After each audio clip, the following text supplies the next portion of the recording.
murmured, her beautiful eyes filled with astonishment. Her consort possessed such capabilities. Thus, no one could inflict harm upon him. Even in the presence of celestial emperors, Wang Chenkuan could disappear in the blink of an eye. Moreover, the life replacement talismans he had previously presented to Long Yuan and Ling Tian were truly extraordinary. He had also bestowed upon Empress Ling Yuan several of these remarkable artifacts. Your Majesty, the captured cultivators of the Zhongxian realm have now all been reformed under the leadership of Zhang Yun. A spirited female guard entered, respectfully reporting. Indeed, Ling Yuan responded lazily. In the AFK world, the 18th illusory cloud stage, Wang Chenkuan's towering figure arrived at this place.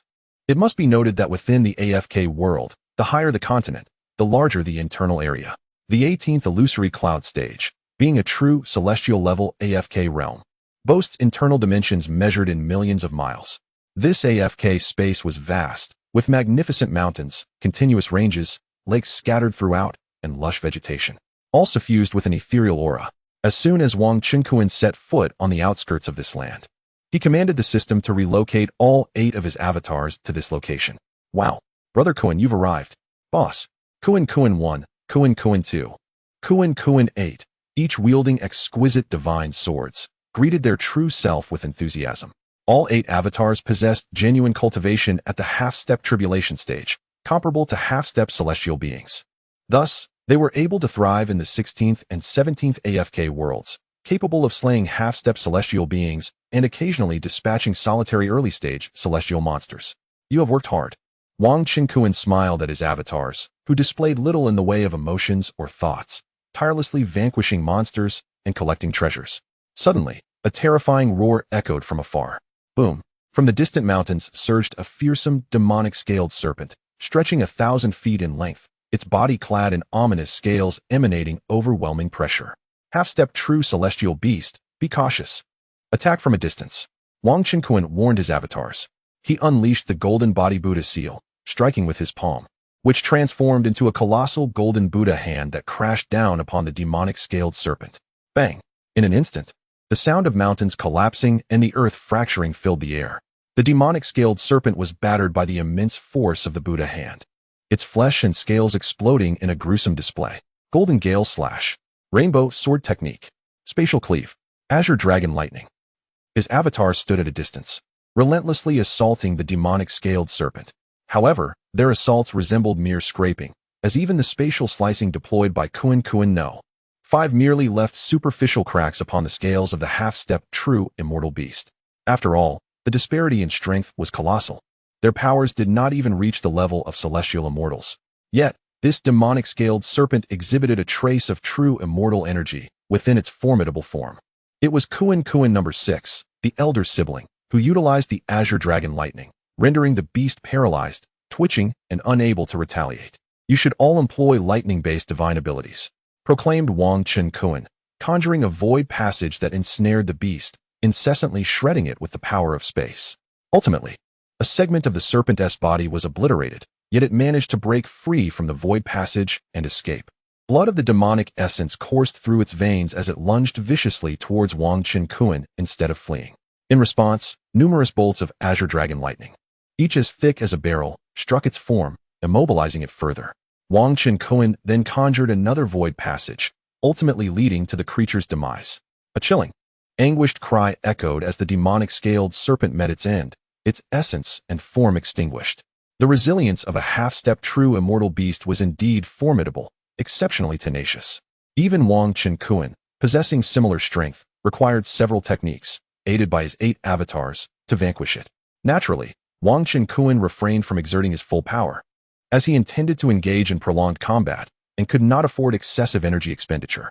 An array of exquisite spirit stones and inferior celestial stones erupted forth, alongside a bundle of Tao Enlightenment tea leaves and a sword-shaped inferior celestial artifact. The legendary Tao Enlightenment tea and celestial weapon were indeed treasures. Wang Chenkuan licked his lips in astonishment as he seized the inferior celestial weapon, the 7 Stars Celestial Sword. His avatars were equally exhilarated. Alas, they did not procure a celestial-grade time array disc. Wang Chenkuan chuckled. He sensed an enhancement in his cultivation. A warm current had surged through him during the slaying of the demonic-scaled serpent. However, his attention was captivated by the treasures that emerged, causing him to overlook this fact. Can my true self also gain cultivation experience while battling in the idle world? Wang Qinkuan inquired of the system. He was well aware that his avatars gained experience from combat here, but he did not anticipate the same for his true self. The cultivation experience gained by the true self in the idle world is only 1/10 as effective as that gained by avatars. The system, Chun-Go, replied. Oh, so consuming a portion of celestial silkworm blood yields a twofold effect? Wang Qinkuan promptly ingested a portion of celestial silkworm blood, enhancing all cultivation effects for a year. The system offered no further response, indicating its validity. The efficacy of gaining cultivation experience through battle here was evidently far superior to meditative practices or dual cultivation with a Dao partner in the Kunling realm. The downside was the exhaustion that accompanied the relentless pursuit of combat with demonic beasts. Thus, Wang Qinkuan, accompanied by his 8 avatars, roamed the peripheral regions of this idle world, continuously seeking out half-step true immortal beasts to vanquish. Moreover, they effortlessly vanquished the celestial beasts of the great perfection stage encountered along their path. This region was teeming with such formidable creatures. By slaying these celestial-level beasts, they obtained a plethora of exquisite spirit stones, inferior celestial stones, enlightenment tea, as well as some celestial pills and low-grade celestial artifacts. Their hesitance to venture deeper into the central area stemmed from their inability to contend with the more powerful beasts, those above the initial stage of true immortals. On the 3rd day, amidst a vast valley, a colossal golden tiger, a half-step true immortal, unleashed a thunderous roar, exuding ferocity and brutality. The giant golden tiger halted its roar upon noticing Wang Qinkuan and his companions. Its ravenous gaze fixated on them, contemplating which of these 9 identical humans possessed the most delectable flesh. Unfazed, Wang Qinkuan and his doppelgangers charged forward without hesitation. This giant golden tiger was an elite beast at the half-step true immortal level, considerably more challenging than the average beast of its kind. Collaboratively, Wang Qinkuan and his avatars took a fragrant incense's duration to slay it. However, they suffered the loss of several exquisite artifact shields. The golden tiger, lacking in martial ethics, was proficient in long-range divine abilities, utilizing the golden chi slash, which shattered their defensive artifacts. An artifact-level time array disc, a true immortal pill, Wang Qinkuan exclaimed with delight, as the golden tiger had dropped an array disc radiating a gentle glow, reminiscent of stars. This was a time array disc equivalent to 10 times the artifact level. In addition, it yielded an exquisite true immortal pill, a crimson elixir that appeared to be forged from flames, imbued with the violent principles of true immortals. Haraha! Wang Qinkuan laughed heartily 3 times. With the treasures they sought now in their possession, their journey had indeed borne fruit. Accompanied by his 8 doppelgangers, he diligently continued his pursuit of half-step true immortal beasts, as they were still unprepared to face those at the true immortal stage. The system would alert Wang Qinkuan to any nearby dangers. In the blink of an eye, over 3 months had passed. During this time, Wang Qinkuan and his companions had slain numerous half-step true immortal beasts, as well as an even greater number of celestial beasts at the great perfection stage, reaping substantial rewards. This area still held a multitude of celestial beasts at the great perfection stage. Wang Qinkuan's prowess against these creatures could only be likened to slicing through vegetables. Here, he amassed an impressive collection of celestial treasures and even acquired several true immortal-level techniques and various resources. His true cultivation had ascended from the late stage of the Great Ascension to the Great Perfection. Such a rate of advancement was nothing short of miraculous. I must return now. You 8 should return to the realm of half-step celestial beings to continue your battles, Wang Qinkuan remarked before donning a fresh set of attire.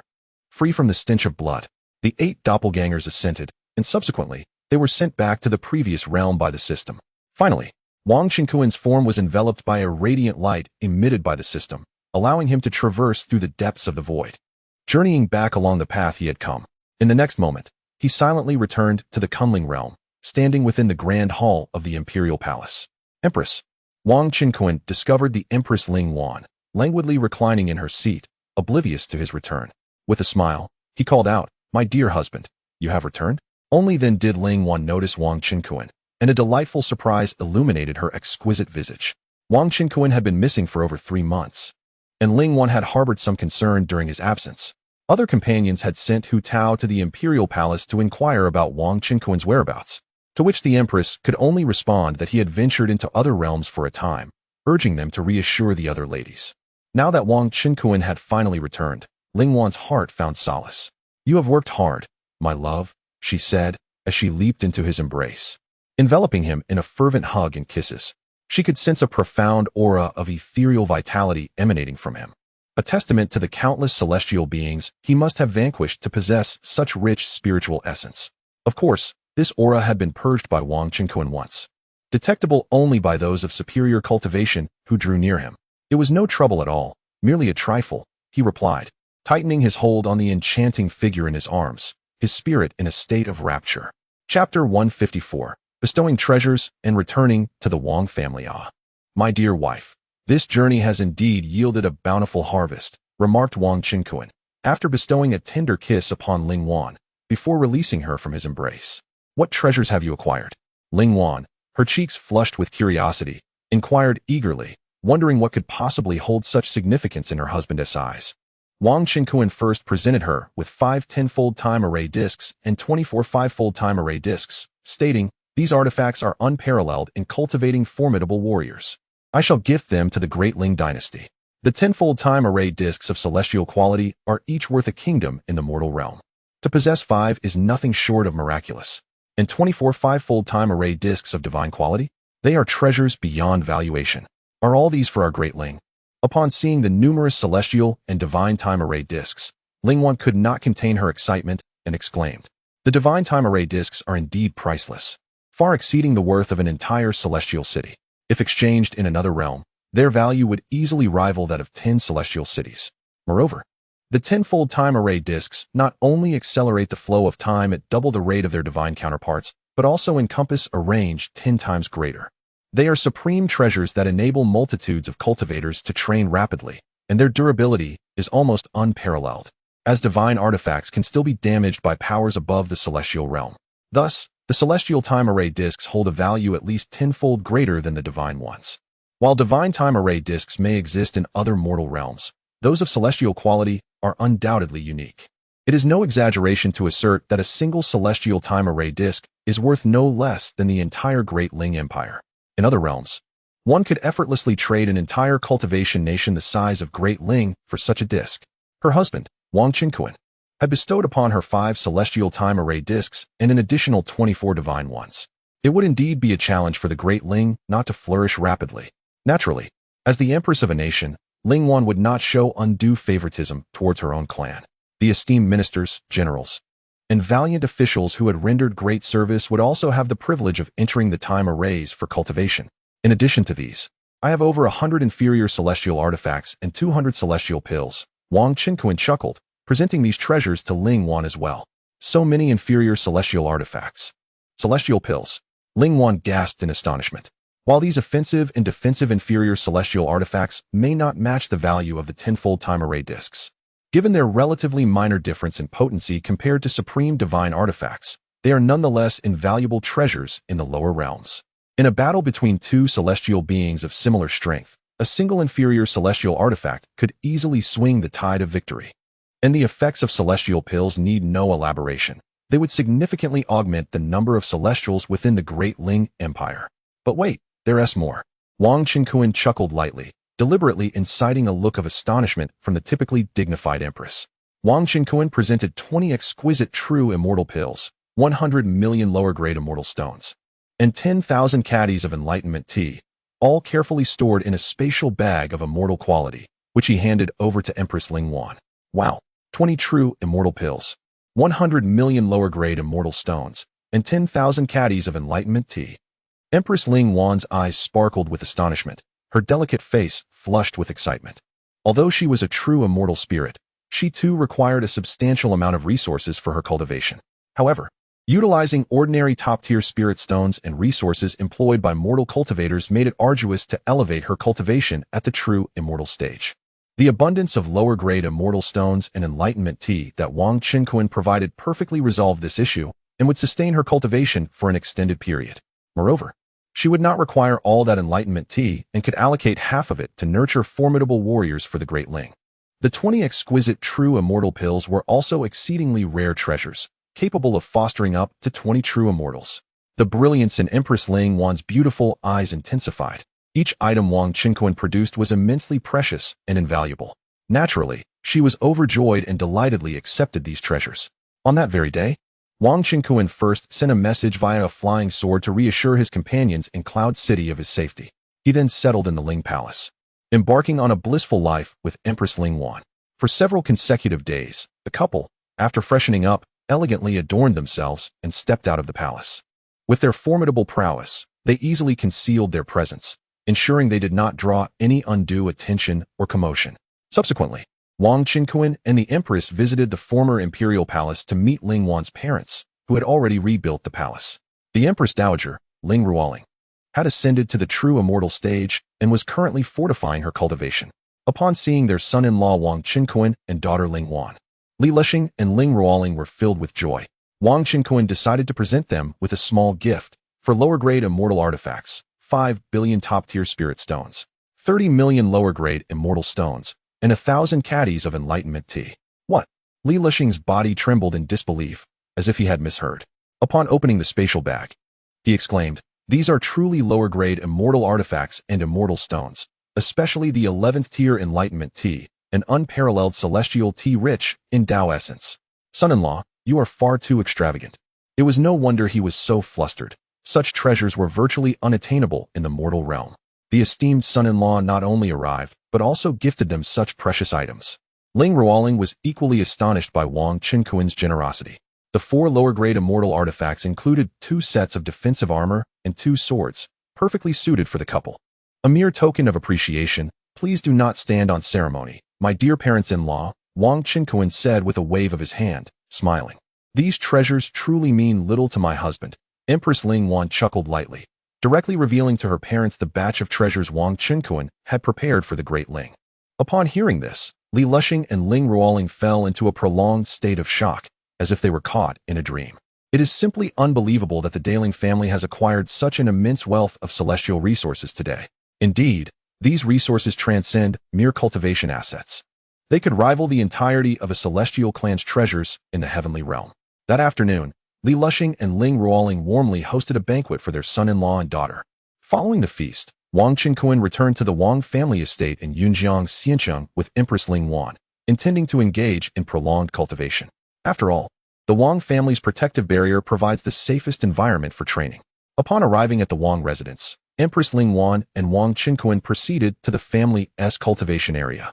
The Empress gently excavated a massive pit in the ground and placed 10 supreme spirit veins within it. Wang Qinkuan then covered the earth once more. Each of these exquisite spirit veins extended several thousand zhang in length, specifically retrieved by Empress Ling Wan from the national treasury for the Wang family. Given the substantial quantity gifted to Daling, these spirit veins were hardly considered significant. In an instant, an intense aura of celestial energy radiated throughout the vicinity, enveloping the entire Wang family estate and transforming it into a veritable paradise. At this moment, the cultivation rooms on the ground had been naturally destroyed. Wang Qinkuan briefly explained the situation to the newly arrived Wang Jiancheng, Wang Yuanzhong, and others, handing them 20 quintuple time array discs, instructing them to construct the cultivation rooms before setting them up independently.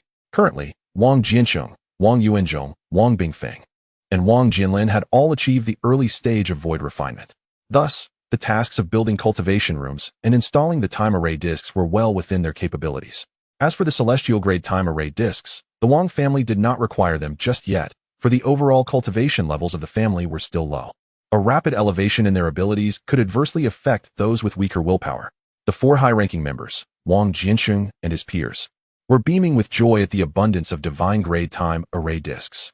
In addition, Wang Qinkuan's wives had gathered to witness this event, alongside numerous family members. From this day forth, the matriarchs, Murong Yin and Qin Zi, would oversee the management of the family's resources. Wang Qinkuan summoned Murong Yin and Qin Zi to his side and announced to the gathered relatives, particularly the 4 high-ranking members, that henceforth, whenever the family required scarce resources, they could procure them from Madame Murong and Madame Qin, eliminating the need to seek him out. Of course, certain rules would need to be established. After his announcement, Wang Qinkuan presented 2,000 divine artifacts, 100 billion supreme spirit stones, and 4,000 of each type of void refinement pill, fusion pill, great ascension pill, tribulation pill, youth preserving pill, longevity pill, and 100 celestial spirit fruits.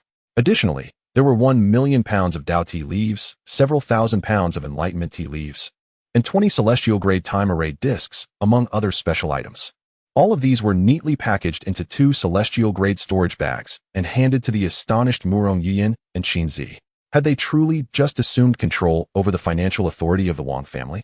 Chapter 155. A breakthrough in the tribulation period in the celestial realm of Tsongshian. Divine beings descended, entrusting the vital resource treasury of the Wang family to Murong Yiyin and Qin Zi for their stewardship. This act symbolizes Wang Qinkuan's profound trust in both women. Murong Yiyin, as Wang Qinkuan's mentor, has always enjoyed his favor. Conversely, Qin Zi, his lawfully wedded wife, has experienced a degree of marginalization since the arrival of the more dazzling Yun Yun, Pan Yinlian, and the formidable talents of Long Ji, Hu Tao, Bai Yunu, and Ling Wan. Fortunately, Wang Qinkuan frequently accompanies her and several other ladies, including Zhuo Miaodong and Zhao Ningxiang, ensuring she remains a cherished figure rather than a victim of neglect. Presently, Wang Qinkuan has bestowed upon them the authority to manage the vast treasures of the Wang family. Both women, one a former empress of a mortal kingdom and the other a peak leader of a sect, are undoubtedly well equipped to oversee the treasury. They graciously accepted this responsibility. Wang Qinkuan, with a smile, remarked that these treasures hold little value for her husband. Thus, resources from their maternal families, as well as those of his other wives, may be requested as needed. Wang Qinkuan also presented them with 2 celestial-grade time-array discs, which Qin Zi and Murong Yiyin could effortlessly activate due to their formidable cultivation levels. During Wang Qinkuan's absence, they would be free to utilize the time discs for their own cultivation or share them with the other ladies. Elated by these developments, both women recognized that not only their maternal families, but also those of their sisters might seek their assistance. This shift in dynamics would inevitably elevate Qin Zi and Murong Yiyin's status within the Wang family, potentially rendering Wang Qinkuan's other wives as mere sycophants in comparison. Wang Qinkuan's other wives observed this transformation with envy, longing to assume the role of resource overseers themselves. Even Yun Yun displayed a hint of jealousy towards Qin Zi and Murong Yiyin, as the treasures of the past belonged to the former celestial emperor and her own family. The Yun clan could greatly benefit from such resources. Amidst the gathering, only Bai Yunu and Empress Ling Wan maintained their composure. Bai Yunu, hailing from a revered lineage within the Tsongshian realm, felt no desire for the moment, especially as the Fox clan leader had not treated her kindly. Empress Ling Wan, possessing immense power and confidence, felt no need to covet treasures, knowing she could simply request them from her husband. Congratulations to Madame Murong and Madame Qin on their stewardship of the family treasury. The senior members of the Wang family, including Wang Jianxing, Wang Yuanzhong, Wang Bingfeng, and Wang Jianlin, along with numerous clansmen, extended their heartfelt congratulations. In truth, Wang Jianxing and Wang Bingfeng, who had previously managed the family's resources, still held a considerable amount of family assets. Once these resources were exhausted, they would inevitably turn to Murong Yiyin and Qin Zi for assistance. However, there were no objections from them. After all, there was little difference between Wang Qinkuan's situation and that of his wife. Once this matter was resolved, Wang Qinkuan returned to his residence with the ladies, preparing for cultivation. His children and their grandmother, Yu Tongxin, each possessed their own independent abodes. The empress first made a trip back to the Daling imperial city, delivering a collection of precious treasures and resources, along with the entire Daling court, to Prince Ling Tian, entrusting him with the governance of the state. She then returned to the Wang family. Wang Qinkuan had specifically arranged a 10-fold time array in the back garden of the Empress Ling Wan's new residence, establishing a barrier for cultivation. After a period of practice, it became evident that the Empress's celestial power was too potent for the other ladies to cultivate in such proximity. In the span of merely a few days outside, Wang Qinkuan had solidified his cultivation at the great perfection of the Mahayana. He indulged in a few cups of enlightenment tea and consumed a premium transcendence pill, sitting cross-legged to refine the medicinal properties, preparing to break through to the transcendence phase. After 4 days in the outside world, over a month had elapsed here. One day, the skies above Yun City suddenly erupted with thunder and lightning, accompanied by howling winds and rain. Wang Qinkuan opened his eyes, a faint smile playing on his lips. Boom. In the next moment, thunder struck. Wang Qinkuan reached out to draw in the lightning, forcefully absorbing its power. He then continued his breakthrough into the transcendence phase. Once again, waves of thunder descended, each being forcibly absorbed by Wang Qinkuan. Ultimately, a formidable aura emanated from him, his primordial spirit stabilizing to the utmost. His divine platform clear as day, Wang Qinkuan had finally broken through to the initial stage of the transcendence phase. He had succeeded in transcending. Wang Qinkuan could now augment his cultivation to the great perfection of the true immortal. With the addition of his technique's might, he was comparable to a half-step profound immortal. Ding! Congratulations to the host for breaking through the transcendence phase. Your talent, critical hit amplification, has upgraded to red. The number of avatars that can be created has increased by 1. You have gained a lottery opportunity. Wang Qinkuan examined the red talent, critical hit amplification. Previously, in its golden form, it only provided a double increase in attack, defense, and drop rates, but now it had transformed into a 5-fold critical hit enhancement. He created an avatar, naming it Kunkin number 9, and instructed the system to send it off to grind. With 9 avatars, combined with the critical hit amplification talent, he should be able to easily hunt monsters and seize treasures in the celestial realm's grinding worlds. Ding! Lottery drawn. Congratulations on receiving the true immortal great perfection, Yellow Turban Warrior. Wang Qinkuan's lottery yielded a true immortal Yellow Turban Warrior, which he had long desired. His physical and spiritual strength now allowed him to augment his cultivation to the great perfection of the true immortal. Wang Qinkuan directly infused all the cultivation of the Yellow Turban Warrior into himself. An overwhelmingly potent true immortal law surged forth, but was swiftly reined in by Wang Qinkuan. It is worth mentioning that the system, Spring Brother, had already adjusted the temporary enhancement ability of the Yellow Turban Warrior's cultivation to a permanent one. However, multiple Yellow Turban Warrior's powers could not be stacked. This meant that Wang Qinkuan could now permanently augment his cultivation to the great perfection of the true immortal, instantaneously surpassing Empress Ling Wan in terms of strength. With the addition of a quintuple critical strike enhancement talent, one's power becomes exceedingly formidable.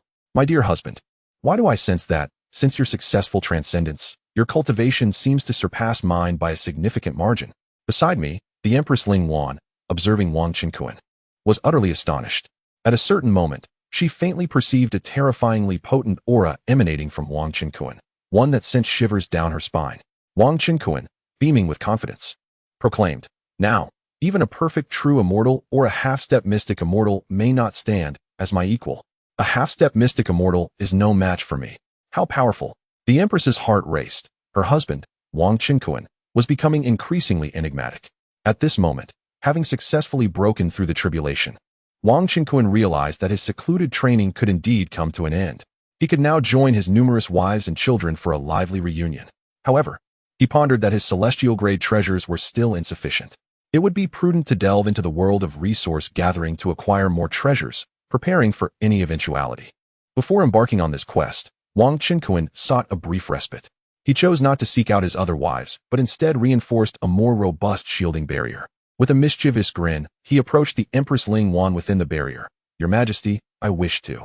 Upon hearing this, the Empress's lovely visage flushed with color. Yet, being a woman of ambition, she had no immediate plans for children. Additionally, the higher the cultivation level of a practitioner, the more challenging it became to conceive. Thus, in this moment of blissful intimacy, the Empress naturally did not become pregnant. After sufficient rest, Wang Qinkuan donned his attire and, with purpose, broke through the depths of the void, vanishing before the Empress Ling Wan. Within the resource-gathering world, his figure materialized on the 18th Cloud Steppe continent. He summoned 9 formidable avatars, charging toward the central region of this realm with fierce intent. This central area was teeming with countless true immortal-grade beasts, which would respawn after a period of time. Years later, in the Tsangxian Imperial City, ominous clouds gathered in the sky, heralding a storm with flashes of lightning and the rumble of thunder. Upon the celestial sacrificial altar, an array of incense, various spiritual fruits, treasures, and the carcasses of demonic beasts and livestock, along with the blood of the Tsang clan, were laid out as offerings. A colossal vortex appeared in the sky, within which a spatial tunnel was vaguely discernible, through which celestial beings from the immortal realm could descend into the mortal world. In the Tsangxian Empire, all practitioners knelt devoutly on the ground, awaiting the arrival of divine beings. Suddenly, blinding golden light descended from the vortex, followed by the ethereal figures of 10 individuals clad in golden robes drifting down. In an instant, 10 overwhelming auras, so potent that they nearly suffocated the inhabitants of the Tsangxian Empire, permeated the atmosphere. Amidst this celestial spectacle, the heavens seemed to rain down treasures, and the sounds of divine music resonated melodiously. Chapter 156. The Son of the Celestial King approaches. Instilling fear among all the magnificent figures clad in golden robes are none other than the members of the Tsang clan from the celestial realm. The Tsang clan is a prestigious lineage of celestial kings, renowned for its profound heritage and formidable power. Upon their arrival at the altar of the Tsangxian Empire, they were immediately met with the oppressive rules of this realm and the barren spiritual energy of the world. The spiritual essence in this mortal realm is exceedingly thin. Among the 10, a tall and handsome young man furrowed his brow. For these true immortals, even after cultivating for several hundred or thousand years in this mortal realm, their progress would be virtually non-existent. This young man, of significant stature, is the young clan leader of the Tsang clan from the heavenly realm, known as Tsang Zhaoyu. Possessing the cultivation of half a profound immortal, he gazed at the offerings before the altar and, with a flick of his sleeve, collected several heavenly spirit fruits. Remarking, "It seems that Tsang clan in the lower realm has fallen to such depths." These heavenly spirit fruits are perhaps the only resources left for the younger generation of the celestial clan. Nearby, a robust young man spoke up. "Young clan leader, it is said that the Empress Ling Wan of the Kunling realm is extraordinarily beautiful, rivaling the saintesses of the celestial realm." A red-haired maiden giggled. "Song Yushan, are you once again tempted?" "Haha, she is known as Tsang Ling Air, possessing the pinnacle of true immortal cultivation. Though I, Song Yushan, have an affinity for beauty, I harbor no thoughts regarding anyone the young clan leader favors." Song Yushan replied with a hearty smile, scratching his head. Song Yushan also possesses the formidable cultivation of half a profound immortal. Among the 10 from the celestial Tsang clan, Tsang Zhaoyu naturally holds the highest status and strength, followed by Tsang Yushan and Tsang Ling Air. The others, each possessing the pinnacle of true immortal cultivation, are merely their subordinates. Enough idle chatter. Let us proceed swiftly, complete our task, and return to the heavenly realm, Tsang Zhaoyu declared coldly, instructing the 9 individuals beside him. Yes, they all bowed in compliance. However, the 10 of them, not being beings of the mortal realm, are subject to a suppression that halves their strength in any domain. Currently, they can only exert 50% of their abilities. Only by standing in the void of the cosmos can they unleash their full power. Nonetheless, they regard the enemies of the Kunling realm with disdain. As they rarely descend to the lower realms, they intend to gather all treasures, such as the heavenly spirit fruits, before returning to the celestial realm. At this moment, the Emperor Jingming of the Tsangxian Empire, seeing the celestial beings from the Tsang clan cease their discourse, promptly led the people of the lower realm in a respectful bow and announced, "I, Tsang Jingming, a descendant of the Tsang clan, come forth to pay homage to the esteemed celestial beings." "No need for formalities," Tsang Zhaoyu replied dismissively, his gaze resting on Emperor Jingming as he shook his head. "You are the father of Tsangxian, Emperor Jingming? A descendant of my father, the celestial king Tsang Yu's younger brother, left behind in the lower realm? I am Tsang Zhaoyu. In a sense, I am your ancestor." Among the lower realm Tsang clan, only Emperor Tsangxian's talents could capture the attention of the celestial Tsang clan. Unfortunately, Emperor Tsangxian has fallen. The aged Emperor Jingming was taken aback, trembling with fear as he knelt once more. The esteemed patriarch of the celestial realm, the celestial immortal Tsang Yu, has ascended to the status of supreme immortal king. Representing the Tsang clan from the lower realm, he bowed before the illustrious young ancestor, Tsang Zhaoyu. A supreme immortal king possesses the power to obliterate hundreds or even thousands in the Tsangxian realm with but a breath. Even in the vast celestial realm, he would stand as an overwhelming and formidable sovereign. It was beyond his expectation that such a remarkable figure emerged from the Tsang clan. Tsang Zhaoyu waved his hand dismissively, bidding Emperor Jingming to rise. Were it not for the news he received from the Tsangxian Empire regarding the stunningly beautiful Empress Ling Wan, a paragon of beauty who piqued his profound interest, he would not have personally descended to address such trivial matters. The flawless visage of Empress Ling Wan could surpass many celestial maidens and saintesses within the immortal realm, particularly with her unforgettable and curvaceous figure, outshining countless celestial beauties. Has the Kunling realm refrained from launching further assaults on your Tsangxian Empire? Apart from Empress Ling Wan and the Dragon King, are there any other true immortal level powers within the Kunling realm? Tsang Zhaoyu, as the young clan head of the ancient celestial lineage, was not a fool blinded by beauty. He inquired solemnly. Emperor Jingming stood in trepidation, responding respectfully, reporting to the young ancestor, "The Dragon King did attack the Tsangxian imperial city once. But according to my empire's spies, no other true immortals from the Kunling realm have been discovered, though there are indeed numerous celestial immortals." Emperor Jingming did not dare to conceal the truth and reported honestly. In reality, The spies from the Zhongxian realm could not infiltrate the Kunling realm and could only gather intelligence from those who had ventured outside, such as the tribulation and ascendant stage experts. Even the high-ranking cultivators of the Kunling realm were unaware of which celestial immortals had recently ascended to true immortal status. Not discovered? This current trial of the immortal sects in the lower realm has introduced variables. The supreme prodigy Wang Qinkuan and Empress Ling, one must possess numerous true immortal pills. Song Xiaoyu squinted, his eyes gleaming with insight as he began to unravel certain truths. Particularly, the information regarding Wang Qinkuan from the Kunling realm left him astounded upon reaching the Tsang clan in the celestial realm.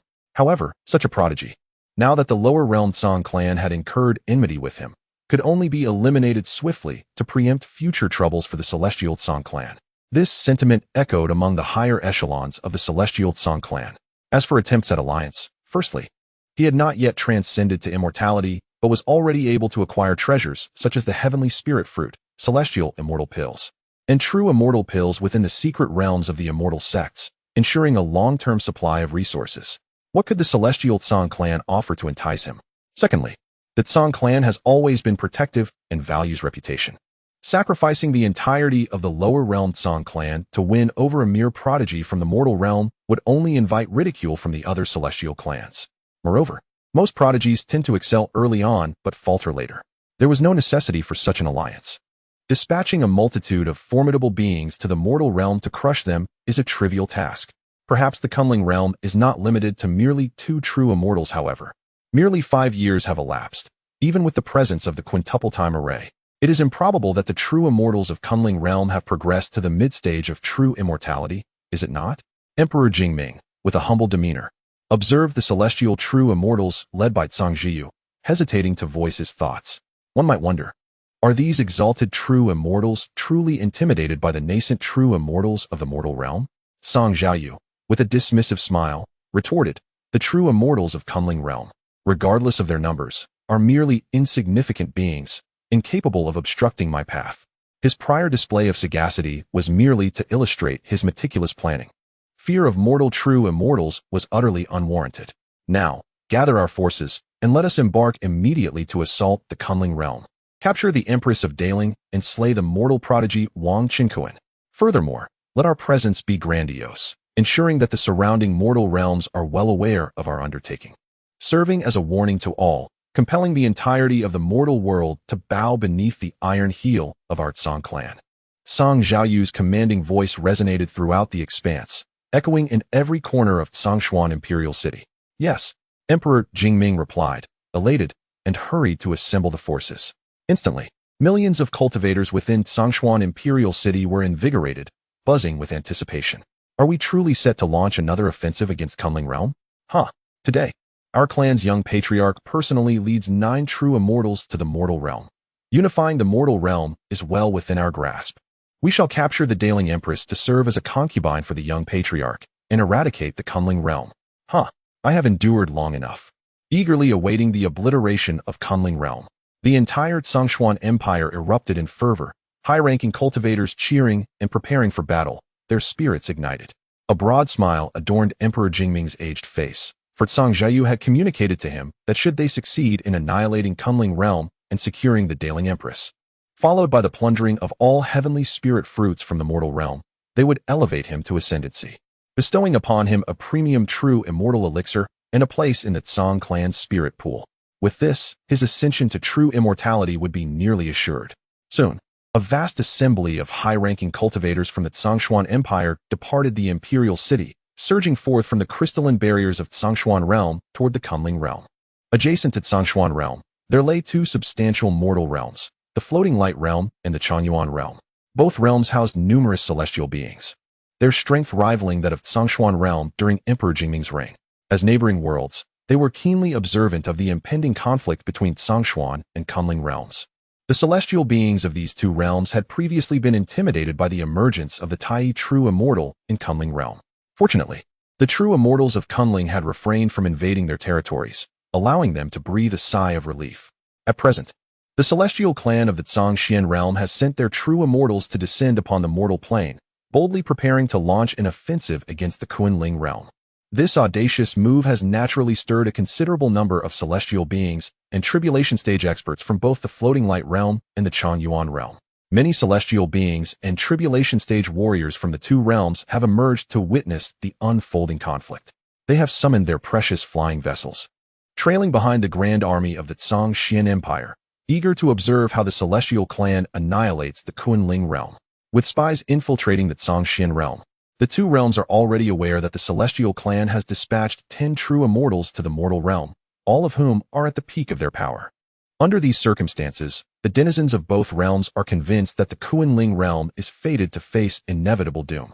In addition to the nearby floating light realm and Changyuan realm, even some distant worlds have sent tribulation stage experts to gather and observe this spectacle. As various formidable beings gaze upon the 10 true immortals of the celestial clan, who stand majestically at the forefront, a sense of dread fills their hearts, and fear is etched upon their faces. Among these 10 true immortals, Song Zhao surveys the surroundings with a discerning eye, a satisfied smirk playing upon his lips.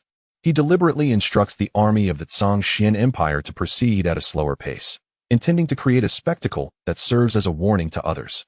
This strategy aims to ensure that when they later conquer other mortal realms, they can do so without the need for conflict.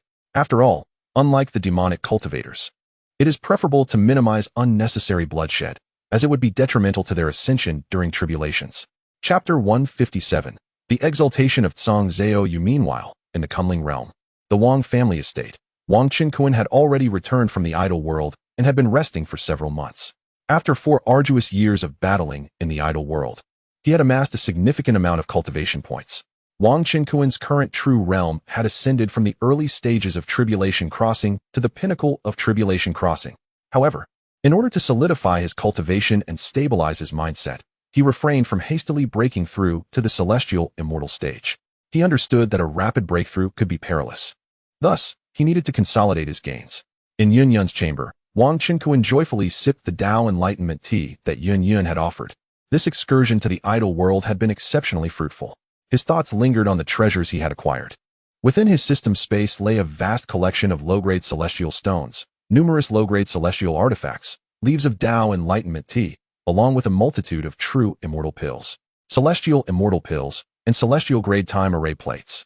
Additionally, there were countless celestial beast corpses, celestial talismans, and other celestial pills, rendering his collection nearly infinite and inexhaustible. However, the celestial spirit fruit, a rare specialty of the celestial sect's secret realm, had evaded his grasp. Wang Qinquan contemplated exchanging some of the treasures from the idol world for celestial spirit fruits among the myriad realms of mortals in the future. For now, his supply of celestial spirit fruits was sufficient, and he had no immediate need for a trade. Suddenly, a sense of foreboding struck him. Did someone dare to assault the Kunling realm? Had the celestial clan from the Zhongxian realm descended? Abruptly, Wang Qinquan, who was donned in his attire and preparing for an afternoon rest, opened his eyes, his expression darkening. He had previously instructed the system to monitor the movements outside the Kunling realm, and just now, it had alerted him to the approach of a formidable army. He conveyed a message to the Empress Ling Wan, who was also in the Wang family. "Fear not, we shall return shortly," Wang Qinquan reassured his other wives. In the next instant, Wang Qinquan and Empress Ling Wan transformed into 2 streaks of light, vanishing from the family estate. Just as they disappeared, an overwhelmingly terrifying aura surged into the entire Kunling realm, startling countless powerful beings. The heavens rumbled with fury, dark clouds gathered, and thunder crackled, as if awaiting the arrival of this formidable presence to impose its dominance.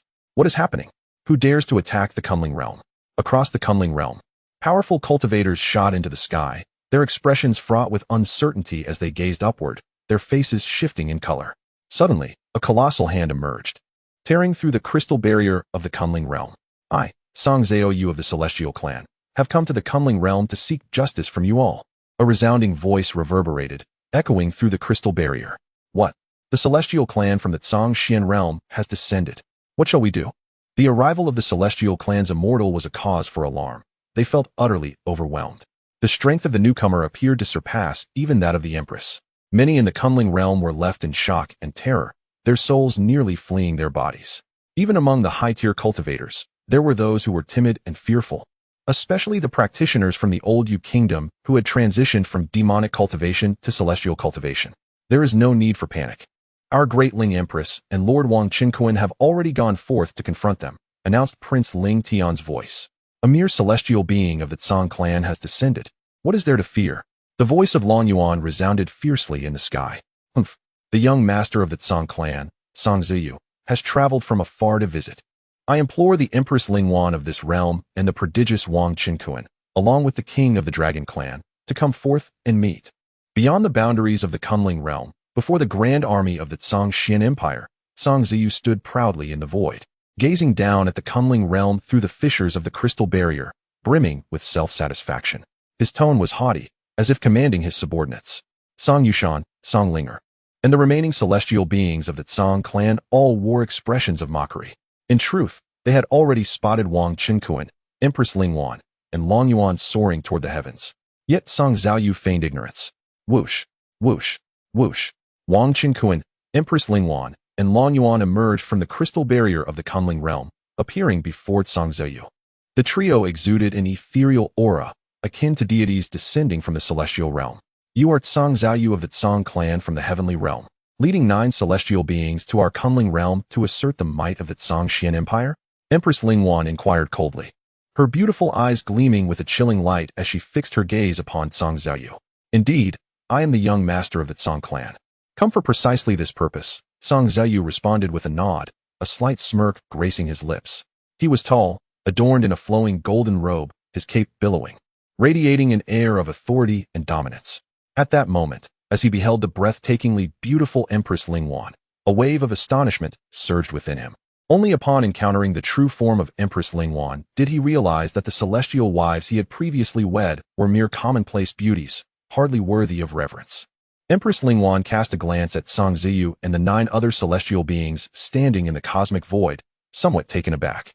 The Tsang clan of the heavenly realm regards this matter with such gravity? They have directly dispatched 10 celestial beings, each at the pinnacle of their power, and the leader among them is none other than the young master of the Tsang clan. Their intent is to annihilate the entire Kunling realm. Were it not for Empress Lingwan's prior knowledge of her husband Wang Qinkuan's strength, she would not have been able to speak so calmly in this moment. Of course, Long Yuan and the other leaders of the Kunling realm had also been informed of Wang Qinkuan's capabilities, allowing them to maintain their composure. Song Zhaoyu, witnessing Wang Qinkuan, Empress Lingwan, and Long Yuan so recklessly emerge from the Kunling realm, felt a surge of delight within, convinced that the situation was already secured. There was no way Empress Lingwan could escape now. As for the others, they were doomed. The notion that they could dream of returning to the Kunling realm in front of the 10 celestial beings of the Tsang clan was laughable. Indeed, even if they managed to return, it would make little difference. The celestial beings of the Tsang clan could just as easily invade the Kunling realm. Haha, you are far too complacent, daring to emerge. Song Zhaoyu laughed heartily, exuding arrogance. Empress Lingwan, I shall grant you a chance. If you obediently come forth and serve by my side, I shall spare you and even the lives of all beings within the Kunling realm, including this dragon. However, this talented Wang Qinkuan, your companion, must perish today. His exceptional gifts are unforgivable. The situation has been firmly established, yet Song Zhaoyu does not rush to take action. The astute Song Yushan and Song Linger have already blocked the escape route of Lingwan and her companions with the remaining true immortals of the Tsang clan. Emperor Jingming, accompanied by the forces of the Tsang Xian Empire, lingers at a distance, cheering for the 10 true immortals of the Tsang clan. In this confrontation at such a level, their presence bears little significance. They merely wave their banners and shout encouragement. The 10 true immortals of the Tsang clan have yet to initiate their assault on the Kunling realm, and yet these 3 dare to venture out, courting death. Should the true immortals of the Tsang clan breach the Kunling realm, their strength would be halved. One cannot deny the fortunate fate of the Kunling realm, which has managed to attract a true immortal, yet alas, it is on the brink of annihilation. Oh, it seems the young master of the Tsang clan has taken an interest in the great Ling Empress, thus ensuring the survival of the Kunling realm. Regrettably, Wang Qinkuan, this defiant prodigy, having obtained the true immortal pill and sought to wed the Empress, finds himself powerless, as she is destined to be claimed by another, sealing his own doom. All that remains is to witness how the current great Ling Empress will choose. What choice could there be? Should she not align with the young master of the Tsang clan, she faces only a path to demise. In the distance, the celestial beings from the floating light realm, Chanyuan realm, and other worlds observe the scene, engaging in fervent discussions, expressing their astonishment. The three principal figures of the Kunling realm are indeed recklessly bold. With the 10 true immortals poised to strike, they dare to venture beyond the crystalline barrier. They can only submit to slaughter now. Were they in a similar position, they would certainly not dare to confront openly. The might of the 10 true immortals of the Tsang clan is unparalleled. Yet the allure of the current empress of the Kunling realm is truly overwhelming. Even the young master of the Tsang clan has taken notice of her. Given that Empress Ling once seldom ventures into other realms, and her parents, Li Lushing and Ling Ruoling, previously governed the Great Ling territory, her renown has not spread widely. For many of the celestial beings from other realms, this is indeed their first encounter with Empress Ling Wan. They all surmise that she is likely to forsake Wang Qinkuan, this prodigious husband. Chapter 158. I have a move to send 10 true immortals on their journey upon hearing the words of the young master of the Tsang clan. Emperor Ling Wan exhibited little anger, for this signified her unparalleled charm. Even the celestial spirits of the heavenly realm were captivated by her stunning beauty. Thus, she would occupy a significant place in the heart of her husband, Wang Qinkuan. However, Emperor Ling Wan was not the type of woman who would easily waver in her affections, not to mention the mere young master of the Tsang clan. Even if an immortal emperor were to appear, she would remain steadfast in her devotion to her husband. Furthermore, the young master of the Tsang clan was wholly unworthy of comparison to her Wang Qinkuan. Without uttering a word, she boldly embraced Wang Qinkuan amidst Song Xiaoyu's astonished gaze, showering him with affectionate kisses as a declaration of her loyalty. On the other side, Long Yuan burst into laughter, exclaiming, "Song Xiaoyu, with that pitiful demeanor, how dare you compare yourself to my son-in-law?" Wang Qinkuan, likewise, wrapped his arm around the slender waist of his empress, casting a scornful glance at Song Xiaoyu and sighing. "Young master Song Xiaoyu, it seems your head is quite muddled. Has the Tsang clan not taught you the importance of respect? Do you not comprehend the need to refrain from such foolishness?" The combined effect of Emperor Ling Wan's demeanor, Long Yuan's mockery, and Wang Qinkuan's words shattered Song Xiaoyu's composure. Enraged, Song Xiaoyu seethed. How dare these mere mortals insult him, the esteemed young master of the Tsang clan in the celestial realm? He was the son of the supreme immortal king, Song Yu.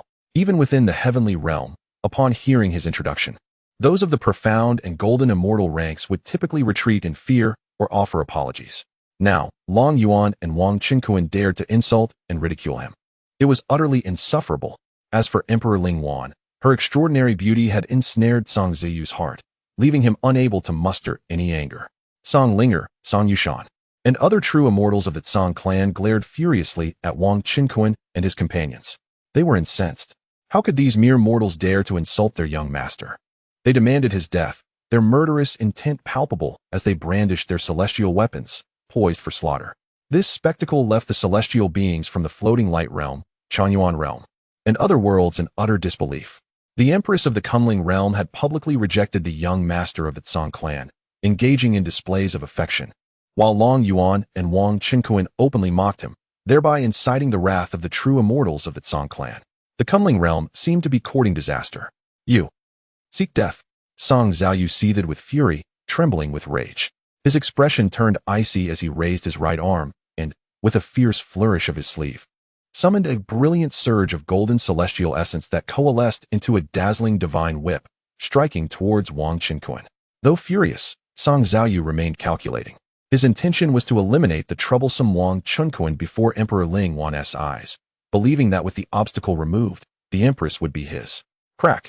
The terrifying and unparalleled divine whip moved with such blinding speed that it shattered the fabric of the universe into fragments, creating a pitch-black void. Song Xiaoyu unleashed 80% of his power with lightning speed, aiming to ensure that even the formidable Empress Ling Wan could not save Wang Qinkuan. Hiss! The onlookers from the floating light realm and the Changyuan realm gasped in astonishment, every hair on their bodies standing on end. The power of a half-step Xianxian was indeed terrifying. Songlong lightning. Wang Qinkuan, undaunted, summoned the powers of thunder to unleash a colossal dragon-shaped lightning bolt, several hundred feet wide and stretching for 1,000,000 miles, spanning across the cosmos. Boom!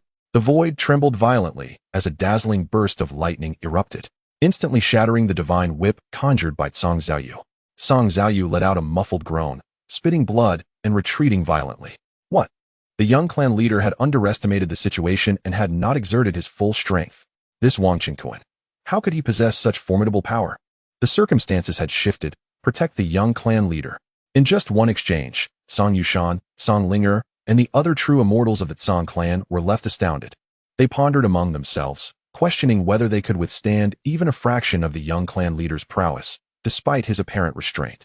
Yet, the genius from the mortal realm, Wang Qinkuan, had managed to repel and injure their young clan leader, Song Xiaoyu, with a single strike. This was truly remarkable. The 9 true immortals of the Tsang clan quickly retreated to Song Ziyu's side, no longer obstructing Wang Qinkuan's path of escape. The situation had changed.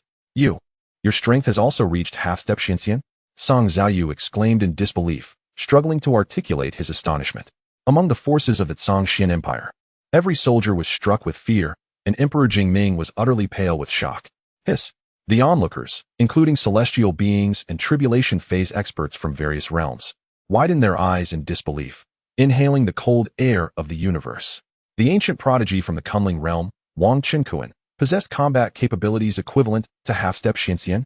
What an extraordinary and otherworldly talent. Such an unparalleled genius would not only be rare in the mortal realm, but would also incite chaos even in the celestial realm.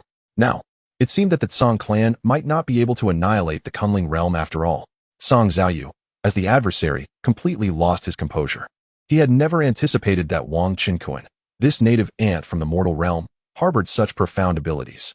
He was not merely at the tribulation phase, but rather a half-step Xinxian. Although Song Xiaoyu had only exerted 80% of his strength, he sensed that his opponent had merely brushed the surface, seemingly withholding his full potential. In truth, Wang Qinkuan had only utilized 10% of his power. With the passive talent of a 5-fold critical strike, he had already injured Song Xiaoyu. It turned out that the half-step Xinxian of the celestial realm was not as formidable as he had imagined. You, the young master of the Tsang clan, are nothing extraordinary. Wang Qinkuan swiftly lost interest in continuing to battle the true immortals of the Tsang clan. He resolved to unleash a single strike to obliterate these 10 celestial beings of the Tsang clan. He stepped forward, casting a cold glance at Song Ziyu and the other 9 true immortals, his voice icy. Gentlemen, please proceed on your journey. Song Xiaoyu, Song Yushan, Song Linger, and the other 7 true immortals changed color at his words. Song Xiaoyu bellowed, exert your utmost strength. Let us strike together. The 10 true immortals of the Tsang clan immediately unleashed their formidable powers. A torrent of divine abilities and celestial arts surged forth. Starfall purple thunder. Wang Qinkuan shouted, his entire being radiating with crackling lightning as he cast a brand new spell. Instantly, spheres of golden purple lightning, each the size of a celestial body, materialized, each one harboring an overwhelming energy surge capable of obliterating the very heavens and earth, sufficient to slay immortals. Boom, boom, boom. In the next moment, these lightning stars streaked across the cosmic expanse, dispersing the divine attacks directed by the 10 true immortals of the Tsang clan. The remaining celestial bodies relentlessly bombarded the 10 Tsang true immortals, including Song Xiaoyu himself. The tempest of lightning stars rained down fiercely, their blinding radiance wreaking havoc in all directions. The 10 Tsang beings were engulfed in the tempest, their cries abruptly silenced. Their forms and spirits were utterly annihilated. Thus, the 10 true immortals of the Tsang clan from the heavenly realm perished.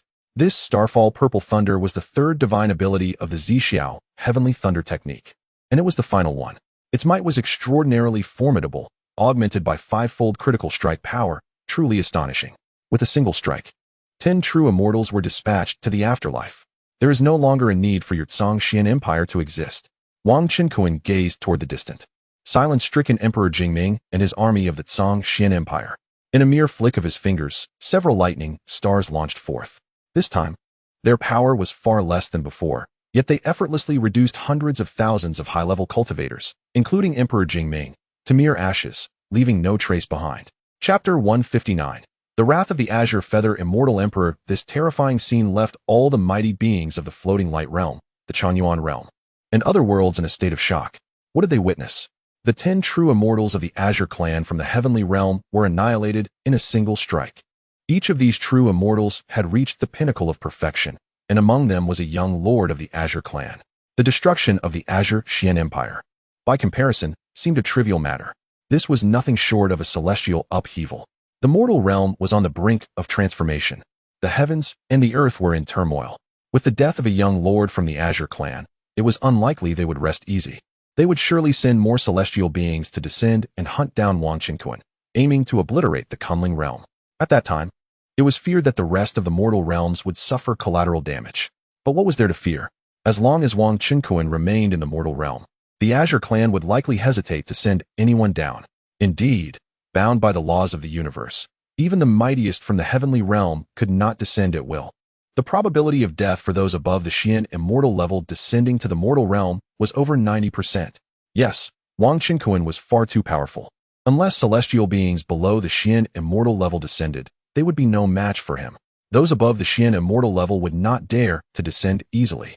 This emperor believes that the Azure clan will refrain from sending down any beings of Xian immortal level or higher. The cost would be far too great. Many mighty beings from the outer realms were filled with anxiety, fearing unwarranted calamities. Yet, more of the outer realm's powerful figures remained optimistic. At this moment, traces of battle still lingered in the void of this universe. Numerous heavenly immortals and tribulation-transcending experts from the Kunling realm, including the Dragon Empress and true immortals like Li Lushing and Ling Ruoling, had emerged. They had previously hidden within the crystal wall system. Witnessing Wang Qinkuan's astonishing feat of vanquishing the heavenly immortals and the Azure Xian Empire, some powerful figures from the outer realms recognized those from the Kunling realm and approached them for conversation. Among them was a heavenly immortal empress from the floating light realm who recognized Ling Ruoling, the mother of Empress Ling Wan. She was astounded to discover that Ling Ruoling had ascended to the rank of Tai True Immortal. When discussing Wang Qinkuan, as he was the husband of Empress Ling Wan, it was deemed inappropriate to refer to him as an emperor. Thus, Ling Ruoling referred to her son-in-law as the Lord of Qinkuan. Consequently, the title of Lord Qinkuan began to circulate among the mighty beings of various realms. Wang Qinkuan stood side by side with Ling Wan, basking in the myriad gazes of admiration. He had just dispatched a message back to his family, informing Murong Yuyan and the others that the external threat had been resolved. Wang Qinkuan did not target the numerous heavenly immortals of the floating light realm, the Changyuan realm, or other worlds. Instead, he smiled at them reassuringly. Fellow friends, do not be concerned. With me, Wang Qinkuan, present, the Azure clan dares not send anyone down to harm your homeland. Should any celestial beings, no matter how powerful, dare to descend and cause chaos, I shall eradicate them. Wang Qinkuan's voice resonated with conviction. These words brought tears to the eyes of all present in the various realms. Thank you, Lord Qinkuan, for your assurance. Your might is unparalleled. The crowd bowed in gratitude towards Wang Qinkuan. Wang Qinkuan graciously accepted this title. In the vast and boundless heavenly realm, within the Xianhuang immortal domain and the Cangyu immortal kingdom, in an ancient immortal city, amidst the celestial palace in the clouds, the renowned Cangyu immortal king sat upon his throne, eyes closed in deep meditation. Suddenly, his expression shifted slightly, and he opened his eyes. With a thunderous roar, countless stars flickered within his gaze, interweaving laws and principles. What? My son, Cang Zhaoyu, has fallen? Who is responsible for this? The Cangyu immortal king's brow furrowed in concern. He calculated with a flick of his fingers and immediately grasped the situation. The images of the culprits, Wang Qinkuan and Ling Wan, appeared vividly before him. Wang Qinkuan, a wretched being from the mortal realm, and yet he has slain my youngest offspring? The Cangyu immortal king's eyes narrowed, revealing a dangerous glint. He extinguished the images of Wang Qinkuan and Ling Wan, summoning a colossal hand resembling exquisite crystal, which tore through layers of void, descending upon the endless, roaring river of time and space. He sought to retrieve the fleeting fragments of Cang Zhaoyu's soul from a certain segment of the temporal river. Alas, he failed. The fragments of Cang Zhaoyu's soul had been utterly shattered beneath the onslaught of Wang Qinkuan's celestial falling purple thunder, and were still enveloped by the essence of thunder, continuing to dissipate into the void, ultimately becoming nourishment for the heavenly path, unable to enter the cycle of reincarnation. With a sudden rush, the Cangyu immortal king's celestial hand was instantly shattered by the currents of the temporal river. He staggered, spitting blood, and found himself lightly injured.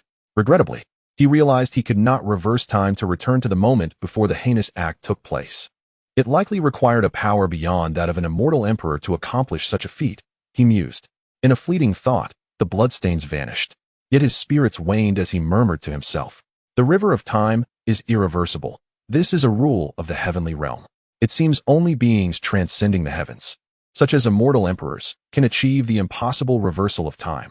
Few are aware that the formidable Cangyu immortal king, who established the Cangyu immortal kingdom in the Xianhuang immortal domain, should rightly be referred to as the Cangyu immortal emperor.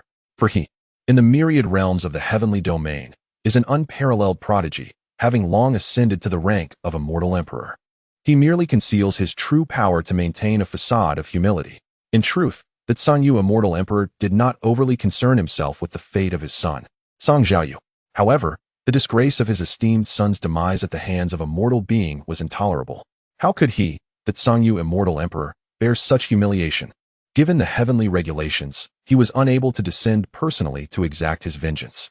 Damn it! That Song clan elder council dares to allow my son to descend to the mortal realm? A purge is in order. A cruel smile curled at the corners of his mouth. At that moment, footsteps echoed from beyond the hall. A handsome young man, bearing a sorrowful countenance, stepped into the grand chamber and bowed deeply to the Sangyu immortal emperor. Son, Song Zhaoqing, pays his respects to father. The young man was none other than Song Zhaoqing, a son that Sangyu immortal emperor held in high regard. Draped in garments as white as snow, he possessed a striking visage, exuding an ethereal aura as vast as the Milky Way. This Songzhao city harbored a formidable cultivation of golden, immortal great perfection. Upon witnessing the arrival of Songzhao city, Emperor Sangyu spoke gravely. Your brother Songzhao has perished, and even your father is unable to resurrect him. The culprit is Wang Qinkuan, a being from the mortal realm under the jurisdiction of the Xianhuang immortal domain. This individual appears to be endowed with extraordinary fortune, and his mastery of the Thunder Path is exceedingly formidable. This mere mortal, Wang Qinkuan, will inevitably ascend to the heavenly realm. You must dispatch individuals to guard the ascension platform near the Sangyu immortal nation, or even encompass the entirety of the Xianhuang immortal domain. Once he ascends, seize him or eliminate him directly. Wang Qinkuan, the mere mortal who had slain Songzhao, the fact that not even his father could resurrect him was staggering. Upon hearing this, Songzhao city's pupils constricted. As the favored son of Emperor Sangyu, he was acutely aware that his father was a supreme immortal emperor. If even an immortal emperor could not revive his brother, the terrifying potential and fortune of Wang Qinkuan were evidently profound. This individual must not be allowed to remain. Songzhao city had indeed come to seek Emperor Sangyu for this very matter, as he was already privy to the demise of Songzhao. No wonder his earlier divinations yielded no information regarding the perpetrator Wang Qinkuan. Father, I will promptly dispatch individuals to guard the ascension platform, Songzhao city proclaimed, cupping his hands in acknowledgement. As for the Elder Council's decision regarding Songzhao's descent to the mortal realm, that would be handled personally by his father. Go, Emperor Sangyu nodded. Songzhao city bowed respectfully and departed. Emperor Sangyu gazed at his retreating figure, a sense of satisfaction washing over him. Our Sangyu immortal nation is about to witness the emergence of another immortal king. Within the Song clan of the heavenly realm, there exist several immortal kings alongside Emperor Sangyu. Chapter 160. The shock of the White Fox clan leader in the subordinate mortal realms of the Xianhuang immortal domain, which include the Kunling realm, the Zhongxian realm, the Fuguang realm, and the Changyuan realm, lies a vast expanse of 3,000 mortal worlds. This region is collectively known as the Xianhuang universe. All beings within the Xianhuang universe, upon achieving the completion of their tribulation and overcoming the final thunder tribulation, are indeed capable of ascending to the Xianhuang immortal domain.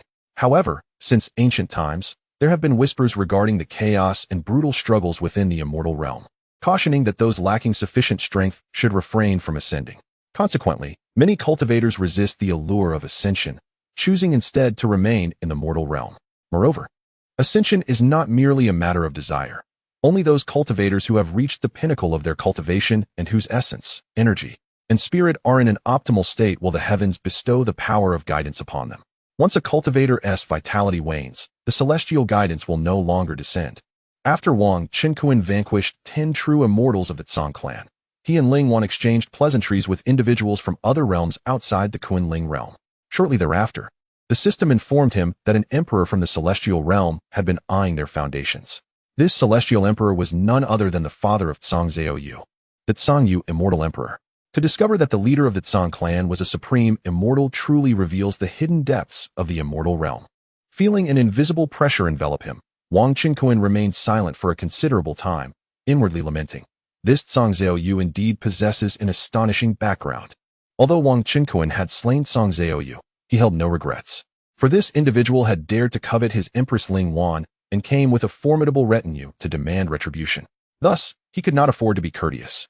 While he may not currently be able to provoke the Sangyu immortal emperor, he could certainly choose to delay his ascension. or perhaps refrain from ascending with his partner for the time being. System, if I were to ascend to the celestial realm, could I still enter the AFK world?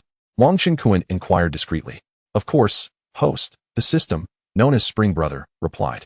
Upon entering the AFK world in the celestial realm, would I have the option to return to either the celestial realm or the Kunling realm upon exiting?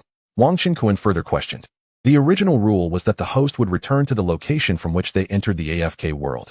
However, considering that the host has already attained celestial spirit strength, this system has modified the rules to include options for returning to both the celestial realm and the Kunling realm. Spring Brother responded with an air of cool detachment. That is splendid. Thank you, Spring Brother.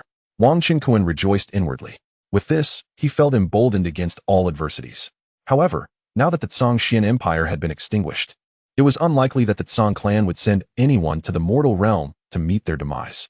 The Deling Empire could dispatch individuals to seize the former territories of the Zhongxian Empire, claiming their prior trial quotas within the secret realms of the Immortal Gates. In truth, the quantity of these quotas was not overly significant for the Deling Empire, as Wang Qinkuan possessed ample celestial resources. Moreover, as long as Wang Qinkuan entered the secret realm of the Immortal Gates, his gains would far surpass what others could collectively achieve. Therefore, the number of quotas for entering the Immortal Gates' secret realm was of little consequence to him. It ultimately depended on the decisions made by Ling Wan and the high-ranking officials of the Ling nation. Wang Qinkuan, during his interactions with powerful beings from both this realm and others, became aware that this mundane universe is known as the Xianhuang universe, a subordinate world of the celestial realm's Xianhuang immortal domain. Subsequently, Wang Qinkuan, along with Empress Ling Wan, returned to the Great Ling imperial city.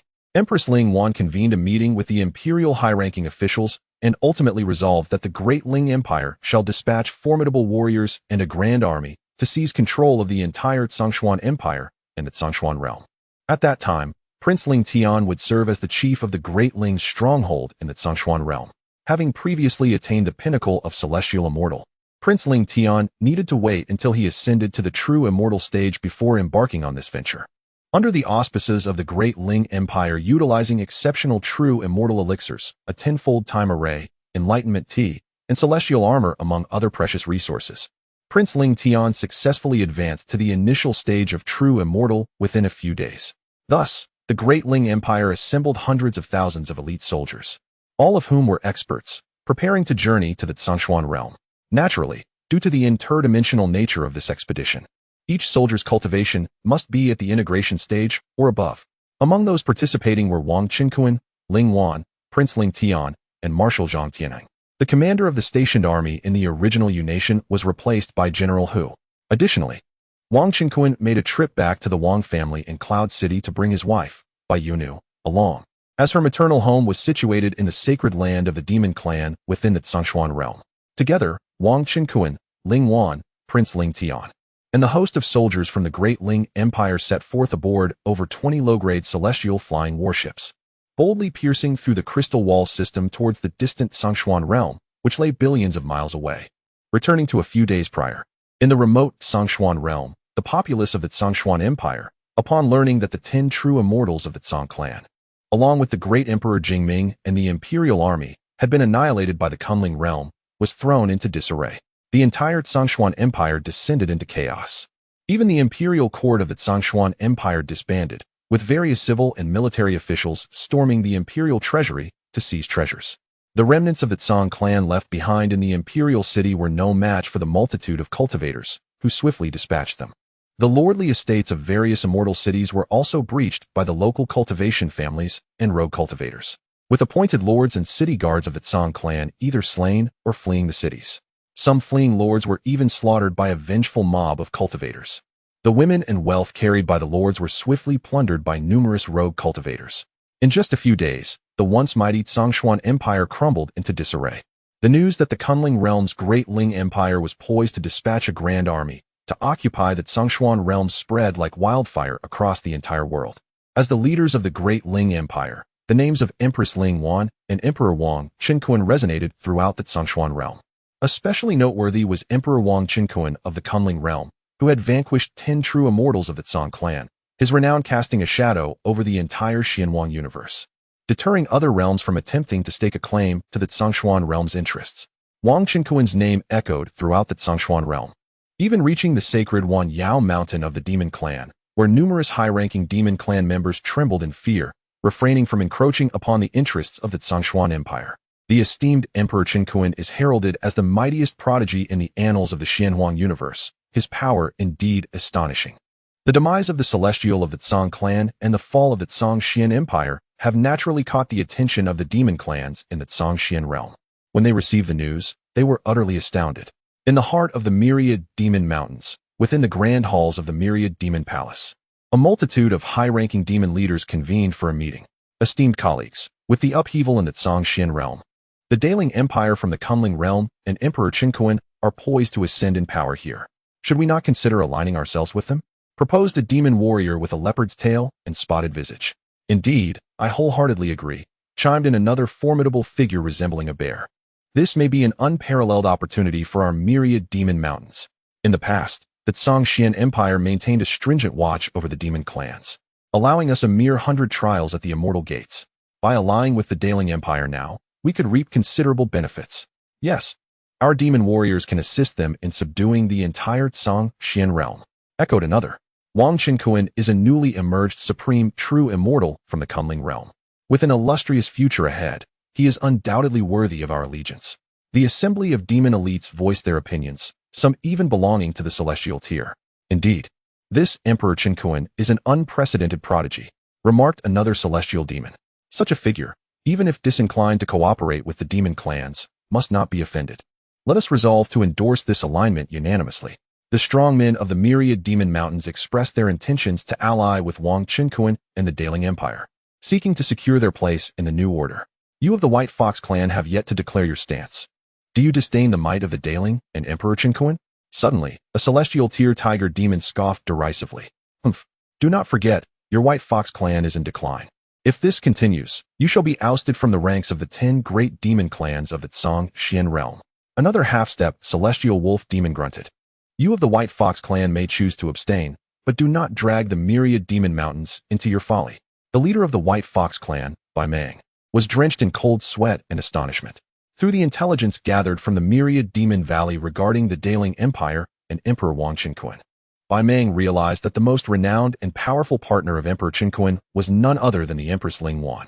Moreover, he discovered that Wang Qinkuan had another partner, his own niece, Bai Yunu, the saintess of the White Fox clan. Due to the other demon leaders' focus on Emperor Qinkuan and Empress Ling Wan, they were insufficiently aware of the younger generation of the Fox clan, thus overlooking this matter. Upon seeing Bai Yunu's name associated with Wang Qinkuan, Bai Meng nearly spewed his tea in disbelief. The long-missing saintess of the White Fox clan had indeed wed the formidable Emperor Qinkuan. Yet he, in his pallid arrogance, has imprisoned the parents of Bai Yunu for over a century, only to seize the chieftainship for himself. Chapter 161. The Bai couple takes charge. The army of Kunling realm descends at this moment. His heart was a tumult of confusion, leaving him at a loss for what to do. However, his initial intent in usurping the position of clan leader from Bai Luo, the father of Bai Yunu, was for the prosperity and growth of the Bai Fox clan. After all, Bai Luo's actions were excessively benevolent, lacking the necessary ruthlessness and dominance, and he was not as powerful as Bai Meng, who had already achieved remarkable cultivation at the early stage of the celestial immortal realm, in the vast expanse of the myriad demon mountains. And indeed throughout the entire Zhongshuan realm, a leader of a demon clan must possess both ambition and strength. Gritting his teeth, Bai Meng stood up and addressed the formidable beings of the demon clan with a respectful gesture. In light of this, the Bai Fox clan shall rally the entire Fox tribe in support of aligning with the great Ling Empire. Upon finishing his declaration, Bai Meng gathered some intelligence jade slips and turned to leave, accompanied by the bewildered dignitaries of the Fox tribe. In the Bai Fox mountain clan, within the immense and magnificent valley of foxes, various Fox clans elite resided here. Although it was called Bai Fox Mountain, the Bai Fox clan was regarded as the royal lineage among the diverse Fox clans. Bai Meng arrived at a concealed prison outside which Bai Luo and his wife, Tushan Bingbing, were held captive. The confinement techniques employed in the prison were exceptionally formidable, rendering even celestial immortals incapable of breaking free. However, Bai Meng possessed the key. He produced it and entered the vast prison, gazing at the handsome middle-aged couple within the cage, and with an awkward smile, he spoke. Brother Bai Luo, sister Bingbing, I have wronged you. You are free now. I return the position of clan leader to you, so please forgive me. Bai Luo was taken aback. then furrowed his brows and replied, "Brother Bai Mang, what nonsense are you speaking? This is not like you. What great event has transpired outside?" Bai Luo and his wife had been provided with food, drink, and resources for cultivation in their confinement. If not for their longing for their daughter, they would not have wished to leave. Moreover, what was going on with his younger brother Bai Mang? Did he not wish to continue as clan leader? This was the position Bai Mang had seized from Bai Luo after breaking through to the early stage of the celestial, immortal realm.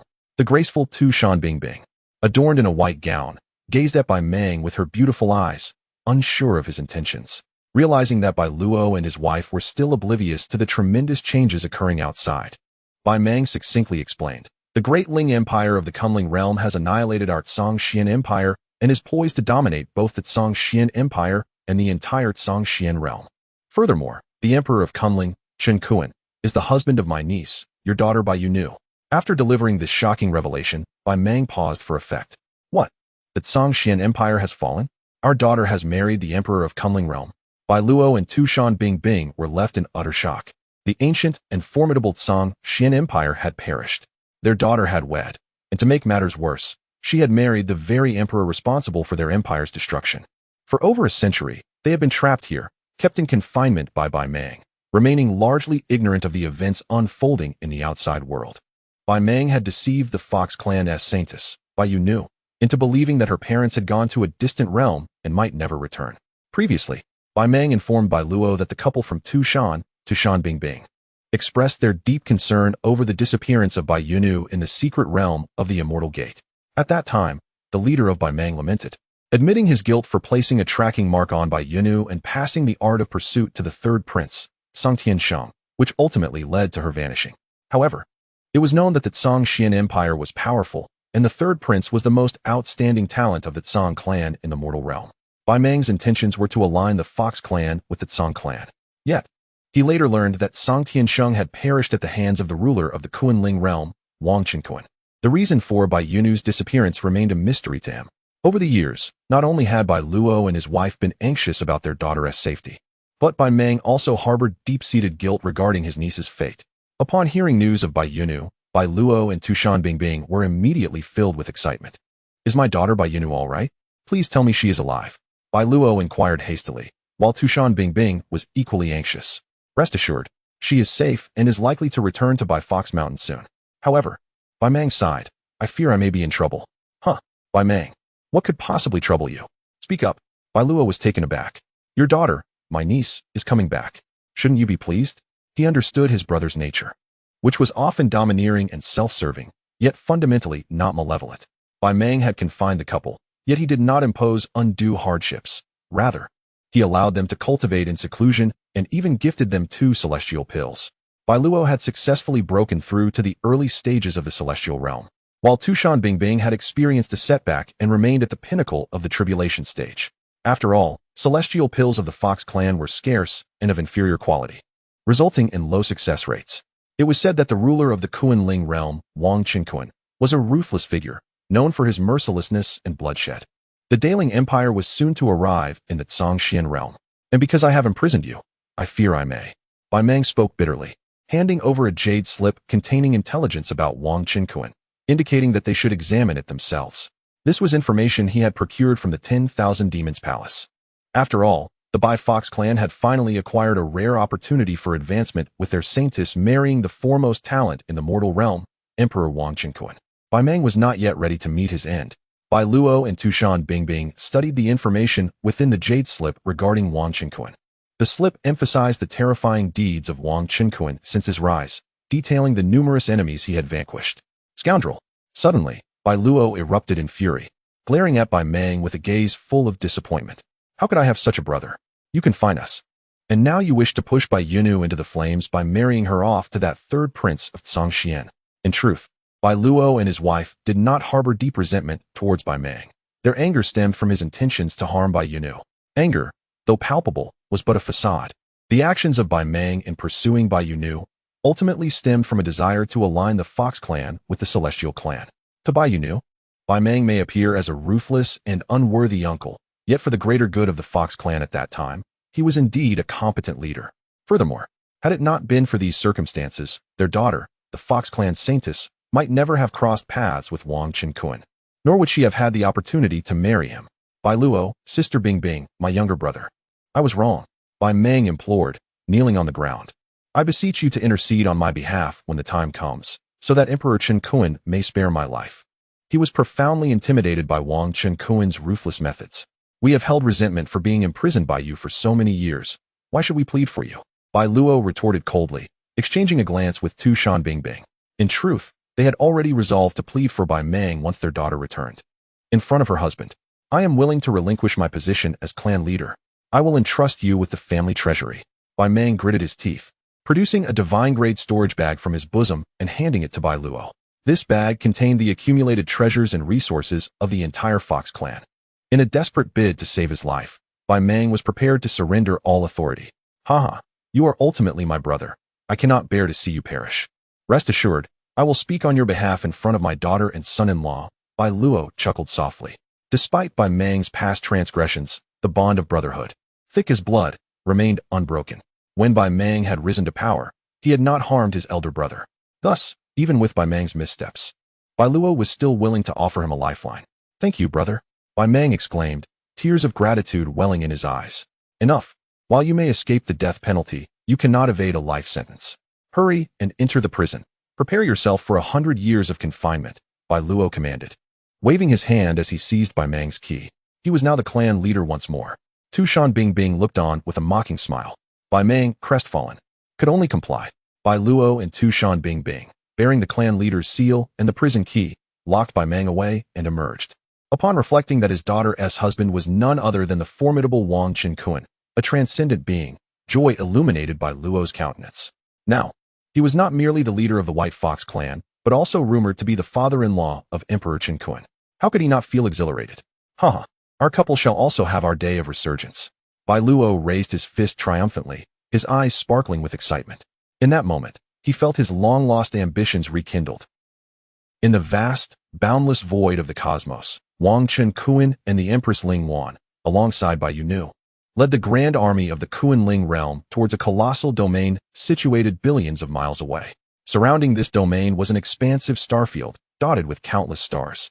This was none other than the Tsangxian realm, which was more than tenfold the size of the Kuan-Ling realm. In the realm of Tsangxian, the homeland of Bai Yunu, Wang Chen Kuan, and the female Emperor Ling Wan led the formidable Kunling realm army, traversing the layers of the starry expanse to arrive beyond the crystalline barriers enveloping the entirety of Tsangxian. With his bare hands, Wang Chen Kuan tore apart the crystalline defenses, guiding his followers into the vast domain of Tsangxian. The expanse of Tsangxian is immensely vast, far surpassing that of the Kunling realm. Furthermore, Tsangxian is home to hundreds of magnificent celestial cities, each thriving with prosperity, teeming with inhabitants, and boasting a peak of cultivation civilization. Alas, at present, these celestial cities seem to be engulfed in chaos, rife with violence, looting, and conflagration. Wang Chen Kuan and the high-ranking officials of the Kunling realm descended upon one of the colossal celestial cities at the center, the former imperial city of Tsangxian. Chapter 162. Returning Bai Yunu to Fox Valley, Chen Kuan presents gifts within the expansive realm of Tsangshuan Imperial City, a colossal celestial city. Chaos has become a distant memory. The formidable cultivators of the Tsangshuan realm, upon learning of the impending arrival of the Kunling realm's army, have united in their efforts to quell discord and restore order. Numerous prominent families and major sects have even banded together to suppress turmoil and maintain tranquility. At this moment, the Imperial Square is thronged with powerful figures from various cultivation families and sections. Boom. The air trembles as hundreds of thousands of soldiers from the Daling Empire arrive aboard over 20 celestial warships. Groups of cultivators at the harmonization, ascension, and tribulation stages leap down in unison. Commanding the troops are Prince Ling Tian of the True Immortal Stage and Zhang Tianheng of the Celestial Immortal Stage. Wang Chen Kuan, accompanied by Empress Daling and by Yunu, steps forth from the warship.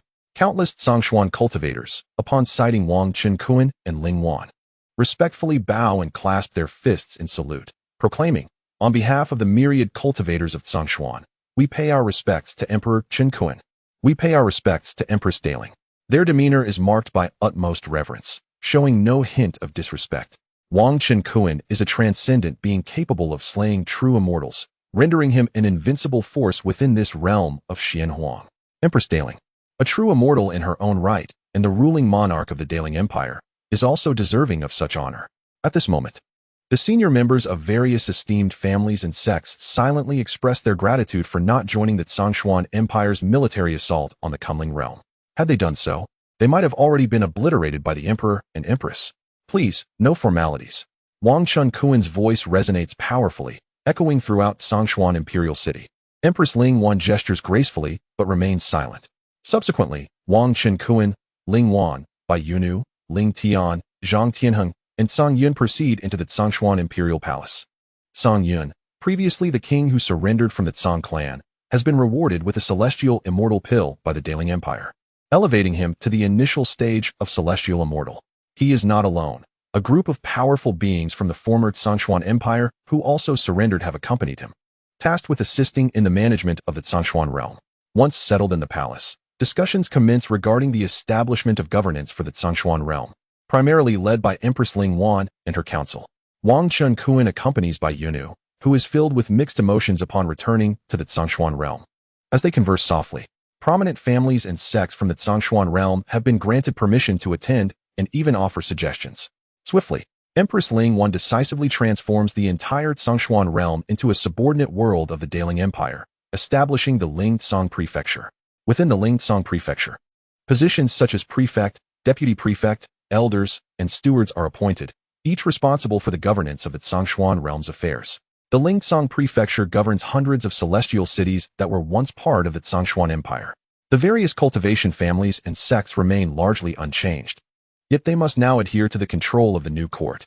The station Daling military is restructured into the Lingtsong Prefecture Army, with plans to recruit and expand its ranks within this realm. Prince Ling Tian is the lord of this realm, and Zhang Tianheng, along with the formidable army of Lingtsong Mansion he commands, naturally serves under him. Zhang Tianheng also holds the position of Deputy Mansion Lord, while the celestial being Yun serves as another Deputy Mansion Lord. Early defectors from this realm who achieved the tribulation phase now occupy various elder and steward positions. This group consists of tribulation experts who are well acquainted with the Zhongshuan Empire, enabling Lingtsong Mansion to swiftly establish dominion over the entirety of Zhongshuan realm. They aim to promptly restore order and quell the strife and turmoil plaguing the various celestial cities.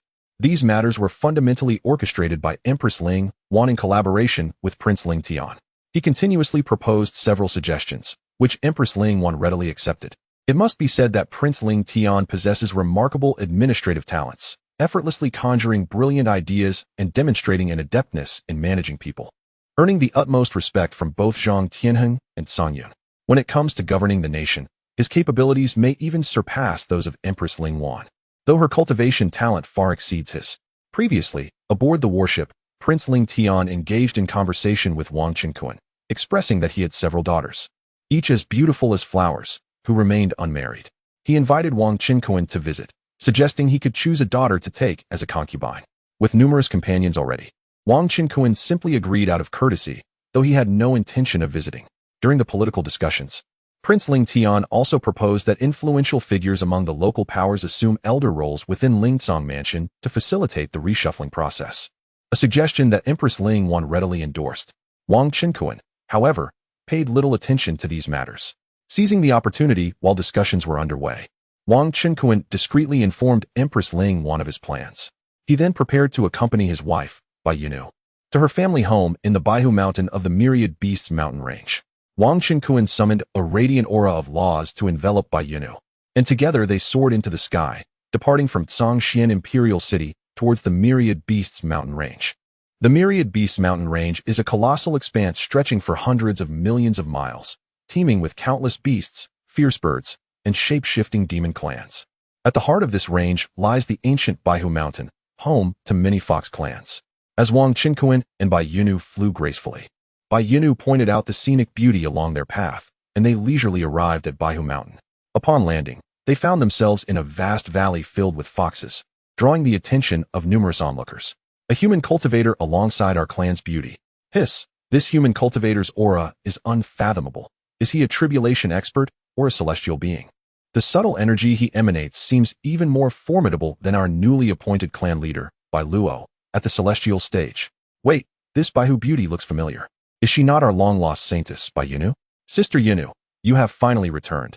and you appear even more beautiful and mature. Hiss, it dawns on me. This human appears strikingly similar to Emperor Qinkuan. Could he truly be Emperor Qinkuan of the Kunling realm? What Bai Luo said is indeed true.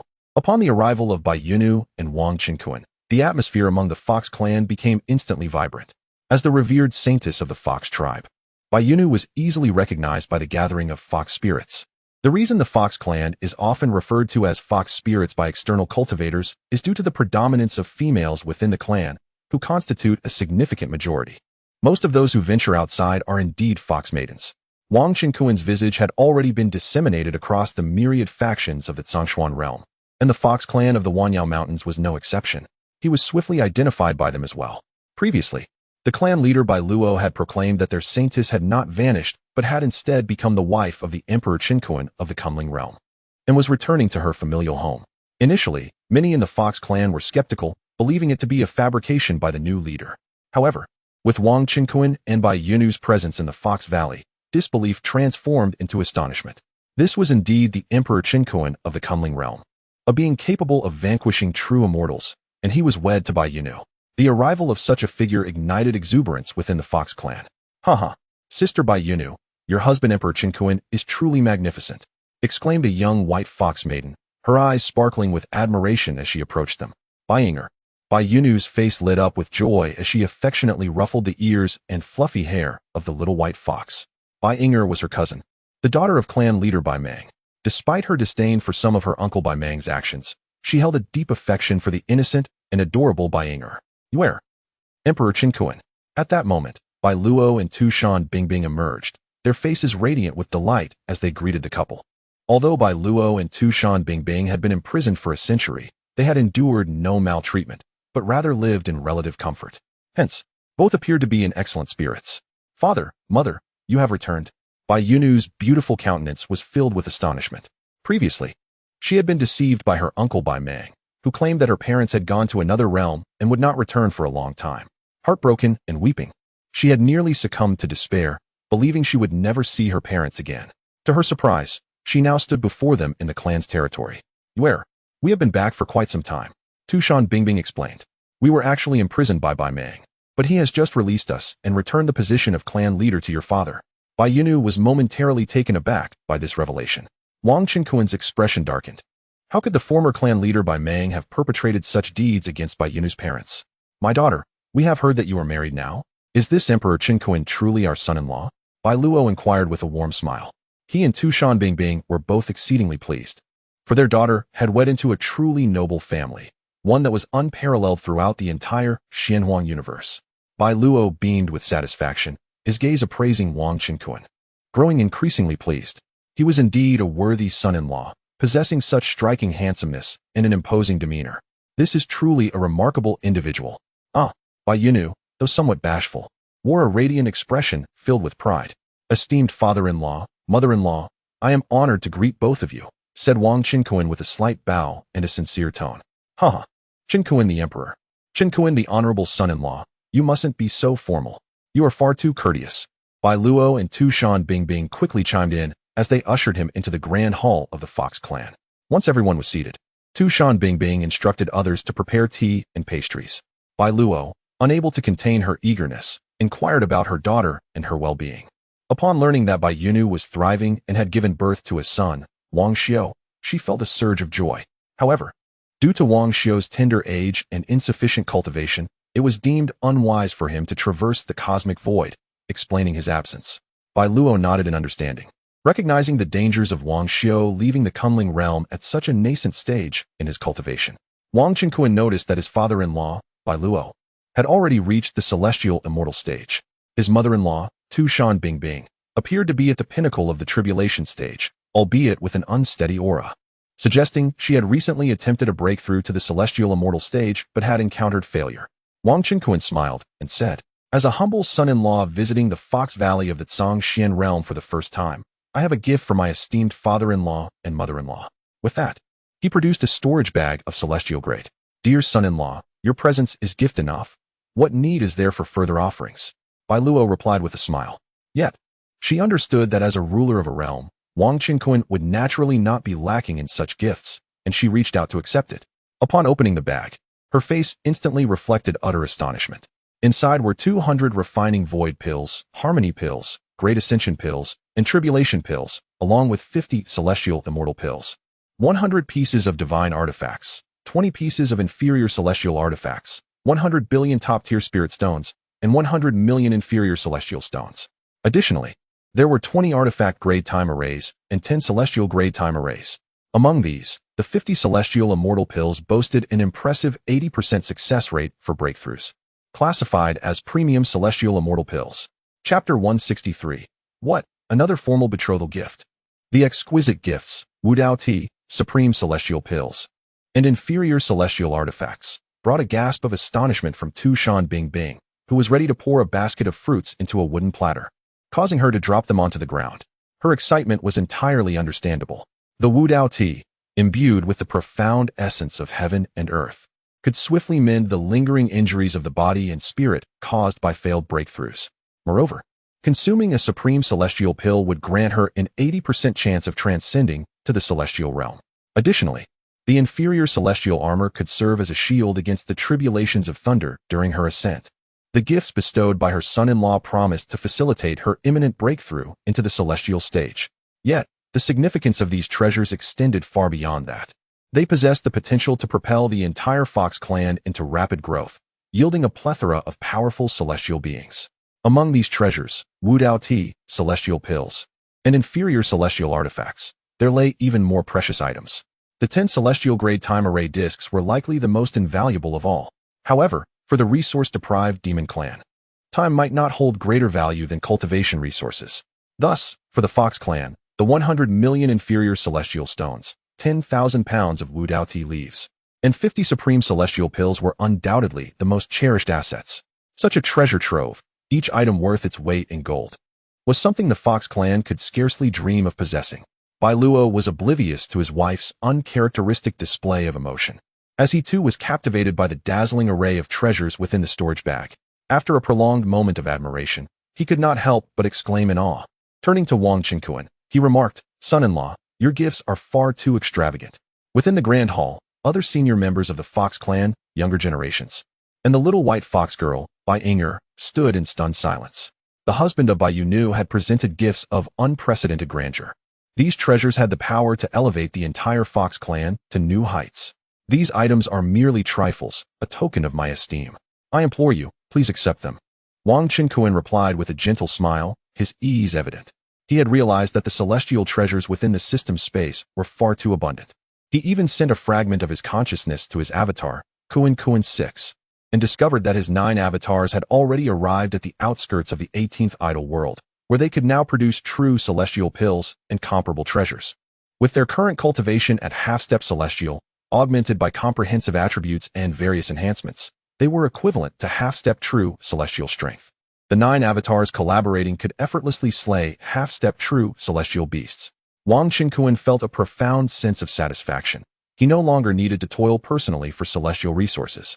In his elation, he produced yet another celestial-grade storage bag, which contained 300 million inferior celestial stones, 30,000 pounds of Wu Dao Tea leaves, 50 supreme celestial pills, 20 supreme true celestial pills, 20 inferior celestial artifacts, and 20 true celestial-grade protective array discs.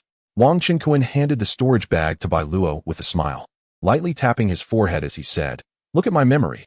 I completely forgot about a formal betrothal gift that I had not presented to your Fox clan. Let these treasures serve as the betrothal gift for marrying Yuer." "What?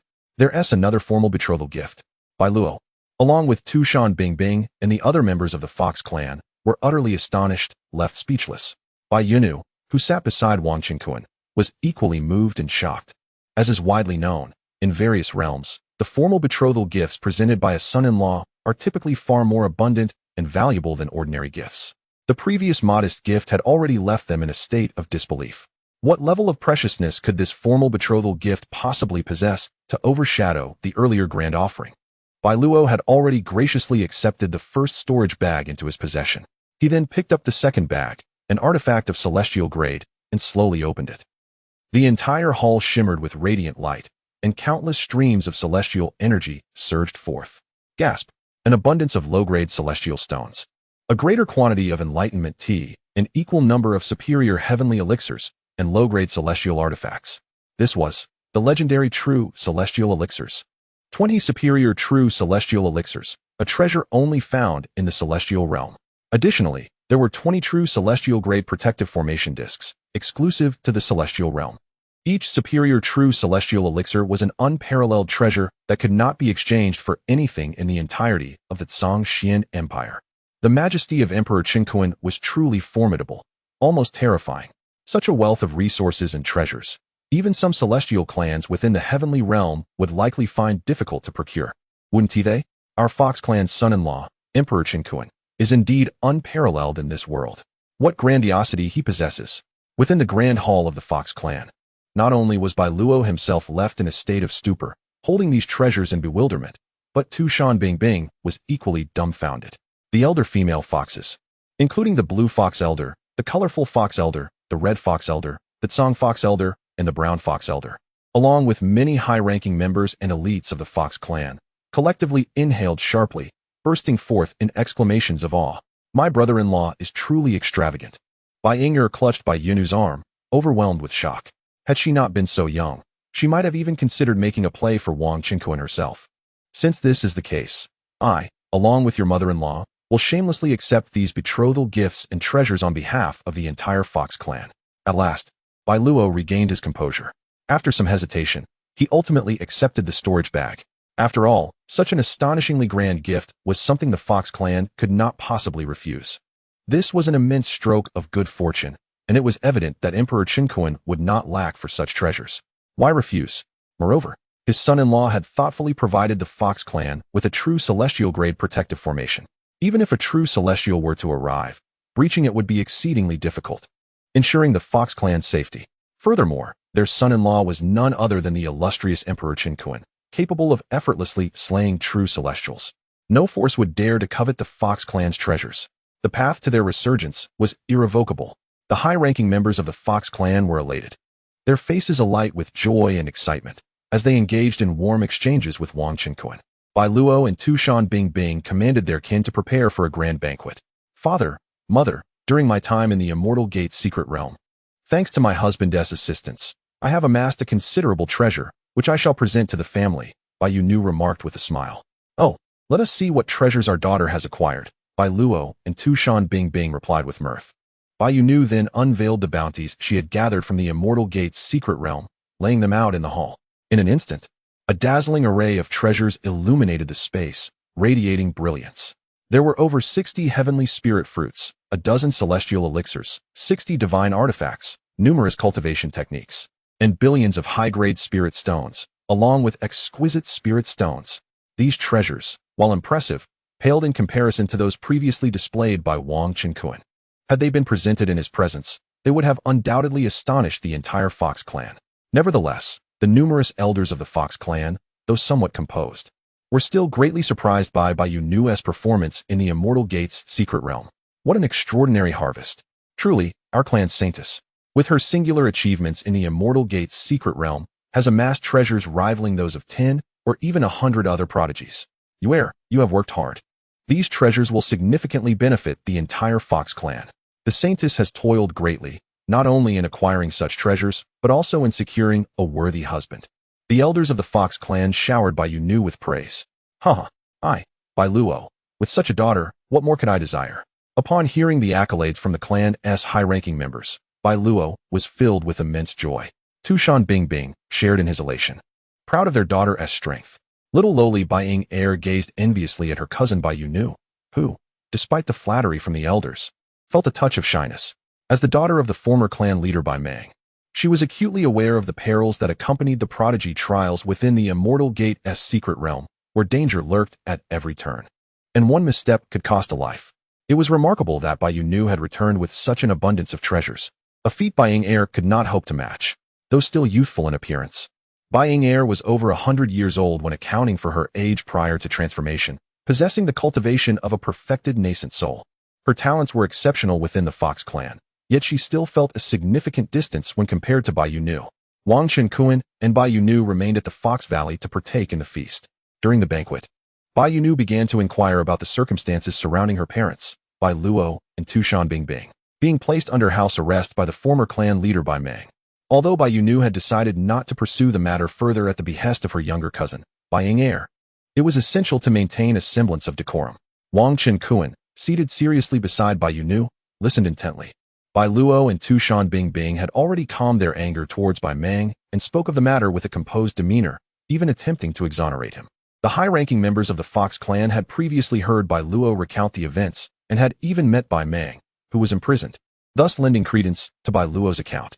Now, they all anxiously gazed at Wang Qinkuan, fearful of the rumored ruthlessness of the Emperor Qinkuan, who might take vengeance for his father-in-law and mother-in-law by eliminating Bai Meng.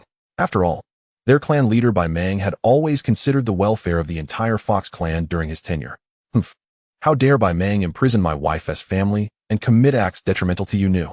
Originally, Wang would have ensured his death. However, given that this incident had not resulted in dire consequences, how Bai Meng should be punished shall be left to Yunu and my father-in-law to handle.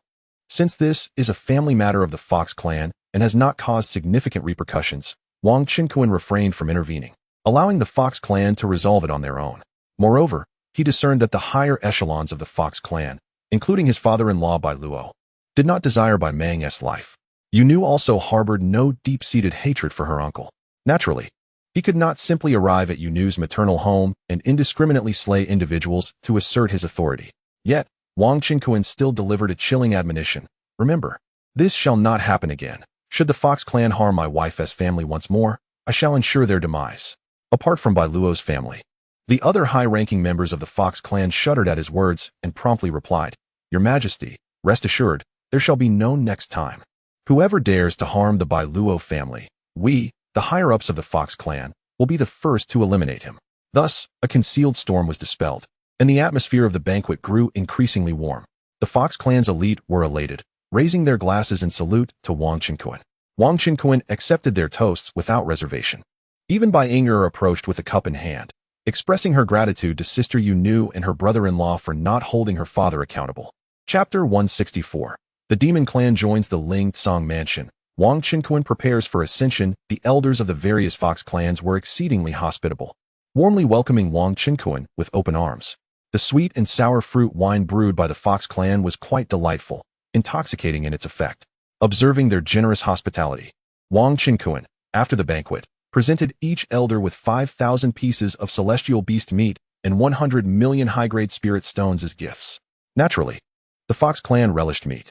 Though the lower-tier foxes could not directly digest the celestial beast meat, they could use it to brew nourishing soup, a greatly beneficial method of sustenance, far surpassing even the efficacy of cultivating with high-grade spirit stones. Of course, Wang Qinkuan could not offer them the bodies of the foxes from the world, as they were of their own kin. Moreover, every young fox who attended the banquet received a generous red envelope from Bai Yulu, each containing 100,000 high-grade spirit stones. Wang Qinkuan directly provided Bai Yulu with 10 billion high-grade spirit stones, which was ample for distributing red envelopes. After all, those who were not elite members of the Fox clan were generally unqualified to reside in this Fox Valley. 100,000 high-grade spirit stones were equivalent to 100 billion low-grade spirit stones, a significant sum for many demon clans. Numerous young foxes eagerly approached to receive their envelopes, expressing their gratitude to their elder sister Bai Yulu and brother-in-law Emperor Qinkuan. Even Bai Inger, upon receiving her envelope, had her eyes crescent-shaped with joy. Simultaneously, her father Bai Meng, though imprisoned by Bai Luo, remained an esteemed elder of the Fox clan and also received a gift from Wang Qinkuan and his wife, 5,000 pieces of celestial beast meat and 100 million high-grade spirit stones, personally delivered by Bai Luo. The entire Fox clan was enveloped in an atmosphere of jubilant celebration, far surpassing the merriment of any festive occasion. That evening, Wang Qinkuan and Bai Yulu naturally took up residence in Bai Yulu's previous boudoir. The following day, upon hearing that Emperor Qinkuan had returned to his wife's family, the high-ranking members of the various demon clans from the Wan Yao mountain range flocked to the Fox Valley to pay their respects to the emperor.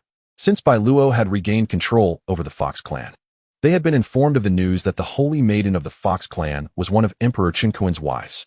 The 10 great demon clans had not dispatched many high-ranking members to the Zhongxian imperial city to attend the discussions held by Empress Ling Wan and her council. This was partly due to the enduring strength of the human sects and cultivation families, even after the fall of the empire. They knew that even if they sent many high-ranking members to help establish the Lingsong mansion, they would likely receive little attention. Secondly, they had learned that the husband of the Holy Maiden of the Fox clan was none other than Emperor Qinquan, which made matters much simpler. In the Grand Hall of the Fox clan, Bai Luo brewed the Tao Enlightenment tea leaves gifted by her son-in-law, serving tea to the esteemed demon leaders. Wang Qinquan and Bai Yulu occupied the seats of honor. Present in the hall were the high-ranking members of the 10 great demon clans from the Wan Yao mountain range. Apart from the Fox clan, these clans included the Black Tiger, Golden Lion, Silver Moon Wolf, Wind Leopard, Crimson Gold Bear, White Serpent, Spider Demon, Pangolin, and Spirit Butterfly, among others. Among these demon clans, the majority were carnivorous. In the realm of cultivation, the demon clans, shaped by the influences of human civilization, possessed considerable intelligence and generally abstained from consuming their own kind. The leaders of these demon clans have largely taken on human forms, retaining only certain features characteristic of their original species. The tea served is imbued with profound Taoist essence. After just a few sips, I felt my previous injuries miraculously healed. Ah, Chief Bai Luo, this is indeed enlightenment tea. How generous of you to treat us with such a treasure. It seems that Chief Bai Luo is truly a demon of great ambition, unlike the rather stingy Bai Mang from before, a group of formidable mountain demons. After indulging in several bowls of enlightenment tea, expressed their astonishment repeatedly while continuously pouring tea for themselves. This precious tea was graciously gifted to our clan by my esteemed son-in-law. You have come seeking Emperor Qinquan, wishing to join the Lingsong mansion, have you not? Bai Luo, filled with pride, took the initiative to inquire. After all, his Fox clan is a member of the demon race, and naturally, he considers the interests of his kin. The establishment of the Lingsong mansion by the Great Ling Empire was well known among the Fox clan, as one of the 10 major demon clans in the Zhongxian realm.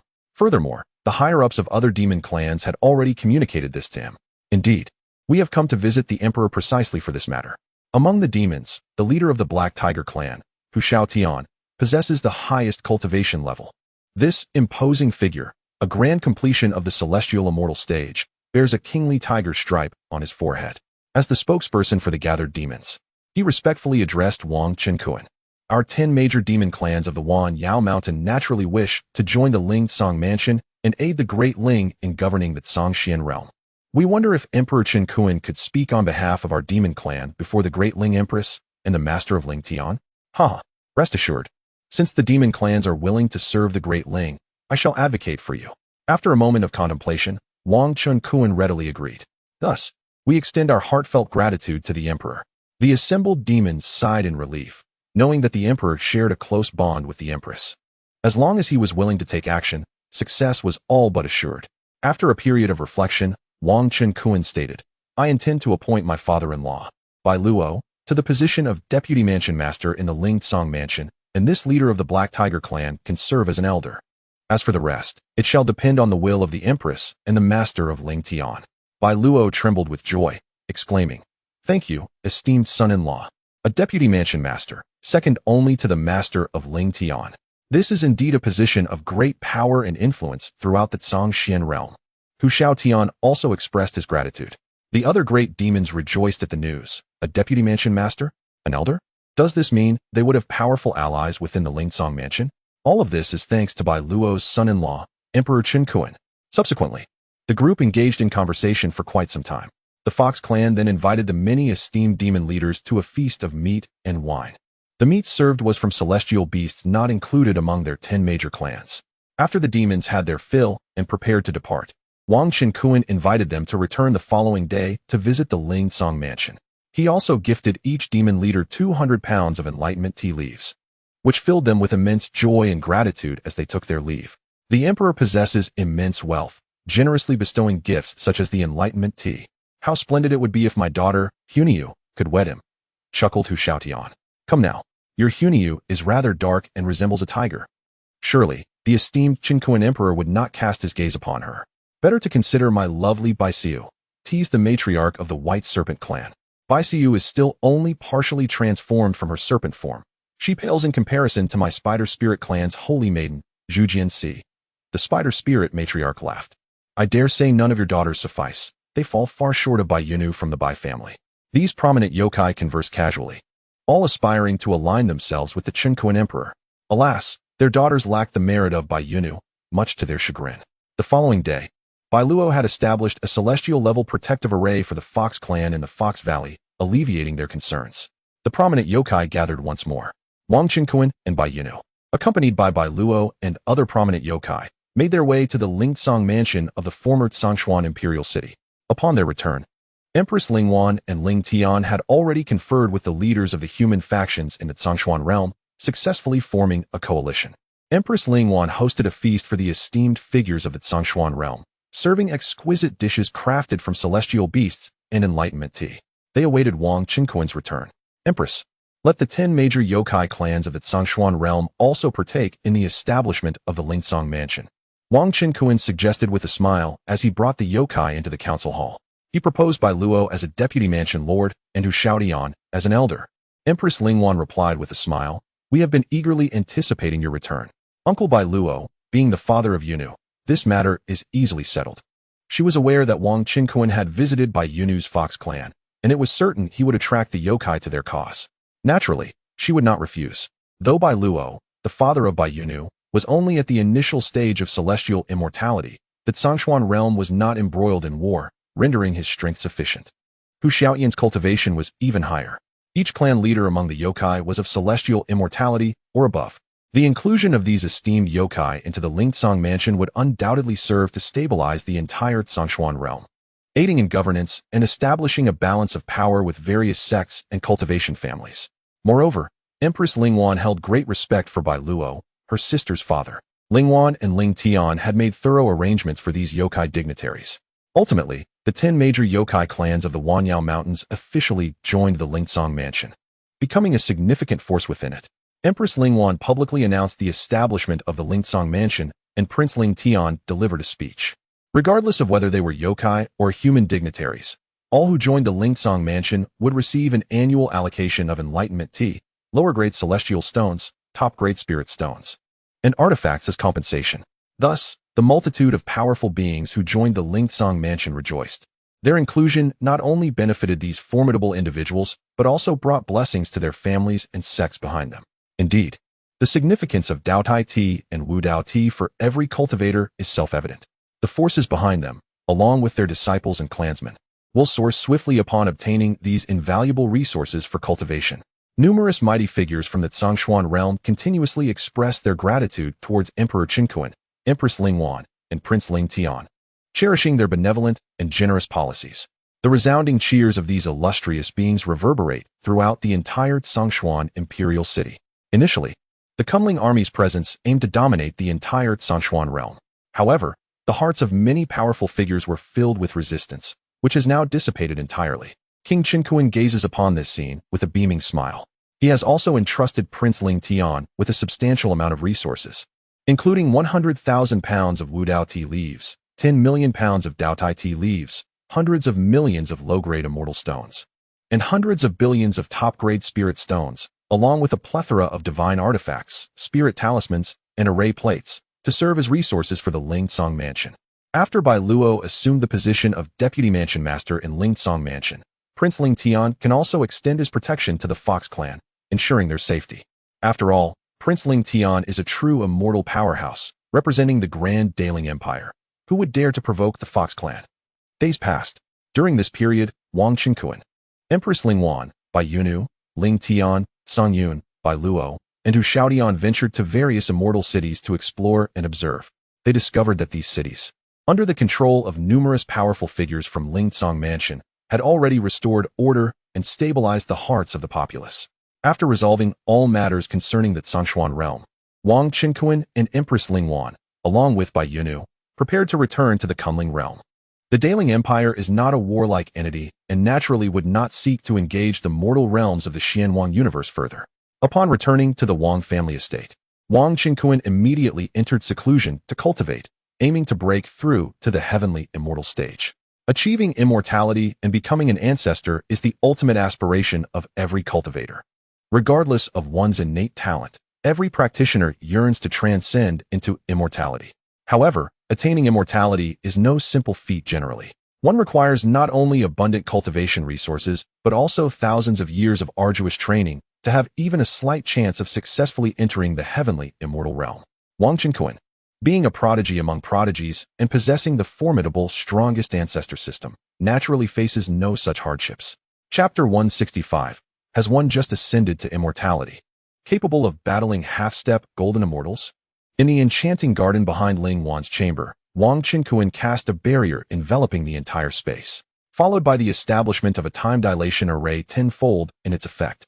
Seated in a meditative posture, he observed that the expanse of Yunjiang Immortal City had expanded over 100-fold compared to its original size. The Wang family estate had likewise extended into the outskirts, encompassing a territory of 3,000 miles in all directions. In terms of its domain, it ranked among the foremost in the Great Ling Empire's cultivation families. Each of his consorts enjoyed spacious chambers, complete with their own gardens. Wang Qinkuan consumed a premium heavenly immortal pill, while simultaneously placing over 10,000 low-grade immortal stones within the barrier. Streams of celestial energy ascended, transforming this space into a sanctuary far superior to innumerable blessed realms within the cultivation world. Lady Ling Wan remained by his side, safeguarding him with her protective aura. As time flowed, 5 to 6 days passed in the outside world. The essence of the heavenly immortal pill was refined within Wang Qinkuan's body, and a substantial amount of the low-grade immortal stones had been consumed. The enhancements to his true immortal cultivation were temporarily sealed away. At last, his innate spiritual power began to condense and evolve, fully transmuting into immortal essence. The profound and ethereal laws of the heavenly immortal coursed through his being once more. Upon achieving this state, an overwhelming aura of immortality radiated from Wang Qinkuan, causing the barrier to tremble with intensity. Once he weathered the impending tribulation, he would officially step into the realm of the heavenly immortal. At this moment, the skies above Yin City were already filled with thunderclaps and flashes of lightning, shrouded in ominous clouds, resembling the onset of the apocalypse. Within the city, countless cultivators gazed upwards in awe, yet remained unperturbed. For prior announcements from the city lord's residence had informed them of Emperor Qinkuan's retreat for cultivation. What a terrifying omen of the thunder tribulation. What could it mean? Was Emperor Qinkuan about to transcend, becoming an immortal? But that could not be. He had already attained the status of a true immortal, and now he sought to ascend even further. Speculation ran rampant among the cultivators. Above the Wang family estate, the thunderclouds thickened, and Wang Qinkuan's aura of immortality surged higher. Suddenly, a resounding boom echoed through the air. The void split open. Torrents of heavenly thunder cascaded downwards. For lower-tier cultivators, this spectacle might not evoke much concern, yet for those of the great ascension, tribulation, and heavenly immortal stages who had rushed to witness, their hearts quaked with trepidation. Thanks to the previous trials of the immortal gates and the subsequent resources Wang Qinkuan had provided, many sects and families within the Great Ling Empire, along with the myriad seas demon and dragon tribes, had seen a notable increase in newly ascended great ascension, tribulation, and heavenly immortal cultivators.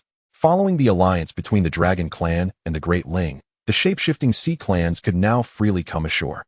Is this the heavenly thunder tribulation? It has indeed arrived. Wang Qinkuan gazed skyward. It is nothing extraordinary. With a swift motion, he extended his right hand toward the descending bolts of tribulation. In the heavens, clusters of thunder were seized by a colossal hand of magical energy, promptly refined on the spot. The scene was nothing short of breathtaking, as terrifying manifestations of heavenly thunder rained down. Thunder swords, thunder blades, thunder axes, thunder dragons, thunder phoenixes, thunder elephants, and more. However, the majority were subdued by Wang Qinkuan's mighty grip. A terrifying array of lightning surged forth from the gaps of the colossal magical hand and thundered against the protective barrier of the Wang family's celestial clan. Yet it barely stirred a ripple. Some of the bolts, seemingly endowed with sentience, circumvented the grasp of Wang Qinkuan and struck him directly, akin to a soothing shower or a gentle massage, eliciting a look of immense pleasure upon his visage. In the vast expanse of Cloud City, numerous high-level cultivators beheld this extraordinary scene, their jaws dropping in astonishment, rendered speechless and uncertain of how to respond. Each wave of this astonishing thunder tribulation appeared to be of a magnitude surpassing that of celestial beings. To think he treated it as mere bathwater. Moreover, with just a single magical hand, he was able to firmly restrain the tribulation, enduring numerous strikes without falter. Truly, he was the esteemed Emperor Qinkuan. In this world, perhaps only he possessed the audacity to do so. The clan leader stood majestic. The members of the Wang family observed their patriarch navigating the tribulation, their spirits soaring. Soon after, the celestial thunder tribulation diminished, leaving Wang Qinkuan untouched, enveloped in an aura of celestial energy, appearing ethereal. From a distance, the Empress Ling Wan watched him with delight, congratulating Emperor Qinkuan on overcoming the tribulation. "Congratulations, Your Majesty." Above Cloud City, the voices of high-level cultivators resonated in celebration. However, an awkward silence fell upon these esteemed figures of the cultivation world as they remained oblivious to the exact realm Wang Qinkuan had transcended. Thus, they could not appropriately express their congratulations for his ascension to immortality, whether to true immortality or even to profound immortality. They only knew it was certainly above the realm of celestial beings. The members of the Wang family, including Wang Qinkuan's wife and children, were equally exhilarated. At that moment, Wang Qinkuan sensed a subtle force of guidance emanating from the heavens, seemingly beckoning him to ascend to the celestial realm. Should he acquiesce to the will of the heavenly path, he could instantly unlock the gates to the celestial world and ascend. However, he could easily resist this guiding force, which was gentle and not coercive. As Ling Wan had mentioned, the Xianhuang universe once had true immortals in its annals. Only those above the realm of profound immortals would be forcibly beckoned by the heavens upon ascension. "Ha! I shall ascend when I choose." Wang Qinkuan had no intention of ascending to the celestial realm just yet. He resolved to ensure all matters were in order before taking that step. Consequently, the heavenly guiding force reluctantly withdrew for the time being. Beep! Congratulations to the host for breaking through to celestial immortality. Your talent, critical hit amplification, has evolved into a prismatic form. You can now create one additional clone. New items have appeared in the marketplace. You have received one lottery opportunity. The critical hit amplification had also reached its maximum potential. Wang Qinkuan examined his talent. Critical hit amplification, prismatic talent. All defenses and attacks of the main body and clones are enhanced by tenfold critical strikes, with specific treasures dropping at a tenfold amplification. Outrageous. It was undeniably powerful. Wang Qinkuan commanded the system to create a clone, naming it Kunkin number 10, and dispatched it to the idle world. Now, with 10 avatars, each possessing the genuine cultivation of an early celestial being, enhanced by attributes and all amplifications, they are comparable to an early true immortal. Furthermore, they will swiftly progress to the pinnacle of celestial beings, effortlessly overcoming true immortal tier, ferocious beasts. Ding! One lottery draw. Congratulations on obtaining a yellow turban warrior of the profound immortal level. Wang Qinkuan won a profound immortal level yellow turban warrior and immediately infused its power into himself. Thus, he became invincible beneath the golden immortal level. The speed of his ascension is truly astounding. Wang Qinkuan is currently blessed with exceptional fortune, frequently drawing the most coveted treasures during lotteries. This may be the system surreptitiously aiding him, yet Wang Qinkuan remains unconcerned, for if he does not win, he simply tries again. For the time being, he has chosen not to check for new items in the marketplace. Generally, he lacks for nothing in terms of treasures, and preserving his fortune is paramount. The higher it remains, the more auspicious it will be. Though this is yet to be confirmed. My lord, the aura you inadvertently released just now was overwhelmingly powerful and terrifying, exclaimed Empress Ling Wan, her hand pressed against her ample bosom, clearly taken aback. She had indeed been startled by the aura of the profound immortal level emanating from Wang Qinkuan. However, once he had fully absorbed the power, he swiftly reigned in his aura, and now, to the perception of others, he only exuded the essence of an early celestial being. Haha, Wanner. Your husband is now capable of contending with half-step golden immortals. Wang Qinkuan declared confidently, gazing at Empress Ling Wan, just recently ascended to immortality and already able to challenge a half-step golden immortal. Empress Ling Wan was utterly astonished. To assuage your shock, my dear, I shall present you with 100 supreme true immortal elixirs and 5,000 supreme celestial elixirs. Wang Qinkuan offered her a storage bag of celestial quality, which contained not only these elixirs, but also 500 million lower-grade celestial stones and 100,000 pounds of enlightenment tea leaves. What? 100 true immortal elixirs and 5,000 supreme celestial elixirs. Empress Ling Wan's mouth dropped open in sheer disbelief. While the value of 5,000 celestial elixirs may not match that of 100 true immortal elixirs, the sheer quantity was staggering. Just consider. This batch of celestial elixirs could enable over 4,000 celestial beings to emerge in the entire Great Ling Empire. What a concept that is. Wang Qinkuan continued. In the boundless desert of the western and northern regions of our Kunling realm, such a vast area, devoid of habitation, is a tremendous waste. We could dispatch powerful beings undergoing tribulation to harness their abilities to restore the environment there. Half of these celestial elixirs shall be rewarded to those tribulation stage cultivators who contribute significantly to the restoration of the desert. Naturally, celestial level cultivators shall also be included. All powerful beings from the Kunling realm who make notable contributions in this endeavor will be rewarded. Having spoken, Wang Qinquan noticed Empress Ling Wan had regained her composure. Indeed, that vast and desolate area has always been inhospitable. Those adept in wood, water, earth, ice, and wind elements at the tribulation stage and above could indeed manage this task. Others may assist as well. Now, as the Great Ling Empire governs the entire Kunling realm, even the Endless Sea is nominally under its jurisdiction. Empress Ling Wan had long contemplated the idea of sand management, envisioning a more expansive territory where the cultivators of the Great Ling Empire could thrive in peace and prosperity. However, that vast expanse of shifting sands had remained unchanged throughout history. It appeared that when the universe birthed the Kunling realm, the laws of heaven and earth faltered there, failing to fully manifest fertile land. During the reign of the Great Yu Empire over that region, they showed little concern for it. Now, having become part of the Great Ling's domain, there exists a promising opportunity for proper governance. Chapter 166, Desertification Control Project, Ascension Opportunities, and the Stirring of Major Powers.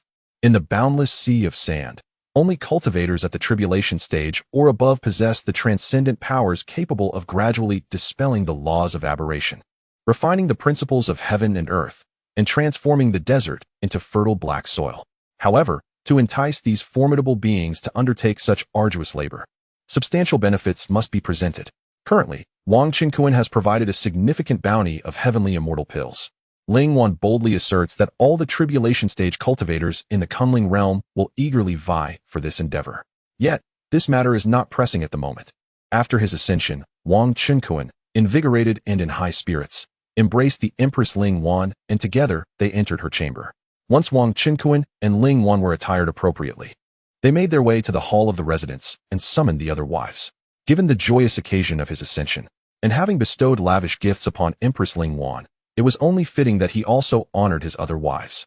Wang Qinquan gifted each wife with 100 million top-grade spirit stones, 1 million low-grade immortal stones, and 3,000 gene of comprehension tea as tokens of appreciation. Yin Yun, Zhuo Miaodong, Zhao Ningxiang, Hu Tao, Long Ji, Pan Yinlian, and the other wives were elated, expressing their gratitude to their husband. Subsequently, Wang Qinquan produced 2,000 top-grade heavenly immortal pills, 2,000 low-grade immortal artifacts, 300 true immortal-level protective family array discs, along with a substantial quantity of high-grade and top-grade spirit stones, low-grade immortal stones, 200,000 gene of quality comprehension tea, and 200,000 gene of comprehension tea. He divided these treasures in half, entrusting them to Qin Zi and Murong Yuyin to be added to the family treasury, as they were the family overseers. This scene left Zhao Ningxiang and the other wives envious, for these were heavenly immortal pills, immortal artifacts, and low-grade immortal stones, especially the 300 true immortal-level protective array discs. It is well known that the Wang family's estate is safeguarded by an imperial-level protective array, as Wang Qinquan had informed his wives. This implies that those true immortal-level protective array discs could be taken back for use by their maternal families.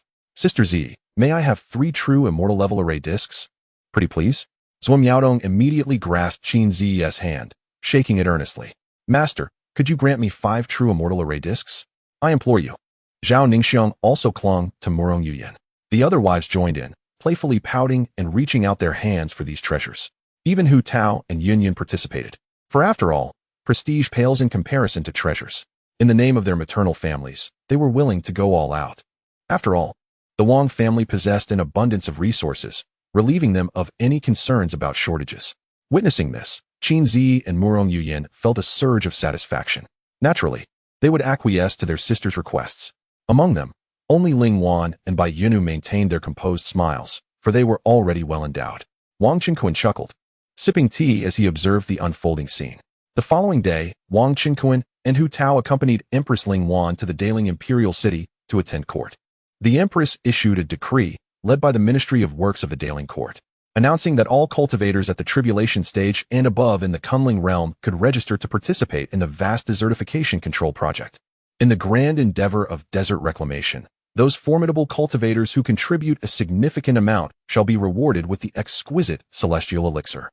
Beyond the celestial elixir, contributions towards the desert reclamation may also be exchanged with the court for enlightenment tea, inferior celestial artifacts, lower-grade celestial stones, protective formations for clans at the celestial level, and artifacts of the divine level, among other valuable treasures.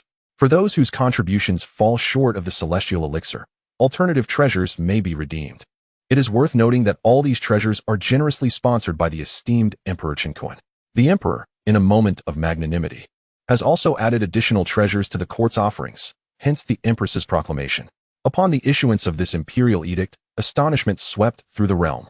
Even influential figures with keen insights hurried to the Great Ling Court to bear witness.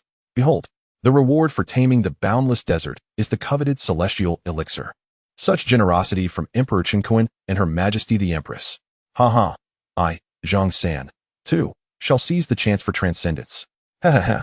I have emerged from seclusion today, prepared to join the court in the reclamation effort. Splendid news, my ancestral hope for ascension has finally arrived. Hasten to awaken him. My father approaches his final moments. I must strive to procure 2 celestial elixirs for us both. I am over 10,000 years old, nearing the threshold of tribulation. At last, I have an opportunity for ascension. Bah! My father still slumbers upon his frosty jade bed. You, old cur, do you wish to take advantage of me? Wretched child, I am indeed your true father, awakened by your son and grandson. In an instant, the various factions within the Great Ling Empire erupted in fervor. Even the venerable ancestors who had attained the pinnacle of tribulation were stirred from their slumber by their disciples and descendants, ready to venture forth into the boundless desert to seize the chance for transcendence. The demon alliance of the Endless Sea also caught wind of this news. Long Yuan personally approached Emperor Qinquan and the Empress, seeking to assemble numerous aquatic adept beings skilled in water-based powers for the desert reclamation.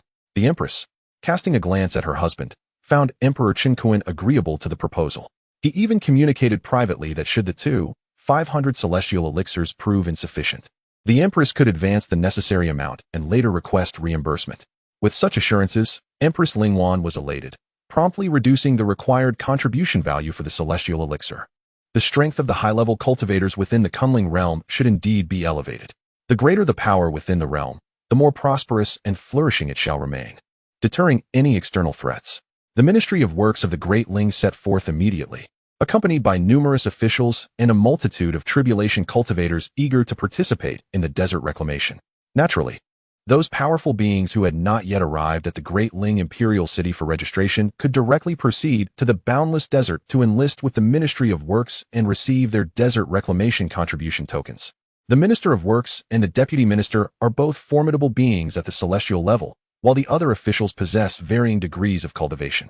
Furthermore, the stationed troops of Great Ling in the former Yu Kingdom find that the region has stabilized, with many tribulation cultivators joining the desert reclamation efforts. The Imperial Court summoned General Hu to select commanders and officials from the Ministry of Works to venture into the boundless desert. Naturally, General Hu and his contingent were primarily tasked with maintaining order and assisting the ministry in overseeing the operations. It is noteworthy that General Hu had previously consumed a heavenly spirit fruit, elevating his cultivation from the initial stage of tribulation to the pinnacle of tribulation. Consuming the heavenly spirit fruit does not grant one direct ascension. Recently, he ingested a supreme celestial elixir bestowed upon him by the Empress, allowing him to break through to the initial stage of celestial being. With General Hu leading the military oversight, the numerous high-level cultivators among the laborers naturally adhered to the regulations set forth by the ministry, avoiding any disorderly conduct. Once the sand control project formally commenced, Wang Qinquan and the Empress Ling Wan made a visit to the scorching expanse of the boundless desert for observation. The combined forces of the Great Ling, the former Yu Nation, and the Endless Sea gathered a considerable number of tribulation stage experts. Astonishingly, there were over 1,000 tribulation stage cultivators and more than a dozen celestial beings laboring across the desert. Most of the perfected tribulation cultivators were aged, with only a few years or decades of lifespan remaining. The celestial beings contributed their efforts to earn celestial elixirs and resources for their sects and families. In truth, if formidable beings of the caliber of Wang Qinquan and Empress Ling Wan were to intervene in the sand control efforts, the entirety of the boundless desert could be transformed into a habitable environment for humanity in no time. However, there was no necessity for such intervention. and Wang Qinquan was disinclined to exert himself. Why toil away at such laborious tasks when others were eager to undertake them? Would it not be more delightful to indulge in leisure with his numerous consorts? Thus, after observing for a while and feeling the oppressive heat, Wang Qinquan escorted Ling Wan back to the Wang residence. There, he relished a tranquil life with his consorts and children, enjoying leisurely days while cultivating. Occasionally, he would enter the world to battle against demonic beasts. Chapter 167. The upgrading of the Kunling realm and visits to various realms several years later. The children of Wang Qinquan, particularly the eldest, had grown into adulthood. Through the relentless efforts of numerous powerful beings, the vast desert had finally been transformed. Wang Qinquan and Ling Wan, accompanied by their other wives and children, embarked on a journey aboard a flying vessel to witness the transformation. The once scorching expanse of sand had evolved into a landscape adorned with mountains, plains, lakes, and thriving forests scattered throughout. The mighty beings had collaboratively crafted numerous secret realms, some of which housed spiritual veins embedded within their mountains and beneath the earth, courtesy of the Great Ling Engineering Department. Within these realms flourished an abundance of spiritual trees and herbs. Various low-tier mystical beasts had also been introduced into the secret realms. Alongside a multitude of such creatures released into the mountains, lakes, and forests outside, fostering their propagation. In a few more years, a significant migration of common folk and low-tier cultivators to the western and northern regions was anticipated. However, it was deemed unwise to allow high-tier cultivators to engage in upheaval immediately. Consequently, the originally allocated 2,500 superior celestial Dan were insufficient for the participants of the project, who were in the tribulation and celestial ranks. The Great Ling Engineering Department ultimately issued over 4,000 superior celestial Dan, with Ling Wan, the empress, initially providing the supplement, later replenished by Wang Qinquan. As for other treasures and resources, they were ample for exchange, as the tribulation-level beings were primarily drawn by the allure of the celestial Dan, with many seeking to acquire more than one. Particularly, those of the celestial rank had astonishing contributions, intending to exhaust the treasures of the Great Ling Engineering Department. Moreover, the required contribution values set by the Empress for items such as Enlightenment tea leaves, low-grade celestial stones, low-grade celestial artifacts, artifact-level time arrays, and celestial-level mountain guard arrays were relatively modest. Additionally, aside from the celestial Dan, these treasures could also be exchanged using the spiritual veins of their respective factions. The transformation of the spiritually barren desert into a vibrant cultivation haven necessitated the utilization of substantial spiritual veins. The Great Ling treasury was not sufficiently stocked with such veins, compelling the major powers to contribute generously. This elicited immense joy among the leaders of various factions, prompting them to return home, excavate their spiritual veins, and present them to the Great Ling Engineering Department in exchange for coveted celestial-grade treasures. As for their future deficiency in spiritual veins, aside from secret realms and the endless ocean, wild regions could also yield spiritual veins. Furthermore, one could venture beyond the Kunling realm into the Xianhuang universe to seek out spiritual veins. Within the Xianhuang universe, beyond the 3,000 established realms, there existed unformed realms birthed by the evolution of heaven and earth. These areas were unsuitable for long-term habitation by cultivators due to their inherent flaws in the laws of nature, which could lead to imminent collapse. Nevertheless, these unformed realms housed numerous spiritual veins underground, which could be excavated and incorporated into their factions as foundational resources. After the completion of the transformation of the vast desert, the entire Kunling realm reverberated with a palpable tremor. In the periphery of the realm, a new expanse of land has emerged, gradually expanding the Kunling realm. The spiritual essence of this world has become increasingly abundant. Wang Qinquan, Empress Ling Wan, and the other formidable beings of this realm have naturally perceived this transformation, their faces illuminated with surprise. This is indeed a fortuitous development. It signifies the growth and elevation of the Kunling realm, slowly accommodating more practitioners. However, this gradual process of advancement and expansion may take quite some time. After addressing this significant matter concerning the Kunling realm, Wang Qinquan and Empress Ling Wan prepare to explore other mortal realms to ascertain the existence of any other true immortals. Wang Qinquan is ready to ascend to the celestial realm. Should there be any hidden true immortal powers in the various realms, it could pose a threat to the Great Ling Empire. With the Kunling realm now flourishing, it is likely to incite the avarice of other powerful beings from different worlds. Therefore, Wang Qinquan intends to visit these realms to investigate thoroughly. Should he encounter true immortal powers, he will either seek to ally with them or issue warnings. At the very least, he must ensure they pledge oaths of heaven's decree, vowing not to attack the Kunling realm or the Great Ling Empire. After all, true immortals possess extensive lifespans, and once he ascends, leaving Empress Ling Yuan, and Ling Tian in the Kunling realm, they may struggle to withstand the incursions of seasoned true immortals from other realms. Wang Qinquan cannot permit such an eventuality. Having offended the celestial clan, he does not plan to ascend with his partner just yet. He intends to ascend alone initially to assess the situation. Wang Qinquan and Ling Wan communicate with Long Yuan and Li Lushing, as well as the other members of his household. "Waner, let us depart." Wang Qinquan gently grasped Empress Ling Wan's delicate hand. She nodded in agreement. Subsequently, the two soared into the sky, breaking through the crystalline barrier and navigating the boundless void of the cosmos. Empress Ling Wan possesses a map of the Xianhuang universe, albeit incomplete, which does not significantly hinder their journey. Wang Qinquan finds the lower-grade celestial vessel too slow, so he envelopes both himself and Ling Wan in celestial essence, traversing the void in their corporeal forms. The Kunling realm is relatively close to the Zhongshuan realm, Fuglite realm, and Chanyuan realm, all within a distance of less than 1,000,000,000,000 miles. Thus, Wang Qinquan decides to visit these realms first. Shortly, they arrive at the Zhongshuan realm, where Wang Qinquan's formidable divine consciousness, surpassing even that of a half-step golden immortal, sweeps effortlessly across the entire world. Should any true immortal exist, they would be unable to evade detection. With a swift sweep of his vast consciousness, Wang Qinquan discovers no presence of beings above the true immortal level. His father-in-law, Bai Luo, is currently in Lingcong Mansion, enjoying tea and casual conversation with Ling Tian and Hu Xiaodian. Within moments, Wang Qinquan and Ling Wan arrive at Lingcong Mansion, sharing pleasantries over tea. Wang Qinquan merely mentions that he and Ling Wan are taking a respite from the outside world. Prince Ling Tian presents Wang Qinquan with a more comprehensive map of the Xianhuang universe, a remnant of the former Zhongshuan Empire. In turn, Wang Qinquan bestows 500 heavenly immortal pills upon Ling Tian to aid in the cultivation of Lingcong Mansion's influence. As Bai Luo's Fox clan currently lacks for resources, there is no immediate need to provide them with further assistance. Subsequently, Wang Qinquan took his leave from his father-in-law and Ling Tian, continuing his exploration of other realms with Ling Wan.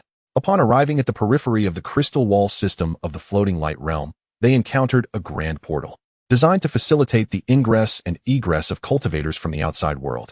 This stable portal was capable of withstanding the chaotic currents of the void, thus preventing the collapse of the crystal wall system. Naturally, during times of external conflict, this portal could be sealed at any moment. Presently, with the true immortals of the Xianyuan universe refraining from intervention, and the true immortals of the Kunling realm not being particularly bellicose, the floating light realm had chosen to keep its portal open. As Wang Qinquan and Ling Wan entered through the portal, he unleashed his divine consciousness to scan the entirety of the floating light realm, yet he found no signs of true immortal power. Ling Wan also conducted her own survey. Though her divine consciousness was far from capable of encompassing the vastness of the floating light realm, which was considerably larger than the Kunling realm. Suddenly, a formidable presence surged forth. What terrifying pressure of divine consciousness! Wang Qinquan's vast awareness elicited shock among numerous celestial beings, prompting them to ascend into the skies to greet the two figures. Is that not the Emperor and Empress of the Kunling realm? How could the divine consciousness of Emperor Qinquan be so formidable? Has he perhaps ascended to the realm of the true immortal? That seems implausible. True immortals can scarcely withstand the gravitational pull of the celestial realm. How could one remain in the mortal world? Perhaps he has merely reached the threshold of true immortalhood? A half-step true immortal is already an invincible force in this realm. Yet, even without reaching that stage, a true immortal could sweep across the world. They are truly enviable. As they beheld the overwhelming presence of the two figures, over 20 celestial beings could not help but gasp in awe. In this world, true immortals stood as the pinnacle of cultivation, wielding the power to obliterate the heavens and the earth with their every gesture. The celestial beings were utterly incapable of even brushing against the hem of their garments. With a tone of utmost caution, an elder of celestial rank from the floating light realm inquired, "What brings the Emperor and Empress of the Kunling realm to our realm? We eagerly await your guidance." The other celestial beings dispersed into the heavenly expanse, wary of any sudden aggression from Wang Qinquan and Ling Wan. Of course, should they choose to strike, none would escape unscathed. Chapter 168.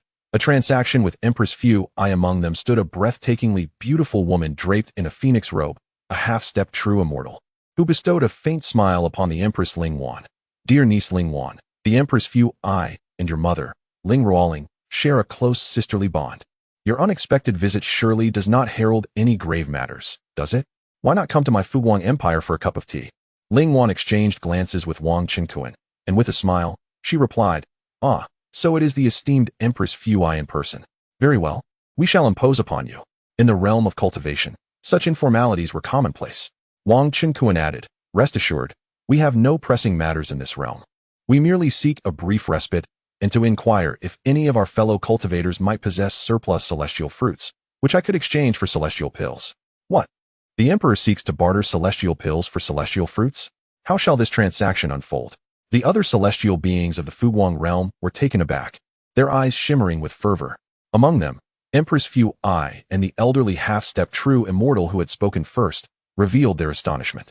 This elder was none other than the father of Empress Fu I, Emperor Fuchen. It appeared that his lifespan was waning, with less than a decade remaining, exuding an aura of celestial decline. Let us discuss the exchange further within your palace, Wang Qinkuan remarked nonchalantly. Thus, the father-daughter duo of Fuchen and Fu I, along with the other celestial beings, guided Wang Qinkuan and Ling Wan toward the imperial city of Fuguang Empire.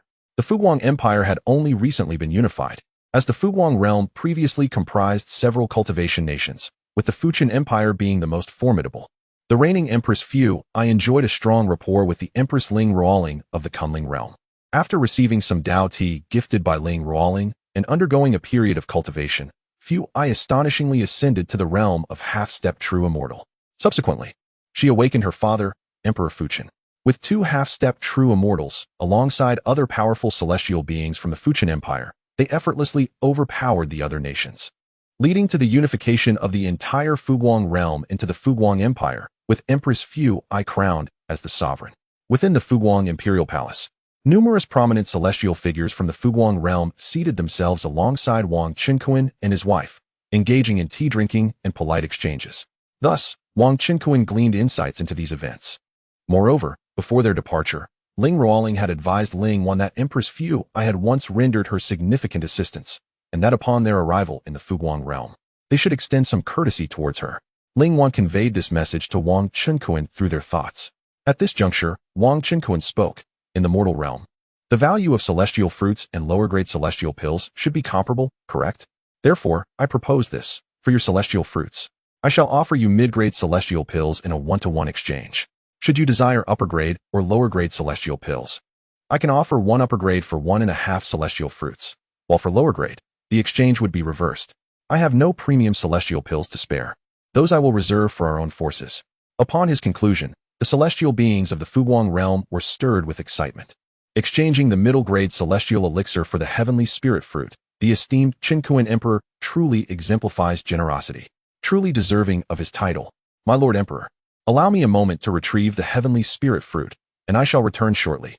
Amidst the celestial beings, many expressed their enthusiasm. Those without the heavenly spirit fruit hastened back to their respective factions to procure it. Others seized their communication jade tablets to send messages to their sects or other immortal factions. For there were still celestial beings from the floating light realm who had yet to arrive. The Qinkuan Emperor is indeed magnanimous. The Floating Way Empress giggled, preparing to exchange heavenly spirit fruits from her imperial treasury. However, Wang Qinkuan interjected, Empress Floating Way, please hold. You are a close friend of my esteemed Empress, Ling Ruoling, correct? I am prepared to offer 2 premium true immortal pills in exchange for your heavenly spirit fruits, requiring merely 10 of the fruits for each pill. What? Premium true immortal pills. Such priceless treasures, and only 10 heavenly spirit fruits for one. The Floating Way Empress and the Floating Dust Emperor were momentarily struck dumb, seemingly unable to comprehend. Particularly, the Floating Dust Emperor trembled with excitement. With but one premium true immortal pill, he could almost ascend to true immortal status, extending his lifespan by several millennia. He would not have to face death. The hearts of other celestial beings present also quivered with anticipation. This was a true immortal pill they desired. They would gladly part with 10, even 100, heavenly spirit fruits for it. More than that, however, was beyond their means. Otherwise, they would have been willing to trade as well. Alas, it seemed the Qinkuan Emperor would not part with additional true immortal pills. However, I have a condition that I hope you will accept. Upon exchange, you must break through on the spot and swear an oath to the heavens. Promising not to invade my Kunling realm or the Great Ling Empire in the future, Wang Qinkuan stated calmly, gazing at the floating Wei Empress and the floating Dust Emperor. Originally, he would not have offered the true immortal pills for exchange, fearing that their ascension might pose a threat to the Kunling realm. Yet, given that the Empress of the Floating Light realm had assisted his mother-in-law, Ling Ruoling, he made an exception to present too. Of course, we are willing. The floating Wei Empress promptly replied. The floating Dust Emperor concurred without hesitation. Did they have nothing better to do than to attack the Kunling realm? Moreover, disregarding the prowess of the Qinkuan Emperor, the Kunling realm possessed numerous true immortals, making it exceedingly formidable. Attacking them would be tantamount to courting death. Witnessing this, Empress Ling Wan revealed a smile. The floating Wei Empress promptly produced over 100 heavenly spirit fruits, successfully exchanging them with Wang Qinkuan for 2 premium true immortal pills, in addition to numerous celestial pills. This comprised the entirety of the heavenly spirit fruits from the Floating Light Empire's treasury. The exchanged celestial pills were not solely for her benefit, but belonged to the entire empire. Other celestial beings of the Floating Light realm also contributed, collectively offering over 100 heavenly spirit fruits, all exchanged with Wang Qinkuan. Most of their heavenly spirit fruits were traded for middle-grade celestial pills at a 1-to-1 ratio, while some were exchanged for upper-grade celestial pills at a rate of 1.5 fruits per pill. Then, Empress Fuwei and Fuqin ventured beyond the outskirts, preparing to transcend to the true immortal realm and to establish their oaths to the heavenly Tao. In order to enhance their chances of successfully undergoing the tribulation, Wang Qinkuan gifted each of them a piece of inferior-grade immortal armor. The Fuwang realm boasted a divine-level temporal formation disc, yet Wang Qinkuan found it too slow and provided them with 2 immortal-grade temporal formation discs. As both individuals were to break through simultaneously, they needed to maintain a considerable distance from one another. Otherwise, the difficulty of the thunder tribulation would be doubled. Fuwei and Fuqin each set up their temporal formation disc barriers, and under the protective guidance of Wang Qinkuan and his wife, they refined the true immortal elixir to facilitate their breakthrough. In the distance, the celestial general of the Fuguang Empire stationed troops to guard the area, preventing outsiders from encroaching. While mere days passed outside, the duo experienced what felt like several tens of days here. Eventually, the thunder tribulations on both sides subsided. Empress Fuwei and Fuqin finally exhaled a breath of relief, having successfully navigated the true immortal tribulation. The laws of true immortals entwined around them, their auras resplendent and formidable. The father and daughter were filled with exuberance as they approached Wang Qinkuan and his wife to express their profound gratitude, subsequently pledging their oaths to the heavenly Tao. They vowed never to assault the Kunling realm or the Daling Empire, declaring that should they violate this oath, they would face divine retribution and annihilation. The heavenly Tao represents the universal laws governing existence, distinct from the world will of the Fuguang realm. Just as they completed their oaths, a resounding thunder echoed through the heavens, and a faint binding force subtly enveloped them. Naturally, should individuals from the Kunling realm choose to attack or insult them, they retained the right to retaliate. Thank you, Emperor Qinkuan and Empress Lingwan. Fuqin, still beaming with joy, relished his newfound longevity of 100,000 years. This was an extraordinary achievement, allowing him to outlast many peers and rise to the pinnacle among countless cultivators in the mortal realm. Empress Fuwei, too, radiated with delight, her cheeks tinged with a faint blush. In truth, she found herself contemplating the idea of offering herself to Wang Qinkuan or perhaps harboring designs upon him. However, on one hand, she had once taken a husband who had since perished. On the other hand, she shared a generational relationship with Lingwan's mother, making it inappropriate to entertain thoughts of her niece's husband. Furthermore, Emperor Qinkuan appeared to possess lofty aspirations, likely deeming her, a widow, unworthy of his attention. While she believed her beauty could rival that of Ling Ruoling, she felt dwarfed by the unparalleled allure of Empress Lingwan. Thus she kept her thoughts unspoken. Fuqin gazed at his daughter and then at the strikingly radiant Empress Lingwan beside Wang Qinkuan, caught between words and silence, lamenting the unfortunate circumstances. Unbeknownst to Wang Qinkuan, who was oblivious to their contemplations, he bid farewell to the father-daughter duo and gracefully departed from the Fuguang realm. Chapter 169, The Heavenly Wind Sect. Surrounded by the great formation of Kunling immortal partners subsequently, they arrived at the nearby Changyuan realm. In this realm, no true immortal beings were discovered. Amidst the myriad celestial beings in Changyuan realm, who gazed with unease, envy, and reverence, Wang Qinkuan continued to exchange heavenly spirit fruits with the mighty of this world, employing the same method as in the floating light realm. The The celestial beings of Chanyuan realm were equally elated by this turn of events. In the mortal realm, the value of heavenly spirit fruits naturally pales in comparison to the transcendent celestial elixir. Moreover, it was a medium-grade celestial elixir. Over the course of 2 years, Wang Qinkuan and the Empress Ling Wan traversed nearly all 3,000 mortal realms, yet they found no other true immortals. However, Wang Qinkuan reaped bountiful rewards, trading a considerable amount of celestial elixirs for heavenly spirit fruits with the powerful beings of other worlds, utilizing low, medium, and high-grade celestial elixirs for these exchanges.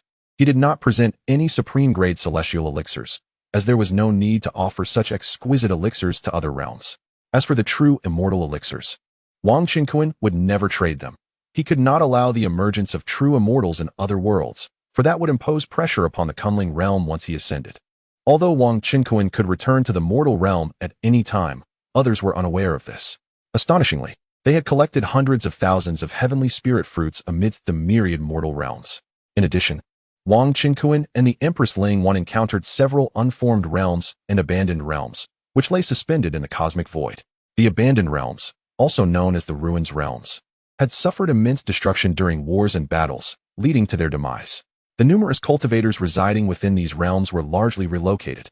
Those low-level cultivators and mortals who remained faced the relentless collapse of their realm, aging and dying, or being torn apart by emerging void fissures and energy whirlwinds. This universe is unique, maintaining approximately 3,000 realms. Upon the destruction of a realm, new realms suitable for cultivation would emerge. The unformed and ruins realms lacked crystal walls, making it exceedingly difficult for cultivators below the Mahayana stage to survive. In these areas, celestial beings and tribulation-transcending ancestors from nearby cultivation realms often led their disciples or kin in excavating spiritual veins and various other materials, treasures of heaven and earth. As Wang Qinkuan and the Empress passed through these extraordinary realms, they refrained from excavating treasures or spiritual veins. Instead, they offered celestial elixirs in exchange for spiritual veins. The powerful cultivators were overjoyed to trade their spiritual veins for celestial elixirs. The value of a spiritual vein is determined by its length and quality. Wang Qinkuan proposed a price of 1 medium-grade celestial elixir for a spiritual vein approximately 3 to 4,000 zhonglong. As such a spiritual vein was nearly equivalent in value to a heavenly spirit fruit.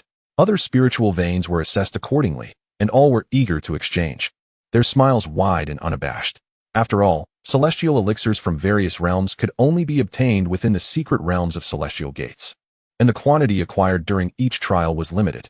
Thus, the couple, Wang Qinkuan and Ling Wan, exchanged for several tens of thousands of exquisite spiritual veins, as well as a greater quantity of superior and medium-quality ones. Wang Qinkuan dismissed the inferior spiritual veins, deeming their spiritual essence too scant. The illustrious names of Emperor Qinkuan of the Kunling realm and Empress Ling Wan once again reverberated throughout the vast expanse of the Xianwang universe. The formidable cultivators from various realms collectively referred to them as the Kunling celestial couple. Their previous notoriety stemmed from their annihilation of the Zhongshuan Empire and the eradication of 10 true immortals from the celestial Zhong clan. This time, however, it was due to their generous offering of the celestial elixir for trade among the realms. At this moment, a low-grade celestial flying vessel soared swiftly ahead. Within this vessel resided the very duo hailed as the Kunling celestial couple by the powerful beings of the realms. Wang Qinkuan embraced Empress Ling Wan.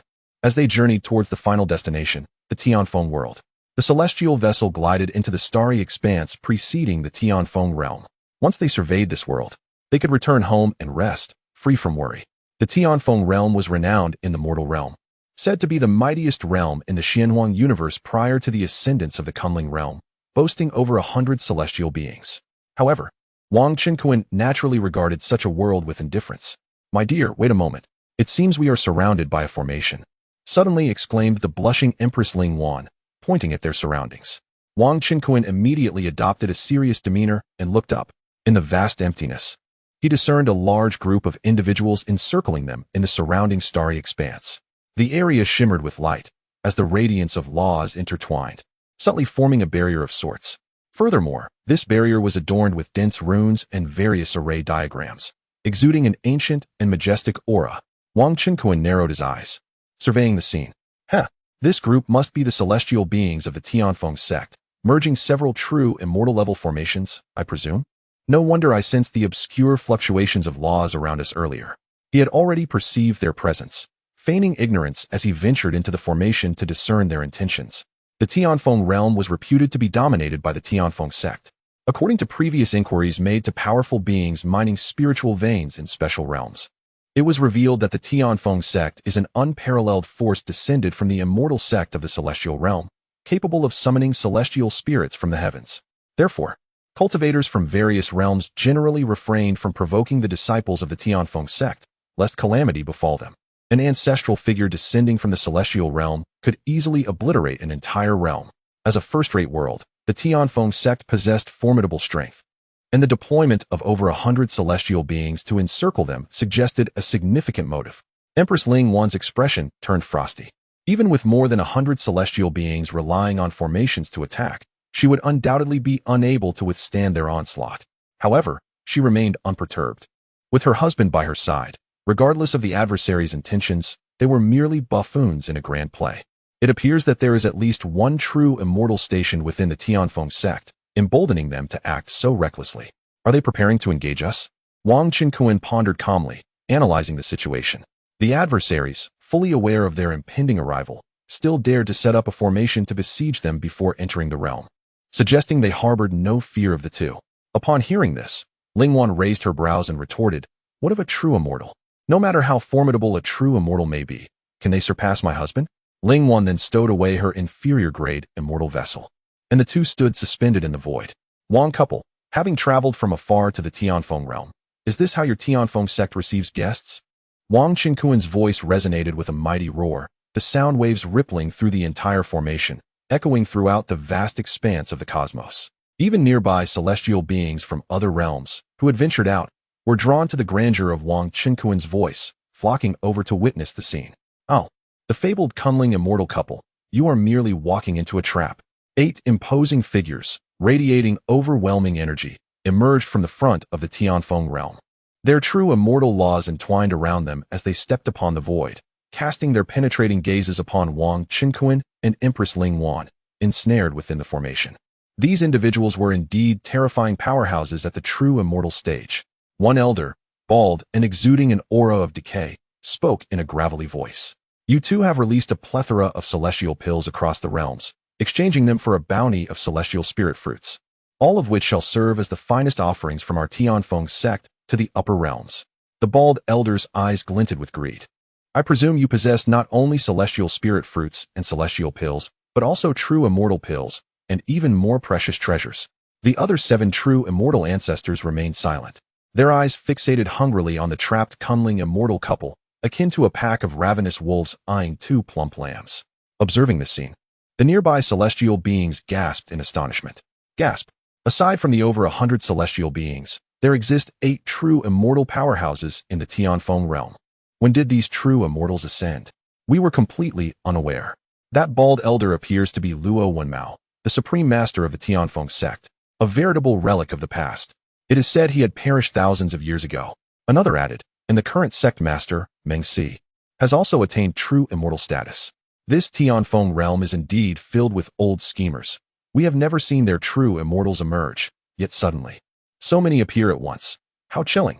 Their emergence was clearly aimed at confronting the Kunling immortal couple. The myriad celestial beings from other worlds engaged in fervent discussions. Surely, 8 true immortals cannot contend with Emperor Qinkuan? He has slain 10 true immortals from the Tsang clan. Someone questioned. Moreover, with that superlative formation and over 100 celestial beings present, the outcome remains uncertain. The Tianfeng sect has truly gone mad, recklessly targeting the Kunling immortal couple, thereby inciting a formidable enemy. After all, treasures are quite alluring. Are they not also after the celestial spirit fruits and other riches? The Tianfeng sect can still summon celestial spirits from the upper realms? Matters may not be as straightforward as they seem. Let us observe closely. However, some speculated that the situation was far from uncomplicated. In any case, the celestial beings gathered merely came to spectate, showing no concern for which side would prevail.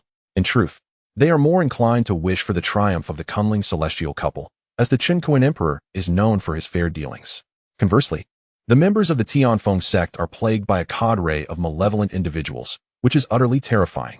Naturally, the The Tianfeng realm often exploits its multitude of celestial beings to bully other worlds.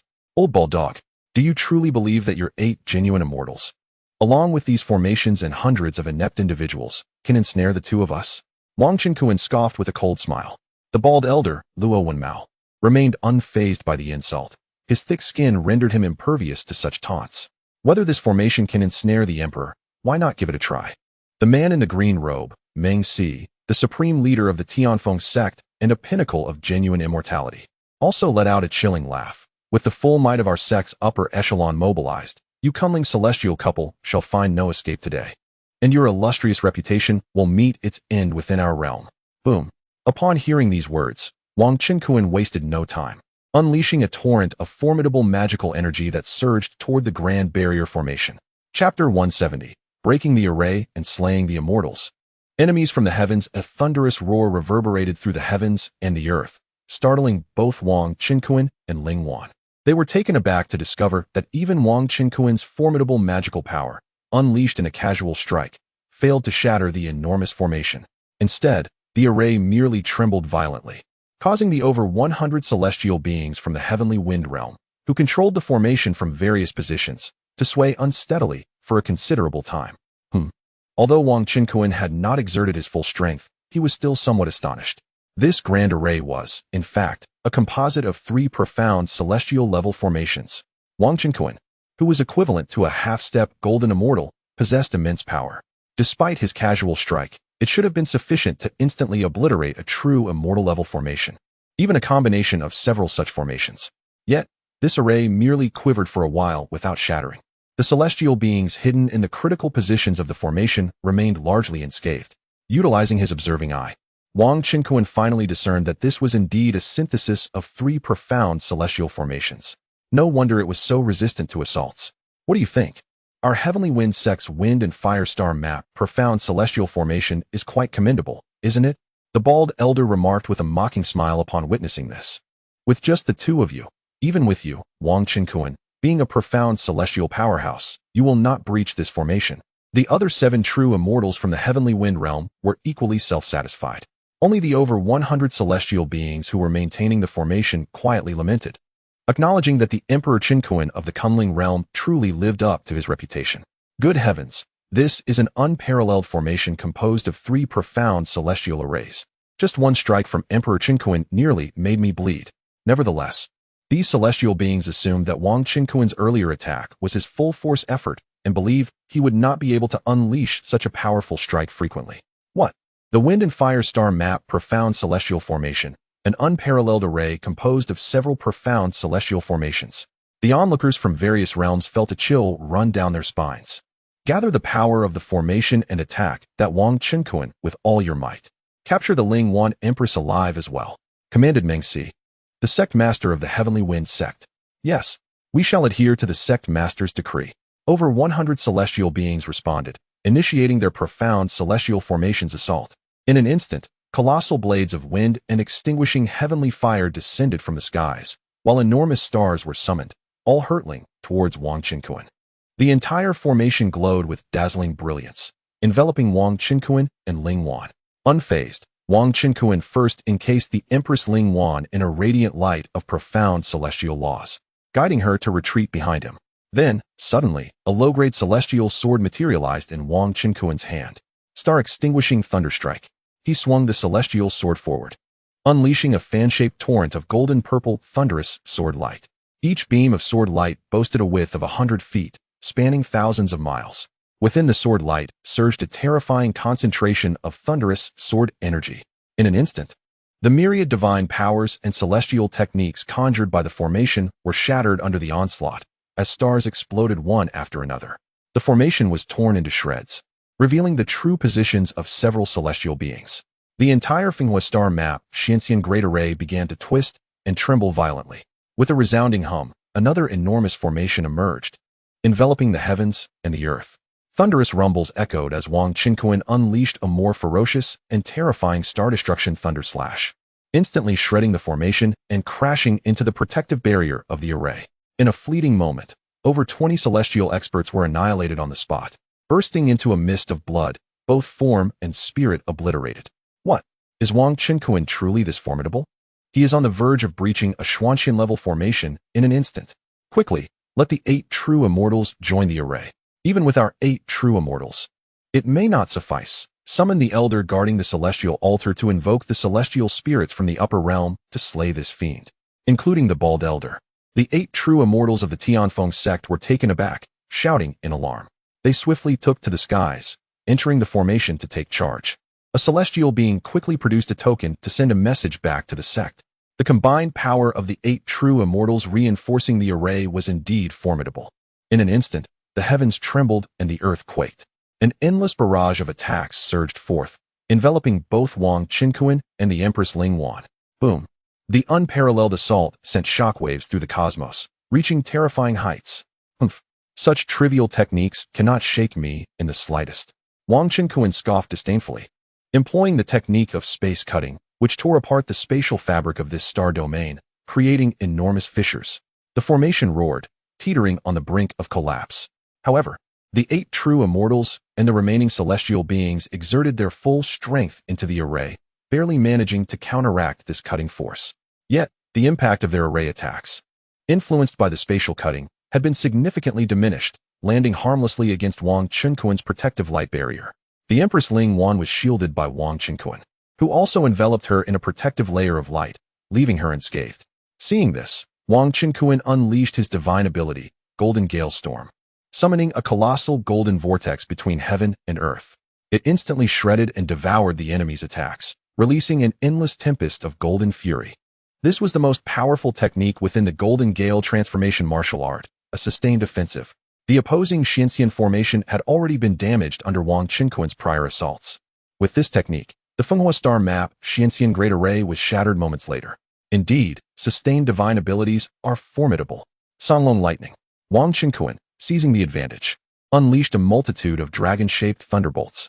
In this wave, the remaining celestial experts of the Tianfeng sect were obliterated to ashes. 5 of the 8 true immortals of the Tianfeng sect perished. They were reduced to mere dust. Even the bald elder Luo Wenmao, sect master Meng Si, and another fully realized true immortal were severely injured. All dead. Our celestial beings are all gone. Only 3 true immortals remain. The Tianfeng sect is doomed. Sect master Meng Si surveyed the surrounding devastation, his face ashen, coughing blood repeatedly. The eternal foundation was shattered in an instant, leaving him profoundly devastated and scarcely able to believe it. Damn it, those fools from the sect. Why have they not yet summoned the celestial beings from the upper realms? The bald elder clutched his chest, roaring in fury. Masters, we should flee for our lives. A kind-hearted middle-aged true immortal urged, before soaring into the sky. Escaping on his celestial vessel. Prompted by his warning, the injured bald elder and the master of Tianfeng sect hastily took flight as well. Do not bother to escape. Go to the Yellow Springs to accompany your disciples of celestial rank. Wang Qinkuan sneered, resolute in preventing their escape. With a mere wave of his sleeve, 3 formidable azure dragons surged forth in an instant, obliterating the trio into nothingness. Without the protection of a formation, they were utterly powerless. This astonishing and bloody spectacle left the onlookers from various realms aghast, nearly choking on their disbelief. One person breached the profound immortal-level formation and annihilated 100 celestial disciples and 8 true immortals of Tianfeng sect. This, the Emperor Qinkuan, is terrifying beyond measure. Has he perhaps stepped into the realm of profound immortals? Little did they expect to witness the downfall of such a superpower as Tianfeng sect today. One could not help but wonder whether Emperor Qinkuan would unleash a massacre within the Tianfeng realm. These celestial beings dared only to whisper among themselves, even resorting to sound transmission for communication. They feared to speak aloud, lest they provoke the wrath of Emperor Qinkuan and invite calamity upon themselves. Empress Ling Wan gazed at Wang Qinkuan, her beautiful eyes sparkling with admiration. So powerful.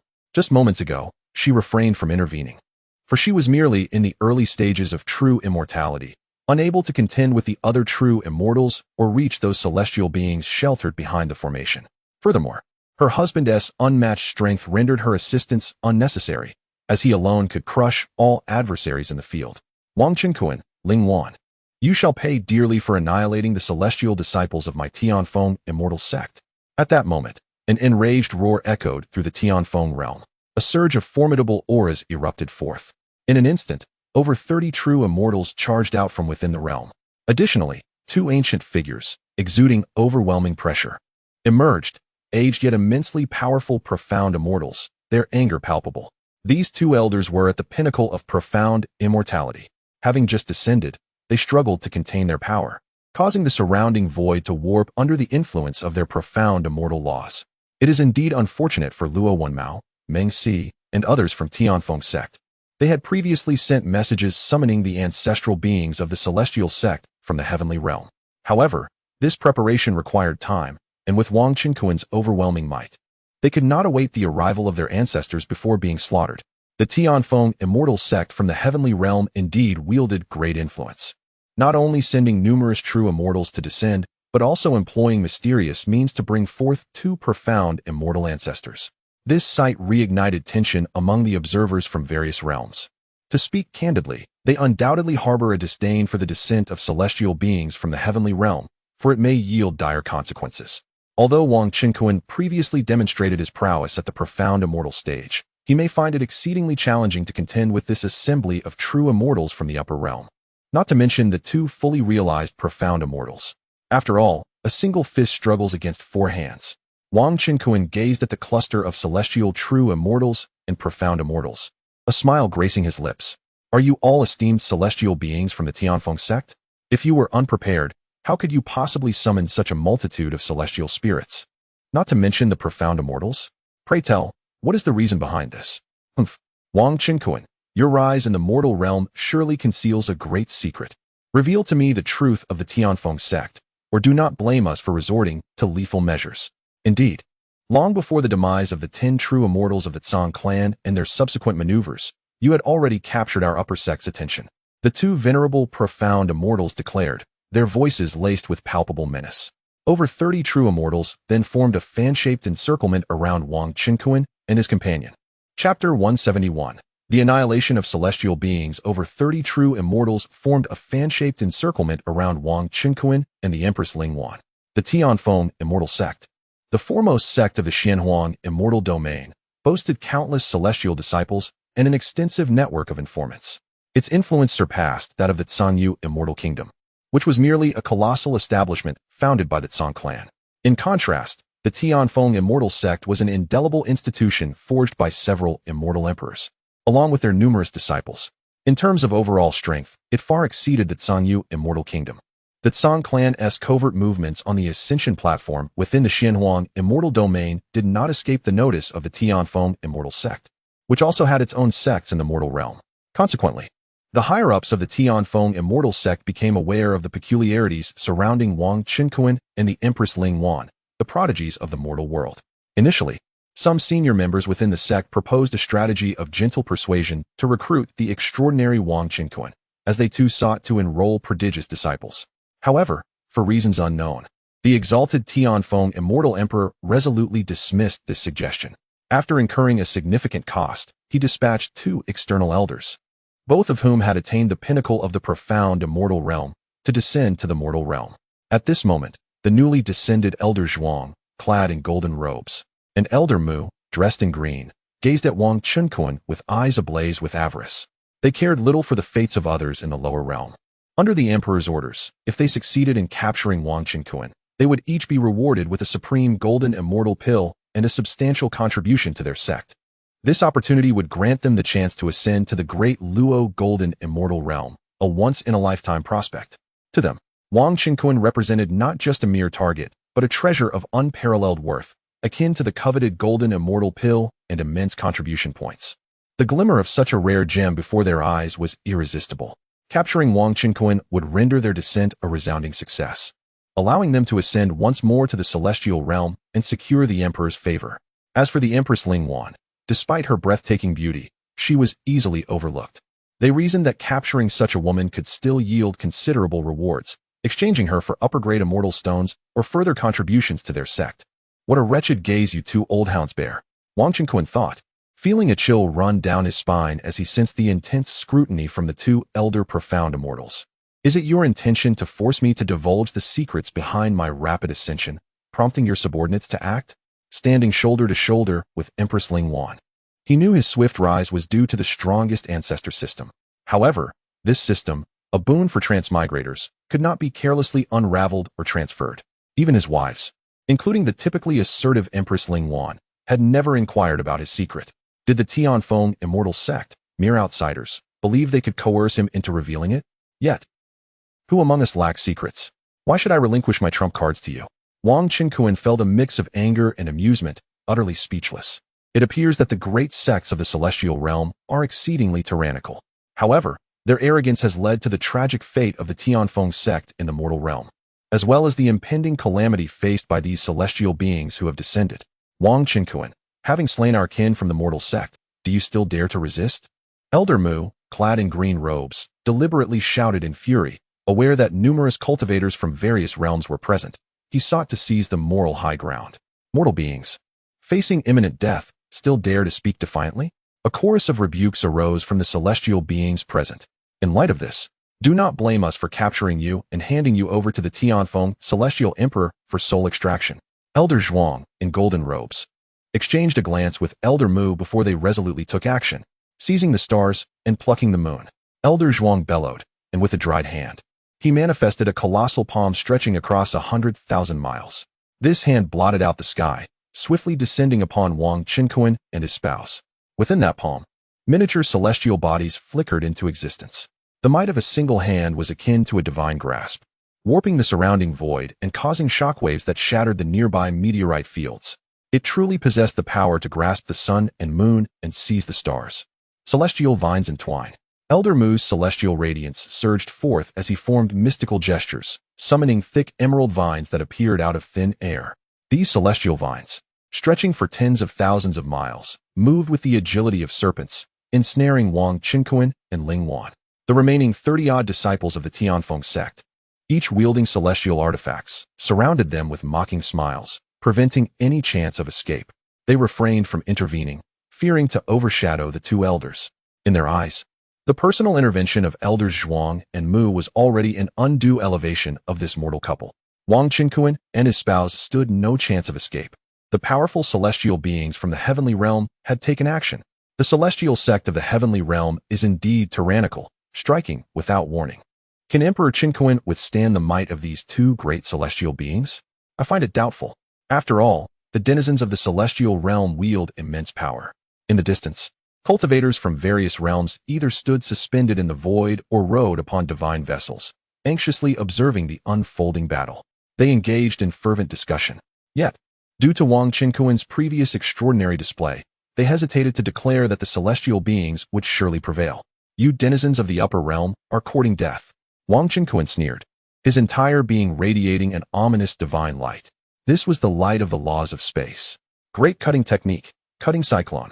With a flourish of his arms, a massive space cyclone, measuring 1,000,000 miles in diameter, suddenly materialized and swept forth. Countless dark patterns emerged upon the cyclone, containing the might to annihilate the heavens and the earth. Within it were terrifying blades of cutting force, forged from the power of space, spinning at high speeds, cleaving through the void and tearing everything asunder. The cutting cyclone was the third divine ability of the 16th level celestial technique, great cutting technique. He had refrained from using it until now due to its immense consumption of celestial essence. Yet, the power of this technique was unparalleled. The colossal cutting vortex, under the control of Wang Qinkuan, instantaneously devoured and shredded Elder Zhuang's sky-blocking withered palm and the celestial vine unleashed by Elder Mu. Even the surrounding stars and meteorites caught in its wake were reduced to mere powder. Go! With a swift wave of his sleeve, the enormous cutting vortex continued to whirl at high speed, advancing towards them with lethal intent. What sorcery is this? How can it be so formidable? Panic gripped them. Retreat! Retreat! In an instant, the previously fierce and triumphant Elder Zhuang and Elder Mu resembled startled rabbits, crying out in terror. They attempted to flee, yet they were no match for the might of Wang Qinkuan's divine power. In a heartbeat, they were engulfed by the cutting vortex. After mere moments of resistance, the two venerable beings, masters at the pinnacle of the profound immortal realm, were utterly obliterated into fragments. Blood mist billowed forth, under the terrifying laws of cutting. Even their souls were torn asunder, unable to escape. Their celestial forms and souls ultimately faced complete annihilation. This was the legendary spatial grand technique. And even the two elders met a tragic fate. How can you be so powerful? The remaining 30-odd true immortals from the Heavenly Wind sect were utterly astounded, their faces contorted in horror. Although not long ago, they had witnessed Wang Qinkuan slay a true immortal, leaving a profound impression. Elder Zhuang and Elder Mu were formidable figures of the profound immortal realm. In the vast celestial world, these elders could be deemed powerful presences. Yet, they had perished before their very eyes. They had never anticipated that Wang Qinkuan had already ascended into the profound immortal domain, reaching the brink of the golden immortal level. This did not even account for his critical strike talent. With a single move, he had extinguished 2 ancestral elders of the profound immortal level. Is it truly this easy to slay the ancestral elders of the heavenly realm, as if one were but slaughtering chickens? So, the Emperor Qinkuan is this formidable. Why did the Heavenly Wind sect provoke such a powerful figure? Meanwhile, distant high-ranking cultivators from the mortal realms were left dumbfounded. They dared not speak loudly, instead murmuring amongst themselves or exchanging thoughts through telepathy. Damn it, this mortal is shockingly powerful. We've truly kicked a hornet's nest. Had I known, I would not have rushed to descend and earn contribution points. I don't want to die. I want to survive. Flee. Quick, flee. The remaining true immortals of the Heavenly Wind sect fled frantically, desperately seeking to return to the celestial realm. Flee. Do you think you can escape? Wang Qinkuan scoffed, waving his hand. Whoosh. In an instant, the cutting divine power was unleashed once more. Streams of small cutting vortices, each spanning miles, surged forth, locking onto their targets with deadly precision. Oh, in an instant, the screams of these true immortals echoed as their bodies shattered into oblivion, their souls extinguished, culminating in their immediate demise.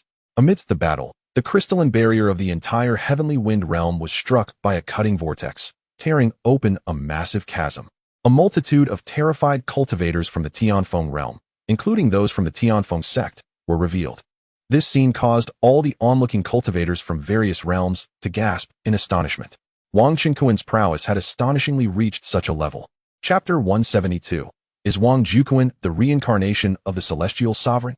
In an astonishing display, he decimated 2 fully realized Xianxian and over 30 true immortals from the celestial realm in an instant, leaving countless practitioners of the Tianfeng realm and the disciples of the Tianfeng sect in utter shock and dread. The legendary figure of the mortal realm, Emperor Qinkuan, is truly unfathomably powerful. He single-handedly caused the demise of numerous celestial beings in the Tianfeng realm. Not only does he suppress an entire realm, but even the descended immortals are no match for him. The higher celestial sects can no longer send their immortals to the mortal world.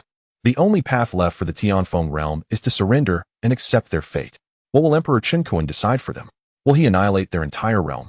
It is said that Emperor Qinkuan has a penchant for extraordinary beauties, and the Tianfeng realm possesses several unmarried saintesses. Perhaps offering them to the emperor could placate his wrath. Who knows, they might even rise through the ranks by aligning themselves with such a powerful figure. However, those among the Tianfeng realm's celestial beings and tribulation transcenders who entertain this notion can only look upon the Empress Ling Wan by Wang Qinkuan's side with bitter expressions. None of their saintesses can compare to her beauty and grace. The disparity is simply too vast. At that moment, in the celestial realm, within the Xianhuang immortal domain, deep within the Tianfeng immortal sect, a colossal pagoda stands tall, inscribed with images of divine beasts like the Qilin, true dragon, and vermilion bird, radiating an overwhelming celestial aura. This is the Tianfeng sect's low-grade immortal treasure, the Tianfeng Pagoda. A low-grade immortal treasure is a tier above the top-grade immortal artifacts, far more valuable, being a premier piece of equipment within the immortal realm. Inside the Tianfeng Pagoda lies a miniature world, rich in immortal spiritual energy, serving as a sanctum for cultivation for the sect. On one of its levels, hundreds of high-ranking celestial beings from the Tianfeng sect sit cross-legged, silently contemplating. Buzz, the Tianfeng immortal emperor, seated prominently, slightly altered his expression and let out a snort. The boundless laws of the immortal emperor inadvertently emanated a pulse, causing the entire Tianfeng Pagoda to tremble slightly. What has transpired with the Lord of Tianfeng?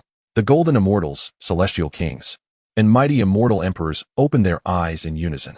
All the true immortal disciples and Xianxian elders sent to the mortal realm have been slain. The Tianfeng immortal emperor stated coldly. Was it the work of the prodigy from the mortal realm, Wang Qinkuan? Upon hearing this, all the mighty beings exchanged glances.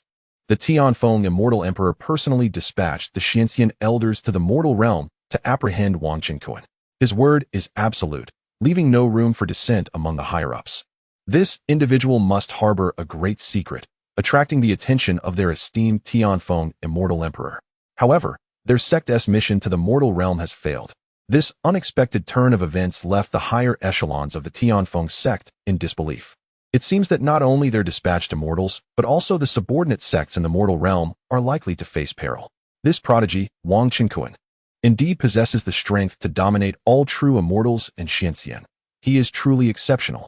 Such a ruthless individual should not be underestimated, even by their ranks of high celestial beings. It is crucial to acknowledge that he is capable of rapid growth. Master Ancestor, what must we do? A dignified young disciple with a buzz cut, possessing the cultivation of a perfected golden immortal, respectfully spoke up. This young man, named Zhongyangyan, was the son of a direct disciple of the celestial emperor Tianfeng and a true disciple of the Tianfeng immortal sect, highly regarded by the celestial emperor. Upon hearing Zhongyangyan's inquiry, the other high-ranking officials hastily turned their attention towards him. It was well known among them all the terrifying talent of Wang Qinkuan. Since the Tianfeng immortal sect had offended him, it was imperative to eliminate the threat swiftly. Disciple, the celestial emperor Tianfeng gazed at Zhongyangyan, a glimmer of satisfaction flickering in his eyes. Zhongyangyan's extraordinary talent far surpassed that of his peers within the sect. Although not a member of the Feng family, he was regarded as a beloved grandson. This Wang Qinkuan possesses an overwhelmingly powerful talent, perhaps even surpassing yours. I suspect he may be the reincarnation of the legendary celestial sovereign, known throughout the heavens. If we capture him and imprison his divine soul, extracting from him the secrets of his celestial sovereign's fate and unparalleled mysteries, our Tianfeng immortal sect shall undoubtedly stand at the pinnacle of the myriad realms of the immortal world. The celestial emperor's gaze flickered as he pondered for a moment before revealing his conjecture, which explained the urgency to dispatch forces to seize Wang Qinkuan. What? Zhongyangyan was astounded by this shocking revelation. Could it be that Wang Qinkuan was suspected of being a reincarnation of a celestial sovereign? Did he possess celestial sovereign-level fortuity? So that was it. The emperor's wisdom was indeed profound. The Grand Master's conjecture was likely spot on. Wang Qinkuan's behavior among mortals was undeniably abnormal. Even if he were not the reincarnation of a celestial sovereign, he was at least a reincarnation of an ancient celestial emperor. For it was inconceivable that he could possess such extraordinary opportunities and talents without such a background. Such an existence undoubtedly warranted the sect's mobilization of elite forces to seize all of his fortuity. Upon hearing the celestial emperor's words, the eyes of all the high-ranking officials in the room gleamed with excitement. Clearly, the emperor's conjecture resonated with their sentiments. After all, in the celestial realm, aside from the celestial sovereign or the reincarnation of an ancient celestial emperor, no other existence could possess such terrifying qualifications. A prodigy of less than 100 years could effortlessly slay true immortals and even conquer Xian immortal experts. Who among them would have dared to believe such a feat prior to this? Celestial emperors could perceive the essence, appearance, age, and general location of others through the threads of causality. Even celestial kings possessed this ability, albeit in a more vague and less accurate manner. Wang Qinkuan's slaying of members of the Tianfeng immortal sect naturally established a profound causal connection with the high-ranking officials of the sect. In the vast celestial realm, the pinnacle of existence beyond the unparalleled celestial kings was the supreme celestial emperor, with legends speaking of realms even higher than that of the supreme celestial emperor, namely, the celestial sovereign. This was an entity that transcended the heavenly path, embodying the supreme authority over heaven and earth. It had been countless years since a celestial sovereign had appeared in the celestial realm. Therefore, upon hearing news of Wang Qinkuan's exploits in the Huang universe, the celestial emperor Tianfeng resolved to capture him. Little did he expect to be countered by Wang Qinkuan's retaliatory strike. However, this did not dishearten the celestial emperor. He inadvertently reinforced his own conjecture. Likewise, it would not deter the other high-ranking members of the Tianfeng immortal sect. They are advanced immortals, endowed with prolonged lifespans. With a plethora of formidable beings within the Tianfeng immortal sect, the loss of a few would scarcely have a significant impact. Their sole concern lies in the fear that the Tsang clan might capture Wang Qinkuan first. After all, although the Tsang clan does not possess the same level of power as their sect, they remain a force to be reckoned with, boasting an immortal emperor among their ranks. The established protocol among forces of immortal emperors is to refrain from declaring war lightly. Otherwise, it is exceedingly difficult to eliminate an immortal emperor. If an adversary's immortal emperor were to lurk and sow discord, would their countless disciples still dare to venture forth? The high-ranking members of the sect convened. engaging in fervent discussions, each proposing various strategies. The Tianfeng Immortal Emperor asserted that their sect was superior in strength and had a greater number of disciples, thus holding an advantage over the Tsang clan. The reincarnation suspected to be that of a heavenly sovereign would surely not be content to remain in the mortal realm indefinitely. Then let our sect dispatch a considerable number of disciples, akin to the Tsanyu Immortal Kingdom, to capture Wang Qinkuan at the various ascension platforms. The Tianfeng Immortal Emperor declared solemnly, in the mortal world, if a Xian Immortal descends and possesses the Heavenly Deception Guardian Talisman, they have a 50% chance of survival. However, those above the Xian Immortal stage are almost certainly doomed upon descent. Wang Qinkuan is an invincible presence in the mortal realm, aside from lying in wait. The Tianfeng Immortal Emperor has no better course of action. Indeed, Your Majesty, the assembly responded in unison, promptly departing to devise their plans. Meanwhile, in the mortal realm, Wang Qinkuan had vanquished numerous immortals, and, witnessing the abject fear in the expressions of those from the Tianfeng realm, wore a relaxed demeanor. My lady, do we have the capacity to deploy a great army to seize control of this Tianfeng realm? Wang Qinkuan inquired of the recently composed Empress Lingwan. Of course, we must demolish the immortal descent altar in this realm to prevent the celestial spirits from causing chaos upon their arrival. The immortal descent altar in the Tsangshuan realm has already been dismantled, thus the celestial Tsang clan can no longer descend there, Empress Lingwan replied, her beautiful eyes brimming with eagerness as she gazed at Wang Qinkuan, recalling how he had effortlessly annihilated all the true and Xian immortals with but a mere gesture. Truly, he was exceptionally handsome. She glanced towards the Tianfeng realm and remarked, the Tianfeng realm is still rather distant from our Kunling realm. Moreover, our Daling court does not boast a plethora of celestial strongmen, and the number of formidable forces in our army is limited. Thus, governing the Tsangshuan realm could prove somewhat challenging. The rapid rise of the Daling Empire in recent times necessitates a certain period for nurturing strong figures. To be frank, Empress Lingwan was not particularly enamored with the idea of vying for supremacy or enamored by power. As for why she initially ascended to the throne of the Daling Empress, it was due to the fact that the Daling Empire has historically been under the control of the Ling family, with each generation typically being led by the individual with the most outstanding potential. In the past 2 generations, it has been the most gifted women who took the helm. Both Ling Ruoling and her mother, Ling Wan, had succeeded in becoming the Empress of Daling. Ling Wan's cousin, Prince Ling Tian, possessed far inferior cultivation talent compared to her. The Great Ling Empire has now unified the entire Kunling realm, having successfully developed the western and northern regions, thereby exceeding the aspirations of countless generations of the Ling clan. Moreover, it has also incorporated the neighboring Tsangshuan realm into its territory. Should it gain control over the distant Tianfeng realm, the Great Ling Court would find itself in a challenging position. Furthermore, one must ponder why the formidable beings of the cultivation world aspire to establish imperial dynasties and seek to become sovereigns. Beyond the allure of power, is it not primarily to consolidate the resources of the entire empire for their own cultivation and that of the royal family? As for Empress Lingwan, her husband Wang Qinkuan is already endowed with boundless resources, rendering the pursuit of supremacy over the realm rather unnecessary. Why toil so tirelessly? Would it not be more delightful to revel in leisure at home, raising children with her husband? Indeed, Wanner speaks with wisdom. Wang Qinkuan smiled, fully understanding and supporting Ling Wan's perspective. In light of this, the existence of the Tianfeng sect in the lower realm would seem redundant.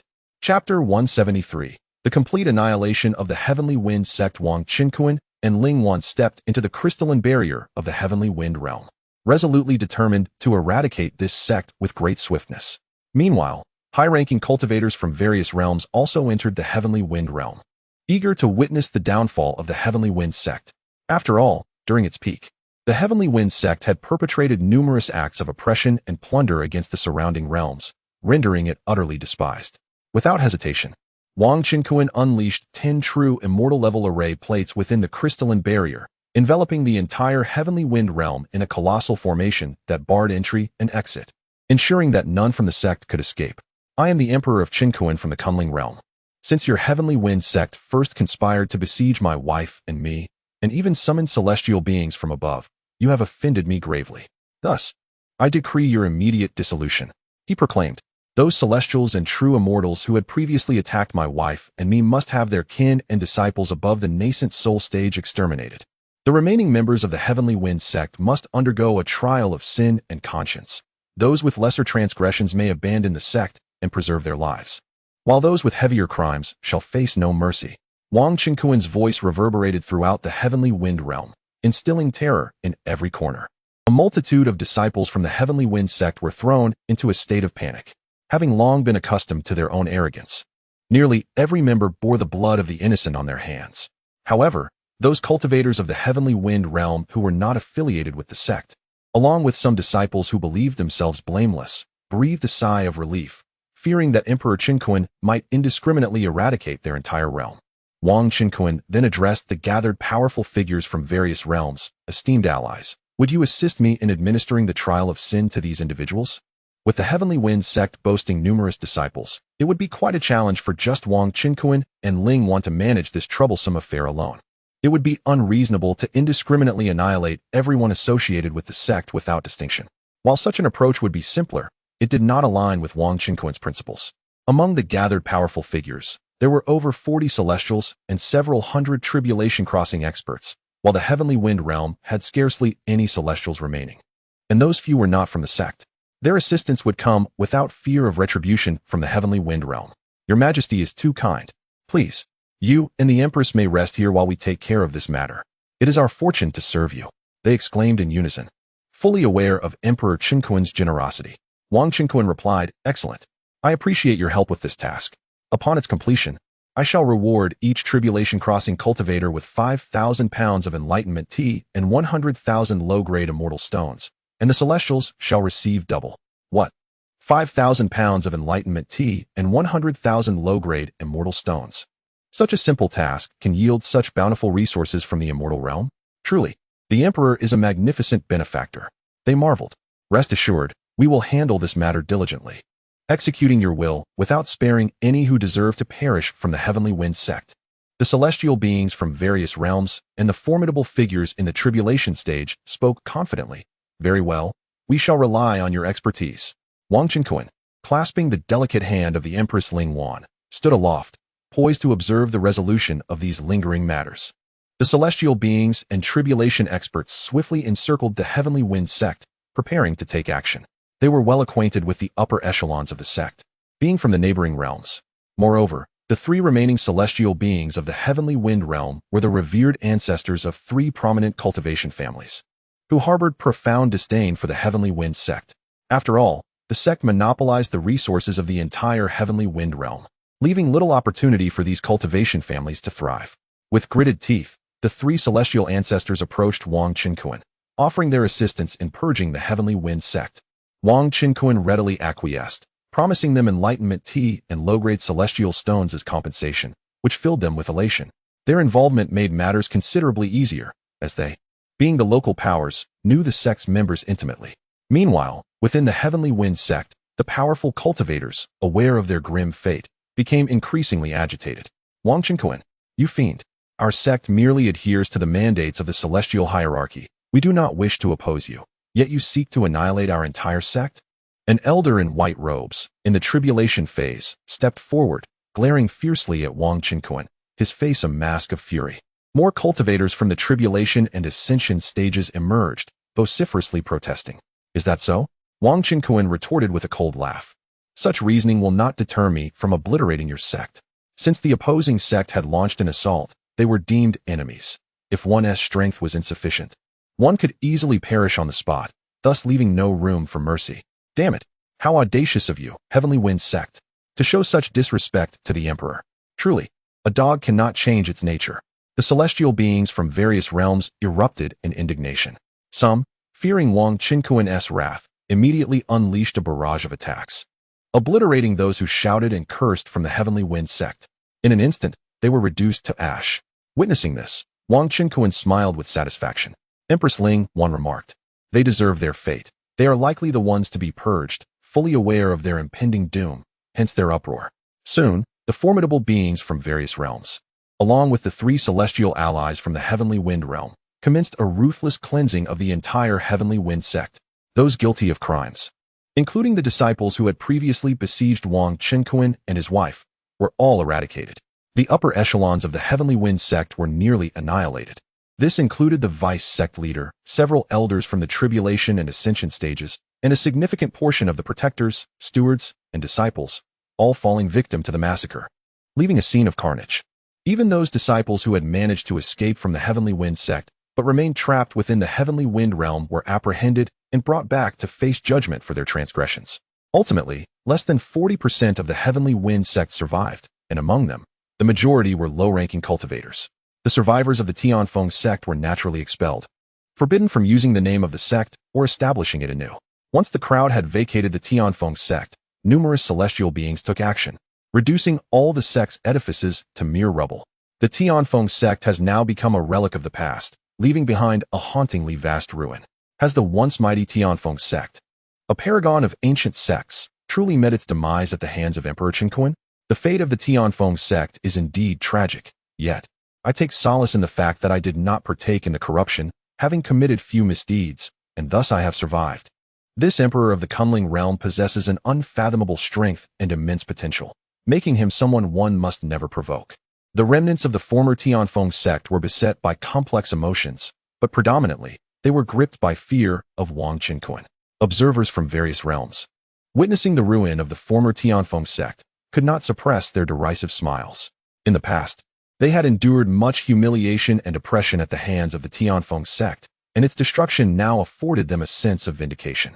Seeing that the matter had reached its conclusion, Wang Qinkuan rewarded those celestial beings who had aided him in this endeavor with enlightenment tea leaves and low-grade celestial stones as compensation. The assembled crowd bowed in gratitude to the emperor.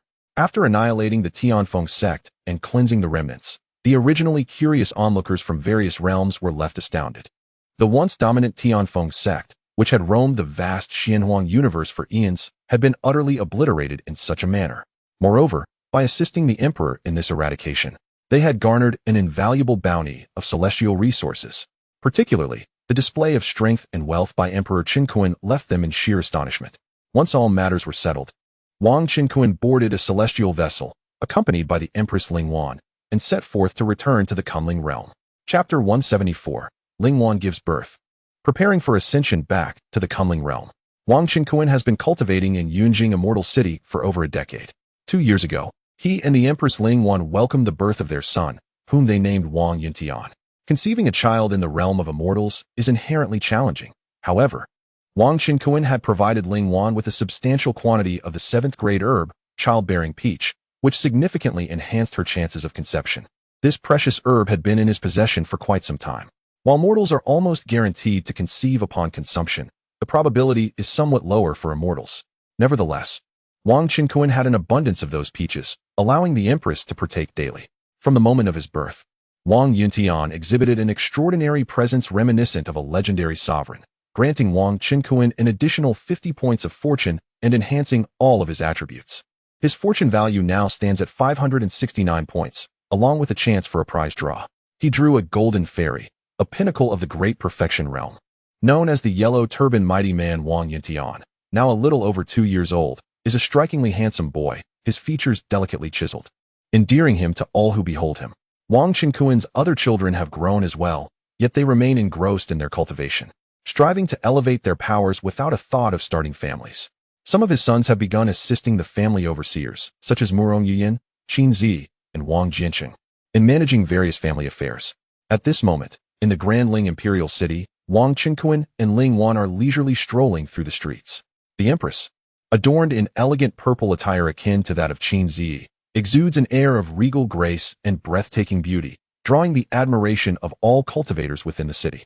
They regard this couple as an unparalleled match, rejoicing in the birth of the dragon heir and wishing the empress eternal blessings and peace. Expressions of joy resonate through the crowd, eliciting radiant smiles from the empress, who feels a surge of happiness. Although it has been 2 years since her childbirth, her rare public appearance captivates the populace, many of whom are witnessing the empress in person for the first time, and thus feel compelled to extend their congratulations. Wang Qinkuan gazes lovingly at the resplendent Ling Wan, his eyes filled with tenderness. Waner, in the coming days, I may ascend to the immortal realm. He caresses her silken hair and continues, this vast universe has long been shrouded in rumors of a barrier preventing ascension, instilling fear in the hearts of immortal beings. Once I ascend, I shall eradicate all uncertainties and dangers, ensuring a safe path for all cultivators to the immortal realm. Indeed, Ling Wan nods in agreement. The Ling clan once had an ancestor who ascended to the immortal realm, yet they have remained silent for ages, seemingly perished. Now, as she and Wang Qinkuan have yet to ascend, they find themselves the targets of covetous gazes from the Tsang clan and the Tianfeng immortal sect in the immortal realm. This situation reveals the abnormality of the celestial environment. It is chaotic and devoid of order. She is aware of her husband's unfathomable strength and believes he will devise a way to restore a normal environment for ascension in the immortal realm. Through over a decade of dedicated cultivation, Wang Qinkuan has also ventured into the world of idle gaming, battling monsters and leveling up, successfully advancing from the early stages of a celestial immortal to the great perfection realm of a celestial immortal, with the addition of comprehensive attributes. Comparable to the pinnacle of true immortality, he has already acquired the strength of a golden immortal in the initial stages. This realization filled him with deep emotion. Wang Qinkuan, having lived to this point, has not yet reached a century, even including the time spent within the tenfold time array. Yet, he has attained the formidable power of a great Luo golden immortal. He himself finds this overwhelmingly powerful. My lord, when do you plan to ascend? Emperor Ling Wan raised her gaze, her eyes shimmering with reluctance. As a woman who had lived for over 1,000 years, she had never anticipated feeling such affection, binding her fate to a man like Wang Qinkuan, sharing a life together and bearing children. Her husband had always treated her with utmost kindness. In this moment, she felt a pang of sorrow, her eyes reddening. In a few days, my dear, but rest assured, I will return frequently. Moreover, I shall make a significant impact in the celestial realm, and it won't be long before I can shatter the high and mighty celestial court. Then, I will bring you all along to ascend. Wang Qinkuan said, holding Emperor Ling Wan's delicate hand with a smile. Soon after, the two joined hands and traversed the void, returning to the Wang family in Cloud City in the blink of an eye. During the following days, Wang Qinkuan spent tender moments with his 10 wives, also inquiring about the well-being of his children and sharing conversations with his mother. His mother, Yu Tongxin, now occupied with numerous grandchildren, found herself with more responsibilities and consequently spoke less with her son Wang Qinkuan. After all, her son needed to dedicate more time to his wives to ensure the birth of more descendants. Wang Qinkuan now had a total of 19 children. Among them, his eldest son, Wang Changsheng, possessed a steady temperament and excelled in managing family affairs, while his third son, Wang Tong, demonstrated the fastest cultivation progress, already reaching the mid-stage of virtual refinement. His daughter, Wang Yanran, also boasted impressive cultivation, being at the initial stage of virtual refinement. The other offspring were similarly accomplished, most reaching the stage of divine transformation, with a few still in the nascent soul stage.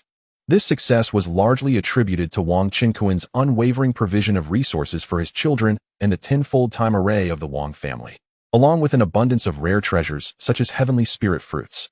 Consuming a single heavenly spirit fruit could elevate one by an entire realm. Although there was a cooldown period of 100 years, the existence of the tenfold time array meant that spending merely 10 years within it allowed for the repeated consumption of heavenly spirit fruits. Not only could Wang Qinkuan's children, wives, and his mother, Yu Tongxin, consume heavenly spirit fruits without restriction, but also some senior clan members and elite talents of the Wang family, such as Wang Jianqing, Wang Yuanzhong, Wang Bingfeng, Wang Jianlin, Wang Gaojun, and Wang Haoduan, could frequently utilize heavenly spirit fruits to enhance their cultivation.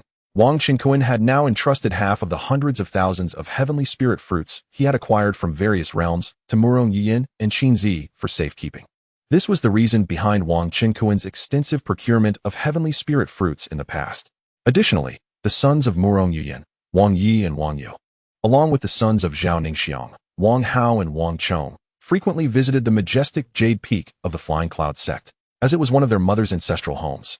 After Wang Qinkuan and Murong Yiyin departed from Dayu Peak, it is now Master Sister Shui Wanlan who presides as the peak leader, enrolling only the most exquisite female disciples from the entire Kunling realm.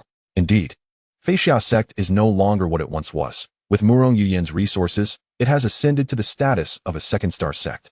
The four sons believe that the senior and junior sisters at Dayu Peak are all exceptionally talented, possessing both beauty and kindness, and their eloquence is delightful. Naturally, they are fond of going there to cultivate and socialize. Now that they have matured, Wang Qinkuan pays little heed to these matters. A few days later, in a certain woodland beyond Yunjiang Xianqing, Wang Qinkuan prepares to ascend to the celestial realm. The esteemed ladies, Empress Lingwan, Yun Yun, Hu Tao, Bai Yunu, Long Ji, Morong Yuyan, Zhao Ningxiang, Pan Yinlian, Zhuo Miaodong, and Qin Zi, approach him reluctantly to bid farewell. May your journey be smooth, my husband. At the end of the line, Qinzi takes a deep breath and softly speaks. Wang Chenkuan smiles gently, gazing at his beloved wife, and playfully pinches her delicate nose, assuring her, do not worry. My dear, I shall return shortly. Chapter 175. I am a paragon of the mortal realm, and they want me to ascend to the celestial realm to mine. At this moment, outside Yin City, the skies and the ground were densely populated with cultivators.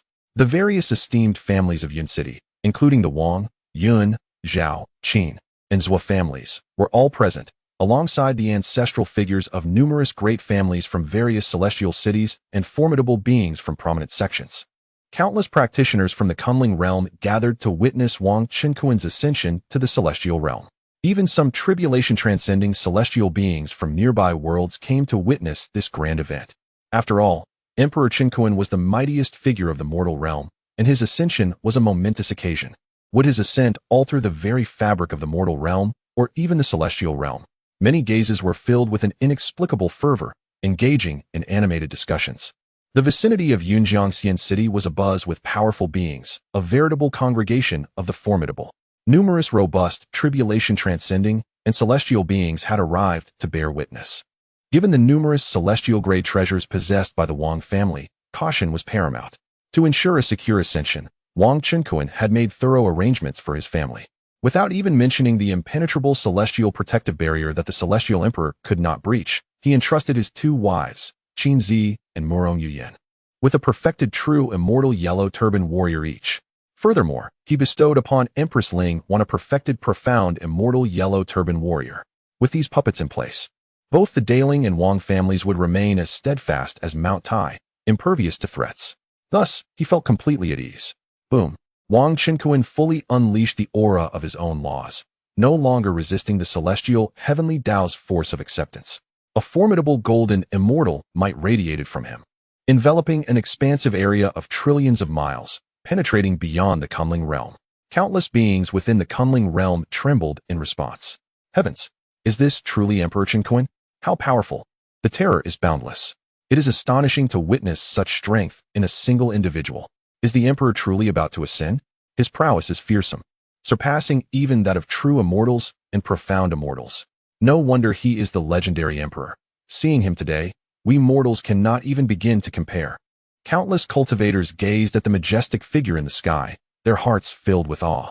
At this moment, although Wang Chenkuan no longer concealed his cultivation, the oppressive force he emanated was under his control, not directed at any being and devoid of any aggression. Otherwise, he could have annihilated all mundane beings within a trillion-mile radius instantaneously. Only those above the celestial realm could withstand such overwhelming pressure. Wang Chenkuan's cultivation was indeed colossal. This revelation left the mortal realm's practitioners utterly astounded. My fellow cultivators, allow me to ascend to the celestial realm and observe its condition.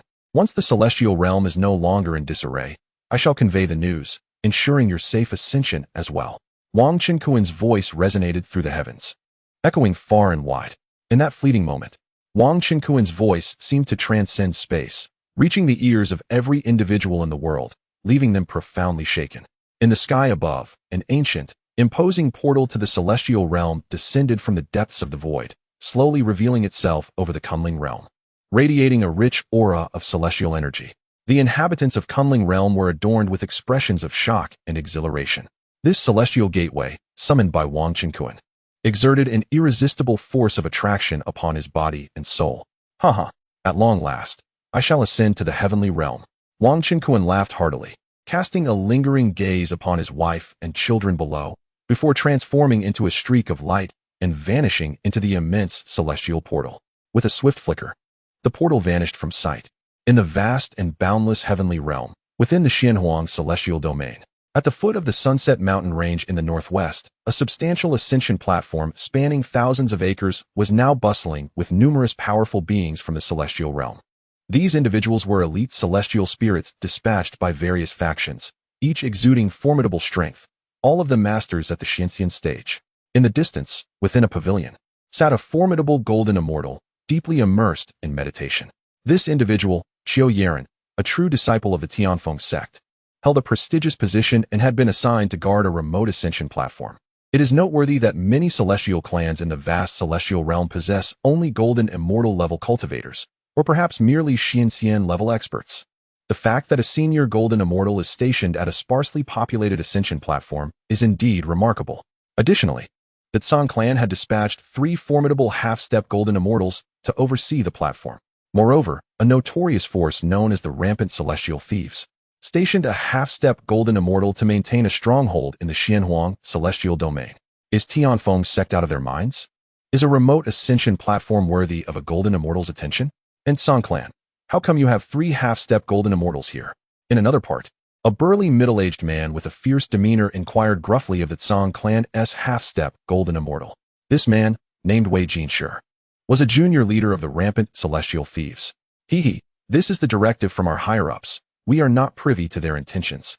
However, the people from Tianfeng sect are indeed peculiar, responded Tsang Zhaohui, the Tsang clan's half-step golden immortal, with a glint in his eyes.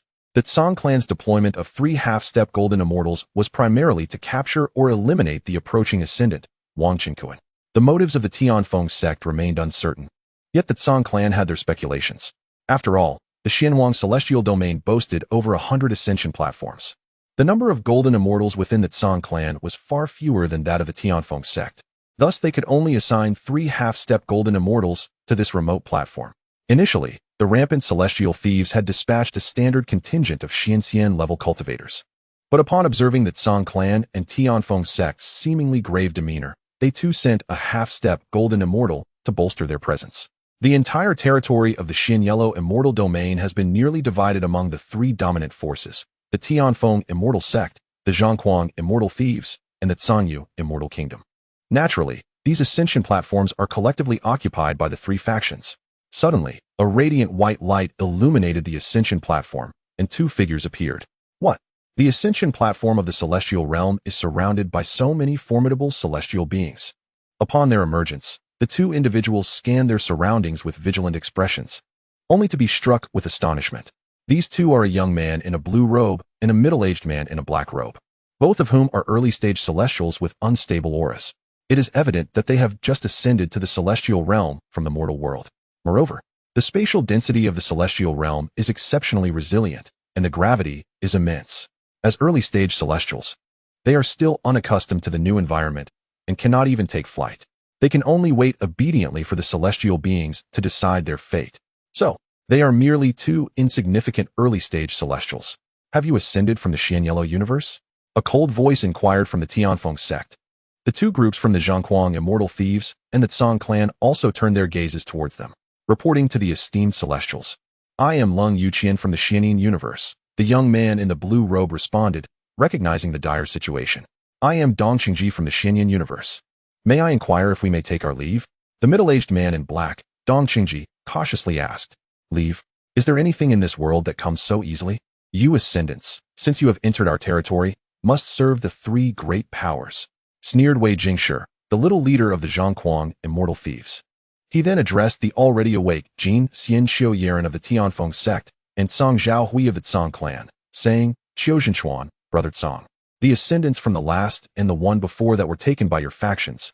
This time, the ascendants belong to our Zhangquang Immortal Thieves. Is that acceptable? Hearing this, Qiuzhenchuan nodded in silence, and Tsang Zhaohui also acquiesced. The Xian Yellow Immortal Domain oversees several cultivation universes. The Tianfeng sect and the Tsang clan only need to monitor the ascendants from the Xian Yellow universe. With a wave of his hand, Wei Jingshi summoned a group of celestials from the thieves to escort the 2 ascendants to the massive celestial vessel stationed outside. What? Zhangquang Immortal Thieves? You are a band of celestial robbers. I refuse to join your band of thieves. Cold Yuqian's expression changed drastically upon hearing this. He was an emperor in the Xianin universe, a person of great prestige and integrity. After a hard-fought ascension, he was being coerced into joining a gang of thieves. Was this not forcing the virtuous into a life of crime? Unexpectedly, a burly celestial from the thieves delivered a brutal slap, leaving Cold Yuqian battered and bloodied. Mortal world brat, do you even deserve to join our thieves?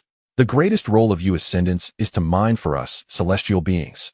It must be said that the physique of mortal ascendants is indeed quite unique. They can endure the corrosive powers of mining celestial stones and treasures for an entire millennium. The precarious stone, however, smiled and remarked to Tsang Zhaohui. as natives of the celestial realm, we can only mine for a mere 5,000 years before facing the peril of demise. To enlist us as miners for a duration of 10,000 years. With the looming threat of obliteration, at this moment, the more seasoned middle-aged ascendant in the black robe could no longer maintain his composure. A celestial being of the heavenly fairy tier can live for over 30,000 years. Yet, to toil in the celestial realm as a miner, one is granted only a lifespan of 10,000 years. Moreover, it is likely that upon arrival, our freedom would be curtailed, condemning us to labor tirelessly in the mines day after day. If we were to persist in such toil, exhaustion would surely claim us long before the span of 10,000 years was reached. The two ascendants struggled vehemently, refusing to yield. However, their celestial prowess appeared as feeble as fledglings before the might of the profound celestial. After receiving a barrage of resounding slaps, they were compelled to submit. Suddenly, the blinding white light of the ascension platform flared up once more. As the radiance dissipated, the strikingly handsome figure of Wang Chenkuan emerged prominently upon the stage. Chapter 176. The Battle at the Ascension Platform. The space of this celestial realm is remarkably stable. As Wang Chenkuan ascended, he immediately felt a slight sense of pressure in the atmosphere. It is noteworthy that he possesses the cultivation of a golden immortal. Even he can perceive this oppressive force. Those cultivators in the tribulation stage, I suspect, would find it impossible to fly here. The gravity of the celestial realm is likely over 10,000 times that of the mortal realm.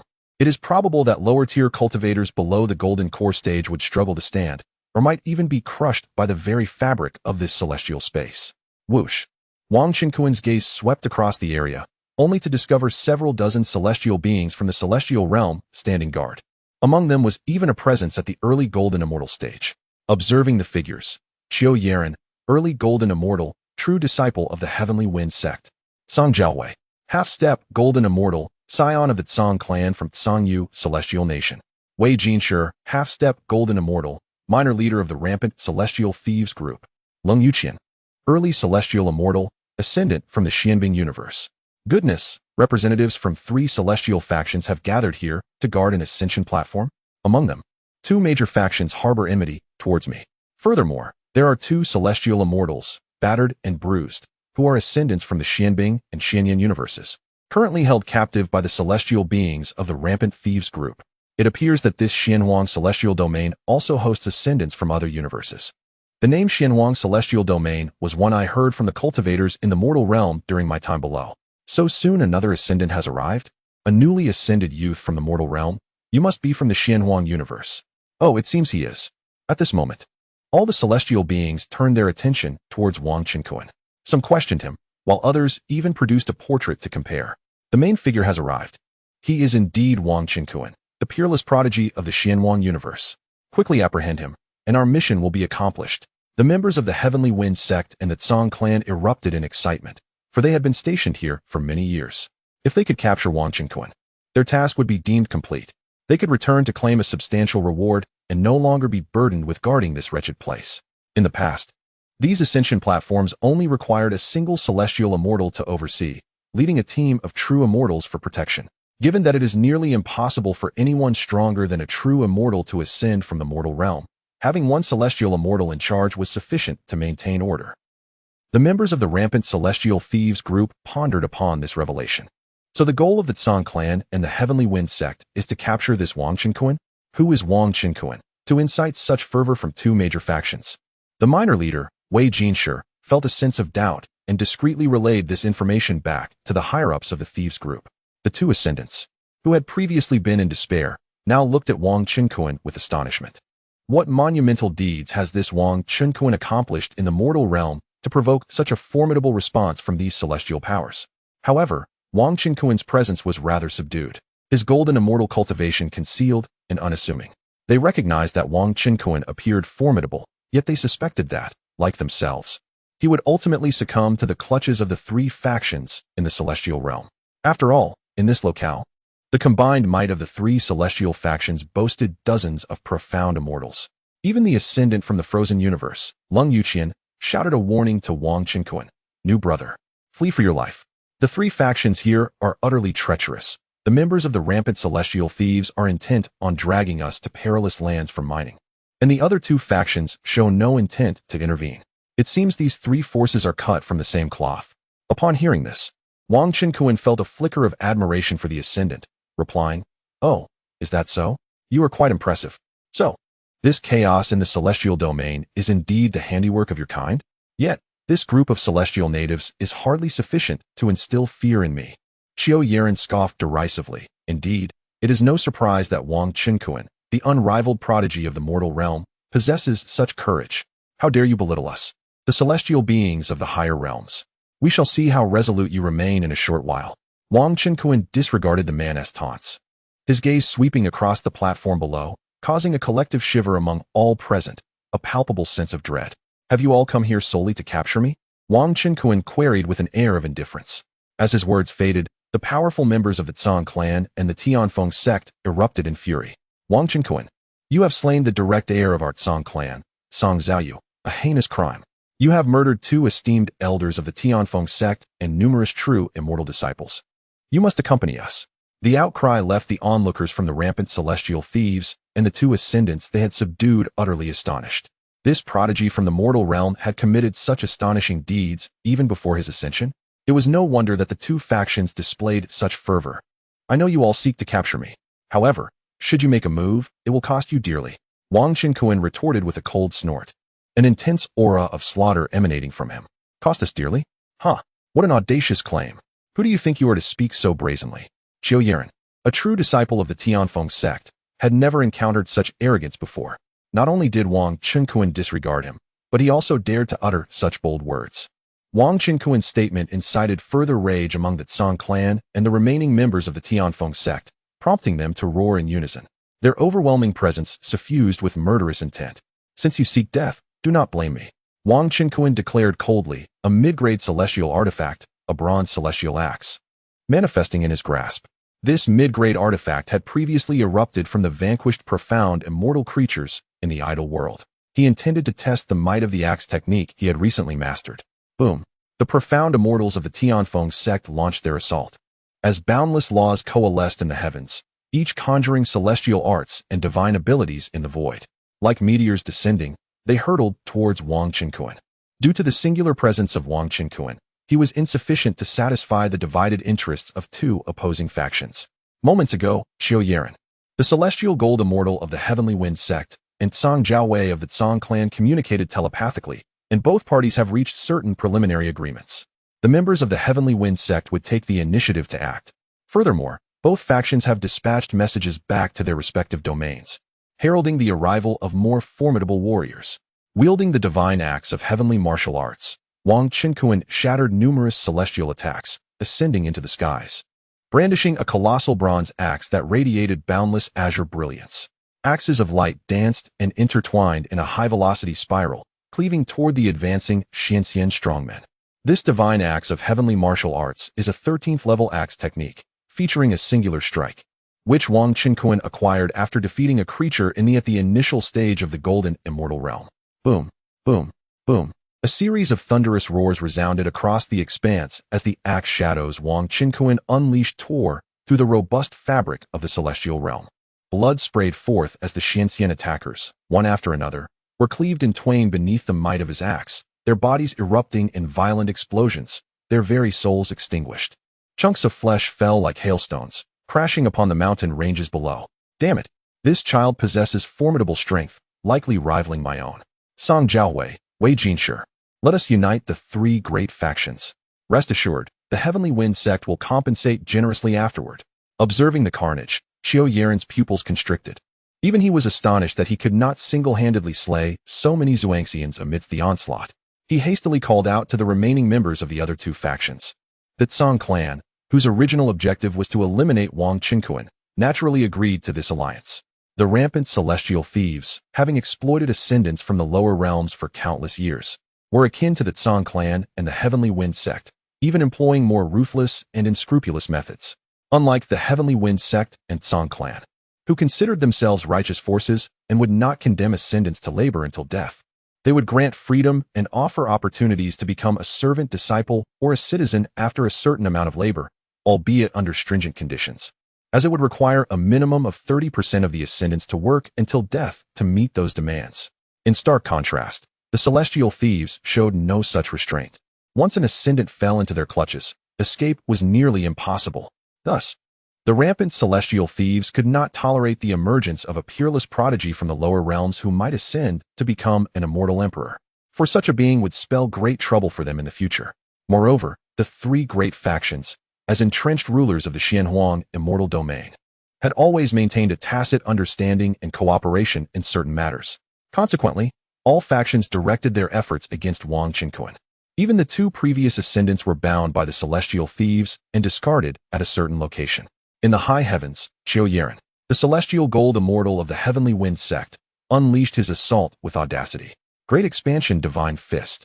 He bellowed, the skies ablaze with divine radiance, coalescing into an immense fist embodying the laws of the celestial gold. This colossal fist distorted the void, transforming the flora, fauna, mountains, and rivers, as it thunderously descended upon Wang Qinkuan. Come forth, Qiu Yiren, accompanied by numerous formidable beings above the Xianxian realm, charged forth with reckless abandon. Yet, Wang Qinkuan remained unfazed and composed. Chapter 177. Annihilation at the Ascension Platform. Huanjin, the immortal, remained unperturbed as the surrounding spatial laws surged, the void rippling like flowing water. All attacks from those of lesser cultivation than himself were swiftly exiled into the interstitial void. The remaining strikes that landed upon him felt merely like a tickle. Only Qiu Yiren, Song Jiaowei, Wei Jinshi, and two other half-step golden immortal cultivators from the Tsang clan posed any significant threat to Wang Qinkuan. Once more, Wang Qinkuan wielded his bronze immortal axe, unleashing the formidable Tianwu divine axe. In the heavens above, a multitude of swirling axe shadows descended with the might to rend the very fabric of creation, assailing the gathered crowd. The void itself was cleaved apart. Qiu Yiren's Dian divine fist collided with one of the dreadful axe shadows, resulting in a violent explosion that momentarily dispelled both forces. A massive mushroom cloud billowed forth as Qiu Yiren was forced to stagger backward. However, the remaining members of the Tianfeng sect, the Tsang clan, and the Immortal Thieves Guild were far less fortunate.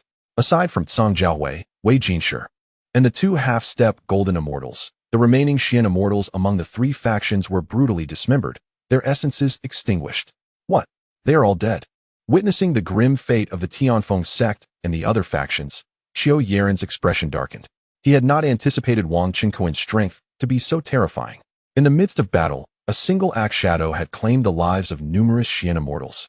This opponent surpassed him by a considerable margin. This individual is far too powerful. We cannot contend with him. Quickly, send a message for reinforcements. He must possess at least mid-level golden immortal strength. Without delay, Qiu Yiren produced the sect's token, transmitting a message back. Song Jiaowei and Wei Jinshi also hastily brandished their tokens to send out alerts. Particularly, Wei Jinshi was filled with regret. Wang Qinkuan was an enemy of the Tsang clan and the Tianfeng sect. What concern was it of theirs? The Immortal Thieves Guild could have merely observed the spectacle, yet they had inadvertently led to the demise of their many Xian immortal subordinates. Boom. Wang Qinkuan, however, paid them no heed as he again swung his colossal axe, targeting the great Luo Golden Immortal and several other half-step Golden Immortals. Previously, the multitude of axe shadows had diluted their power, failing to slay these formidable foes. Now, the 5 spiraling axe shadows were exceptionally solid, their laws of the axe radiating outward, causing the void along their path to collapse. This is bad. Qiu Yiren's face changed drastically upon seeing the significantly enhanced, devastating axe shadows approaching. He quickly sought to evade. The half-step golden immortals followed suit in panic. Yet, these spiraling axe shadows possessed a homing characteristic, turning to pursue relentlessly. Boom, boom, boom. The 5 spiraling axe shadows struck forcefully against Qiu Yiren and the other 4, resulting in their bodies exploding, unleashing violent shockwaves that surged outward. Remains rained down like a storm, including one early-stage golden immortal among the final 5, all of whom perished. A torrential blood rain began to fall across a vast expanse of sky. This is the essence of life, transformed by the great Luo Golden Immortal. However, this golden immortal essence was immediately devoured by the unseen providence of the heavens, causing the momentary phenomenon of blood rain to vanish as if it had never existed. At this point, the 3 dominant powers stationed at the ascension platform of the setting sun mountain range saw all their celestial beings perish. All dead. The great immortals of the 3 powers have been slain. This ascender is astonishingly powerful. This scene left the 2 ascenders on the ground, Lung Yuqian and Dong Qingji, utterly astounded. My heavens, This is a great Luo golden immortal leading dozens of profound immortals, among whom are 4 half-step golden immortals. Before this Wang Qinquan, they could not withstand even a few exchanges. A being of such terrifying strength has emerged from the mortal realm. Gentlemen. The forces of the 3 great powers are likely to arrive soon. We should hasten our departure. Wang Qinquan approached them and dispelled the restrictions placed upon them with a mere gesture, offering a kind reminder. Thank you for your rescue, esteemed senior. The middle-aged man in black robes, Dong Qingji, said respectfully, his demeanor slightly tense. After all, the figure before him was a harbinger of death. Wang Qinquan's immense power naturally warranted such a title. Thank you, Brother Wang, for your assistance. Had it not been for you, we would have been doomed to be sent to mine by the audacious Celestial Thief Brigade, perhaps to our demise. The young man in blue robes, Lung Yuqian, was more straightforward, his face radiating a smile that stood in stark contrast to the icy aura surrounding him. No need for formality. Since we are fellow ascenders who ascended on the same day, we share a certain bond. Wang Qinquan smiled. However, it would be prudent for us to part ways now, as I have attracted the attention of the 3 top-tier powers of the Xianhuang immortal domain. When the time comes, it is likely that not just golden immortals will seek to impede my path. Wang Qinquan spoke the truth. Should the immortal kings, or even the immortal emperors of these 3 powers descend, his only recourse would be to flee, unable to protect the 2 ascenders. It is worth noting that the system, Spring Brother, had informed him that an exalted immortal emperor, if present in the mortal realm, could encompass a vast expanse with a mere thought. A single thought could annihilate all living beings within a myriad of miles. Of course, the stability of the celestial realm would likely diminish the emperor's might by many thousands of times. Yet, it was certainly beyond his current reach. The power of an immortal king is also extremely formidable and terrifying. Wang Qinquan currently possessed the early-stage cultivation of a golden immortal, with combat prowess at most equivalent to that of a mid-stage golden immortal, let alone encountering an immortal king or emperor. Even facing a powerful being of late-stage golden immortal rank would likely render him unable to attend to those beside him. Wang Qinquan then addressed the 2. I have a surplus of mid-grade celestial vessels, and I shall bestow one upon each of you for your escape. With that, he produced 2 mid-grade celestial vessels and tossed them to Lung Yuqian and Dong Qingji respectively. Wang Qinquan found himself more favorably inclined towards Lung Yuqian. Thus, he generously placed 500,000 low-grade celestial stones, several low-grade celestial artifacts, 1 medium-grade celestial artifact, and a quantity of enlightenment tea leaves into his celestial vessel. After all, celestial vessels require celestial stones for propulsion. Utilizing superior spiritual stones would considerably slow their speed. Conversely, Dong Qingji was not granted such lavish benefits. Yet Wang Qinquan still bestowed upon him 50,000 low-grade celestial stones, several low-grade celestial artifacts, and 100 pounds of enlightenment tea leaves. What? A medium-grade celestial vessel, comparable in speed to the early stages of the golden immortal realm? Such treasures, Wang Sr. claims to give freely? Brother Wang is indeed our great benefactor. Both Lung Yuqian and Dong Qingji were astonished by Wang Qinquan's generosity. They had been worried that their artifact-grade flying vessels from the lower realms might struggle to take flight in the celestial realm, or at best, move sluggishly, hindering their swift escape. Now, this esteemed Wang Sr. had effortlessly resolved their dilemma, with their urgent need for survival at the forefront. The 2 expressed their gratitude to Wang Qinquan with a respectful gesture and promptly boarded their celestial vessels, departing hastily in separate directions. After activating the celestial vessels and taking to the skies, they discovered, in a corner of the vessel, a collection of celestial treasures gifted by Wang Sr. Inscribed with his spiritual consciousness, a message read, "Do not stand on ceremony. These are all for you." Both men were immensely grateful to Wang Qinquan and silently vowed that once they had prospered in the celestial realm, they would repay this monumental kindness to him tenfold, 100-fold. Wang Qinquan watched as the 2 ascenders flew away in their vessels. After a brief moment, as he prepared to leave the area himself, a multitude of fleeing lights appeared in the distant sky. This time, another large group of celestial beings had emerged. Wang Qinquan utilized his observational eye to scan the gathering. It consisted entirely of members from the Tianfeng Celestial Sect and the Cangyu Celestial Kingdom, most of whom were at least half a step into the golden immortal realm. Strangely, the notorious celestial thieves did not make an appearance this time. Among this contingent of over 100 formidable experts, more than 30 were in the early stages of golden immortal, with a dozen or so in the mid-stages. Without hesitation, they launched a collective assault, intent on injuring Wang Qinquan and capturing him within the Sunset Mountain range. showing a complete disregard for martial ethics. However, their efforts were utterly futile. Wang Qinquan's strength was simply too formidable. With his 16th level spatial techniques operating at full throttle, most of the incoming celestial attacks were banished into the void. Even the spells that weren't entirely exiled lost at least half of their potency. With a tenfold increase in defense and clad in medium-grade celestial armor, Wang Qinquan was hardly intimidated by the collective onslaught of these golden immortals. Moreover, his celestial techniques were exceedingly powerful. Once surrounded, he unleashed his formidable spells such as the Celestial Martial Axe, Starfall Purple Thunder, and Cutting Cyclone. Even the mid-stage golden immortals dared not endure a direct hit from these devastating techniques, knowing they would face severe injuries or worse. As Wang Qinquan unleashed his might, the group of golden immortals found themselves compelled to hastily evade, causing their formation to disarray, leaving them unable to continue their assault on Wang Qinquan. For a fleeting moment, even with the combined might of dozens of great Luo golden immortals, they could not inflict a single scratch upon him. You, a mere mortal from the mortal realm, truly are a madman, Wang Qinquan. Do you genuinely believe that as an ascendant, you can contend against the entirety of the immortal realm? At that moment, a voice resonated, and a figure clad in white descended from the skies. This individual possessed a strikingly handsome visage, his eyes glimmering with both wisdom and an imposing aura, instilling a sense of formidable presence. Wang Qinquan activated his observational eye. Honi, late-stage golden immortal, true disciple of the Heavenly Wind sect. A formidable late-stage golden immortal from the Heavenly Wind sect has arrived. It seems I must make my exit. Wang Qinquan contemplated in silence. It turned out that the golden immortal Honi had personally come, with Honi's true disciple intervening. This mortal from the mortal realm would surely be apprehended effortlessly. Upon Honi's arrival, both factions hovering above the Sunset Mountain range collectively exhaled in relief, their expressions shifting to one of reverence as they called out to him.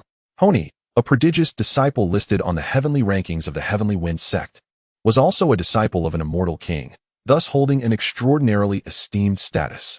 Humph. Wang Qinquan snorted coldly. You despicable individuals from the Heavenly Wind sect and the Tsang clan, bullying the few with your numbers. I shall no longer engage with you. With that, Wang Qinquan transformed into a shadowy beam of light, breaking free from the encirclement of numerous half-step golden immortals and golden immortals. His speed of flight was astonishing, and in the blink of an eye, he had surged beyond the confines of the Sunset Mountain range. Pursue. A command escaped Honi's lips, and instantly, all present followed in his wake, dashing towards the expanse beyond the Sunset Mountain range. These individuals were all elite warriors, their swiftness akin to lightning. Chapter 178. Zhong Yanyan and Tsang Zhaoqing intercept. The Rift Realm Celestial Talisman. These individuals are unparalleled powerhouses, their speed akin to that of lightning. However, they cannot match the swiftness of Wang Qinquan. The spatial and thunder laws mastered by Wang Qinquan are exceptionally adept at enhancing speed. Aside from Honi and a few mid-stage golden immortals skilled in speed, who managed to closely tail Wang Qinquan, other experts find themselves far behind. Suddenly, the void trembles, and a terrifying aura envelopes the surroundings. A figure materializes instantaneously, blocking the path of Wang Qinquan, Honi, and the others. Wang Qinquan is compelled to halt. The newcomer is an extraordinary young man with a crew cut, possessing the formidable cultivation of half a step to becoming a celestial king. Behind him, more than a dozen late-stage golden immortals and fully realized golden immortals follow closely. Honi, my junior brother, you are truly useless. You nearly let a ascendant escape. The crew-cut youth chastises Honi. Then, turning his gaze to Wang Qinquan, a smile spreads across his face. Haha, the prodigy from the lower realms. Wang Qinquan, you cannot escape. Surrender and become my prisoner, Zhong Yanyan. Witnessing this, Honi's expression turns bitter. Zhong Yanyan is none other than the true disciple and master brother of the Tianfeng immortal sect, ranked first on the heavenly list and a half-step celestial king. In comparison, Honi is merely a minor figure in the late stages of golden immortal, utterly incomparable. It seems this grand achievement will be seized by his master brother. Just as Zhong Yanyan finishes speaking, another figure slowly emerges from the void, a young man clad in luxurious garments with a shadowy countenance. This young man is also a half-step celestial king. Behind him, a group of high-ranking golden immortals from the Tsangyu immortal nation appears. Oh, it turns out to be the prince of Tsangyu immortal nation, Tsang Zhaoqing. Zhong Yanyan's expression shifts slightly. What do you intend to do?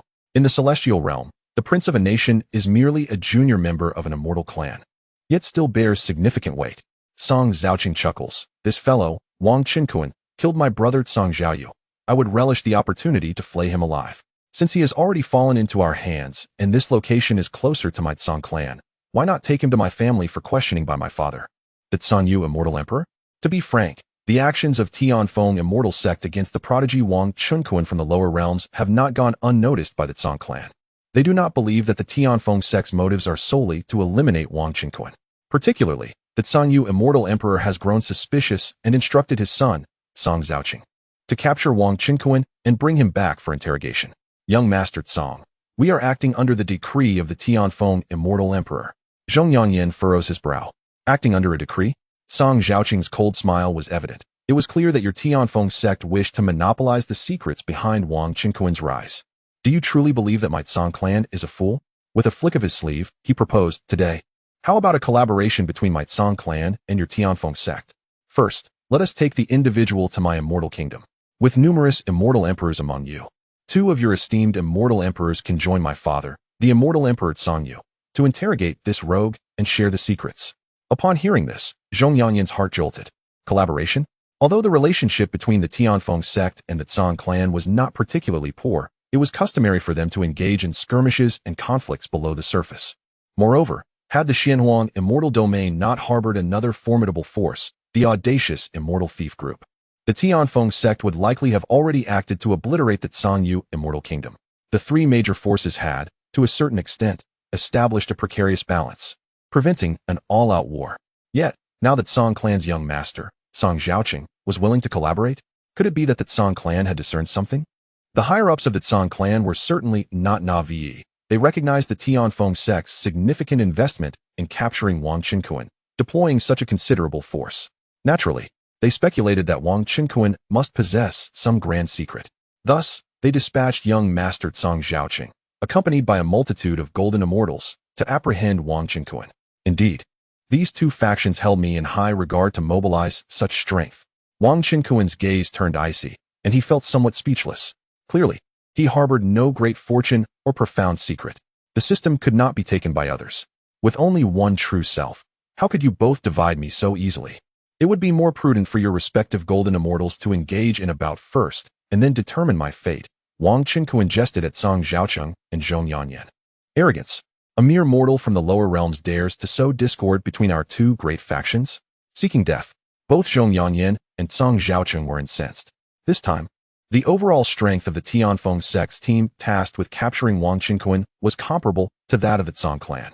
Moreover, they were no mere wastrels. Naturally, they would not heed Wang Qinkuan's provocations to turn against each other. Each led over 100 golden immortals. Most of the golden immortals stationed at other ascension platforms had been summoned, determined to capture Wang Qinkuan.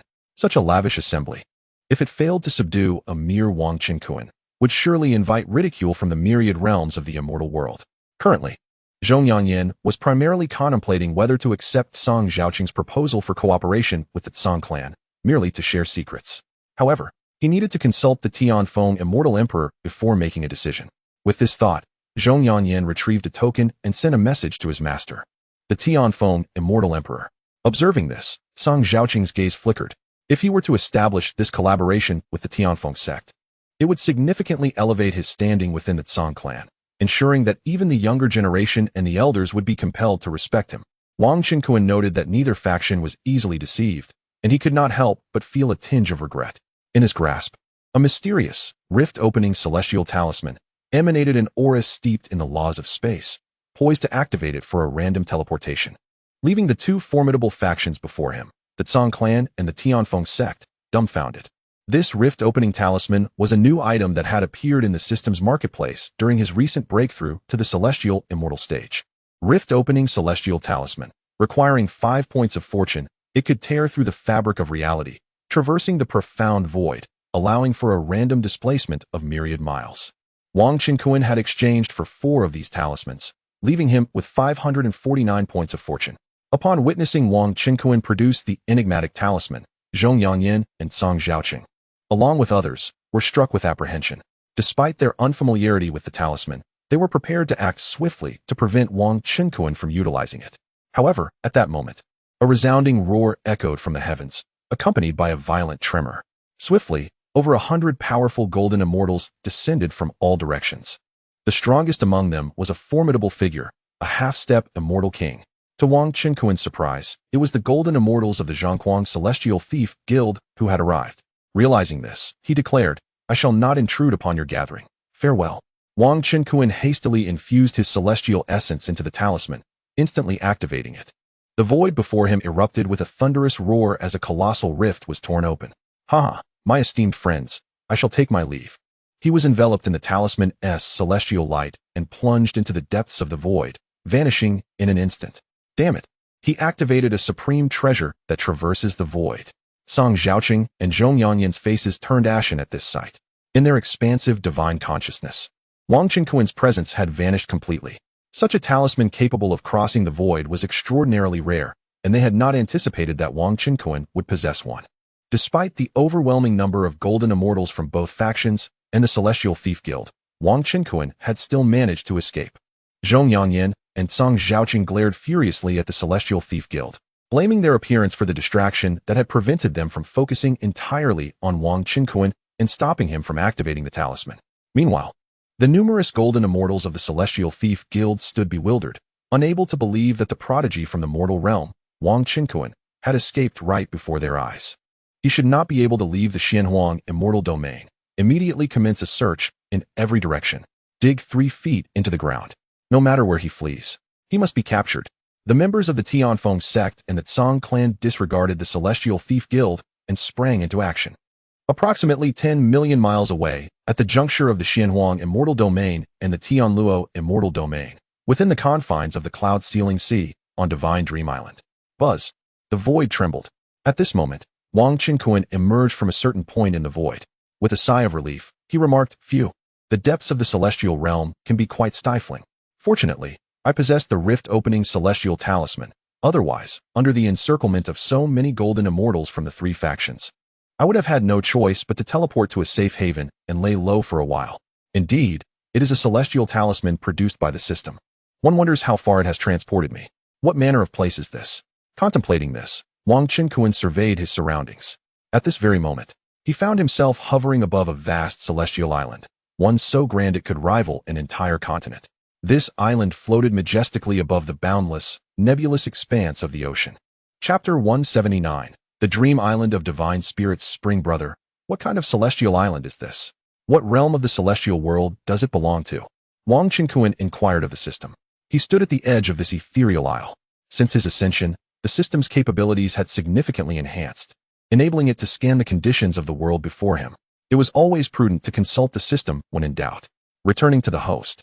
The territory you currently occupy is the Dream Island within the Cloud Sea of Enchantment, situated at the juncture of the Xianhuang and Tianlu celestial domains. Governed by the Divine Dream Celestial Nation. The system responded after a considerable period of scanning. Is this truly the boundary between 2 celestial domains? The Cloud Sea of Enchantment? The Divine Dream Celestial Nation? Wang Qinkuan began to grasp the situation of this place. Any celestial nation within the heavenly realm ought to possess an emperor-level existence. Clearly, this locale harbors certain dangers, for each celestial emperor wields unfathomable power. Moreover, the boundless expanse of the Cloud Sea was fraught with an ominous and terrifying aura that he had sensed upon traversing the void. To his astonishment, he discovered that adjacent to the Xianhuang celestial domain was indeed the Tianlu celestial domain. His wife, Yun, had once been an emperor of a formidable faction, the Yunlu Sacred Ground, within the Tianlu domain in her past life. However, it was not the moment to venture to the Yunlu Sacred Ground. Suddenly, a sense of unease washed over Wang Qinkuan. As a celestial spirit, his body instinctively absorbed celestial energy at all times. Yet, the place he found himself in seemed unsuitable for cultivation. He attempted to harness the method of absorption to draw in celestial energy, only to find it dissipating uncontrollably within him. What could be the cause of this? Wang Qinkuan's expression darkened. He began to suspect that he might have unknowingly fallen prey to some curse or celestial technique from the Tianfeng sect or the Tsang clan. However, after a meticulous examination of his condition, he found no apparent issues. He then took out a medium-grade celestial stone for cultivation, discovering that he could indeed absorb the celestial energy contained within it. This indicated that the peculiarities lay with the celestial energy in this region. The Cloud Sea of Enchantment was, in fact, a realm where celestial energy was extraordinarily unique. rendering it unassimilable by cultivators, thus earning it the designation of the Cloud Sea of Enchantment by those in the celestial realm. With this realization, Wang Chinkuan felt a wave of relief wash over him. Although he could not cultivate with the local celestial energy, it was of little consequence. He possessed countless low-grade and medium-grade celestial stones, more than sufficient for his needs. At that moment, from the distant direction of the Divine Dream's celestial nation, he sensed a tremendous pressure emanating from the horizon. Soon after, several celestial ships flew swiftly towards him. Could it be that such a multitude belonged to the celestial army of the Divine Dream Nation? Wang Chinkuan's pupils contracted sharply. He beheld several large celestial ships, each carrying groups of soldiers clad in the standard battle armor of the Divine Dream Nation. The fleet, comprising several thousand soldiers, surged through the skies. The weakest among them was at the level of Xianxian. Their commander, a robust man adorned in silver-white armor, exuded an aura of formidable ferocity. Before them stood a formidable being, a half-step immortal king. The leader of the celestial army, Ing Jiong, discerned a new ascendant had arrived in our Divine Dream immortal kingdom. And to his astonishment, it was a Deluo golden immortal.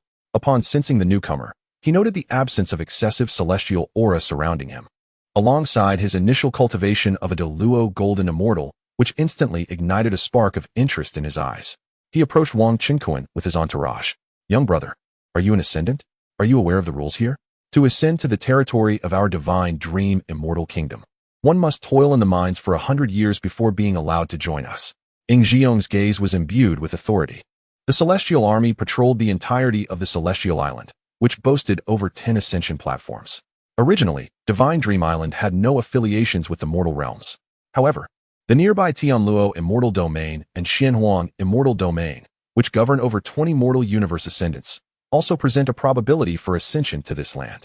It was not uncommon for ascendants to arrive at Divine Dream Island, yet they typically hailed from the celestial and true celestial stages, with very few emerging as Xian immortals. The sight of a Deluo golden immortal among them was unprecedented. I am indeed an ascendant.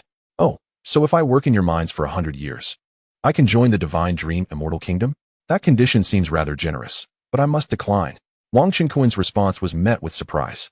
The ascension platforms in the Xianhuang immortal domain were under the control of 3 factions, Tianfeng sect, Songhua, and the Zhonghuang celestial thief group.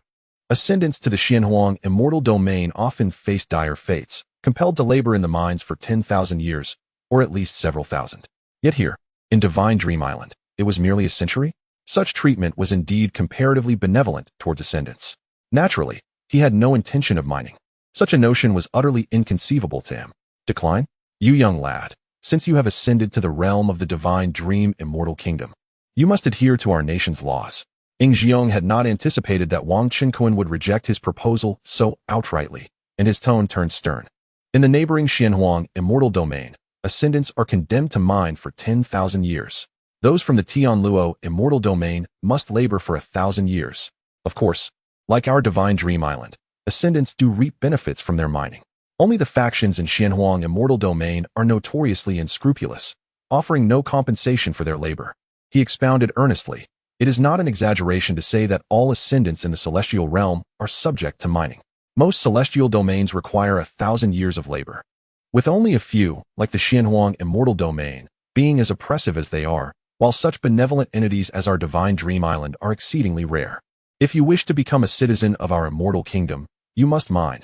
Otherwise, entry into the Divine Dream immortal kingdom will be denied, and you shall not receive the protection of our illustrious Divine Dream Empress. Soon enough, you will be devoured by the forbidden beings lurking in the cloud seas. It is permissible to refrain from mining. A mere payment of 200 million low-grade celestial stones will suffice to grant one the status of our celestial citizen. The robust commander Ing Jiong, upon concluding his statement, fixed his copper-ringed eyes upon Wang Chinkuan. It was Wang Chinkuan's cultivation at the golden immortal stage that warranted such an expenditure of breath for explanation. As for the lower-tier ascenders, he need not elaborate extensively. They could simply be taken away. To speak frankly, each ascender represents a significant human resource for the celestial realm, particularly an ascender of the great Luo golden immortal caliber. Like Wang Chinkuan, is exceedingly coveted, truly a king among miners. He yearned to seize Wang Chinkuan immediately and compel him to toil in the mines.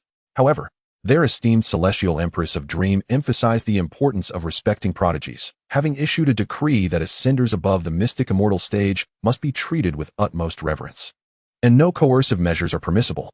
200 million celestial stones? Wang Qinkuan expressed mild astonishment. Such a sum would be utterly unattainable for other ascenders. Yet, he soon pondered that perhaps those who labored in the mines for a century could indeed accumulate a comparable amount of celestial stones.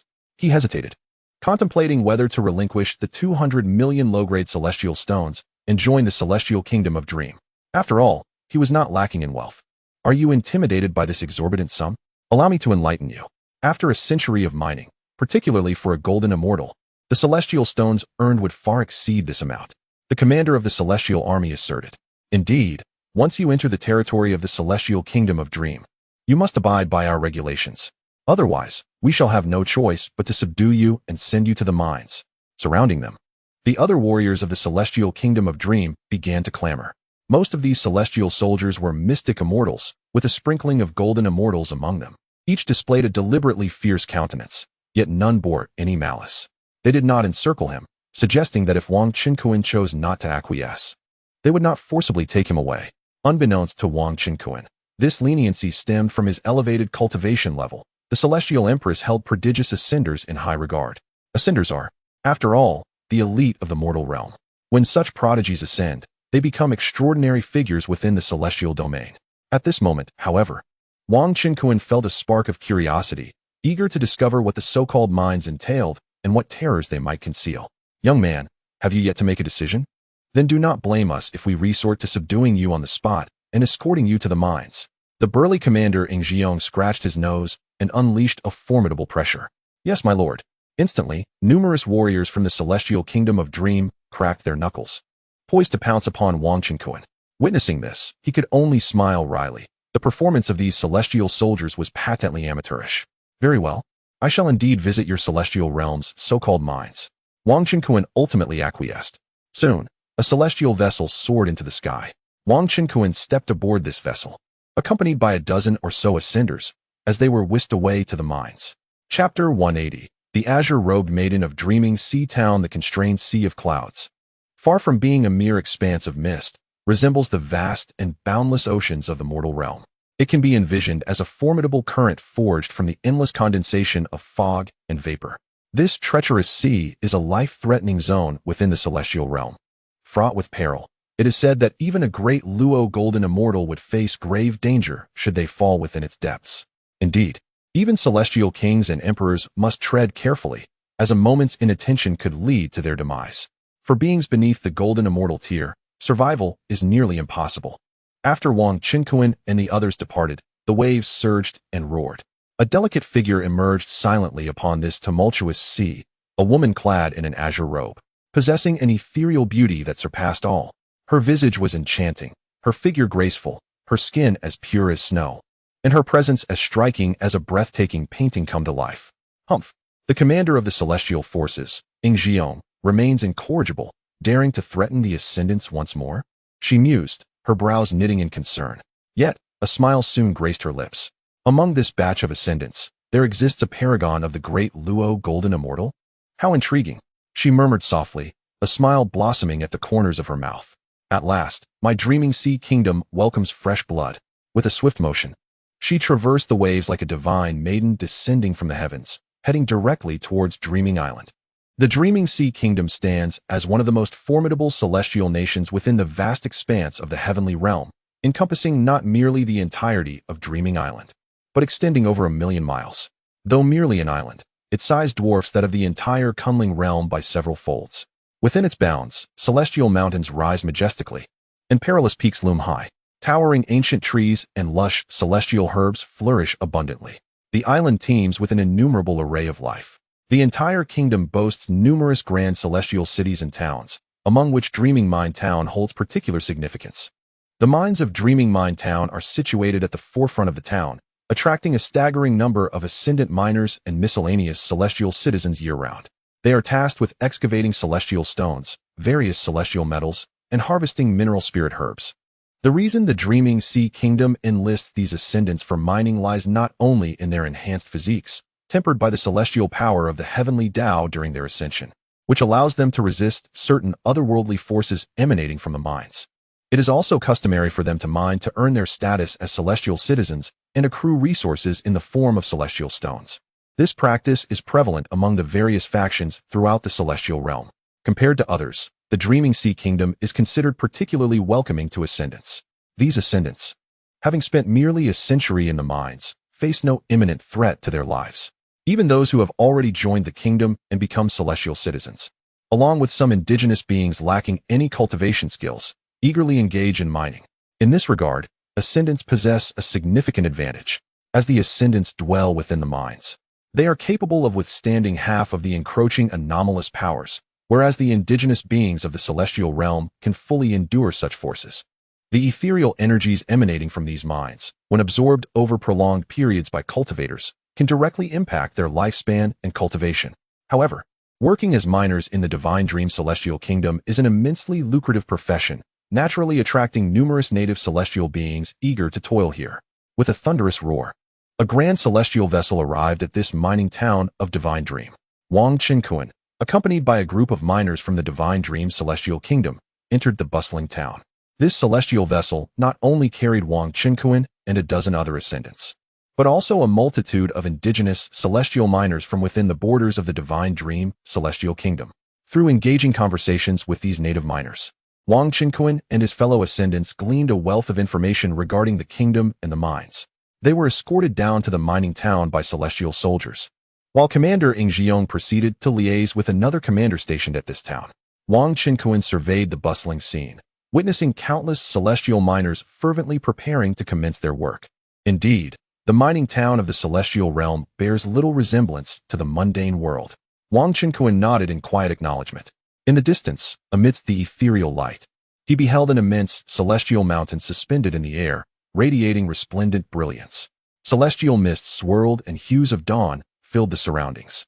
This majestic mountain must be the source of the Divine Dream Celestial Kingdom's mines.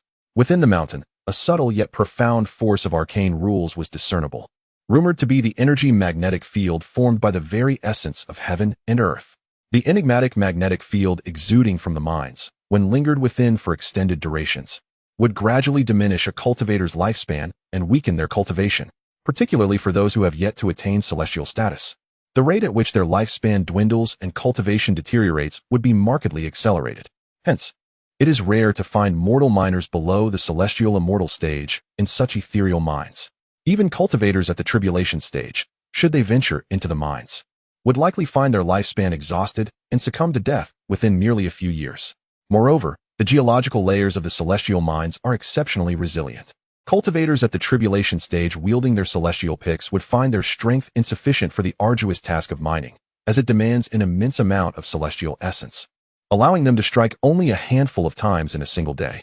Wang Qinkuan, the commander in question, was the first ascendant of the golden immortal stage to grace the Divine Dream mining town. The station commander, a half-step celestial king, learned about Wang Qinkuan through Commander Ing Jiong, and his gaze was filled with astonishment upon regarding him. Wang Qinkuan had not concealed his identity during the journey, truthfully presenting his name to the Divine Dream Celestial Army. However, it seems that the forces of the Divine Dream Celestial Kingdom remain unaware of the events that transpired when Wang Qinkuan ascended to the Shuangguang Celestial Domain and unleashed chaos upon the Ascension platform. Thus, they did not exhibit any significant reaction upon hearing his name. Moments earlier, Commander Ing Jiong had already departed with his contingent of celestial soldiers aboard the celestial vessel. It is worth noting that this celestial town itself is guarded by another celestial army, ensuring its formidable defenses. Wang Qinkuan humbly addressed Commander He, stating that he was merely an insignificant gold immortal in the early stages, and there remained a considerable gap between them. The plump commander he nodded appreciatively, recognizing the merit of this ascendant who exhibited neither arrogance nor impatience. The mines of our Divine Dream Immortal Kingdom are as ancient as the very birth of the cosmos. Extracting minerals therein would gradually deplete one's lifespan and cultivation. Naturally, this holds true for the mines of all other formidable factions as well. Our immortal kingdom only requires ascendants to mine for a century or to extract minerals equivalent to 200 million low-grade immortal stones. During this period, 20% of the mined resources belong to you, while the mining town provides abundant food and distributes cultivation elixirs as monthly compensation. Upon becoming an immortal citizen, One may continue to mine here, albeit with an 80-20 profit split in favor of the kingdom, allowing you to retain 80%. All of this is the benevolent grace of our divine Dream Immortal Emperor. Hence, within the divine Dream Immortal Kingdom, no ascendant would evade mining duties, and every year, numerous immortal citizens flock here to extract vast resources. Commander, he elucidated the rules of the mines to Wang Qinkuan and the other ascendants nearby. It was this occasion, with the presence of Wang Qinkuan, a remarkable gold immortal, that prompted him to personally explain the mining regulations, a task he usually entrusted to his subordinate immortal soldiers. Understood. Wang Qinkuan and the other ascendants responded in unison. Our current cohort of ascendants is exceptional. There exists a gold immortal among us. This esteemed senior, Wang, exudes such youthful vitality that he is undoubtedly a great Luo gold immortal, and his future achievements in the immortal realm are likely to be boundless. I must cultivate a rapport with him. At the very least, I should avoid offending him lightly. The other ascendants, mere celestial immortals, found the realm of gold immortals to be exceedingly distant, perhaps even unattainable in their lifetimes. They understood that it was precisely because of the presence of this esteemed gold immortal, Wang, that the immortal soldiers and their commander treated them with such courtesy. They all yearned to ingratiate themselves with Wang Qinkuan. However, Wang Qinkuan maintained a rather aloof demeanor in the presence of strangers and emanated an air of lethal intent. The celestial immortal ascendants hesitated to approach him. Yet, these ascendants, hailing from various universes, each harbored their own thoughts, all filled with admiration and astonishment at Wang Qinkuan's formidable prowess. Seeing this, Commander, he gently stroked his short beard. Subsequently, after the ascendants completed their formalities and received a mining town token along with the necessary tools, Commander, he gestured for a squad of immortal soldiers to step forward, guiding Wang Qinkuan and the other ascendants into the mines. The indigenous miners from the immortal realm, who had traveled together on the celestial vessel, had already entered the mines ahead of them. After all, the tunnels and pits occupied by the indigenous miners were separate from those designated for the ascendants. Chapter 181.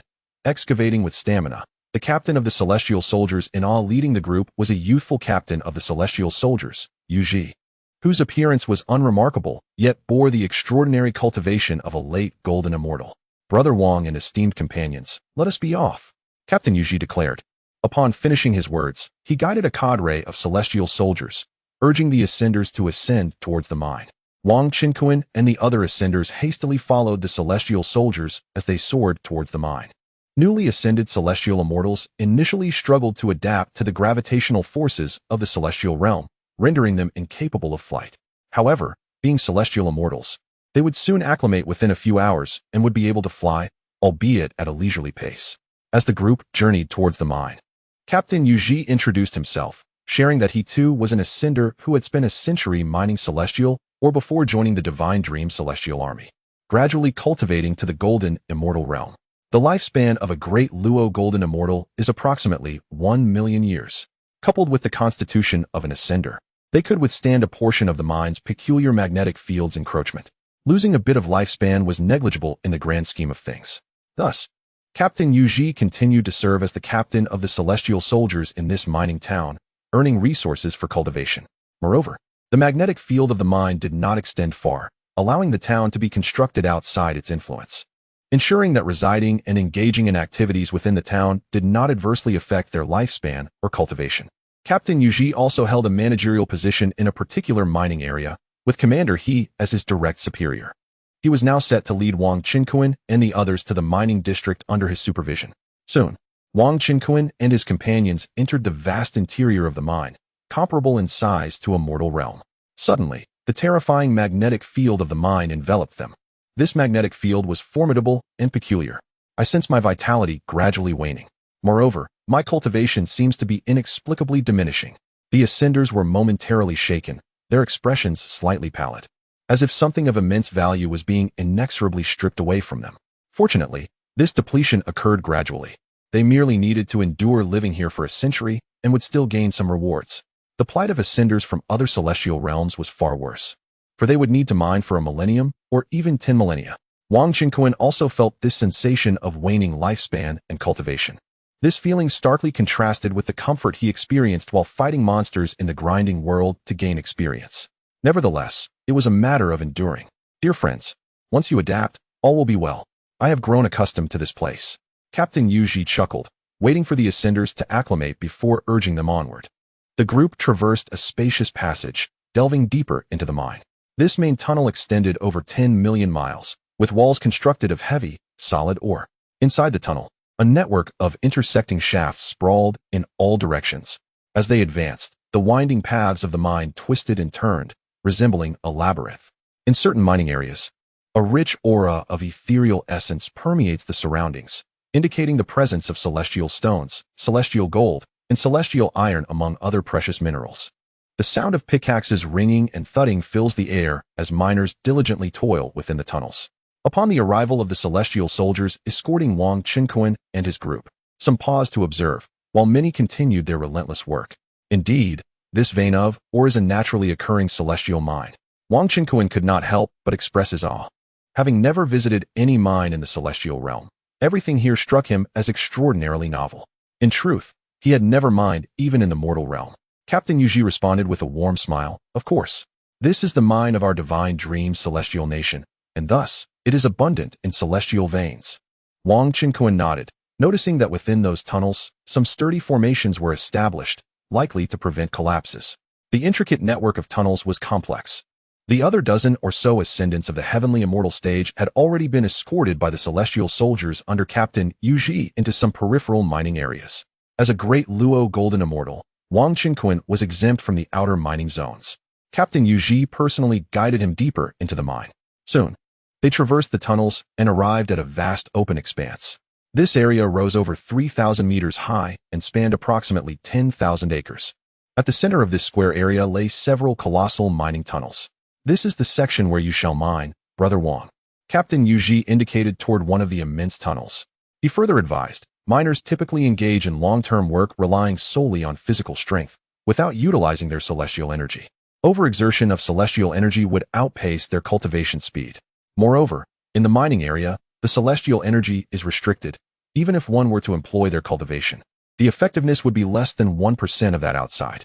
Additionally, the ethereal essence from outside cannot be absorbed here. Once you exit, you can only cultivate using celestial stones or celestial pills, which is why miners are cautious not to squander their cultivation. Thank you for the advice, Captain Yu. Wang Qinquan replied, clasping his hands in gratitude. Captain Yuji appeared quite amiable. Indeed, all the celestial soldiers and leaders he had encountered since arriving at Divine Dream Island had been equally agreeable. Wang Qinquan entered a tunnel, surveying his surroundings. Upon sensing the ethereal essence, he grasped his celestial pickaxe, ready to commence mining. However, to his astonishment, even employing merely 10% of his physical strength, he found it nearly impossible to penetrate the rock layers. The pickaxe became lodged within the stone. It is worth noting that Wang Qinquan was at the initial stage of the golden immortal realm. Although he refrained from using any cultivation, his tenfold critical strike enhancement meant that even 10% of his physical strength equated to the full strength of others. How formidable could the full strength of a golden immortal at the initial stage be, yet still struggle against the walls of this mine? Observing this, Captain Yuji chuckled softly. The density of the rock and soil in these celestial mines is indeed a myriad times greater than that found in other regions of the celestial realm. As one delves deeper into the mining area, the rock and soil become increasingly resilient. This place was once inhabited by numerous spirits of the mid-golden immortal stage, who toiled for countless years to unearth its treasures. However, before he could finish speaking, Wang Qinquan brandished his celestial pickaxe, exerting 30% of his strength, and swung it with tremendous force. The celestial pickaxe instantly tore through the void and struck the hard rock wall with a resounding impact. With a thunderous crash, the massive rock wall was immediately fissured, cracking open with great intensity. Wang Qinquan swung the pickaxe once more. Bang! A colossal chunk of earth was dislodged and sent soaring into the air, where it was shattered into oblivion. With a clatter, dozens of low-grade celestial stones, mingled with several mid-grade stones, shimmered with celestial light as they cascaded down. These freshly unearthed celestial stones were incredibly tough, difficult to shatter even for a mid-golden immortal. Only after some time had passed, or once the celestial energy within had been refined, would they become easier to crush. What? Captain Yu's eyes widened in astonishment at this scene. This was the central region of the mine's interior. Even a mid-golden immortal would not find it so effortless to excavate here. This initial stage ascending immortal, it seemed, possessed physical strength comparable to that of a mid-golden immortal. He had not noticed that Wang Qinquan had not employed even a hint of his cultivation. Wang Qinkuan truly was a paragon among ascendants, demonstrating immense power in every movement without the use of celestial energy. Bang, bang, bang.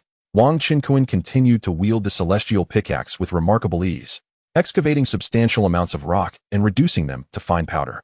Piles of low-grade and mid-grade celestial stones tumbled to the ground, forming small mountains. Wang Qinkuan was too indifferent to bother collecting them. This, Brother Wang, your mining speed is simply astonishing. Captain Yu was left speechless. In just a short time, he had unearthed thousands of low-grade celestial stones, not even counting the mid-grade ones. Moreover, it seemed as if this individual did not tire at all while mining. Even he, at the late stage of Golden Immortal, would need to rest after exerting his full strength for a few strikes, lest his body succumb to exhaustion. This Wang Qinkuan was truly a human-like beast of ferocity. In addition to mining the depths of the cave, devoid of miners above the Golden Immortal stage for a long time, would also yield rare treasures. During leisure moments, one could explore the depths of the cave. Though caution was warranted, within the mine, there were also venomous creatures and strange beasts comparable to Golden Immortals, guarding various celestial materials, necessitating vigilance. Generally, these creatures would not initiate attacks on miners. Captain Yu, observing the industrious Wang Qinkuan, shared some insights. He aimed to build rapport with this prodigious talent, whose future in the celestial realm was boundless. This prodigious ascendant had unearthed over 10,000 celestial stones in mere moments.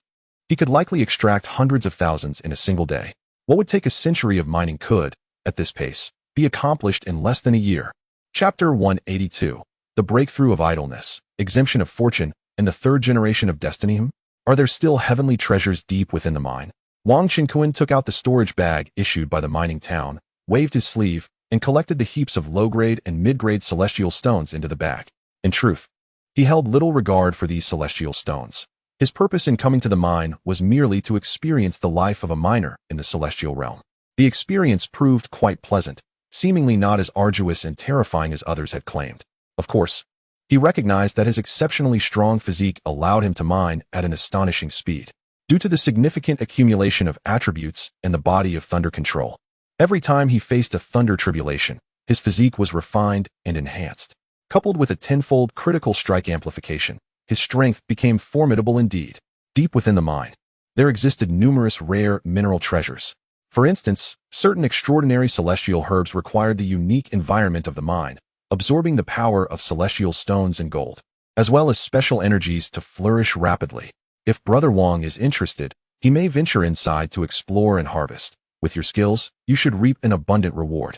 However, it is worth noting that the depths of the mine harbor many perilous celestial insects and exotic beasts that will assail any celestial being intruding upon their territory. These celestial herbs and mineral treasures are rightfully yours as miners. Of course, they may also be sold to the mining town or the celestial kingdom. Well, I shall take my leave now. Should you require anything, you may contact me via the token or seek other celestial soldiers. With that, Captain Yu departed, as he still needed to survey the entire number 6 mining area, commanding the celestial soldier team, supervising other miners, and tending to various duties. Miners like Wang Qinkuan, at the Golden Immortal stage, would encounter little danger within the mine. Wang Qinkuan remained, diligently laboring for several days, extracting celestial ore. Apart from acquiring a plethora of low-grade and mid-grade celestial stones, as well as a few high-grade stones, he also gathered considerable amounts of 5-element celestial gold and various attribute celestial iron. These celestial metals should serve as materials for crafting celestial artifacts. After several days, the novelty of the repetitive toil began to wane. Wang Qinkuan shook his head, pausing his mining efforts for a moment of respite. He then summoned one of his avatars, Kunkin 6, to this location for mining. Meanwhile, he intended to retreat to the idle world to level up his current authentic cultivation level. Without the enhancement of the Yellow Turban Warrior, was merely at the pinnacle of celestial immortal, he aimed to ascend to the true immortal stage at the very least. After all, in the celestial realm, lacking strength renders one unable to progress.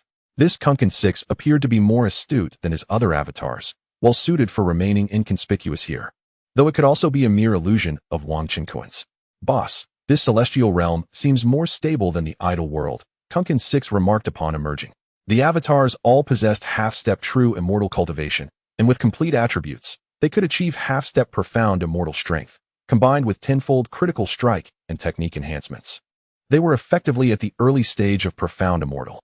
A cultivator at the early profound immortal stage relying solely on physical strength, would likely struggle to mine within the exceptionally resilient central mining area. Let us attempt to mine here. Wang Qinkuan remained silent, conveying a thought directly to his clone. Kuan number 6 would naturally not oppose the commands of the original. He grasped the medium-grade celestial hoe handed to him by Wang Qinkuan and attempted to mine. However, Kuan number 6 found that with mere physical strength, he could not budge the rock wall at all. The hoe could not penetrate. Only by utilizing all of his cultivation could he break through the wall to mine. Even so, despite exerting his full cultivation, his mining speed was still far inferior to that of Wang Qinkuan when he relied on physical strength. Mining with cultivation in the mountain consumed energy at an astonishing rate, potentially even risking a decline in his realm. Nevertheless, as merely a clone, Kuan number 6 felt no fear, for he could always return to the idle world to level up later. With resolute effort, Kuan number 6 vigorously mined the celestial ore. As long as he could mine, it was sufficient. He could rest whenever he grew weary. Wang Qinkuan would retreat to the idle world for a breakthrough. Observing this, Wang Qinkuan offered a brief word of instruction before preparing for the system to transport him to the idle world. He left the clone behind primarily to avoid raising suspicions among the celestial soldiers and Captain Yu when they checked in and found him missing. If he were to reappear later, it would be challenging to concoct a plausible excuse. The Divine Dream Celestial Kingdom appeared quite appealing. He had no intention of departing just yet. Perhaps in the future, he could facilitate the ascension of his wife, children, or kin to this realm. With a swift motion, Wang Qinkuan vanished into the profound void of the celestial realm, enveloped by the system's energy, and journeyed to the idle world. His figure abruptly materialized above the 20th layer of the illusory cloud stairs. Simultaneously, the remaining clones engaged in idling on the 19th layer were summoned by Wang Qinkuan. The 20th layer of the illusory cloud stairs, each segment of idle land referred to as a layer, was teeming with golden immortal beasts and monsters. He intended to grind for experience and advance his cultivation to the true immortal stage. After all, he had accumulated an abundance of supreme true immortal elixirs previously. Wang Qinkuan also aimed to collect golden immortal elixirs, high-quality celestial artifacts, and other treasures of the golden immortal tier. In the blink of an eye, several years had elapsed. In a certain expanse of the 20th layer of the illusory cloud stairs, a colossal flamingo celestial beast, at the cusp of becoming a celestial king, was effortlessly defeated through the harmonious cooperation of Wang Qinkuan and his numerous clones. A supreme celestial king elixir and a supreme celestial artifact were dropped.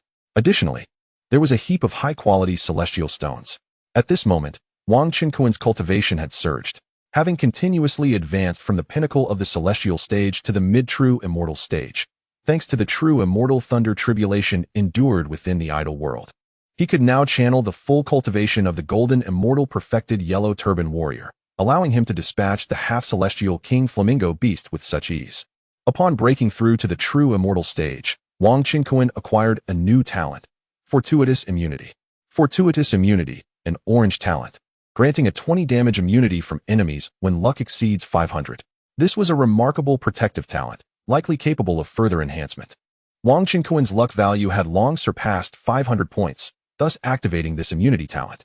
Furthermore, the system marketplace has unveiled a new item, a remarkable ability known as third-generation destiny. It requires 100 points of luck, ensuring that upon the birth of one's third-generation offspring, they will possess qualifications that exceed those of a quasi-emperor. This is quite extraordinary. With this ability, all of Wang Qinkuan's grandchildren will be of quasi-emperor caliber.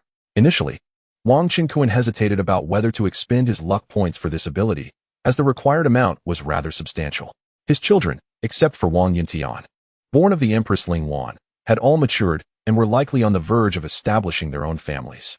However, upon his ascension to true immortal, he was granted a chance to draw a prize, fortuitously landing on the third-generation destiny ability, thus sparing him the expenditure of 100 luck points. In addition, he acquired another avatar, aptly named Kunkin 11.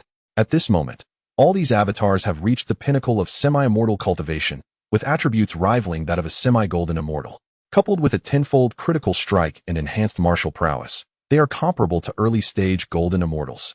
Therefore, facing off against early-stage golden immortal beasts is naturally within their capabilities, and they might even attempt to contend with those of mid-stage golden immortals. This signifies that even in Wang Qinkuan's absence, his avatars can yield resources of golden immortal caliber. Nonetheless, Only semi-immortal king beasts will drop supreme immortal artifacts and elite immortal king pills. Such formidable beasts can only be defeated by Wang Qinkuan himself. Consequently, he lingered here for an additional year, specifically targeting semi-immortal king beasts to acquire more high-tier treasures. A year later, Wang Qinkuan instructed his avatars to continue their vigil, while he remotely observed the situation of the Wang family in the mortal realm through the Immortal Clan Protective Shield. The system, utilizing the Protective Shield, was able to relay real-time information from his family to him. Wang Qinkuan discovered that Empress Ling Wan, along with his other wives and children, were diligently cultivating within the Wang family without any major incidents. Thus, he temporarily refrained from returning to the mortal world. With a swift motion, Wang Qinkuan's true self returned to the celestial realm, re-entering the depths of the mind within the divine dream immortal kingdom. Chapter 183. The captive mineral mouse beast tied. Following the resonance, Wang Qinkuan located the nearby mining operation of Kuan No. 6. He began by examining the memories accumulated over the past few years. During this time, there had been no significant events in the mining area. Wang Qinkuan learned about the experiences of this avatar, who had spent the majority of his time utilizing his cultivation to mine. However, there had been little change in his cultivation level, as he was able to recover and cultivate on the spot using celestial stones. While other miners placed immense value on these celestial stones, Wang Qinkuan regarded them with indifference. Furthermore, after Wang Qinkuan had previously ascended to the true immortal realm, Kuan No. 6 had synchronously attained the same level, becoming a true immortal avatar. Presently, this avatar's cultivation remained at the early stage of true immortal. Very well, you may return to the idle world for upgrades. Wang Qinkuan instructed the system to send Kuan No. 6 to the idle realm to mingle with the other avatars. With a ripple in the void, the system transported Kuan No. 6 away.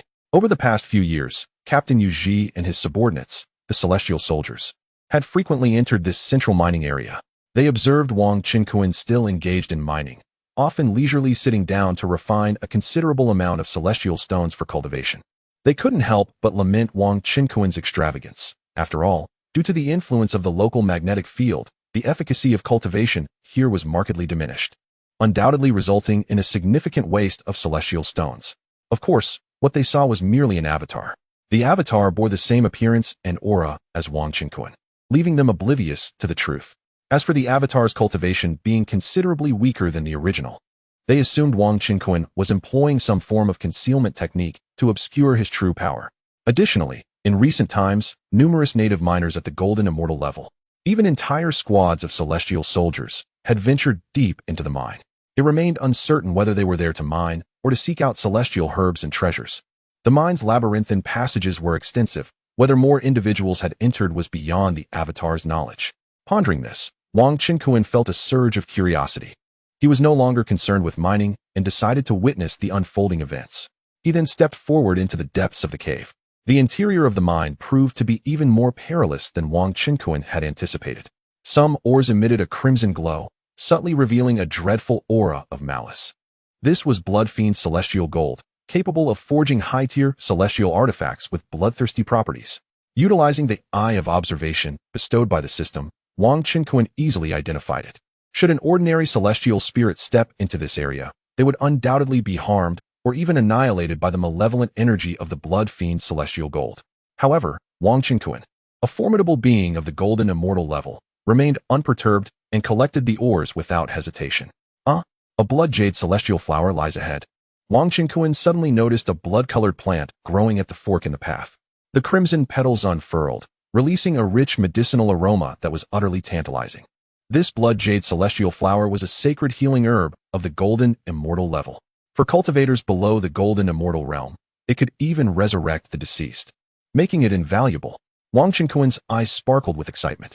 However, before he could draw near, the blood jade immortal flower seemed to sense his presence and fled spontaneously, moving with astonishing swiftness.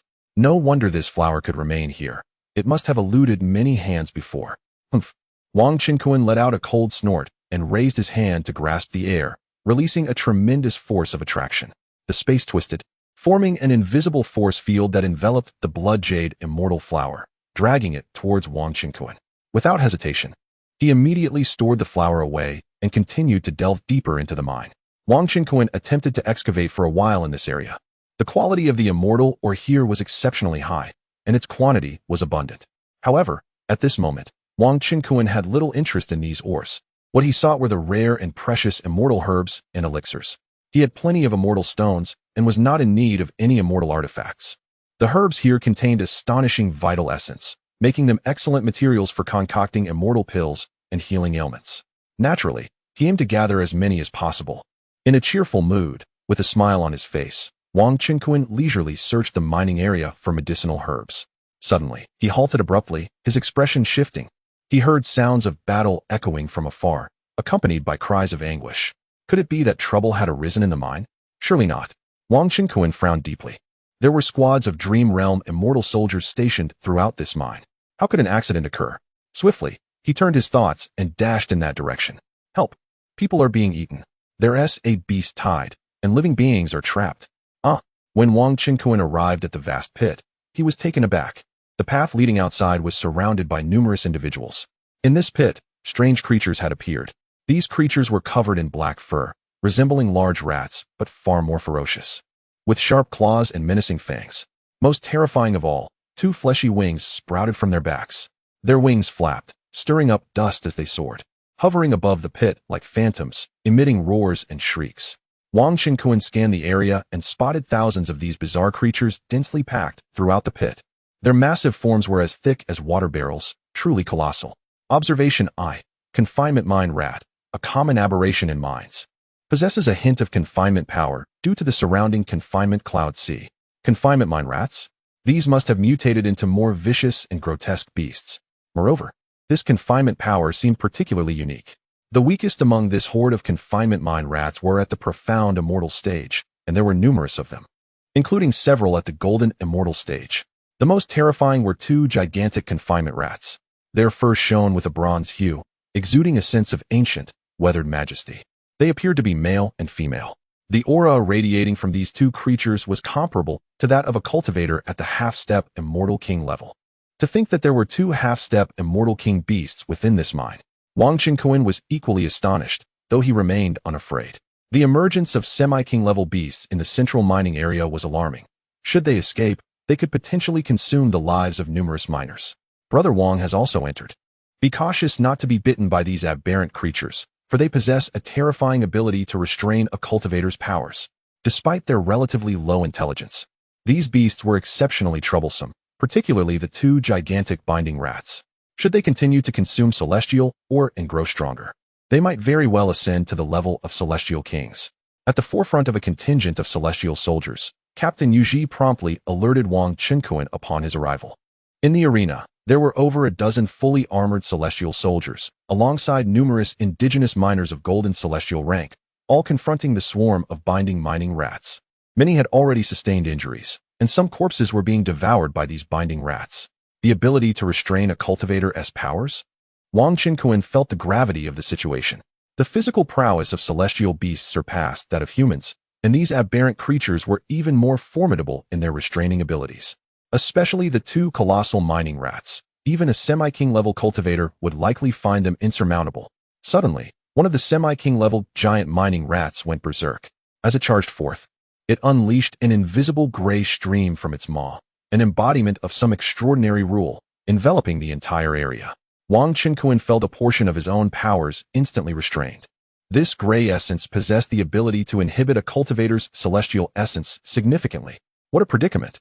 In the depths of the mine, the potency of a cultivator's celestial essence was already reduced to less than 1% of its effectiveness outside.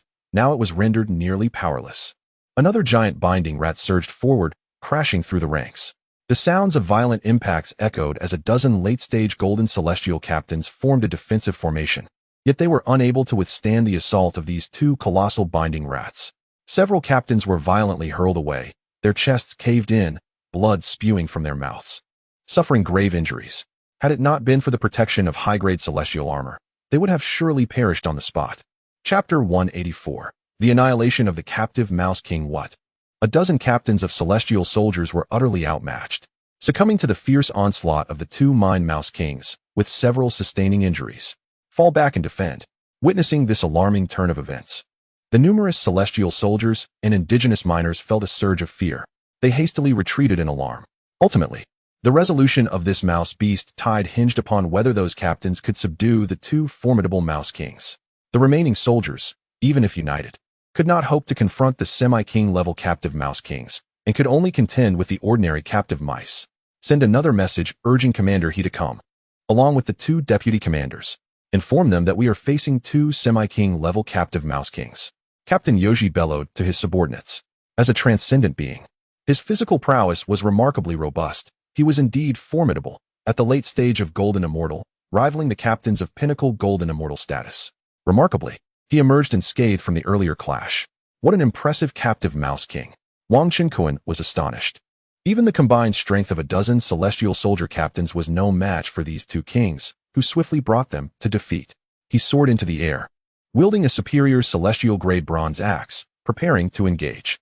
At that moment, one of the Mine Mouse Kings spotted Wang Qinkuan and unleashed a cloud of grayish luminescence upon him, charging ferociously in his direction.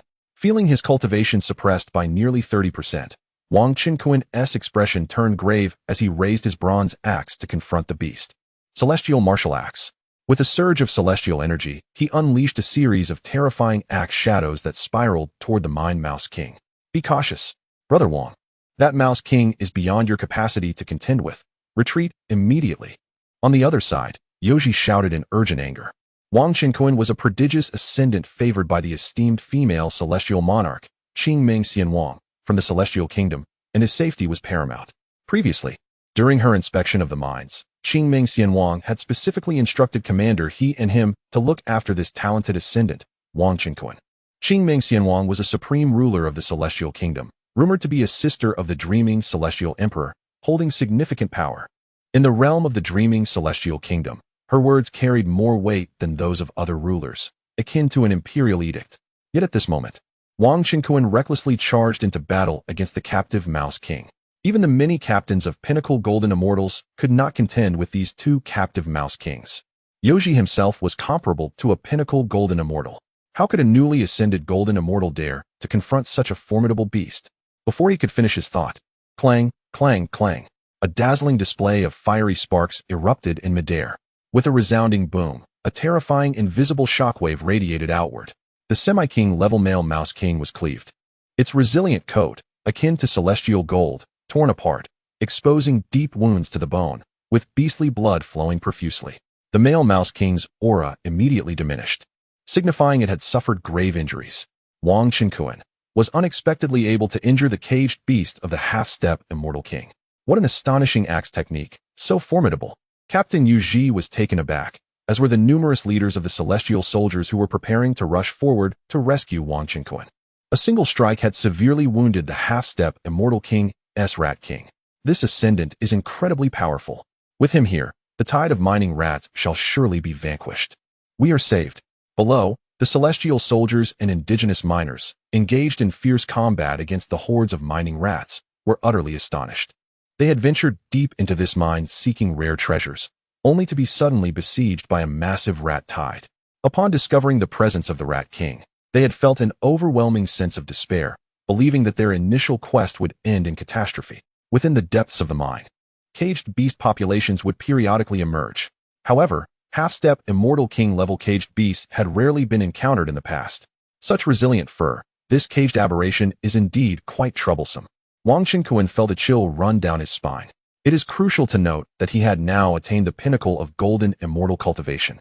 Augmented by his full attributes and tenfold critical strike capabilities, his strength should have already surpassed that of a half-step Immortal King. Yet, he had not yet reached the level of an Immortal King.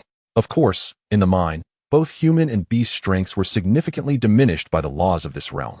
He had already exerted 80% of his power, and even then could not slay the Rat King in a single strike, merely inflicting a light wound.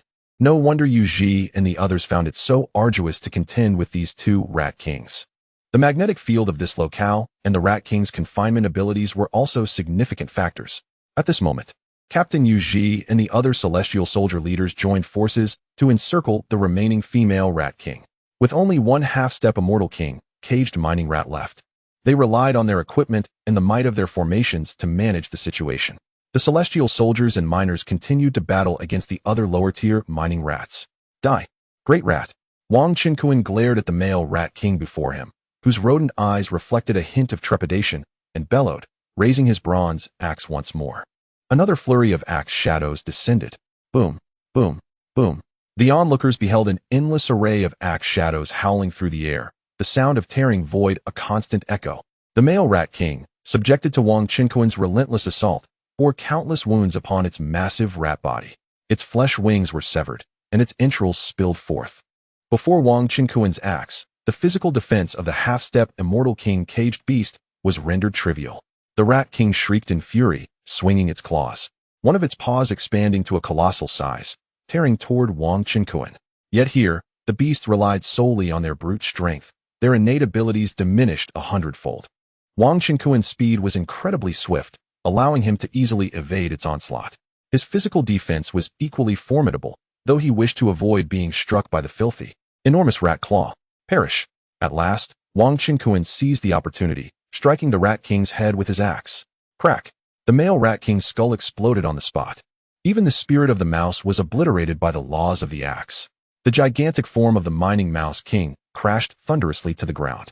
The male confined Mouse King was vanquished by the esteemed Wang. Amidst the chaos, miners erupted in jubilant cheers. What? Wang Qinquan truly managed to slay a half-step immortal king beast all by himself.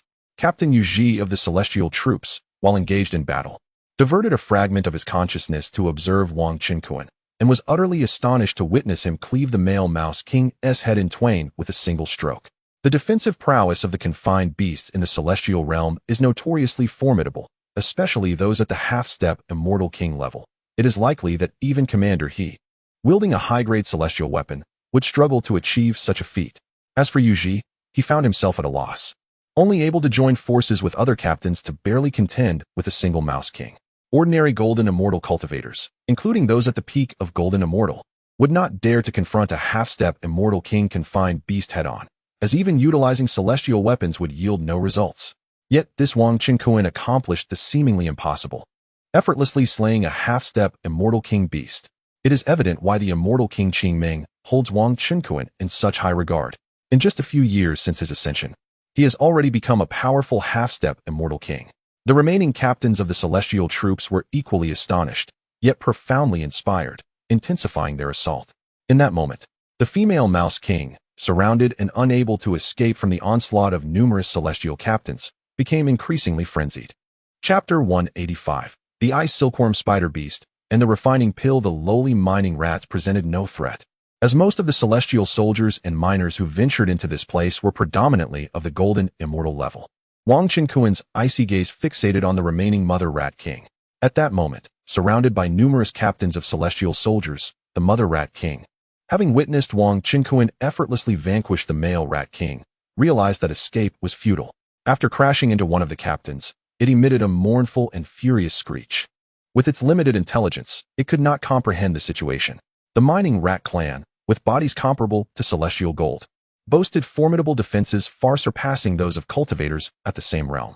This human Golden Immortal, seemingly devoid of the cultivation level of a celestial king, could easily cleave through the corporeal form of a half-step celestial king rat. Could it be that his offensive power rivaled that of a celestial king? Unbeknownst to Wang Qinquan, the creature's thoughts were far from his mind. He addressed Yu and the others, saying, "Captains, please step back and seal off the area to prevent this beast from fleeing. I shall confront it." The captains promptly complied, retreating from the fray. Having dealt with the Mother Rat King for so long, they were utterly fatigued, and many had sustained injuries. Azure Dragon Lightning, Cutting Whirlwind. Wang Qinquan soared forward, stowing away his bronze axe. He first attempted to employ his lightning and spatial techniques against the Mother Rat King. To his chagrin, these two formidable spells only inflicted minor injuries upon the creature, proving far less effective than the Heavenly Martial Divine Axe he had wielded earlier.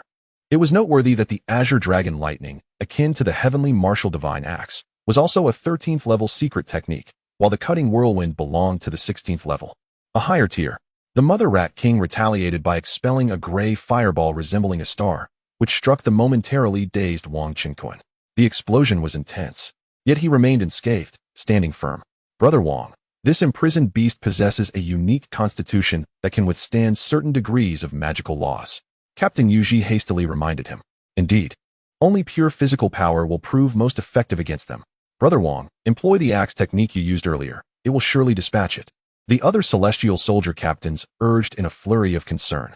When the Mother Rat King had struck Wang Chinkuan, they were momentarily alarmed, fearing that he might be injured. For he was the only one capable of contending with and slaying the Rat King. To their surprise, Wang Chinkuan merely brushed off his high-grade celestial garment, completely unharmed. I see. Thank you for the guidance, he acknowledged, retrieving his bronze celestial axe once more. With a mighty swing, he unleashed the heavenly martial divine axe technique. Moments later, the colossal Mother Rat King was likewise felled. With the assistance of numerous celestial soldier captains, the remaining low-tier mining rats were swiftly eradicated. This time, we owe a great debt to Brother Wang. Who would have thought that this mine would give rise to 2 half-step celestial king beasts?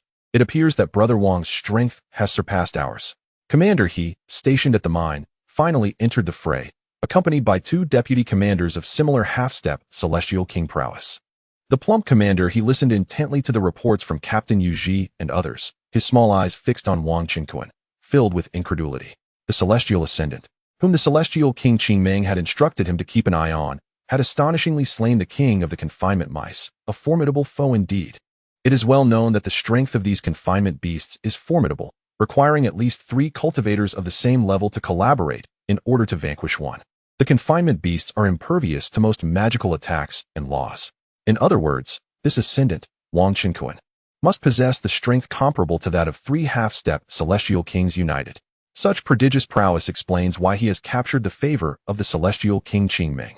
The other 2 half-step celestial king deputy commanders were equally entranced. At that moment, the captains of the celestial soldiers were directing numerous celestial soldiers and miners in handling the remains of the confinement beasts. Suddenly, from the depths of the mine, a chilling hiss echoed, sending shivers down their spines. A massive spider beast erupted from the earth, exuding a frigid aura that was suffocating. Its eyes were blood-red, radiating a thirst for blood, brutality, and madness. It was, astonishingly, another half-step celestial king, the ice silkworm spider beast. In addition, an array of lower-tier spider beasts surged forth in a swarm. Beware! There is a spider king, someone exclaimed in alarm. It was unexpected that this tide of beasts from the mine had birthed 3 beast kings. Onward! Commander He summoned Deputy Commander Mo and Deputy Commander Zhu, and the 3 charged towards the ice silkworm spider king, suspended in midair. The remaining captains of celestial soldiers swiftly ordered their subordinates to form formations to confront the lower-tier spider beasts. They had not anticipated that, within the mine, in addition to the swarm of confinement mice, there lurked the ice silkworm spider beast and its legion of spider beasts. A thunderous roar erupted as the fierce battle commenced. Wang Chinkuan appeared relaxed as he observed the ice silkworm spider beast and the 3 celestial commanders preparing to intervene. The ice silkworm spider beast was a natural predator. Its speed was astonishingly rapid. Aside from the confinement light orb, it was adept at utilizing icy silkworm threads and toxins, making it exceedingly formidable, more so than the previous confinement mouse king. The 3 half-step celestial king commanders could only rely on their superior celestial artifacts for defense, unable to deliver a fatal blow. With a swift motion, the ice silkworm spider beast unleashed an immensely resilient icy silkworm thread, ensnaring the strongest of the 3, Commander He. Completely. He felt an icy chill enveloping him, as if his blood had congealed. The ice silkworm spider beast, enduring another's assault, opened its gaping maw, ready to devour Deputy Commander Mo. To the beast, human cultivators were merely food, akin to potent elixirs. These confinement beasts, by consuming a sufficient number of high-level cultivators, could even ascend to the realm of celestial kings. My life is forfeit. Deputy Commander Mo's countenance changed drastically upon realizing his predicament. He had already fallen victim to the spider beast's confinement light orb, his strength significantly curtailed. With the ice silkworm spider beast's incredible speed, his own was severely diminished, leaving him with no chance to evade. The 3 chief commanders, with the strongest among them, Commander He, ensnared by the silken threads of the spider beast, could not be rescued.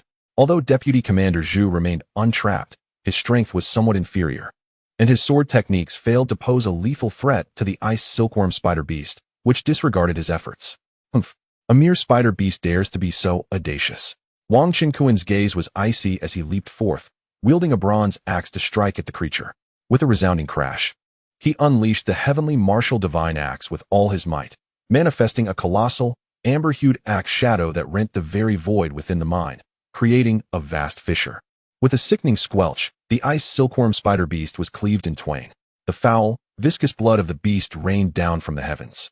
The creature emitted a wretched cry as its massive halves plummeted to the ground, falling silent forevermore. Its beastly soul was shattered by the remnants of the axe's power. Another one vanquished. Wang Qinkuan retracted his celestial energy and descended to the edge of the mine. What? A creature that three of us, half-step immortal kings, could not handle has been obliterated by Wang Dao's single strike. Deputy Commander Zhu was utterly astonished. How is this ascendant so formidable? Commander He, having freed himself from the chilling strands, gazed in disbelief. Thanks to Wang Dao's intervention, I might have been devoured. Deputy Commander Mo shared in the shock, accompanied by profound gratitude.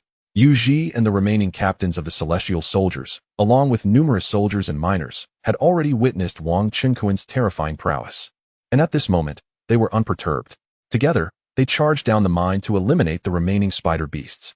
Wang Qinkuan stood calmly beside the carcass of the ice silkworm spider beast, entirely indifferent.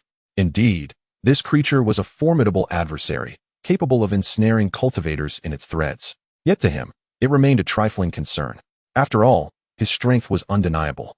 Now, the remaining lower-tier spider beasts posed no challenge to the group, rendering his involvement unnecessary. Brother Wang, you are truly extraordinary. Commander He approached Wang Qinkuan, exhaling deeply, his face reflecting the relief of having escaped calamity. Simultaneously, he held profound admiration for Wang Qinkuan. The previous ice silkworm spider beast had been exceptionally powerful, with lightning-fast silk attacks that had ensnared him unawares. Were it not for Wang Qinkuan's presence, all three commanders might have been consumed, and the lives of every celestial soldier and miner present would have been in jeopardy. Wang Qinkuan had effectively saved everyone in the mine. The celestial soldiers and miners eradicated all remaining spider beasts. At the bottom of the mine, no other creatures emerged from the earth. Thus, the turmoil of the mine's beastly invasion came to a close. Once they had dealt with the numerous trapped corpses, the group began their return to the mining town. Naturally, some celestial soldiers would remain behind to continue their vigilance. This was all thanks to Wang Dao. Otherwise, we would have suffered devastating losses. Deputy Commander Mo, a middle-aged cultivator with dark skin, expressed his gratitude towards Wang Qinkuan. Indeed, these beasts possess extraordinary defenses and wield various arcane techniques. They are truly a source of calamity. Commander He, portly and round, sighed as he walked. Deputy Commander Zhu is rather reticent. Wang Qinkuan smiled modestly and remarked, I am also a miner here, assisting the celestial soldiers in slaying the aberrant beasts. It is my duty. At this moment, he was accompanying the three commanders back to the mining town. Wang Qinkuan intended to cease mining and, upon returning, would initiate the procedure to join the celestial kingdom, thereby becoming a citizen of the Divine Dream celestial nation, and then make further plans. Captain Yu Ji, accompanied by several celestial soldiers, was also returning to the mining town for a well-deserved rest.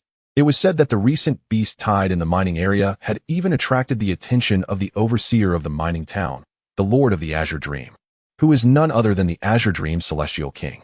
She would personally come to inquire about the relevant circumstances. Consequently, as the first captain of celestial soldiers to discover the beast tide, Yu Ji would surely be summoned by her. By the way, Brother Wang, the cultivation pills obtained from the beast you have slain will also be handed over to you upon our return to the mining town. Commander He explained with a friendly intention. These cultivation pills have a certain probability of appearing within the bodies of the imprisoned beasts, though we cultivators in the celestial realm generally refer to them as cultivation pills. For, when consumed, they can directly enhance one's cultivation. These cultivation pills are rare treasures found within the bodies of the aberrant beasts. Aside from the valuable materials from their carcasses, the cultivation pills are the most prized possessions. Cultivation pills? Wang Qinkuan was taken aback upon hearing this. Previously, he had observed the celestial soldiers and miners excavating fist-sized objects from the carcasses of the aberrant beasts. He had assumed they were merely akin to the beast cores found in the mortal realm and had paid them little heed. Little did he expect that they were, in fact, cultivation pills capable of enhancing one's cultivation. Chapter 186, The Banquet of the Celestial Soldier Camp, Wang Dao Ti, Divine Dream Mining Town. At the Celestial Soldier Camp, the commander's office. Commander He hosted a banquet to celebrate Wang Qinkuan, Captain Yu Ji, and several celestial soldiers who had vanquished ferocious beasts, with even some meritorious golden immortal miners in attendance. These individuals were valiant warriors who had defended against the beast tide in the mining area. However, Commander He's true intention was to seize this opportunity to entertain Wang Qinkuan, a prodigious talent with boundless potential, thereby strengthening their relationship. Traditionally, The flesh of confined beasts serves as a nourishing delicacy, enhancing the cultivation of practitioners. Yet, the beast meat obtained during this recent onslaught of mining mice and spider beasts was rather unpalatable. Nevertheless, when sold back in the Celestial Kingdom, the common celestial citizens would not be particularly discerning. The main course prepared by Commander, he consisted of exquisite meats from various sea creatures confined within the Cloud Sea, including confined sea horses, confined sea lions, celestial sound sea snails, and fire lobsters, all renowned for their delectable taste. The wine served was the unique Cloud Sea celestial wine of the Divine Dream Celestial Kingdom, brewed from an assortment of celestial herbs, celestial rice, and seaweed. After a hearty meal and abundant drink, when Wang Qinquan inquired about the procedures for becoming a celestial citizen, Commander he retrieved a storage bag artifact and presented it to him, stating, "Thanks to you, Brother Wang, we have weathered the beast tide. Within this bag lies a token of the Divine Dream Celestial Citizen for you, along with the cultivation elixirs obtained from slaying 3 confined beast kings. I also personally offer you a superior celestial armor and a superior celestial axe as tokens of my gratitude. As for the 80% of your mining yield and the 200 million low-grade celestial stones required to become a celestial citizen, our celestial soldier camp shall cover those expenses for you." Behind him, the 2 vice commanders, Captain Yuji, and the celestial soldiers all nodded in agreement with smiles. Commander he was their leader, and naturally, they had no objections. Moreover, Wang Qinquan had rendered great service during the beast tide, rescuing many. The expenditure of celestial stones was negligible for their camp. Is that so? Well then, I shall graciously accept. Wang Qinquan replied with candor. He scanned the storage bag with his divine sense and discovered not only a divine dream token, but also a superior celestial armor and a superior celestial axe. Although he did not place much value on these items, he had previously learned from Captain Yuji that in the Divine Dream Celestial Kingdom, superior celestial artifacts were not commonplace, each costing several tens of millions of low-grade celestial stones. Additionally, the storage bag contained 56 beast inner elixirs, each the size of a fist. Upon examination through his observational eye, he noted, confined beast inner elixir, white ordinary, consuming it can enhance cultivation by 1 year. Confined beast inner elixir, green excellent, consuming it can enhance cultivation by 5 years. Confined beast inner elixir, blue fine, consuming it can enhance cultivation by 10 years. The storage bag contained only these 3 qualities of cultivation elixirs. Most were of green quality, with few white ones, and even rarer blue ones, of which there were only 7 blue, 10-year cultivation elixirs. The emergence of such 10-year elixirs was certainly a rarity. These cultivation elixirs are indeed remarkable. Wang Qinquan felt quite pleased, slaying 3 half-step immortal kings and reaping such unexpected rewards. Although he does not yet regard these cultivation pills with much esteem, for the cultivation beyond true immortal is measured in millennia. Acquiring a mere 200 years of cultivation is hardly sufficient to transcend realms. However, if these pills were to be returned to his family for the use of his wife and kin, they would indeed be invaluable treasures. Brother Wang is truly favored by fortune. Typically, each confined beast yields far fewer cultivation pills. Commander he also gazes enviously. Wang Qinquan's slaughter of 3 half-step immortal king beasts astonishingly unearthed 56 cultivation pills. Each beast can produce over a dozen. This luck is extraordinary. They could even venture deep into the confined Cloud Sea under the leadership of an immortal king, hunting confined sea beasts for their cultivation pills. It is well known that in the immortal realm, cultivation pills are immensely precious resources.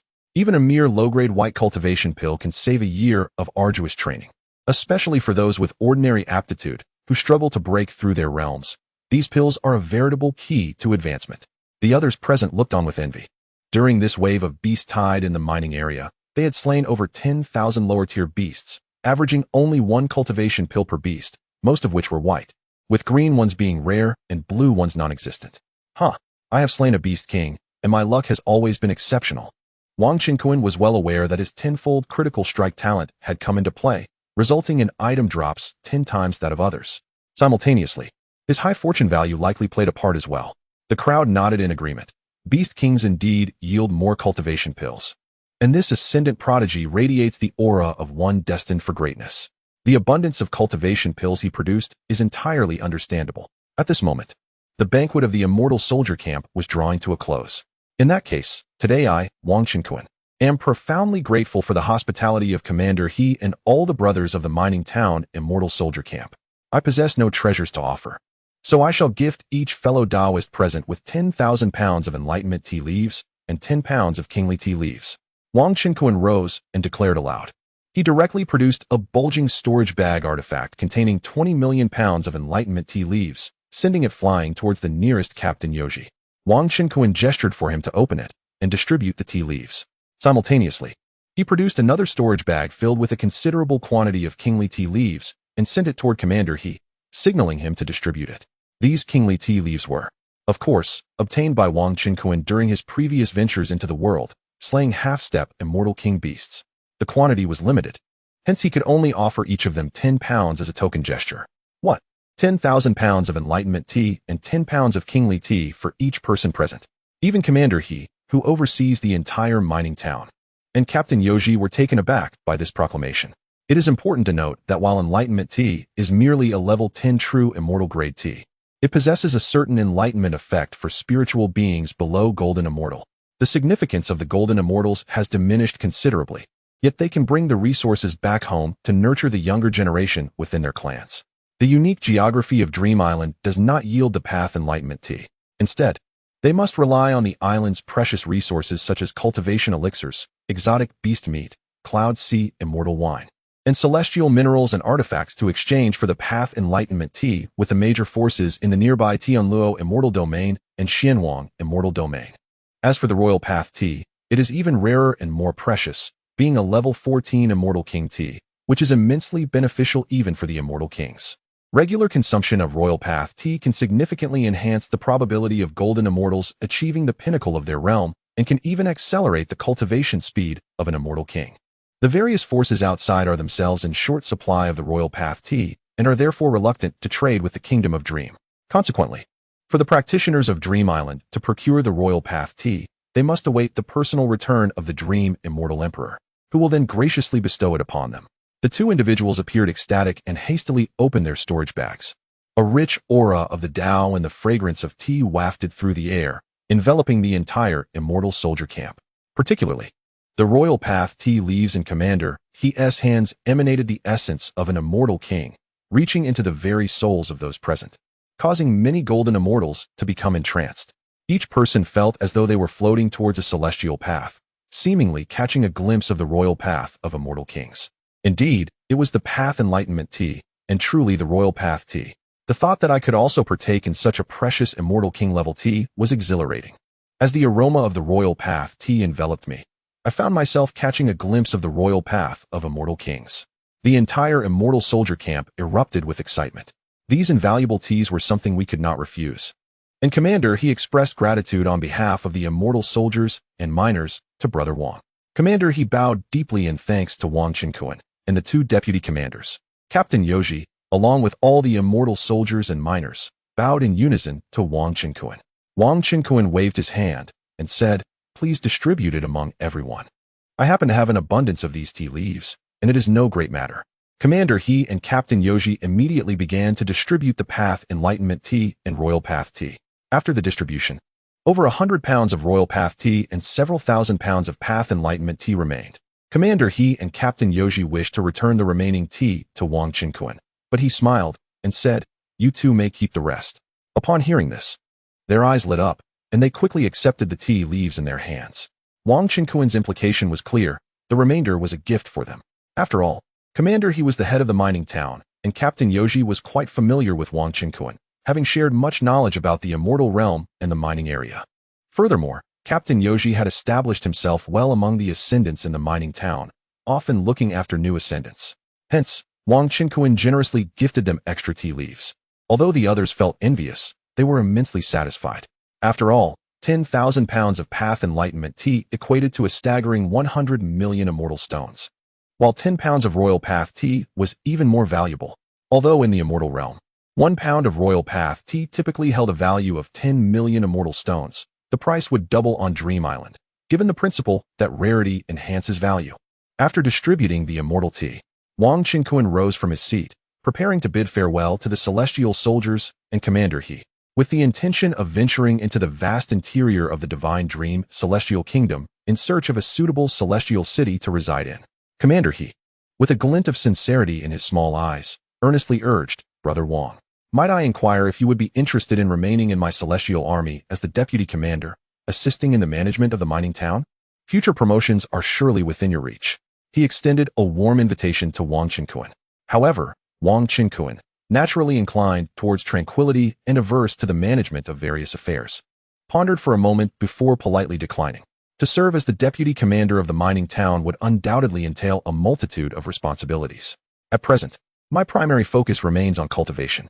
Once I have attained sufficient prowess, I shall return to the Xianhuang celestial domain to eradicate the three major factions and provide a secure ascension ground for both the Xianhuang universe and the neighboring realms.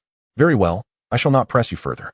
However, I recommend that you consider settling in the Qingming prefecture, which encompasses 4 major, overseeing numerous subordinate celestial cities. Commander, he suggested with a smile. The mining town itself falls under the jurisdiction of Qingming prefecture. Moreover, the Qingming celestial king is the beloved sister of the celestial emperor, enjoying his favor, thus ensuring more benefits within her domain. Oh, that sounds agreeable. Wang Qinkuan nodded. The choice of celestial city mattered little to him, as he lacked for resources. Chapter 187. The city of Qingming and Luyan Mountain Villa allow me to assign 2 celestial soldiers to guide you to the city of Qingming. Commander, he stated. Regarding the matter of the beast tide, I, along with the 2 deputy commanders and Captain Yoji, will be reporting to the Lord of Qingming shortly. I shall duly inform the Lord that it is your merit in slaying the beast king. Perhaps she may wish to summon you. Wang Qinkuan understood that this meant he was to travel to the city of Qingming and find suitable accommodations before anything else. Should the celestial king of Qingming desire an audience, he would be duly informed. Commander, he then provided a few instructions to the 2 celestial soldiers. The soldiers, one a middle-aged man and the other a young man, both proficient in the golden immortal stage, were clad in the standard armor of the celestial soldiers. The young golden immortal produced a celestial vessel and welcomed Wang Qinkuan aboard. The trio then ascended into the sky aboard the celestial vessel, departing from the mining town and heading towards the city of Qingming. Throughout the journey, the divine realm of Shunming unfolded before them, with towering celestial mountains and ancient trees exuding a timeless aura.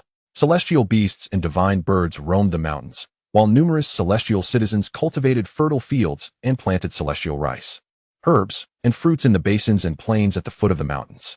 Unlike the confining beasts, the celestial beasts that roamed the mountains possessed considerable intelligence, seemingly aware of the formidable nature of the human race, and thus refrained from attacking the farming celestial citizens. Wang Gu, the young soldier Wu Junhai, remarked. Among the trillions of celestial citizens in our Shunming kingdom, most of the farmers are low-tier celestial beings, typically below the true immortal stage, with many still being mortals who have yet to ascend. In the celestial realm, even the most mediocre newborn possesses a cultivation level above the golden core stage, while those of exceptional talent may be born as great ascendants or even tribulation stage cultivators. Some are even born as celestial immortals. This phenomenon is referred to as innate celestial spirit. Wang Qinkuan was astonished. Individuals in the celestial realm can become immortals upon birth? The innate advantage of the celestial natives was indeed remarkable. It seemed that reincarnation was an art in itself. Merely being born in the celestial realm, even as a dog, guaranteed a cultivation level above the golden core stage. However, the vast density of the celestial realm meant that anything below the golden core stage could hardly survive. Such beings did exist, but those born with innate celestial spirit were exceedingly rare, with every one of them being a prodigy. All who managed to survive invariably ascended to the rank of immortal king. Wu Junhai continued. In the ancient celestial realm, the number of celestial spirits is beyond measure. A mystic immortal barely qualifies as a master, while an immortal king is deemed a formidable power. The same holds true in our Shunming kingdom. Aside from farming, the primary means of livelihood for most celestial beings involves managing various industries in the celestial cities, mining, and hunting the confined sea beasts. Those who manage businesses in the celestial cities are typically skilled celestial clans or groups. Mining is generally undertaken by ascenders or loose cultivators lacking any particular skills. The teams brave enough to venture into the sea to hunt the confined sea beasts are comprised of formidable cultivators and the fearless, often led by an immortal king. Another middle-aged celestial soldier interjected. Moreover, for individuals like us, lacking any particular skills, joining the Divine Dream Celestial Army is indeed a commendable choice. Wang Qinkuan nodded with a smile, gaining a deeper understanding of the Divine Dream Celestial Kingdom. By the way, Brother Wang, our Celestial Kingdom's Empress and the esteemed master of the Qingming Manor are both renowned beauties in the celestial realm, celebrated for their unparalleled grace. To this day, neither has married. Unfortunately, cultivators like myself dare not harbor any inappropriate thoughts, only able to gaze at them from afar. As Wu Junkai spoke of the empress and the manor master, his expression brightened, lost in admiration. He continued, "Brother Wang, your life essence is remarkably youthful, and your talent is truly formidable. An ascension to Celestial King in the future seems promising. Perhaps you may even have the chance to pursue the manor master." "Oh, so, both your manor master and the empress remain unmarried?" Upon hearing this, Wang Chenkuan instantly perked up, interest flickering across his face. The middle-aged celestial soldier, noticing this, jestingly chided Wu Junkai, "Little Jun, you possess quite the audacity. Do you think you can weave tales about the empress and the manor master?" He added pointedly, "How could individuals like us ever capture their attention?" However, the divine dream empress and her sister were known for their casual demeanor, rarely concerned with the musings of their subjects. Even if they heard such comments, they would likely refrain from punishing anyone. This middle-aged celestial soldier, Wu Dehui, was a clan uncle of Wu Junkai, a formidable figure at the late golden immortal stage, having lived through countless ages. He had heard tales of numerous celestial kings and emperors from other realms who sought after the divine dream sisters, including leaders of ancient super-celestial clans, wealthy enough to dominate several vast celestial domains, whose ancestors had once been revered as celestial lords. Yet, none had succeeded in their pursuits. Even if this prodigious ascendant, Wang Chenkuan, were to ascend to Celestial King now, Wu Dehui did not believe he could win the favor of the manor master. As for the divine dream empress, she was the foremost beauty on the celestial beauty rankings, captivating all who beheld her. Such an endeavor was even more improbable. Wang Chenkuan merely chuckled, choosing not to elaborate further. Shortly thereafter, the celestial vessel arrived at the Qingming Manor City. This city was immensely vast, far larger than the mining town, covering an area of at least several 100,000 miles. Due to the celestial soldiers' insignia from the mining town adorning the vessel, the guards stationed at the city gates and walls did not impede its passage. The celestial vessel descended directly from the sky, landing in a grand square spanning tens of thousands of acres. Within this square, numerous celestial citizens arrived by celestial vessel or soared in on swords and mystical beasts. Beyond the square, several streets branched out, bustling with celestial beings, throngs of people, and numerous celestial vendors hawking their wares. "Come on, Brother Wang, with your divine dream token. You need not obtain any additional identity tokens. Let me take you to find a luxurious cave, dwelling, or courtyard," Wu Junkai suggested. "It depends on what kind of place you prefer. Those locations typically harbor celestial veins, rich in celestial energy, albeit with high rental costs. However, you seem to be quite affluent, Brother Wang, not lacking in celestial stones." In comparison to a cave dwelling, Wang Chenkuan favored the idea of residing in a courtyard. "Then let us seek out a tranquil courtyard, undisturbed and conducive to cultivation. The price is of no concern, as long as it serves its purpose." After hearing this, Wu Junkai and Wu Dehui skillfully guided Wang Chenkuan across the street, heading directly towards the most luxurious affluent residential area in the city. Before them lay an immensely vast estate, known as the Lu Yun Mountain Villa. The entire villa was enveloped in an ethereal aura, resembling flowing clouds, and was breathtakingly exquisite. Within it were clusters of grand courtyards, each surpassing the current royal family estates in the mortal realm by tenfold, all protected by celestial formations. However, the rental fees were quite steep, 500 million low-grade celestial stones for 100 years. It was unlikely that an ordinary celestial, even a powerful golden immortal at the peak of their realm, would be willing to part with such an amount for merely a century's tenancy. "Let us select this courtyard." Wang Chenkuan was exceedingly pleased with the surroundings and chose one abundant with celestial flowers and trees. This courtyard already had 5 stunning celestial maidens attending to it. However, their monthly wages would need to be covered by the new master of the estate. Should the guests be dissatisfied with them, they could dismiss or request different maidens. In the envious gaze of Wu's uncle and nephew, Wang Chenkuan promptly paid the refined middle-aged estate owner a sum of 500 million low-grade celestial stones for 100 years' rent. The rental here was set for a minimum of a century, requiring a one-time payment for the entire duration. The 5 maidens' wages could then be directly dispersed to them. The master of Lu Yun, Lu Feiyong, was also a formidable half-step celestial king. "Esteemed guest, my young brother, these 5 maidens are exceptionally youthful and talented, each under 100 years old. They are here to assist guests in managing the courtyard. Should you take a liking to them, you may also consider them as personal attendants. They are all pure and unblemished. However, do remember, this must be their own choice. Our estate has strict rules against coercion. Otherwise, the consequences could be severe, ranging from expulsion from the Qingming estate to graver repercussions. The master of Lu Yun happily counted the 500 million celestial stones, while kindly reminding Wang Qinkuan. This young golden immortal seemed to have an impressive background, being escorted by 2 soldiers from the mining town's celestial battalion. Moreover, he carried the aura of one who had recently ascended. A newly ascended golden immortal? This was Lu Yun's first encounter with such a being. Naturally, he felt obliged to offer his counsel. The 5 celestial maidens stood aside, a mix of curiosity and shyness in their gazes as they looked at the handsome youth who would soon be their master, Wang Qinkuan.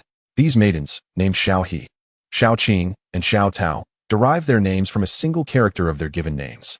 They hailed from the Qingming estate's domain, daughters of minor families among wandering cultivators, possessing decent beauty and talents.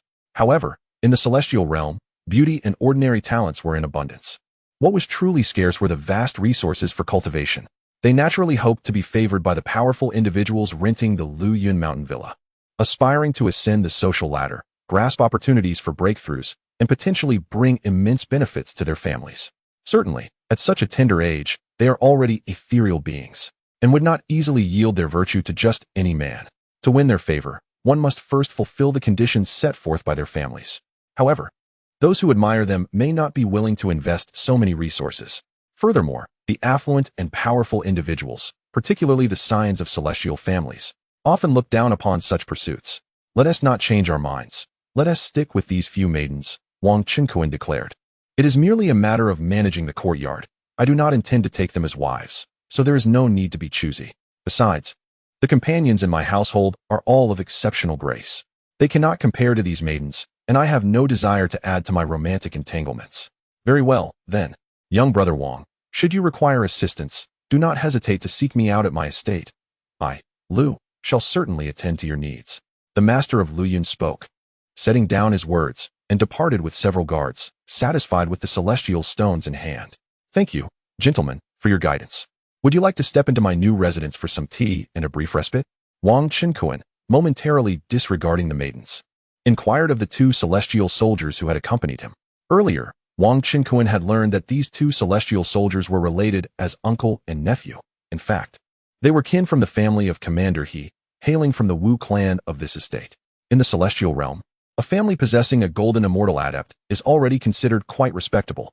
Yet, without a celestial king, they remain short of being a top-tier, everlasting lineage. Perhaps not. The celestial army is quite busy, and since you are resting here, we shall return to the mining town to report to Commander He. Wu Dehui intended to escort his nephew back to the mining town's celestial barracks to fulfill their duty. Wu Junki, however, exchanged fervent glances with his uncle, signaling, this Wang Qinkuan is quite a figure. Why not go inside and engage in conversation to cultivate connections? Even if it is merely for tea, it would surely be of exquisite quality. Wu Dehui was not oblivious to this notion. He considered that the man had just moved into a new residence and had acquired a few young and beautiful maidens. It would be rather presumptuous for them to intrude at such a moment, potentially disrupting affairs. I truly appreciate your assistance today. Allow me to present you with some tea leaves as a token of gratitude for your errand. Wang Qinkuan, unaware of their thoughts, smiled and produced a selection of enlightenment tea and royal tea. He bestowed upon the Wu duo a generous gift of 10,000 pounds of enlightenment tea and 10 pounds of royal tea as recompense for their service. This scene left the 5 beautiful maidens utterly astonished. Chapter 188. The Arrangement of Maidens. The arrival of the Celestial Dream King, the new master of this estate, possesses an astonishing collection of Dao enlightenment tea leaves, and even the legendary royal Dao tea. This is the fabled royal Dao immortal tea. Such extravagant generosity. To offer a mere couple of celestial soldiers a trifling errand fee, yet readily dispense tea worth 5 or 600 million. Having just paid a 500 million rent fee, he unblinkingly presents this treasure. My master is indeed a figure of immense wealth and magnanimity. If I could become his woman, would I not ascend to the heavens? Little He, Little Qing, Little Tao, Little Chan, and Little Dai, these 5 beautiful maidens, felt their hearts surge with emotion. It was their first encounter with such a generous individual. Their perception of their master deepened. Wu Dehui and Wu Junkai, the uncle-nephew duo, also displayed expressions of joy. They understood that this tea was nothing of significance to Wang Qinkuan and promptly accepted the offering. After expressing their gratitude multiple times, they took their leave, returning to the celestial soldier camp. Wang Qinquan watched the two celestial soldiers depart, and then stepped into the luxurious villa where he was temporarily residing. The 5 maidens hurriedly followed closely behind. You 5 young ladies shall be responsible for my daily care and the management of the household affairs over the next century, he declared. Arriving at the pavilion in front of the reception hall, he settled into a rattan chair and poured himself a cup of Cloud Sea immortal wine, savoring a sip with a relaxed demeanor as he addressed the 5 maidens. This Cloud Sea immortal wine had been gifted to him by General He. In truth, he did not require maidens for personal assistance. He was quite capable of managing alone. However, the vastness of the estate felt too desolate without their presence. Yes, young master. The 5 maidens responded eagerly, their voices bright and cheerful. This villa is the most opulent and picturesque in the entire Luyan Mountain Manor, yet it commands the highest rent. Other estates are priced under 400 million celestial stones. After all, to spend 500 million celestial stones for a century's residence, few would be willing to part with such resources unless they were half-step immortal kings or true immortal kings. It is far more prudent to reserve such resources for cultivation and nurturing one's clan. Thus, this estate remained unoccupied until now. The 5 maidens, responsible for maintaining this villa, were among the most exquisite in appearance within the Luyan Manor. Although referred to as maidens, they possessed their own freedom, having not signed a lifelong contract with the manor's master.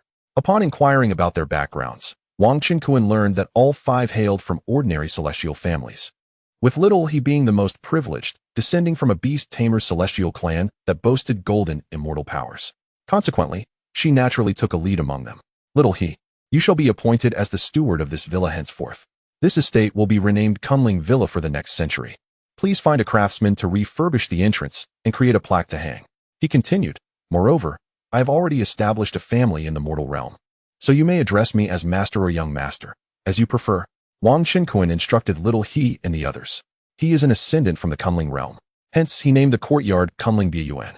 Very well, young master. We shall continue to address you as young master. For your youthful vitality is so pronounced that calling you sir would be quite inappropriate. Xiao He and the other maidens giggled in response, though none of them altered their address. Having just witnessed Wang Qinquan's amiable demeanor, they felt emboldened to jest. Wang Qinquan could only smile wryly. Xiao He possesses a temperament akin to that of Zhao Ningxiang, the little junior sister, embodying the grace and ethereal beauty of a cold and delicate maiden, her beauty rivaling that of Zhao Ningxiang. Her figure is well developed, and her intelligent eyes sparkle with a cleverness that is hard to overlook. After all, the celestial realm is replete with enchanting beauties. Allow me to dispense your monthly remuneration for the past century in one fell swoop. With the Lord of Luyan here, I have no worries about your departure. Wang Qinquan inquired, You 5, do you prefer the 2 types of celestial tea I just presented, or would you rather have celestial stones? In the celestial realm, it is indeed permissible to compensate others with equivalent celestial tea. What? The celestial tea you gifted to the 2 celestial soldiers can also be considered as part of our monthly remuneration? You are truly generous, young master. I choose celestial tea. I too choose celestial tea. Upon hearing this, Xiao He and the others revealed joyous expressions, naturally opting for the celestial tea.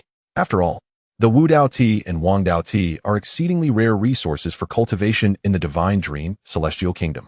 These are coveted treasures among the celestial clans, essential for nurturing their kin and advancing their cultivation. Very well, I shall allocate to each of you a share, 10,000 pounds of Wu Dao tea and 10 pounds of Wang Dao tea as your remuneration for the past century. Xiao He shall receive an additional portion. Of course, should your services meet my satisfaction, there may be further rewards. Wang Qinquan produced a storage bag containing 60,000 pounds of Wu Dao tea and 60 pounds of Wang Dao tea, handing it to Xiao He for distribution. He had already inquired about their remuneration, and this amount of celestial tea should suffice. Goodness, 10,000 pounds of Wu Dao tea and 10 pounds of Wang Dao tea each. Such a bounty. This is worth 500 million celestial stones, and Xiao He receives an extra portion. Plus, young master has mentioned that there may be additional rewards for satisfactory service. The 5 maidens were astounded. They were merely minor celestial maidens, and their monthly remuneration for a century could hardly amount to such a sum. They were not engaged in perilous and laborious work. Even 100 million inferior celestial stones would be excessive. Yet, Wang Qinquan had directly granted them 500 million. Truly extravagant. As the 5 maidens received their remuneration for the past century, Xiao He was about to seek out a craftsman when Wang Qinquan called out to her. He produced another storage bag containing 500 million inferior celestial stones and handed it to her, stating, "This 500 million inferior celestial stones is for the operational expenses of the entire Kunling Bun. Feel free to use it as needed, and ask me for more once it runs out." Xiao He responded with a radiant smile, and the other maidens were equally thrilled. This young Master Wang is indeed remarkably generous. Unlike some of the native golden immortals who, upon seeing the 500 million rental fee for this estate, would hesitate to proceed. Even some venerable celestial beings have cast their covetous eyes upon her 5 maidens, openly expressing to the master of Luyun Manor, "If this exquisite estate were to come with these 5 maidens as a bonus, I would gladly offer 600 million celestial stones." Implicitly, he sought to acquire them as concubines, willing to part with 100 million for each. Naturally, the master of Luyun Manor would not acquiesce, and the maidens would surely object as well. The disparity between those individuals and young Master Wang was akin to heaven and earth. "By the way, I, as your young master, typically seclude myself in the garden for meditation. You may practice in the cultivation chamber, preparing a meal once a day and calling for me when it is ready." Wang Qinkuan instructed them. After organizing the group of maidens, he dismissed them, entering the expansive garden behind the master bedroom. This garden was immense, adorned with low-tier celestial herbs and several ancient willow trees, likely transplanted from the celestial mountains. The air was suffused with ethereal energy, uplifting one's spirit. He intended to sit in meditation here, consuming the cultivation pills extracted from the captured beasts to assimilate their potency. The next day, Wang Qinkuan was meditating in the garden when suddenly, a tremor resonated through the void. A fragrant breeze wafted towards him, prompting him to open his eyes. Approaching him was a woman of exquisite grace, her figure enchanting. Clad in a sky-blue robe, her physique was stunning, rivaling even the enchanting Ling Wan. Her demeanor was undoubtedly superior. The aura surrounding her was formidable, subtly radiating a vast and boundless celestial king's law. She was an exalted celestial king. Her eyes shimmered with a mystical brilliance capable of ensnaring any soul. Could it be that a celestial king has descended upon this humble abode? Upon witnessing the unexpected arrival of this unfamiliar woman, Wang Qinkuan's pupils constricted, and he swiftly activated his observation eye. Qingming Celestial King, Master of Qingming Manor. Late-stage Celestial King, a primordial spirit avatar of the Divine Dream, Celestial Emperor. My heavens! It turns out that the Qingming Celestial King has arrived. And this so-called Qingming Celestial King is actually a primordial spirit avatar of the Divine Dream, Celestial Emperor. Thus, the sisterly bond perceived by the outside world is mere illusion. With the arrival of the Qingming Celestial King, it is tantamount to the Divine Dream, Celestial Emperor gracing us with their presence. Wang Qinkuan, of course, dared not be remiss and promptly rose, bowing respectfully. It is indeed an honor to have the Manor Master grace this humble abode. Wang has failed to extend a proper welcome. Brother Chun, what precisely is a primordial spirit avatar, and how does it differ from my own avatars? Wang Qinkuan discreetly inquired of the system. In response to the host, a primordial spirit avatar is a second primordial spirit divided by a cultivator, reincarnated, and trained anew. Entirely distinct from the avatars created by the host. The system quickly clarified. "Ah, I see. A primordial spirit avatar must undergo reincarnation and recultivation. Yet, the Divine Dream Celestial Emperor is truly extraordinary, as even a reincarnated avatar can attain the late stage of Celestial King. There must be some unique attributes as well. At the very least, such a reincarnated avatar is fully functional and undoubtedly capable of bearing offspring. In contrast, Wang Qinkuan's avatars lack such capabilities. How dull. Ascendant prodigy Wang Qinkuan, you actually recognized me as the master of Qingming Manor. The enchanting fairy king, with her charming smile and melodious voice, captivates the hearts of all who hear her. She initially intended to frighten her counterpart, yet he recognized her at once. The Lord of the Manor, a figure who bewitches all, is known to everyone. Not knowing the purpose of your visit, may I inquire as to your intentions? Wang Qinkuan, having observed the Lord of the Manor's sublime, celestial grace up close, finally posed his question. Chapter 189, Joining the Qingming Residence. The immortal King Gu Hong of the Tianfeng sect, the lord of this residence, has come here, naturally, to address the matter of your assistance in vanquishing the tide of captive beasts alongside the celestial soldiers in the mines. This time, the beast tide in the mines has unexpectedly emerged ahead of schedule, and I was away, unable to attend to it. Fortunately, you were present, sparing the mining area from a great calamity. The Qingming Immortal King gazed intently at the strikingly handsome figure before her, her enchanting eyes sparkling with intrigue. I never anticipated that you, Wang Qinkuan, the heavenly prodigy of the mortal realm who is being pursued by the three major powers of the Xianhuang immortal domain, could grow to such an extent in just a few years since your ascension, to have slain a captive beast king of half-step immortal king level. The Qingming immortal king was profoundly astonished.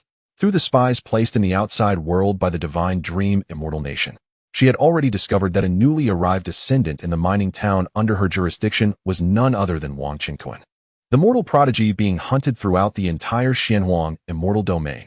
When Wang Qinkuan first arrived on Divine Dream Island, he was discovered by her subordinate, Commander Ingjiong, and sent to the mining town.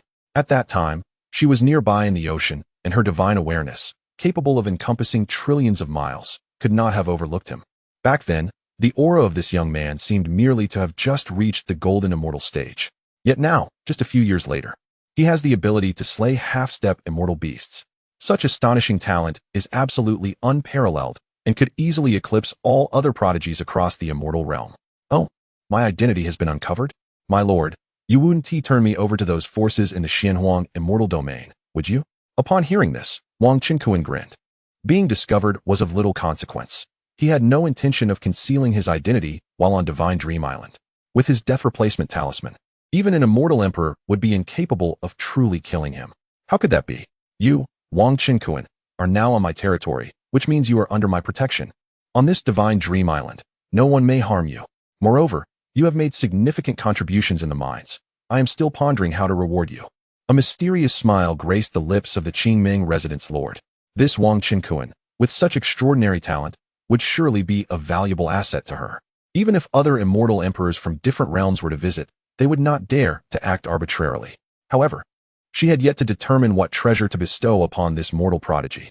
After all, she had heard that Wang Qinkuan lacked for cultivation resources, to the extent of gifting even treasures such as the Wang Dao Tea. Wang Dao Tea is a cultivation treasure that holds remarkable effects even for an immortal king and is a rare commodity in the Divine Dream immortal nation. Even she possesses very little. To be frank, the Wang Dao Tea procured by the celestial soldiers in the mining town through Wang Qinkuan had piqued her envy. Yet, as a supreme lord, it would be unbecoming to snatch from her own subordinates. What reward? There is no need. At that time, I was merely a miner assisting the celestial soldiers in exterminating the beasts. It was my duty. Wang Qinkuan waved his hand.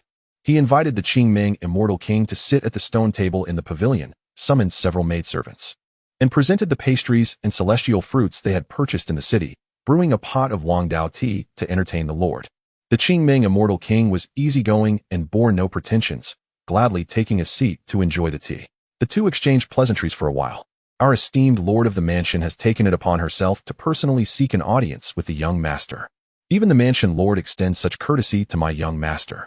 The maidens, including Xiao He, were utterly astonished.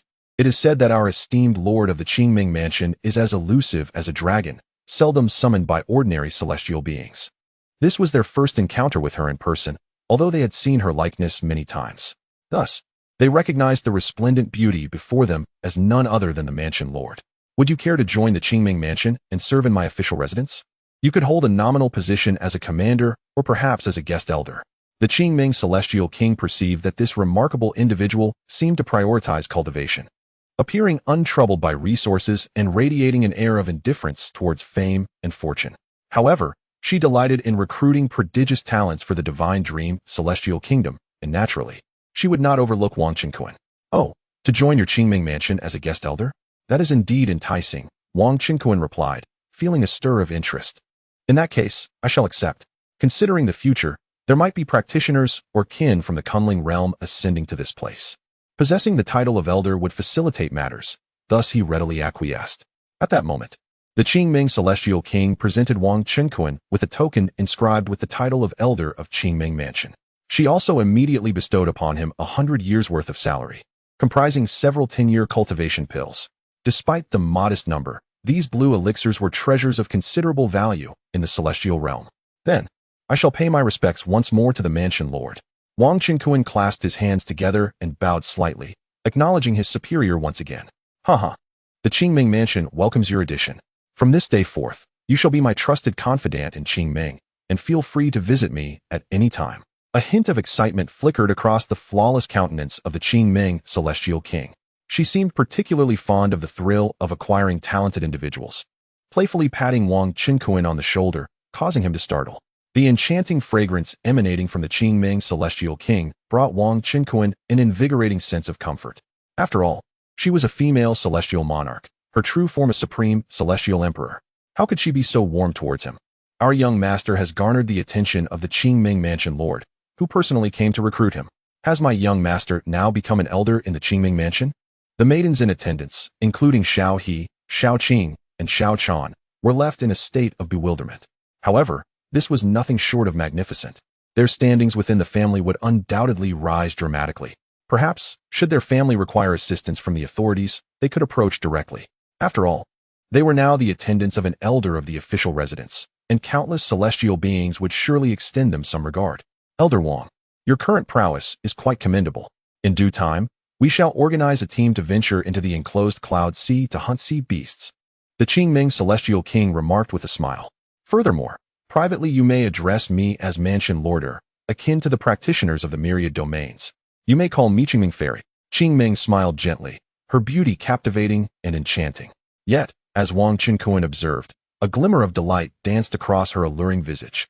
Clearly, his presence had brought her immense satisfaction, and the objective of their meeting had been accomplished. At this moment, the celestial king Qingming, with a playful interest, picked up a piece of pastry from the table, indulging in it without regard for her image. Occasionally, her gaze would flit towards Wang Qinkuan, revealing an intriguing light within her eyes. As a manifestation of a celestial emperor, she could readily discern that this remarkably youthful Wang Qinkuan was not merely a projection of some ancient being, but rather the genuine essence of a cultivator. Such innate talent was astonishing. How could a mere cultivator, not yet a century old, be on the brink of achieving the realm of a celestial king? Who would dare believe it if not for witnessing Wang Qinkuan himself? What manner of cultivation was this? In the vast expanse of the eternal celestial realm, no such prodigy had ever emerged. This was the fundamental reason for the celestial king Qingming's profound interest in Wang Qinkuan. Among other ascendants, even those with exceptional talents paled in comparison, and none could compel her to personally descend to her abode to court them. After finishing her pastry, Qingming prepared to return to her residence. Qingming, please take your leave. I have been remiss in my hospitality. Allow me to present you with a small token of my appreciation. Observing this, Wang Qinkuan promptly produced a storage bag containing 10,000 pounds of Wang Dao tea and offered it to her. Qingming, as she had instructed him to address her, warranted no hesitation from Wang Qinkuan. 10,000 pounds of Wang Dao tea. Such a generous gift. I am truly grateful, young Master Wang, and shall not be modest in receiving it. Even the celestial king Qingming, upon inspecting the contents of the storage bag, exhibited immense joy. She was certainly not one to refuse such a gift. She was not a rigid individual. When subordinates with capabilities presented treasures, she would graciously accept them. Particularly, this Wang Dao tea, in such abundant quantity, could serve her own needs and nurture the talents of her celestial realm. As she gracefully departed, her slender and voluptuous figure floating effortlessly, Wang Qinkuan pondered deeply. This celestial king Qingming was, in fact, a manifestation of the dreaming celestial emperor. If only, he chuckled softly to himself. What? The earthly prodigy Wang Qinkuan had ventured into the dreaming celestial kingdom, known for its confinement of the cloud sea, to mine? In the grand hall of the Tianfeng treasure pagoda, the Tianfeng celestial emperor furrowed his brow upon receiving the report from his scouts. The dreaming celestial emperor was notoriously formidable. Rest assured, master, I intend to personally lead the Tianfeng envoys to the dreaming celestial kingdom to demand the surrender of Wang Qinkuan. With the might of our celestial sect, and accompanied by 30,000 pounds of Wang Dao tea and 100 million pounds of enlightenment tea, we shall negotiate for cultivation pills, the flesh of extraordinary beasts, and other local specialties. With such a substantial trade at stake, the dreaming celestial kingdom will surely not refuse us. The young disciple, ancient Hung celestial king, spoke slowly. This ancient Hung, resembling a youthful bald man, radiated a fierce aura. Among the various celestial mountains of the Tianfeng sect, a vast tea cultivation industry flourished. He once visited the realm of the dreaming deities, where he was utterly enchanted by the ethereal Qingming, the celestial king, who welcomed envoys from other realms. After all, the dreaming deity empress is renowned as the most beautiful among all the realms of the celestial world. Her sister, Qingming, undoubtedly ranks among the top 10 beauties as well. The ancient Hung, the celestial king, has always held her in his thoughts. This time, In addition to apprehending Wang Qinkuan, he naturally yearns to pursue the splendid Qingming, hoping to embrace the beauty he longs for. Chapter 190. The heavenly wind propagates the dream island, the proud dragon emperor, and the beast tide indeed. Upon hearing the words of his young disciple, the heavenly wind immortal emperor sighed in relief. Wang Qinkuan was as slippery as an eel, eluding capture by their three great powers. No wonder he was a person of remarkable fortune. This young man was suspected to be the reincarnation of a celestial sovereign, a matter that greatly concerned the emperor, as it pertained to his own opportunity to ascend to the pinnacle of existence. The Cloud Sea was a renowned life-restricting zone in the immortal realm, severing all causal connections. Additionally, various forbidden spiritual lands, ancient ruins, void rifts, and mining areas within the immortal realm also obstructed causal perception. Thus, the heavenly wind immortal emperor was unable to trace Wang Qinkuan's whereabouts through causal connections. As for personally visiting the dream island to demand Wang Qinkuan from the dream immortal emperor, it would only arouse her suspicion, and she would be even less inclined to surrender him, likely discerning the immense fortune he possessed. Moreover, the dream immortal emperor was known for her ruthless demeanor. Despite her unparalleled beauty across the realms, she was inherently fierce and prone to violence. Her martial prowess was formidable, with her mid-stage immortal emperor cultivation. She had once relied on the home advantage of Dream Island to slay a fully realized immortal emperor. Such extraordinary strength instilled fear even in the heart of the heavenly wind ancestor, who had achieved the pinnacle of immortal emperor himself. Who would dare to confront her? Now, however, his disciple, the ancient immortal king, was personally embarking on this endeavor. Accompanied by a substantial trade of celestial tea, he merely sought to procure a miner for ascension, which the dream immortal emperor would likely find hard to refuse. The unspoken rules of the heavenly realm dictated that, under normal circumstances, an immortal emperor would not lower themselves to trouble a junior immortal king. The heavenly wind immortal emperor had already instructed the ancient immortal king that as long as the other party surrendered Wang Qinkuan, everything would be negotiable. The celestial tea could be traded at half price or even lower. Ultimately, it would be the dream immortal kingdom that would set the price, whatever they deemed fit. Furthermore, Ancient possessed the potential of an immortal emperor and was one of the emperor's most cherished disciples. It seemed he had taken a liking to the sister of the dream immortal king, Qingming. That would depend on his own capabilities. The heavenly wind immortal emperor felt helpless. He had always been a prudent individual, reluctant to take risks even when capturing Wang Qinkuan, let alone stepping foot on Dream Island due to matters concerning his disciple. Should Ancient successfully marry the sister of the Dream Immortal, an alliance between the Heavenly Wind sect and the Dream Immortal Kingdom would be most advantageous. The Dream Immortal Kingdom was rich in resources. Particularly coveted were the cultivation pills that could be extracted from the imprisoned beasts, which even the Heavenly Wind Immortal Emperor greatly desired. Notably, there were rumors of a golden legendary cultivation pill that, when consumed by cultivators, could increase their cultivation by 1,000 years. Such a golden legendary cultivation pill could also potentially aid high-level celestial beings in breaking through their boundaries. Its efficacy extended even to immortal emperors. However, these golden legendary pills typically required the hunting of quasi-beast kings or higher-level extraordinary beasts. In due course, numerous disciples from various celestial sects could be dispatched for the hunt. Although, it must be noted that the imprisoned extraordinary beasts were exceedingly powerful. Often, it would take more than 3 cultivators of the same rank to confront even a single one. However, the territory managed by the Tianfeng sect is vast, teeming with celestial beings, including numerous golden immortal disciples. Nearby, there exists a multitude of celestial clans, many of whose experts are, in fact, secular disciples of the Tianfeng sect. In summary, manpower is not a concern. Let me perform a divination of the recent fortunes of Shunming Island to predict whether our sect's journey will be smooth. The Tianfeng Immortal Emperor said, gazing meaningfully at his disciple, Gu Hong, with a beaming smile. To divinate the current state of Shunming Island, the bald youth, King Gu Hong, was overjoyed. His master is a formidable expert in the art of divination, and with his intervention, insights will surely be revealed. Whether this journey will be successful in allowing him to catch up with the esteemed Qingming Immortal King, whom he has long sought after. It has been years since Brother Tianfeng last displayed his abilities. Today, we are fortunate to witness his transcendent techniques once more. An elder of the Immortal Emperor realm exclaimed. The divinatory prowess of the senior brother allows one to experience the situation firsthand. Another elder, also an immortal emperor, chuckled while stroking his beard. He too was a formidable being. The Tianfeng sect is home to several immortal emperors, though some have chosen to cultivate elsewhere. The Tianfeng immortal emperor nodded at them without further comment, raising his hand to form a seal. A dark, storm-like brilliance of arcane laws surged forth, intertwining with the principles of the great Tao, altering the fabric of time and space. Boom! In an instant, the image of Shunming Island materialized within the void.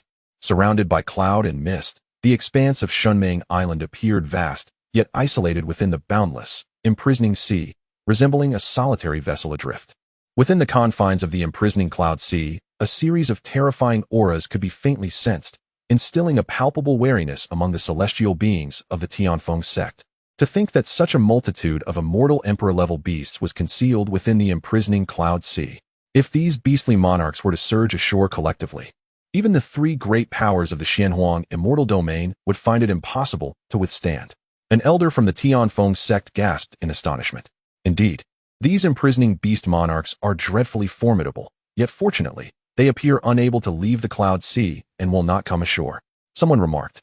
Many remained silent, their gaze fixed on the unfolding scene.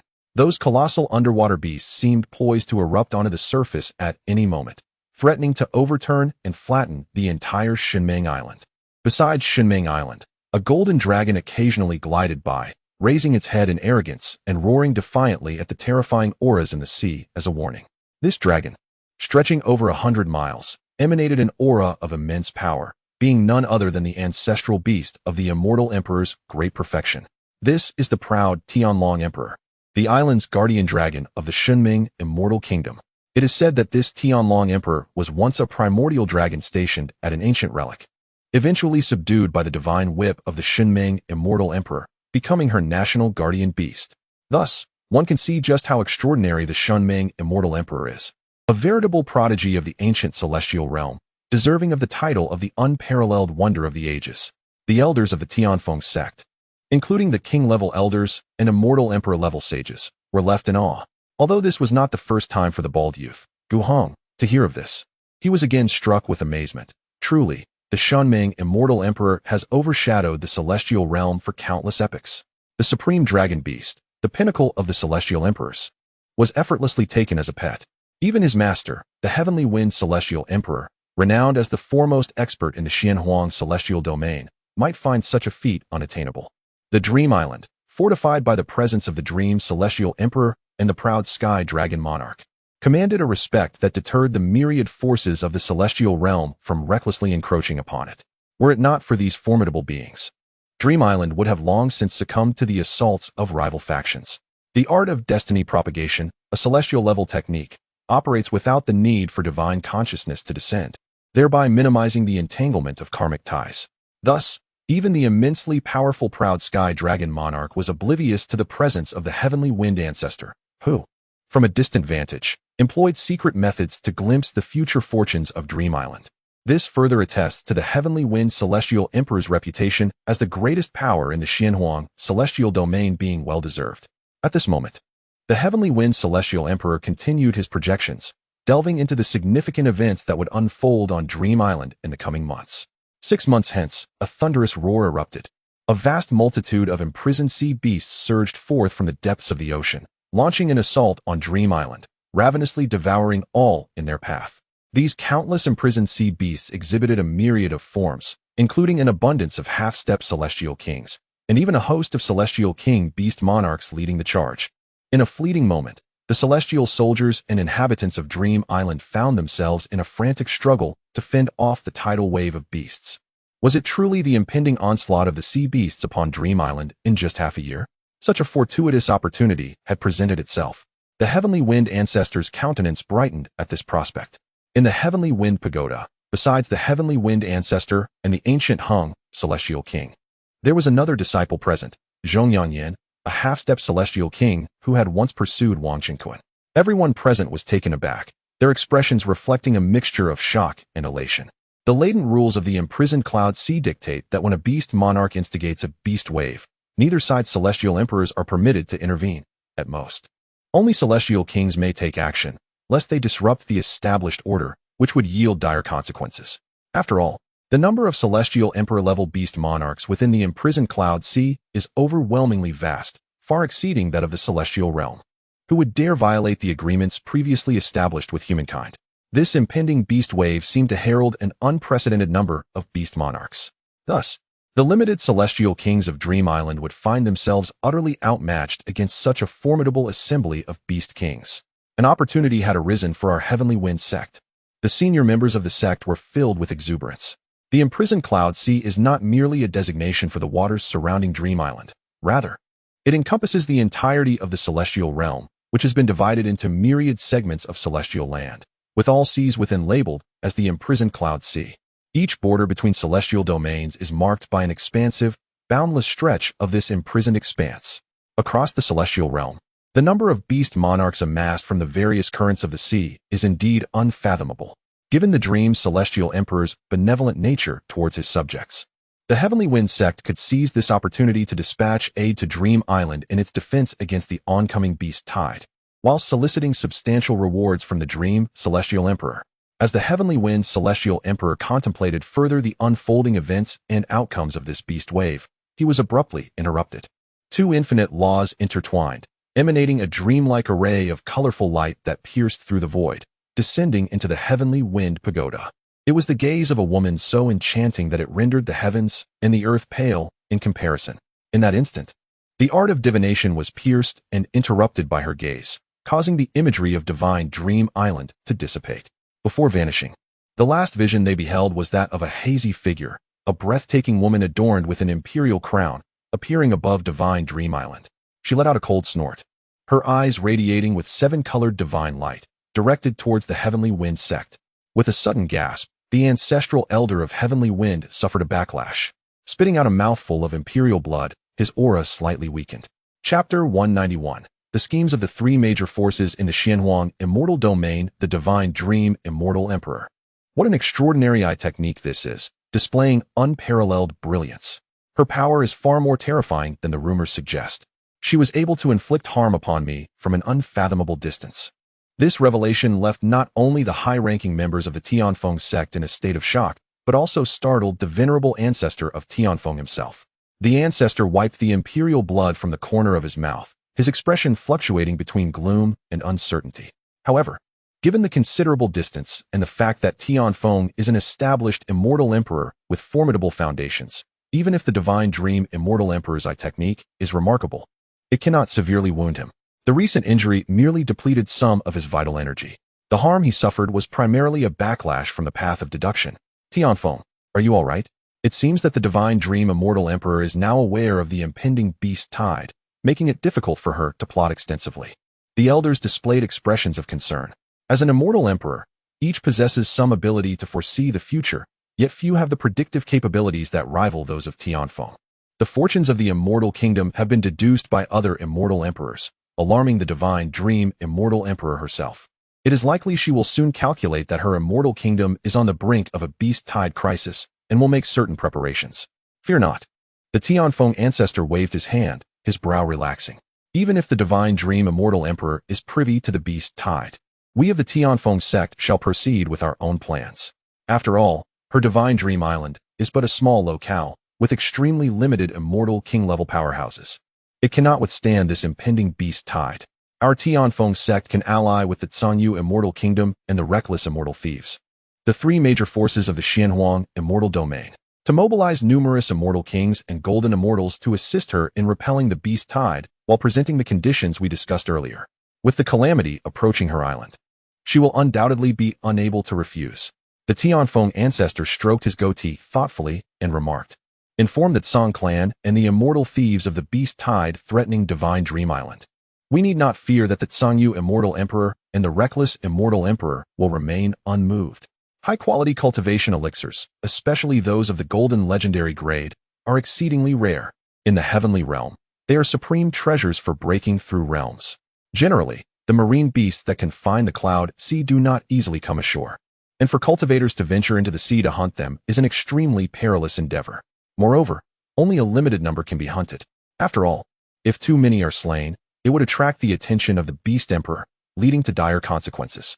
Aside from venturing into the sea, the assault of marine beasts and the beast tide present the cultivators of the heavenly realm with a crucial opportunity to swiftly obtain high-quality cultivation elixirs. the Tsang clan and the immortal thieves will undoubtedly be tempted. Furthermore, within the Xianhuang immortal domain, the three major forces are vaguely centered around the Tianfeng sect, as it boasts the largest number of immortal emperors and immortal kings. The other two forces must heed the counsel of the Tianfeng sect in certain matters. There is no denying this. It is precisely because the two major forces have generally been obedient that the Tianfeng sect has refrained from excessively pressuring or even expelling them. Of course, the Tianfeng sect fears that under duress, the Tsang clan and the immortal thieves may unite against us. Thus, the Heavenly Wind sect would undoubtedly struggle. After a thorough discussion among the venerable ancestor of Heavenly Wind and the esteemed leaders of the sect, he personally dispatched a message via a flying sword to the leaders of both the Tsang clan and the Celestial Thieves Alliance. Gu Hong, my disciple, in light of this, you shall personally lead the expedition in 6 months. Remember, in addition to acquiring the cultivation pills, you are to capture the prodigies of the mortal realm and the esteemed Qingming fairy as well. The ancestor of Heavenly Wind said with a cheerful smile. Yes, master, replied Gu Hong, the celestial king, bowing respectfully before departing. The young man with a buzz cut, Zhong Yanyan, followed his junior uncle out, accompanied by several other celestial kings and elders present, all of whom were included in this undertaking. Approximately 3,000 miles away, within the imperial court of the Tsanyu Celestial Kingdom, the Tsanyu Celestial Emperor furrowed his brow upon receiving the message from the ancestor of Heavenly Wind. In 6 months, the beast tide will assault Dreaming Island, and the ancestor of Heavenly Wind is requesting our elite forces to assist the Celestial Emperor of Dreaming Island in fending off the tide. What could be his ulterior motive? The ancestor of Heavenly Wind was known for his cunning and caution. Thus, the Emperor found this maneuver puzzling. To speak candidly, Dreaming Island was rich in resources, and the three major factions of the Xianhuang celestial domain coveted the land immensely. However, the Celestial Emperor of Dreaming Island and the proud Dragon Monarch were no mere pushovers. The ancestor of Heavenly Wind had not disclosed that the prodigy Wang Chunkuan was also present in the lower realms. Hence, the Tsanyu Celestial Emperor was momentarily perplexed regarding the ancestor's true intentions. Could it be that he was solely focused on the substantial cultivation pills obtainable from slaying the confined sea beasts? Certainly, the cultivation pills from those exotic creatures were enough to warrant Sangyu's attention. As for the matter of the prodigy from the lower realms, the Tsang clan had scoured the entire Xianhuang celestial domain in search of Wang Chunkuan, to no avail. They were aware that the other two factions had also failed in their pursuit, particularly the Tsanyu Celestial Emperor, unable to sense Wang Chunkuan even through the art of causality, speculated that the young man might have perished or fallen into a temporal rift while fleeing, destined to wither away in obscurity.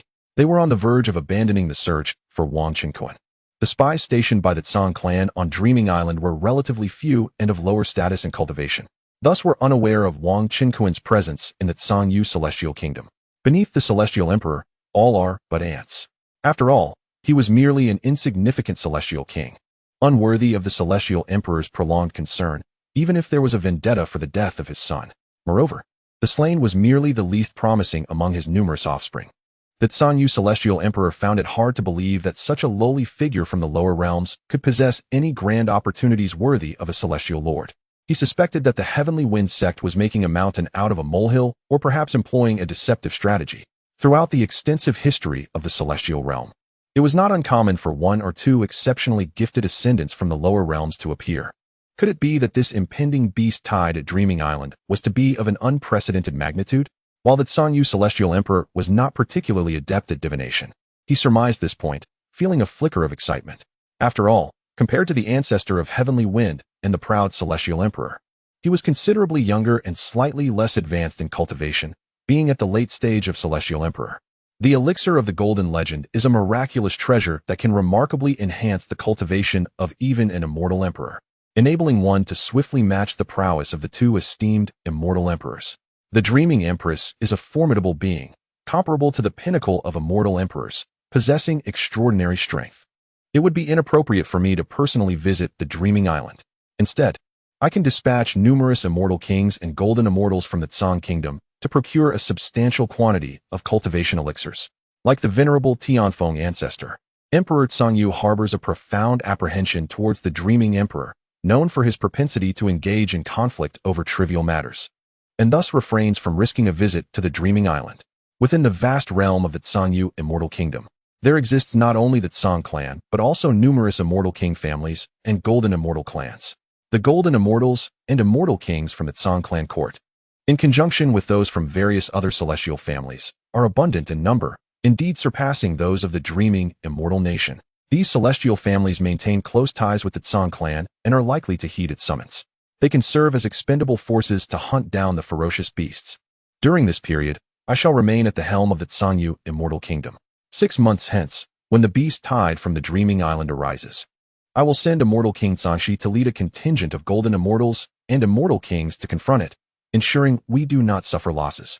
Immortal King Tsangshi, a nephew of the Tsangyu immortal emperor, has been adopted as a son by him. This individual possesses formidable strength and a composed demeanor, being regarded by Tsangyu as his own. In fact, Tsangshi's standing within the Tsangyu immortal kingdom surpasses that of Tsangyu's biological son, Tsang Zhaoqing. After all, Tsangshi is also of the Tsang clan's direct lineage and has already attained the status of an immortal king, with prospects for advancing to immortal emperor in the future. In the realm of the immortals, certain rules prevail. Generally, immortal emperors may not easily engage with lesser celestial beings. Failing to adhere to this could result in a collective reprisal from the myriad realms of the immortal domain. Thus, immortal King Tsangshi and his companions need not fear that the dreaming emperor and the proud heavenly dragon emperor will act against them. Furthermore, our Tsang kingdom is also aiding in the defense against the impending beast tide. After a moment of contemplation, Emperor Tsangyu formally announced this decision.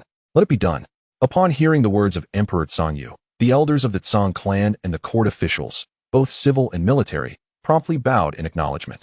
Sierra will comply with the order of my adoptive father. Immortal King Tsangshi, a dashing young man clad in white, stood up calmly and clasped his hands in reverence to Emperor Tsangyu. At last, a journey to the dreaming island. A glimmer of excitement appeared on Tsangshi's face as he harbored admiration for the legendary dreaming emperor and the enchanting Qingming sisters. Alas, he felt utterly unworthy of pursuing the lofty and legendary dreaming emperor, and dared not entertain such aspirations. However, in the case of the Qingming fairy, given his handsome appearance and status as the foremost heir of the Tsangyu immortal kingdom, he might have a chance to win her affection. Moreover, since he is leading the forces of the Tsang kingdom to assist them in repelling the beast tide, his opportunities are further enhanced. Little did immortal King Tsangshi realize that his neighbor, ancient Tianfeng's disciple, immortal King Guheng, harbored the same intentions. Tsangshi turned to depart, commencing preparations for the forthcoming expedition to the dreaming immortal nation. The Tsang kingdom is renowned for its mastery in alchemy, with alchemical masters and elixir cultivators abundant as the stars in the sky. The Tsang clan is poised to transport a valuable shipment of celestial elixirs, such as the true immortal elixir, mysterious immortal elixir, and golden immortal elixir, to trade with the Dream Island.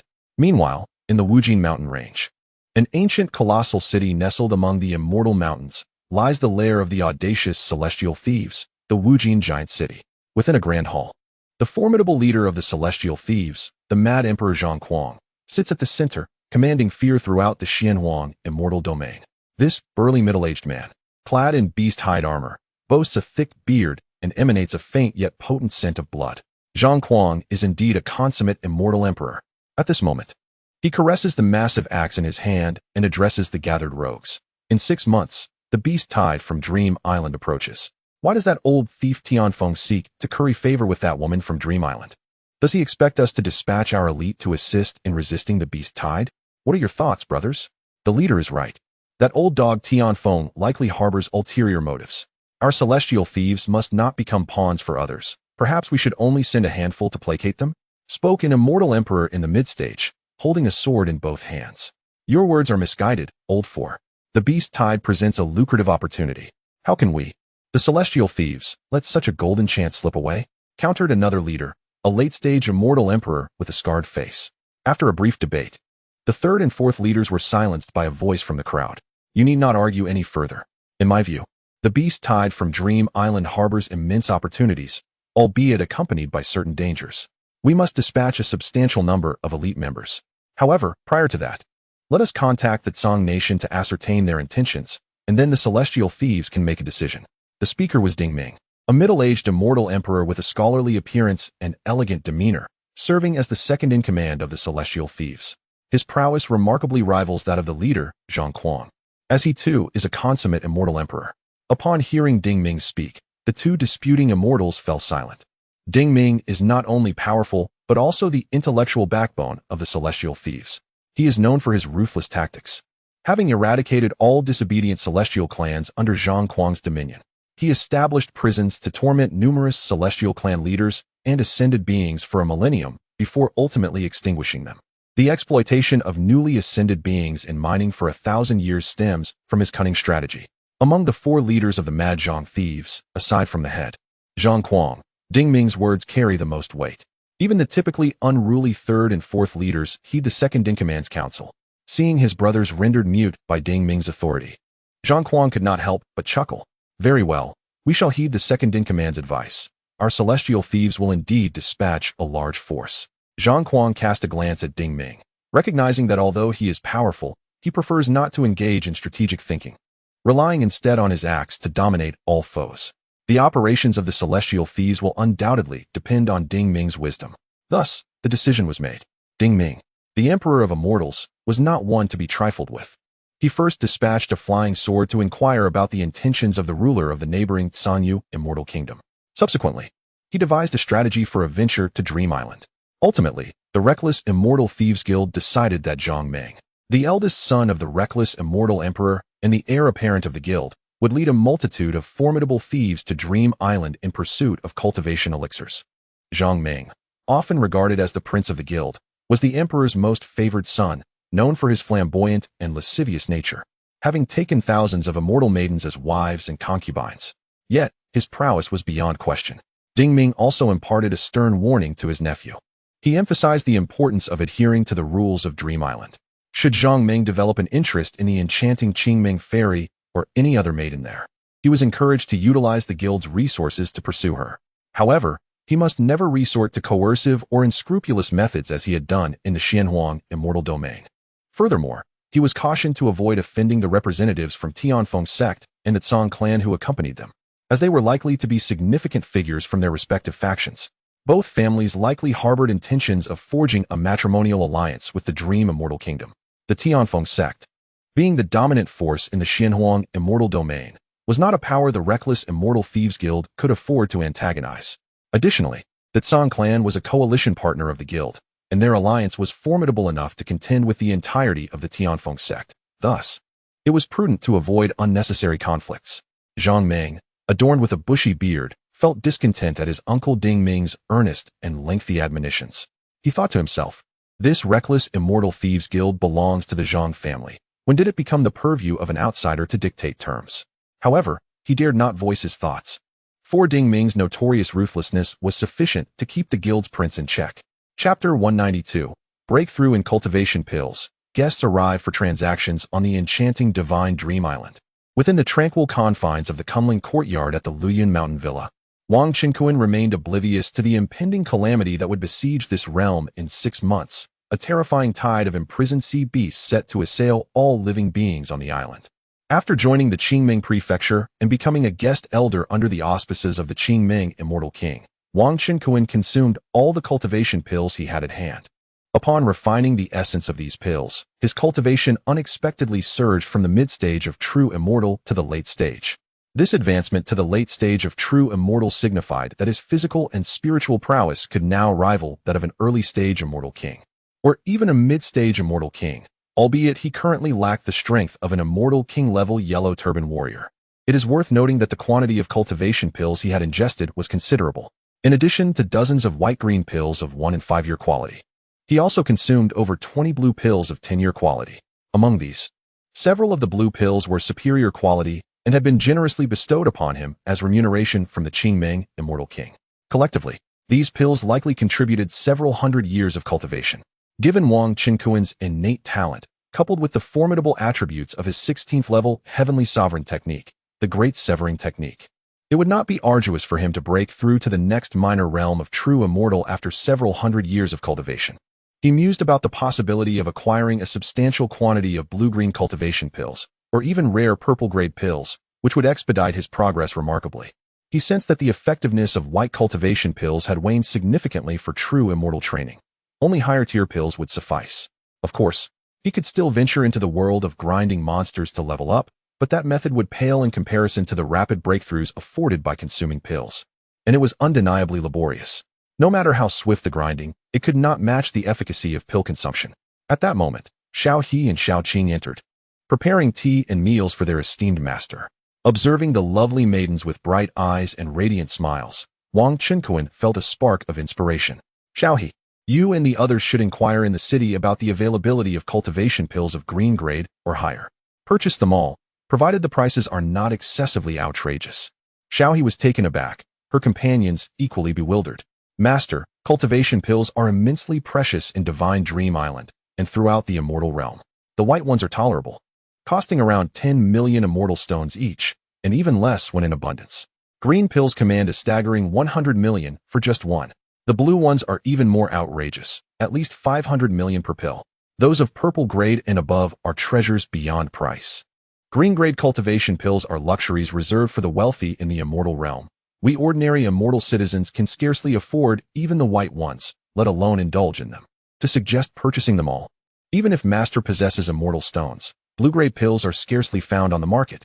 Xiao He, Xiao Qing, and Xiao Chan gazed at him with wide, astonished eyes, each speaking over the other in their explanations. Oh, I see. I shall first provide you with 2 billion. To acquire the blue and green pills, should it prove insufficient, I shall return for more. If there are goods of purple grade or higher, kindly inform me, and I shall present treasures that the other party cannot refuse in exchange. For instance, I possess true immortal pills, profound immortal pills, and golden immortal pills, all available within my grasp. Wang Chenkuan nodded, promptly handing over 2 billion low-grade immortal stones to Xiao He. Is it true that the young master possesses various pills capable of breaking through significant realms? Xiao Chan appeared incredulous. If that were the case, those skilled practitioners with cultivation pills would surely be inclined to trade with the young master. Xiao He accepted the 2 billion. The maiden's eyes sparkled. Their master was indeed as wealthy as a nation. Do you doubt this? Allow me to bestow upon each of you a supreme true immortal pill, as a reward for your task of acquiring cultivation pills. Wang Chenkuan smiled, producing 5 supreme true immortal pills to distribute among the 5 maidens. Wow, supreme true immortal pills, each worth at least 100 million low-grade immortal stones, and the young master simply gifts them to us? The maidens cheered with unrestrained joy. While their respective celestial clans could indeed procure such treasures, the supreme true immortal pills were rare and required specific channels to obtain. Now, Wang Chenkuan had bestowed upon them these rare pills, significantly enhancing their chances of advancing to the Tai true immortal realm. After all, Xiao He possessed a heavenly spirit root, while the others had earth spirit roots, making their qualifications commendable within the immortal realm. Not every inhabitant of the immortal realm is endowed with the stature of a great emperor or possesses high-level spirit roots. However, within the immortal realm, cultivators are consistently immersed in the cleansing rules of the realm, constantly absorbing immortal spiritual energy, allowing their cultivation speed to far surpass that of the mortal world. For instance, cultivators with earth spirit roots in the mortal realm might reach the great ascension stage, but find it challenging to break through due to the limitations of worldly laws. Unless one possesses extraordinary treasures like the heavenly spirit fruit for ascension, such limitations are hard to overcome. Conversely, within the immortal realm, cultivators with earth spirit roots will not stagnate at the great ascension stage. With sufficient resources, advancing to the profound immortal or golden immortal stages is entirely feasible. The maidens joyfully accepted the true immortal pills. After serving Wang Chenkuan a meal, 3 of them departed to attend to other matters, leaving only Xiao Chan and Xiao Dai to serve in the estate. Xiao He and the others were aware that their master had not developed any romantic inclinations towards them. Hence they bore no concern regarding Xiao Chan and Xiao Dai remaining at home, as it would only enhance their chances of becoming favored concubines. Days passed. Observing the substantial collection of green and blue cultivation pills in the hands of Xiao He and her companions, a smile graced Wang Chenkuan's lips. This batch of cultivation pills represented nearly all the blue and green pills that could be procured from the myriad celestial clans and independent cultivators throughout the entire Qingming city. The exchange of inferior celestial stones was insufficient, and the trio of Xiao He returned once more. Wang Chenkuan presented them with an additional 3 billion inferior celestial stones. A staggering 500 billion celestial stones had been traded for such an abundance of cultivation pills. Among them were over 200 5-year cultivation pills emanating a verdant glow, and more than 50 10-year cultivation pills radiating a cerulean light. As for the 3 maidens in the celestial immortal stage, There were concerns about the safety of trading cultivation pills in Qingming City, fearing they might be seized by powerful beings. However, there was no need for such anxieties. Qingming City, under the governance of the Qingming Immortal King, maintained strict law and order, and incidents of theft were rare. Moreover, within the confines of the Luyun Villa, they could employ golden immortal guards to accompany them on their transactions. This was also Wang Qinkuan's deliberate test of these maidens' loyalty and cleverness. To his satisfaction, they did not abscond with the funds and exhibited sufficient intelligence. Xiao He and her companions promptly returned to summon the golden immortals and Xian immortals of their clan to accompany them for the trade. My lord, those possessing purple cultivation pills are awaiting your esteemed presence just outside the Luyun Villa, reported the three maidens. Recognizing Wang Qinkuan's pleased demeanor and feeling a sense of pride in their report. In the courtyard, Xiao Chan and Xiao Dai ceased their ministrations at the sound of this news.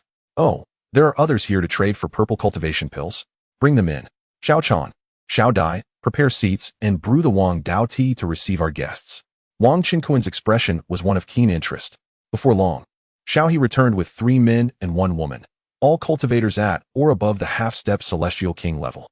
Among them was a burly man clad in a fur coat, surrounded by the laws of the Celestial King, indicating he was at the initial stage of Celestial King, an unparalleled Celestial King.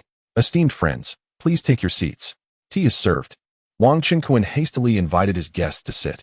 After exchanging pleasantries and introductions, it was revealed that this Celestial King was Cheng Hong, the patriarch of a prominent family in Qingming City, known as Cheng Hong the Celestial King. The others included a white-bearded elder, Gung Yongchun, a half-step Celestial King who managed a guild trading in cultivation pills and various elixirs, a one-armed middle-aged man named Qi Xinyuan, also a half-step Celestial King and the captain of a beast-hunting team, and the remaining middle-aged woman, Su Qiaoyun, another half-step Celestial King, who happened to be Xiao He's own grandmother, the matriarch of the Su family, previously known as Su Xiaohe. At this moment, Xiaohe leaned against her grandmother, whispering sweet nothings. Young Master Wang is extravagantly acquiring cultivation pills, and even the tea served to us is Wang Dao tea. Truly a remarkable and generous individual. Su Qiaoyun gazed at Wang Qinkuan with sparkling eyes, considering how splendid it would be if such a talented and wealthy young man could become her family's grandson-in-law. Yet, it was unfortunate that, as her granddaughter mentioned, this young Master Wang seemed to have exceedingly high standards and was a fervent cultivator, presently showing no interest in her granddaughter Xiao He or her fellow maidens. Xiao He is one of her many granddaughters, bright and clever. And though she is among her favored kin, her father passed away early, placing her lower in the family hierarchy, rendering her not the most esteemed granddaughter in Su Qiaoyun's eyes. Consequently, Xiao He came to the Luyan Mountain Villa to serve as a maid and earn some resources. Now, the master of the Kunling Bun she serves turns out to be someone capable of offering substantial amounts of celestial stones and elixirs, freely acquiring high-grade cultivation pills. Moreover, he generously bestows upon each maid a premium true immortal pill. This implies that the young cultivator before her possesses an extraordinary family background, at the very least, immense wealth. In the realm of immortals, social connections and relationships hold significant weight. As Wang Qinkuan's maid, Xiao He's status in the eyes of Su family's ancestors instantly ascended to the highest among the numerous grandchildren. She garnered their utmost attention. If Xiao He could further benefit the Su family, she might become their foremost heir. The other 3 guests, having sipped the Wang Dao tea infused with the essence of the Celestial King, couldn't help but express their admiration. Wang Qinkuan smiled graciously at the compliments from the 4 guests. After a moment, the burly Celestial King Cheng Hong directly addressed his purpose for coming. Wang Xiaoyu, I have heard that you wish to trade breakthrough elixirs for rare purple cultivation pills. May I inquire how many of these purple pills you seek, and how you propose to exchange them for premium true immortal pills, Xian immortal pills, and Jin immortal pills? Upon hearing this, Su Qiaoyun, the white-bearded elder Gung Yongchun, and the one-armed middle-aged Qi Xinyuan all turned their gazes toward Wang Qinkuan. For cultivation pills of purple grade and above, they would procure as many as available. Let us adhere to the market price in the celestial realm for an equivalent exchange, shall we? I have heard from Xiao He that a purple cultivation pill is valued at approximately 10 billion celestial stones. The premium true immortal pill costs 1 billion.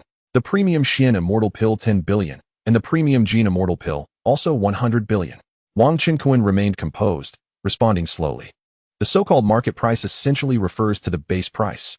In reality, these cultivation pills would fetch even higher prices in alchemy workshops, trading houses, or auction halls. Subsequently, A brilliant glow emanated from Wang Qinkuan's hand, revealing a collection of premium true immortal pills, Xian immortal pills, and Jin immortal pills. Gasp! Wang Daoyu truly possesses such an abundance of breakthrough elixirs. These true immortal pills, Xian immortal pills, and Jin immortal pills are all of the highest quality. Witnessing this, Cheng Hong, Su Qiaoyun, the white-bearded elder, and the one-armed middle-aged man were all visibly moved, their eyes sparkling with excitement. These premium breakthrough elixirs are invaluable treasures for nurturing the younger generation within their clan. Unlike cultivators from the mortal realm, those from the celestial domain hardly possess inferior qualifications, such as having no spiritual roots or low-grade roots. Celestial beings generally possess at least medium-grade spiritual roots. With premium breakthrough elixirs, they would nearly guarantee a success rate exceeding 90%. On Divine Dream Island, there are no grand families adept at refining celestial pills. Historically, they have procured breakthrough elixirs from the neighboring Xianhuang celestial domain and the Tianluo celestial domain. Moreover, most of the elixirs available are of inferior, medium, or superior quality, with rare access to the exceptional breakthrough pills, as they are seldom offered for sale. Now, the new proprietor of the Kunling Biyuan has unexpectedly presented a plethora of exquisite breakthrough elixirs. How could they possibly contain their excitement? Chapter 193. Wang Qinkuan becomes a grandfather. Upon meeting Wang Qinkuan, he revealed an abundance of breakthrough elixirs, captivating the attention of the four visitors who fixated on the treasures in his hands. To their astonishment, every single elixir was of exceptional quality. Thus, they decided to proceed with the trade at the price suggested by Wang Xiaoyu. Exchanging glances, the most powerful among them, the immortal King Cheng Hong, spoke up. I possess 10 purple cultivation elixirs, and I propose to exchange them for 10 exceptional golden immortal elixirs. The 10 purple elixirs were indeed the essence of Cheng Hong's family heritage, which he had preserved for himself, reluctant to consume them until now. But now he was willing to part with them for this exchange. The exceptional golden immortal elixirs were coveted treasures that the younger generation of his family yearned for to facilitate their breakthroughs. Acquiring these 10 exceptional golden immortal elixirs meant that his family would soon welcome 10 more great Luo golden immortals into their ranks. In the realm of immortals, when the immortal emperors do not intervene, the great Luo golden immortals are regarded as formidable figures among the myriad domains, representing the elite of the supreme immortal clans. Furthermore, both the immortal kings and immortal emperors had ascended from the ranks of golden immortals. On Divine Dream Island, obtaining golden immortal elixirs is no simple feat, and the ones available are often of inferior quality, with lower success rates for breakthroughs. Thus, the opportunity to trade for exceptional golden immortal elixirs was one that immortal King Cheng Hong would not let slip by. Cheng Hong, you possess 10 purple cultivation elixirs. Wang Qinkuan exclaimed, his heart swelling with excitement. 1 purple cultivation elixir could enhance one's cultivation by a century. 10 would amount to a millennium. This was a significant boon. Consequently, in the presence of the other 3 half-step immortal kings and the maidens such as Xiao He, the two parties directly exchanged their elixirs. As a senior, Cheng Hong had no qualms about Wang Qinkuan absconding with the treasures. He promptly handed over the 10 purple cultivation elixirs. Wang Qinkuan reciprocated with 10 exceptional golden immortal elixirs, successfully completing the transaction. In addition, in his elation, Wang Qinkuan generously presented 10 pounds of Wang Dao tea and 3 exceptional true immortal elixirs as complimentary gifts to Cheng Hong. Wang brother, you are truly magnanimous. Thank you. Wang brother, I, Cheng Hong, wish to count you as a friend. Should you require anything in the Divine Dream Immortal Nation, do not hesitate to seek me out. Cheng Hong, having lived for several 100,000 years, had never encountered such a generous youth. He accepted the exceptional golden immortal elixirs, true immortal elixirs, and Wang Dao tea with deep gratitude, bowing in appreciation towards Wang Qinkuan. Geng Yongchun, Qi Xinyuan, and Su Qiaoyun were left utterly astonished. It is but a small token of appreciation. Your words are too gracious, immortal King Cheng. Wang Qinkuan replied with a smile. As Cheng Hong was a senior immortal king, the remaining 3 younger members of the city chose to withdraw from the transaction to avoid any semblance of impropriety. Eager to return and facilitate the ascension of the younger generation in his family to golden immortals, he departed with a contented expression. Wang Qinkuan proceeded with his exchanges with the 3 others. The white-bearded elder produced 5 purple cultivation elixirs in exchange for 5 exceptional golden immortal elixirs, which were reportedly part of their guild stock. The one-armed middle-aged Qi Xinyuan offered 4 purple cultivation elixirs in exchange for 3 exceptional golden immortal elixirs. along with 10 exceptional Xian immortal elixirs. The 4 purple cultivation pills belonged to his beast hunting team. Before their arrival, his companions mentioned exchanging some Xian pills for their families. The 2 of them also received a generous gift of 10 pounds of royal wei tea leaves and 3 exquisite, true, immortal pills. After expressing their gratitude, they departed with contentment. In the arena, only the middle-aged beauty, Su Qiaoyun, the matriarch of the Su family, remained.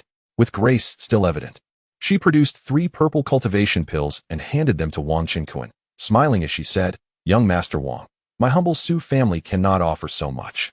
These 3 purple pills are heirlooms passed down from my father. Let us exchange them for 3 exquisite golden immortal pills." Wang Qinkuan replied, "Since you are a senior of my maid Xiao He, I shall offer you a preferential deal, 3 for 4, along with some additional gifts." He accepted the 3 cultivation pills, and, noticing Xiao He gazing eagerly beside Su Qiaoyun, smiled as he produced 4 exquisite golden immortal pills, 6 exquisite true immortal pills, and 20 pounds of royal wei tea leaves to present to Su Qiaoyun. Good heavens! Young Master Wang has even given me an extra exquisite golden immortal pill and double the gifts. Su Qiaoyun's face flushed with excitement. She quickly accepted the items, bowing deeply in gratitude. Her ample form revealed a hint of allure beneath her robes. Yet, she understood that his generosity was merely in favor of Xiao He, not an indication of any interest in her, a longtime widow. In that moment, Xiao He's status in her heart surpassed that of her other grandchildren, even her own children, placing her at the forefront of the family. In the realm of immortals, luck indeed plays a significant role. Su Qiaoyun couldn't help but marvel at how her granddaughter Xiao He, on her first outing as a maid, encountered such a magnanimous and affluent young master. Her future was boundless. Unlike her own past, where she had to toil alone to elevate the Su family to a golden, immortal lineage, only to have her husband perish early at the jaws of a ferocious beast. "Thank you, young master." Xiao He was filled with gratitude towards Wang Qinkuan. His actions not only benefited her family, but also elevated her standing within the Su household. Once the transaction was completed, Wang Qinkuan invited Su Qiaoyun to stay for a meal. After dining, she urged Xiao He to always heed young Master Wang's commands before leaving with a beaming smile. The other 4 maids looked on with envy at Xiao He, as their clan had no access to such supreme treasures as the purple cultivation pills. Nor did they receive such generous gifts from the young master. Noticing their envious expressions, Wang Qinkuan chuckled and produced 5 exquisite true immortal pills and 50 pounds of royal wei tea leaves, instructing Xiao He to distribute them among the maids. He was never stingy with his own, even if they were merely servants. This gesture brought immense joy to the maids, who eagerly lined up to kiss their young master in gratitude. After acquiring such a copious amount of cultivation pills, Wang Qinkuan resumed his seclusion to consume the pills and continue his cultivation. Days passed. Merely by consuming a portion of the green and blue cultivation elixirs, Wang Qinkuan's cultivation level ascended to the pinnacle of true immortal. Such rapid progress. He could soon return to the world to undergo tribulation and transcend to the Xian immortal stage. A radiant joy graced Wang Qinkuan's visage, for his speed of advancement was indeed astonishing. The Xian immortal tribulation could also be undertaken within the confines of Qingming Mansion. However, given the considerable commotion caused by tribulations, the world provided a more secluded environment. He could seek a tranquil area devoid of monsters for the tribulation, with a doppelganger nearby to assist in protecting him. Presently, he intended to spend several months in the world, striving to enhance his cultivation while simultaneously slaying monsters to obtain a trove of resources at the golden immortal level, or perhaps even resources fit for an immortal king. After all, his doppelgangers lacked sufficient strength, and the resources they yielded were far from optimal. As Wang Qinkuan was currently a guest elder of Qingming Mansion, he deemed it necessary to leave a doppelganger behind to prevent the Qingming immortal king from finding him absent. In front of the maidservants, he summoned his doppelganger, Kunkin number 6, to this location. Who is this? Has he intruded into the guest courtyard? They pondered. Oh, could this be the young master's doppelganger? He looks just like him, equally handsome. The maidservants gasped in astonishment upon witnessing a strikingly similar young man appear in the guest quarters. There is no need for astonishment. This is but one of my doppelgangers. I will be away for a while, so treat him as my true self, Wang Qinkuan explained with a smile. After imparting his instructions telepathically to Kunkin number 6, he disregarded the maidservant's thoughts. With a swift motion, Wang Qinkuan's figure silently melded into the deeper void, vanishing from sight. Beep, congratulations to the host on the birth of a third-generation descendant, endowed with the majestic emperor's aura. The host gains 20 points of fortune and 20 points in all attributes. Beep. Congratulations to the host on the birth of another third-generation descendant, possessing the quasi-emperor's aura. The host gains 10 points of fortune and 10 points in all attributes. An additional lottery opportunity has been granted. Wang Qinkuan had scarcely stabilized himself at the edge of the illusory cloud steps when he received delightful news from the system. Oh, my grandchildren have arrived at this moment. Twins, no less. This is splendid. Wang Qinkuan's heart soared. This marked the first time in his 2 lifetimes that he would assume the role of a grandfather. To be blessed with 2 grandchildren at once was truly exhilarating. Simultaneously, swish, swish, swish, numerous figures descended. The system had also transported his other doppelgangers. Big brother, are we to become grandfathers? Kunkin no. Tu gazed at his more profound and enigmatic true self, his voice tinged with excitement. The other doppelgangers were equally elated. The system's announcement had reached their ears as well. As doppelgangers and Wang Qinkuan were intrinsically one, the true self's grandchildren were, of course, theirs as well. Perhaps it is Wang Tung who has married and had children? Or maybe Wang Hao, Wang Chong, Wang Yi, or Wang Yu have also taken wives and started families. Wang Qinkuan mused, uncertainty clouding his thoughts. Not only these few, but also Wang Qinkuan's sons, each have inherited his charming and dashing nature. Before his ascension, Wang Qinkuan discovered that Wang Tung was the most favored among countless young maidens in the Kunling realm. The other 4 sons, born of his junior sister Zhao Ningxiang and his master Morong Yuyan, often ventured to Fixiazong to court beautiful women. Presently, Fixiazong stands as a burgeoning sect within the Kunling realm, continually benefiting from the patronage of Wang Qinkuan and Morong Yuyan, thus amassing abundant resources and an abundance of enchanting maidens. Wang Qinkuan can now utilize the Celestial Clan protective shield to project his consciousness into the Wang family territory of the Kunling realm. Eager to ascertain which of his sons has fathered a child. However, he prefers to complete his lottery draws first. Ding. Lottery draw initiated. Congratulations on obtaining the 15th level axe technique, Skyrending Axe. Ding. Lottery draw initiated. Congratulations on obtaining the perfected Celestial King, Huangjin Lishir. Splendid. These are indeed remarkable treasures. Wang Qinkuan is filled with immense joy, as both lottery draws have yielded exceptional rewards. Chapter 194. The Grandsons Wang Xingyuan and Wang Xingyu. Supreme Immortal King Pill. Without a moment's hesitation, Wang Qinkuan immediately set about learning the technique known as the Heaven-Splitting Axe. He summoned a bronze immortal axe, and with a resonant hum, he channeled the technique. In an instant, he swung the axe, generating a colossal, layered golden axe shadow that reverberated through the void, hurtling toward a towering mountain before him. With a thunderous roar, the very fabric of the heavens and earth shattered, creating a gaping chasm as the mountain, spanning thousands of miles, was cleaved apart, reduced to mere powder by the shockwave emanating from the axe technique. A massive beast's leg was sent flying as a result. In Wang Qinkuan's mind, a notification echoed, indicating the slaying of a half-step immortal king beast, rewarding him with a supreme golden immortal pill. The newly acquired heaven-splitting axe proved to be extraordinarily powerful. The golden, overlapping axe shadow was nothing short of magnificent. Such strength was befitting of an immortal emperor's ultimate technique. With a single swing, he had cleaved a formidable immortal mountain while effortlessly dispatching a half-step immortal king beast. When it came to battling foes, one must rely on the prowess of their true self. In the arena, Kuan and his 11 avatars expressed their amazement. It is worth noting that they were situated in the 21st level of the illusory cloud realm, a place where, alongside golden immortal beasts, there existed even immortal king beast lords. The stability of the space here rivaled that of the immortal realm. In the immortal realm, a single strike capable of obliterating an immortal mountain signified the combat prowess of an immortal king. Yet, Wang Qinkuan, merely bolstered by the cultivation of a fully realized golden immortal yellow turban warrior, had already attained the strength of an immortal king. His power was astonishingly extraordinary. He decided to send a fragment of his divine consciousness back to the lower realm to discover who had given birth to children. For the time being, Wang Qinkuan refrained from activating the system's fully realized golden immortal yellow turban warrior, instead allowing the system to infuse a sliver of his divine awareness into the distant Kunling realm, within the protective barrier of the Wang family's immortal clan. Swiftly, Wang Qinkuan was able to witness all that transpired within his family. In the Kunling realm, at Yunjing Immortal City, within the Grand Wang clan, the eldest son of the Wang family, Wang Changsheng, radiated joy as he entertained numerous esteemed guests from the floating light realm alongside the deputy clan leader Wang Jianqing. Wang Bingfeng, his mother Qin Zi, his aunt Morong Yuyin, Yun Yun, and his grandmother Yu Tongxin. The opulent reception hall was filled with guests, and at the center of the honored seating, a dignified lady exuded an astonishing celestial aura. She was none other than the resplendent Empress Fuwei from the Floating Light Realm.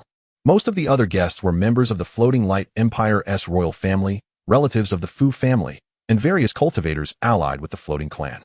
Wang Chongsheng instructed the servants to serve tea to the guests, utilizing the celestial level enlightenment tea.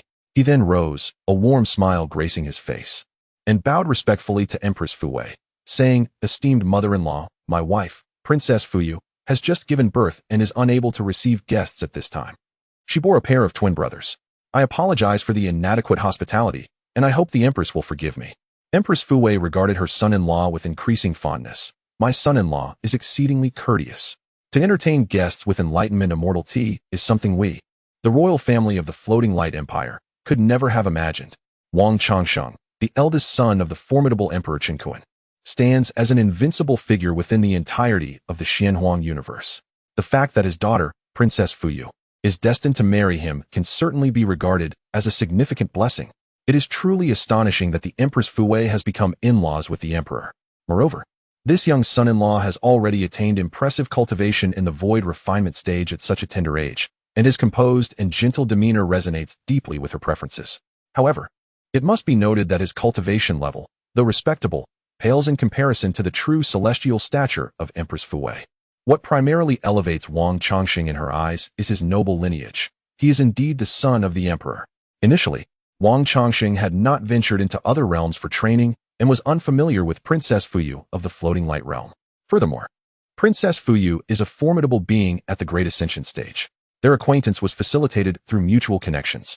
Following Emperor Wang Qinkuan's ascension, his sons, Wang Tong, Wang Lu, Wang Hao, and Wang Yi, who possess rather carefree dispositions, have all found their beloved companions, though none have yet formalized their unions.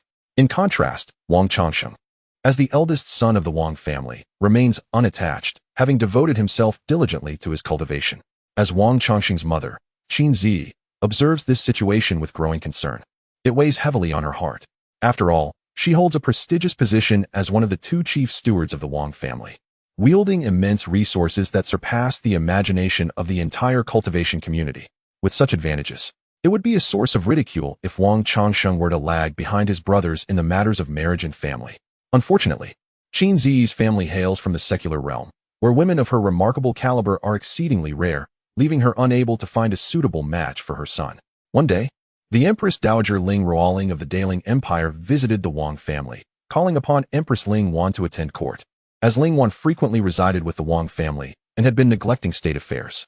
Upon Ling Wan's return to the court, Qin Zi warmly welcomed the Empress Dowager and inquired whether there were any suitable young ladies in the entire Kunling cultivation realm for Wang Chongsheng.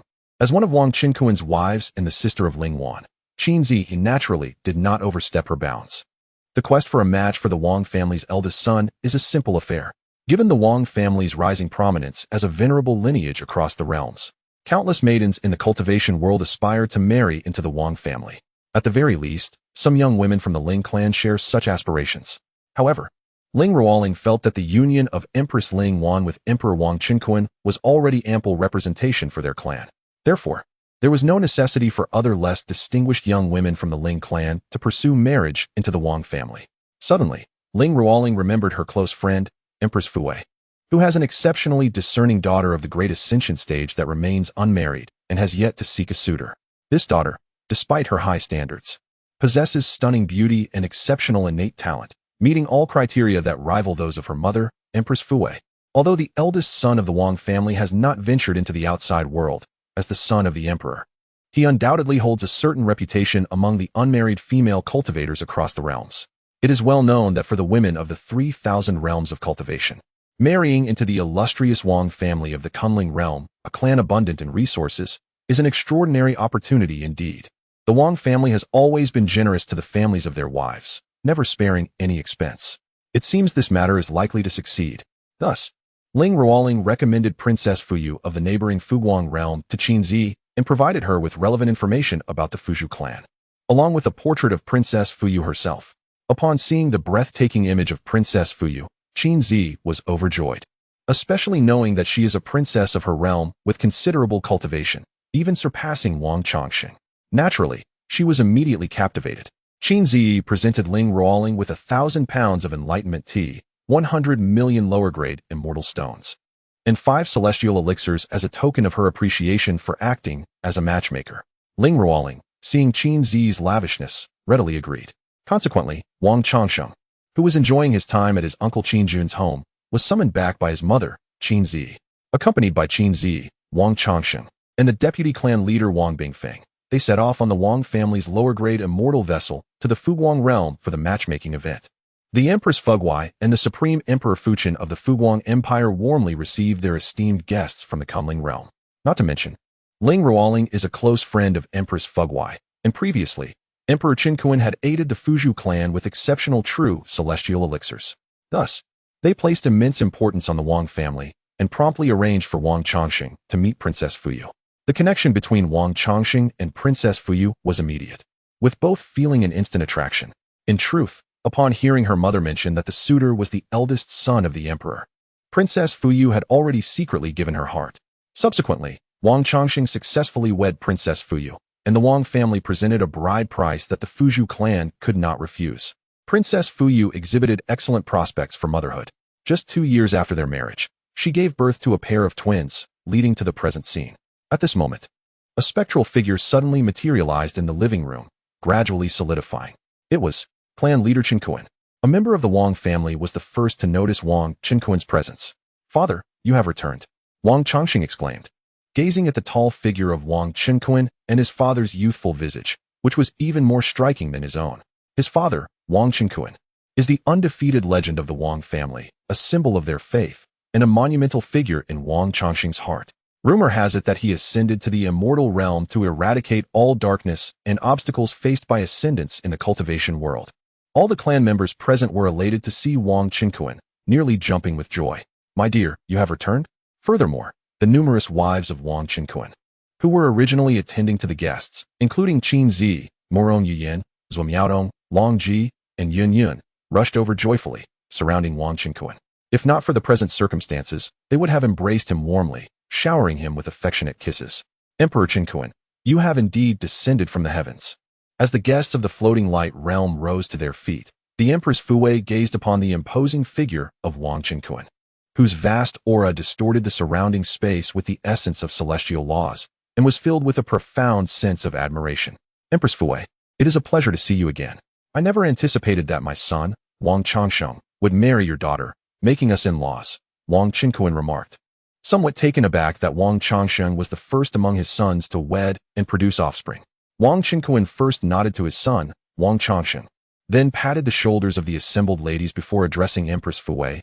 "I have not descended in my true form. Rather, I am merely a temporary embodiment of my divine consciousness." Upon hearing this, both Empress Fuwei and the inhabitants of the floating light realm were utterly astonished. The Emperor Qin's temporary manifestation of divine consciousness wielded such formidable power. One could only imagine the terror his true form would evoke. Among those present, aside from Empress Fuwei, who was a genuine celestial being, there were numerous ancient figures in the tribulation phase and several heavenly immortals visiting the Wang family, all possessing keen insights. In just a few short years since his ascension, it was speculated that the emperor's cultivation had already reached the legendary status of a great Luo golden immortal, or perhaps even the realm of the supreme immortal king. The people of the floating light realm were filled with astonishment. "Since you are all relatives of my daughter-in-law, there is no need for formality. Please, sit down and engage in conversation." Wang Qin gestured for the guests to take their seats.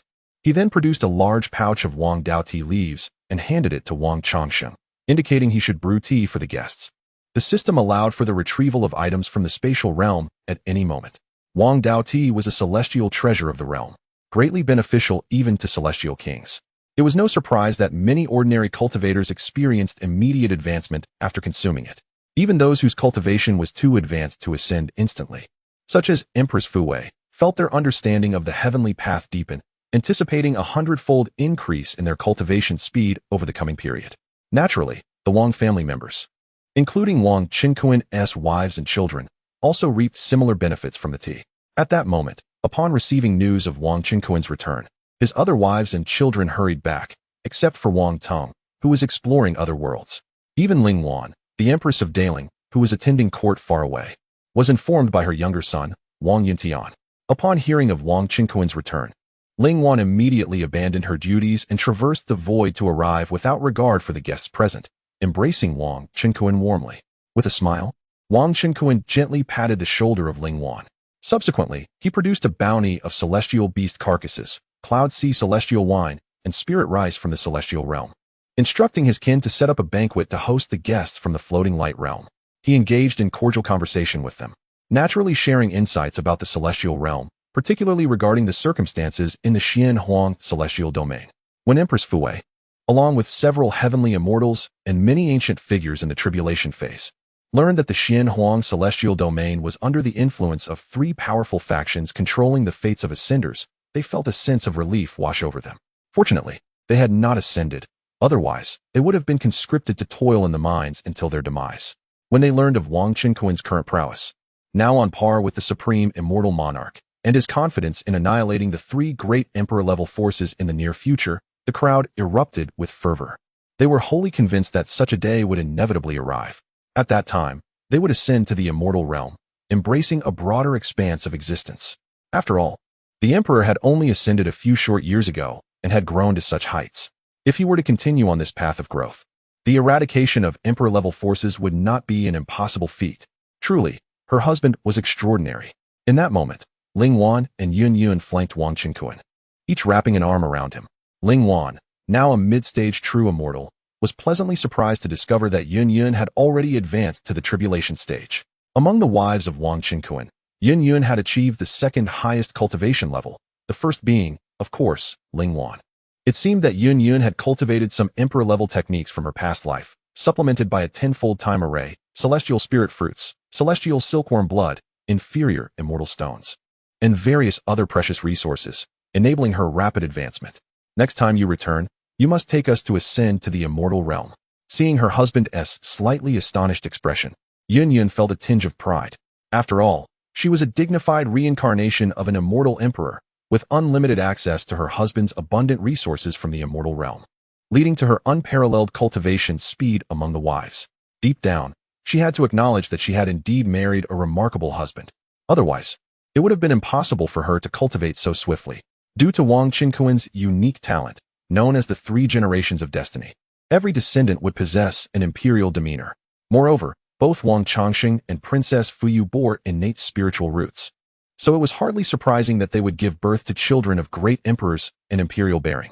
Wang Qinkuan took a moment to visit his two newly born grandsons, who were indeed exquisite and charming, having been nourished by spiritual energy in their mother's womb, unlike ordinary mortal infants. After consulting with his father, Wang Changxing named his elder son Wang Xingyuan and the younger Wang Xingyu. Given the vast distance, Wang Qinkuan's spiritual incarnation could not remain for long. He communicated various matters to his wife, children, and kin.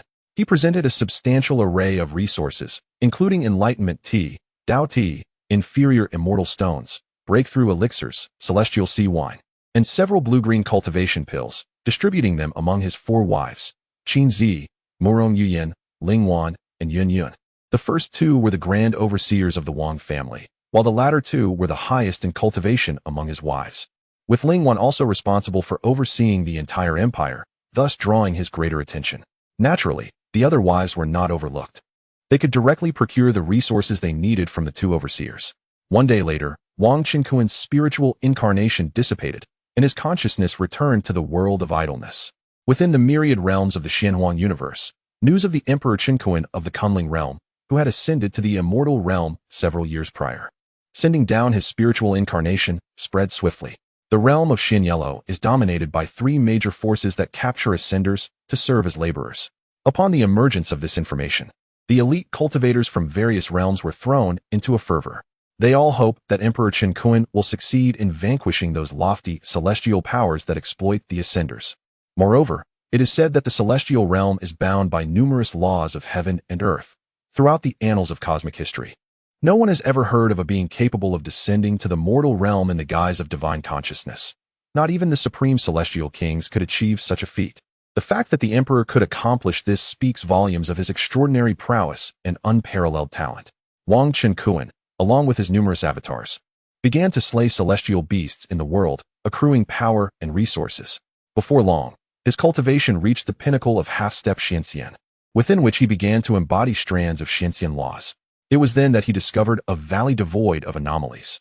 Wang Chunkuan consumed a supreme Xianxian pill and initiated his breakthrough, facing the tribulations of Xianxian. His avatars stood guard as protectors. A month later, Wang Chunkuan effortlessly refined the power of the Xianxian tribulations and successfully ascended to the early stages of Xianxian. From that moment forth, he possessed the full cultivation of a perfected celestial king, augmented by a tenfold critical strike talent, celestial-level techniques, and imperial-grade axe skills, rendering him invincible among celestial kings. Yet, the tale does not end there. Wang Chunkuan chose to remain in the world, simultaneously consuming cultivation pills and slaying celestial king beasts to procure treasures of celestial king grade. Among the treasures he acquired, the most precious was this supreme celestial king pill.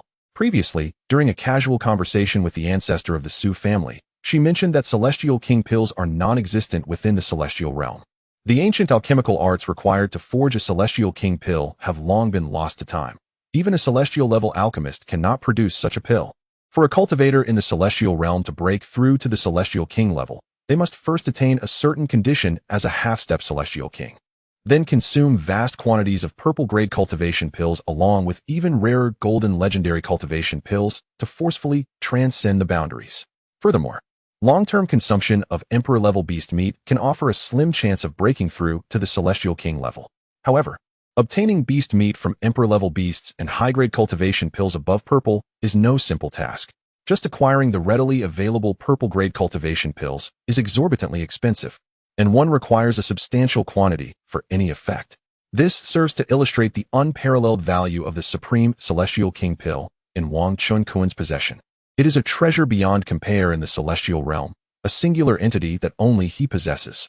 Should Wang Chunkuan choose to reveal a substantial quantity of celestial king pills, it is likely that the entire divine dream celestial nation, and indeed the whole celestial realm, would be driven to madness.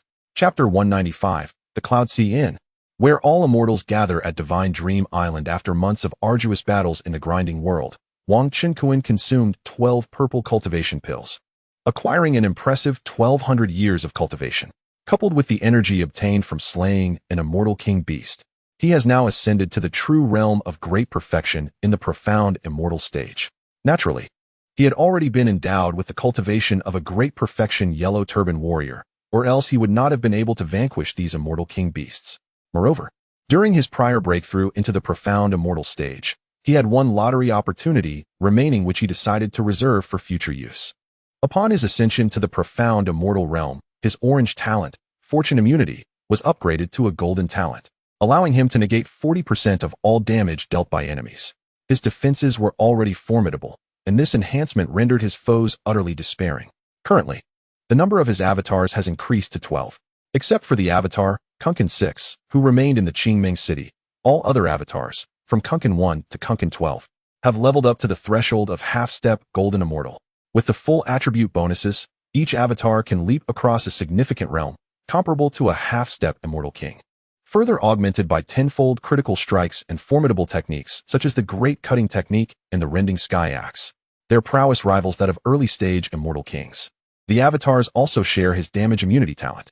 A dozen of them can indeed encircle and eliminate immortal king beasts with relative ease, indicating that even in Wang Chunkuan's absence, his avatars could still yield resources of the immortal king level, albeit at a slower pace. Wang Chunkuan desired to press on and consume the remaining purple cultivation pills to break through into the golden immortal stage. However, just then, Kunkin 6, far away in Qingming City, conveyed urgent news that the Qingming immortal king had come to her residence with pressing matters to discuss. Consequently, Wang Chunkuan had to abandon his cultivation plans, instructing his numerous avatars to continue slaying the immortal king beasts. With a swift motion, Wang Chunkuan's form slipped into the layers of ethereal void, and, moments later, he reappeared on Divine Dream Island, within the Kunling courtyard of Qingming City. At that moment, the Qingming immortal king, adorned in a sky-blue robe with an enchanting figure, sat serenely in the pavilion at the center of the courtyard, gazing at the gently caressing waters of the lake, her demeanor tranquil. Kunkin 6 was brewing tea and entertaining her, accompanied by several maidservants. As a clone of an immortal emperor, She could easily discern that the current profound immortal Kunkin 6 was merely an avatar, not the true body of Wang Qinkuan. In the immortal realm, there were many who practiced avatar techniques, and she was among the most distinguished, so she was not surprised. The Qingming immortal king wore a faint smile, reminiscent of a blooming hibiscus, vibrant and captivating. Upon witnessing the return of Wang Qinkuan's true form, her eyes sparkled with intrigue, particularly as she noticed the majestic and profound immortal king laws radiating from him. The Qingming immortal king was astounded. How is this possible? You were merely at the early stage of golden immortal not long ago, and yet you possess the complete immortal king laws. In the immortal realm, the disparity between each level of cultivation was exceedingly pronounced. The further one progressed, the more challenging the cultivation became. Cultivating beyond the golden immortal stage typically spanned thousands or even tens of thousands of years. Now he has astonishingly transcended to the supreme immortal king. This is nothing short of a miracle. Of course, she was aware of Wang Qinkuan's previous extensive acquisitions of cultivation pills. However, even with these pills, such rapid advancement seems implausible, considering the formidable energy they possess. Typically, an immortal spirit requires a considerable amount of time to refine these pills, and consuming them continuously could lead to catastrophic consequences. Thus, it appears that Wang Qinkuan's innate talent is remarkably extraordinary. Wang Qinkuan smiled and explained, "My physique is unique. I can refine the power of cultivation pills without limitation." "Fairy Qingming, what brings you to me?" he inquired. "It is a lengthy tale. Follow me to the dream god imperial city, and we shall converse along the way," she replied, her eyes filled with surprise and admiration. "Very well," Wang Qinkuan assented, promptly teleporting his doppelganger, Kunkin 6, back to the idle realm and giving a few instructions to his maid, Xiao He. Fairy Qingming assumed he had stored his doppelganger away in a personal space. The two ascended into the sky, soaring towards the dream god imperial city. This pair of celestial beings, flying side by side, resembled a divine couple, attracting countless gazes along their journey, particularly when onlookers realized that the female was none other than their esteemed fairy of the Qingming. Whispers of intrigue began to circulate. "Are you aware that in approximately 10 days, our dream god island will face an onslaught of endless beast waves trapped within the cloud sea?" Fairy Qingming inquired during their flight, seemingly unfazed. "Yes, I have heard," Wang Qinkuan replied with a nod. In truth, it was his doppelganger, Kunkin 6, who had overheard the maids discussing this crucial information and relayed it to him. Recently, the court of the Dream God Empire had disseminated news about the impending beast waves, urging the immortal citizens to prepare for defense. This was precisely why Wang Qinkuan had been diligently cultivating to achieve a breakthrough. "Do you understand the peril of this impending beast wave? Our Dream God dynasty may suffer heavy losses, and even we, the immortal kings, could be at risk. If you do not wish to partake in the battle, you may leave early to avoid the fallout," Fairy Qingming cautioned. "The beast wave from the cloud sea? That sounds quite intriguing," Wang Qinkuan replied with a smile, unperturbed. He had no intention of departing Dream God Island prematurely. He was in dire need of high-grade cultivation pills, and this beast wave arrived at an opportune moment. As for the potential dangers, in the realm of cultivation, the most perilous places often signify opportunities and challenges. After all, he considered himself practically invincible and feared no danger. Furthermore, he held great confidence in his own strength. In addition, Wang Qinkuan found himself increasingly intrigued by this enigmatic Fairy Qingming, Dream God Emperor. "Indeed, I did not misjudge you." Upon witnessing Wang Qinkuan's indomitable demeanor, the brilliance in Fairy Qingming's beautiful eyes sparkled even more. Were it not for her being merely a doppelganger, she might have contemplated forming a partnership with such an ancient prodigy, supporting each other on their journey ahead. However, she is one with the Dream God Emperor. Her marriage to a man naturally signifies that the Dream God Emperor is also bound to him. Currently, her true self, the Dream God Emperor, has no intention of seeking a partner, and given the disparity in their statuses, it is unlikely that the Dream God Emperor would acquiesce. Perhaps it is best to wait until this remarkable individual possesses the strength of an emperor before pursuing such matters. This is a prodigious talent rarely seen in the myriad realms of the celestial world, outshining all other prodigies she has encountered. Moreover, he is both youthful and handsome, having generously presented her with a myriad of kingly teas as a gift. How wonderful it would be if he could become her husband. The heart of the Celestial Dream King has begun to flutter. The Celestial Dream King values Wang Qinkuan highly and has sought him out specifically because he previously quelled the beast tide with the prowess of an early-stage Celestial King. He has also invested significantly in acquiring numerous cultivation pills. A being with the battle strength of a celestial king is already a formidable force within the dream god kingdom. Now that Wang Qinquan has grown even stronger, likely surpassing the mid-level celestial king realm, he has undoubtedly gained her admiration and favor. Rest assured, a mere beast tide is nothing. I, Wang Qinquan, shall fight alongside the celestial maiden, he said with a smile.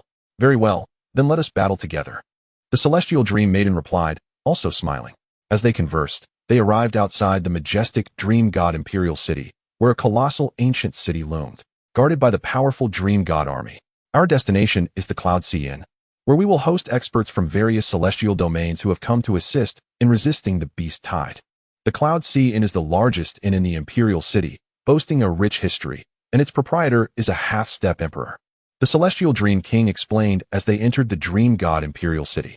I see, Wang Qinquan nodded, though inwardly he mused. It seems that these individuals feign assistance, primarily seeking the resources of cultivation pills from the otherworldly beasts. Such resources are invaluable to all celestial beings, and this rare opportunity must not be missed. As for the half-step emperor-level proprietor of the Cloud Sea Inn, he had once looked up to such figures. Now, however, they seemed far less daunting. Wang Qinquan reflected that with his current strength, he is unmatched beneath the emperor level. Furthermore, he sensed that the celestial dream king beside him harbored an incredibly subdued yet formidable power, likely indicative of a half-step emperor's prowess. They soon arrived at the grand plaza before the Cloud Sea Inn, where countless celestial beings had already gathered. At least 100,000 celestial spirits congregated there, dressed elegantly and exuding confidence. Groups of impeccably attired celestial beings sat cross-legged in meditation or engaged in idle conversation, each respecting the boundaries of the others. Among them stood hundreds of supreme celestial kings, radiating the essence of their royal paths. These must be the top experts from various celestial domains, truly living up to their reputation. Wang Qinquan surveyed the surroundings. At this moment, amidst the crowd, the arrival of the Azure Dream Immortal King and Wang Qinquan drew immediate attention. Beyond the celestial beings present in the square, many more gathered at its edges and outside. Hailing from every corner of the divine dream empire, numerous immortal kings, golden immortals, and even a plethora of profound immortals from various celestial clans of the divine dream immortal kingdom were present. After all, the impending beast tide posed a grave threat. Should the divine dream immortal kingdom be annihilated or its many celestial cities fall to the onslaught, the countless celestial beings residing within its borders would be unable to bear such dire consequences. Thus, the various celestial clans had no choice but to seek their own salvation. Ah, the Azure Dream Immortal King has arrived, and she is utterly perfect. Who is that accompanying her? He appears to be a ascendant. The newly appointed guest elder of the Azure Dream Manor, Wang Qinquan? He is merely a minor character at the golden immortal level. What is there to be esteemed in such a trivial golden immortal? Wang Qinquan's immortal king cultivation, after all, is merely a product of system augmentation, and his aura is not sufficiently pronounced, making it difficult for the lower-level celestial beings to discern his true prowess. Is this indeed the ascendant Wang Qinquan? Is he not the one being hunted by our heavenly wind immortal sect? Quickly, send word to immortal King Guhong, informing him that Wang Qinquan has made his appearance. What a coincidence! Our Tsanyu immortal kingdom is also pursuing him. Hasten to relay the message to our immortal King Tsangxi. A multitude of foreign celestial beings murmured amongst themselves, some casting hostile glances at Wang Qinquan. Even members of the profound yellow immortal domain S factions produced tokens to send messages. Observing this, Wang Qinquan maintained a demeanor of indifference, exhibiting no sign of alarm. The Azure Dream Immortal King, however, remained serene. With her presence, who would dare to harm Wang Qinquan? Moreover, it seemed that his strength was also inscrutable. She was keen to see who would take action. Wang Qinquan, intrigued, gazed toward the distance, where three groups emerged from a corridor of the Cloud Sea Inn, advancing with formidable intent. These individuals were from the three factions of the profound yellow immortal domain, Tianfeng sect, Song Nation, and the rampant Immortal Thieves Guild. Chapter 196. Dare to insult the Wu clan? Kneel and end your life. Before the group from the Xianyuan immortal domain could approach Wang Qinquan and his companion, a hearty laugh echoed through the air. Ah, is that not the celestial maiden Qingming? It has been many years, and you appear even more enchanting. A robust youth clad in a yellow robe emerged from a nearby corridor, followed closely by a throng of celestial beings. He soon stood before Qingming and Wang Qinquan. A gasp rippled through the crowd. This was a formidable figure, a half-step immortal emperor. Do you not recognize this esteemed individual? He is the young master of the Ligong Immortal Domain, the illustrious Li Yuan Immortal King, ranked third on the 10,000 Domains Talents list. It is said he has slain more than one half-step Immortal Emperor from the Abyssal Demon clan. Such a prodigy graced the Divine Dream Island alongside the Ligong clan, seizing the splendid opportunity to acquire cultivation pills. Naturally, the Ligong clan would not let this chance slip by. Amidst the crowd, some celestial beings murmured excitedly about the Li Yuan Immortal King, who was a remarkably robust youth, his eyes sparkling with vitality, his body an embodiment of explosive power, exuding an overwhelming presence with every movement. Li Yuan Immortal King, it has been far too long. Your charisma remains undiminished. Qingming Immortal King remarked with a gentle smile. You flatter me, celestial maiden Qingming. Li Yuan Immortal King chuckled heartily, then pointed at Wang Qinquan beside her, asking, and who might this young man be? Surely, he cannot be your companion? At this, the onlookers revealed smirks of intrigue. The fame of Qingming Immortal King resonated throughout the myriad realms. Countless male immortal kings, even several immortal emperors, had sought her favor. Yet, here she stood beside a mere golden immortal youth. Such thoughts circulated among the lower-tier celestial beings present. However, the mightier figures, such as Li Yuan Immortal King, had already discerned that Wang Qinquan was indeed an immortal king himself. Not at all. Allow me to introduce him. This is Wang Qinquan, a newly appointed elder of the Qingming estate. And this is Li Yuan Immortal King, the young master of the Ligong Immortal Domain. Third on the 10,000 Domains Talents list, Qingming Immortal King clarified with a light laugh, introducing the two. The 10,000 Domains Talents list is a highly enigmatic ranking compiled by the mysterious Tiangong Pavilion, representing the most formidable combatants among the younger generation of immortal kings, excluding those above the Immortal Emperor level. Moreover, female prodigies are rarely featured on this list, as they typically grace the 10,000 Domains Beauties list instead. For instance, Celestial Maiden Qingming has long held the esteemed first position on the Beauties list, a testament to her captivating beauty and unparalleled strength in battle. In addition to these lists, the enigmatic Tiangong Pavilion has also established the 10,000 Domains Mighty Figures list and the 10,000 Domains Empress list, which are reserved for immortal emperors. The ranking of the Divine Dream Immortal Emperor on the Empress list has remained unchallenged for millennia. The illustrious Lord of the Luminous Realm, known as the young master of the Lai family, once harbored romantic aspirations towards the enchanting Qingming fairy. However, after being gently rebuffed by her on multiple occasions, he chose to relinquish his pursuit gracefully. Ah, you are indeed the esteemed Wang Daoyu. It is a pleasure to meet you, Brother Wang. Lai Yuan, with a casual gesture, offered a friendly warning. I must remind you, the Qingming fairy is the dream of countless prodigies across the realms. She is not a mere fairy that an ordinary celestial king can hope to court. You shall face rivals beyond imagination. Wang Qinquan, upon hearing this, found Lai Yuan to be rather amiable and chose not to correct any potential misunderstandings. Instead, he met Qingming's gaze with sincerity and determination, replying to Lai Yuan. Thank you for your counsel, Brother Lai. Regardless of the number of competitors, I shall strive to win the heart of the Qingming fairy. This proclamation elicited a chorus of derision from the crowd, with many male celestial beings mocking him, likening him to a toad dreaming of consuming swan meat. The Qingming fairy herself felt a jolt in her heart, her lovely visage flushed with a rosy hue, astonished that her subordinate, Wang Qinquan, would express such sentiments. Was this a declaration of affection? Did he truly mean it? Should she entertain his advances? Lai Yuan regarded the confident young man before him anew, praising, well said. Such courage is commendable. For this bold declaration, I shall consider you a friend. At that moment, from a distance, the representatives of the three great forces of the Xianyellow realm observed Wang Qinquan in conversation with the renowned Lai Yuan, hesitating to approach. They remained at a distance, keenly observing their two targets, Wang Qinquan and the Qingming fairy. Damn it, this mortal, Wang Qinquan, dares to draw so close to the Qingming fairy and even converse with the young master of the luminous realm? How audacious to profess his intent to pursue her. Zhang Meng, the boisterous leader of the celestial thieves, known for his robust physique and rough demeanor, understood the precariousness of their situation. Despite his brutish nature, he recognized that in a realm filled with exceptional talents, his band of thieves held little significance. Moreover, with Lai Yuan and his kin present, he would not dare to resort to violence. In truth, the Zhang clan's celestial thieves bore no significant grudge against Wang Qinquan. Their only concern lay in the potential threat his rise might pose to their stronghold in the Xianyellow realm. Now, an additional layer of envy gnawed at Zhang Meng. For Wang Qinkuan dared to stand alongside the Qingming fairy and boldly declare his intentions before all. Indeed, in the eyes of the world, even a brutish figure like Zhang Ming felt a sense of inadequacy, unable to muster the courage to profess his feelings to a woman of such extraordinary beauty as the Qingming fairy. It was astonishing to realize that in just a few short years, this mortal prodigy had ascended to the realm of celestial kings.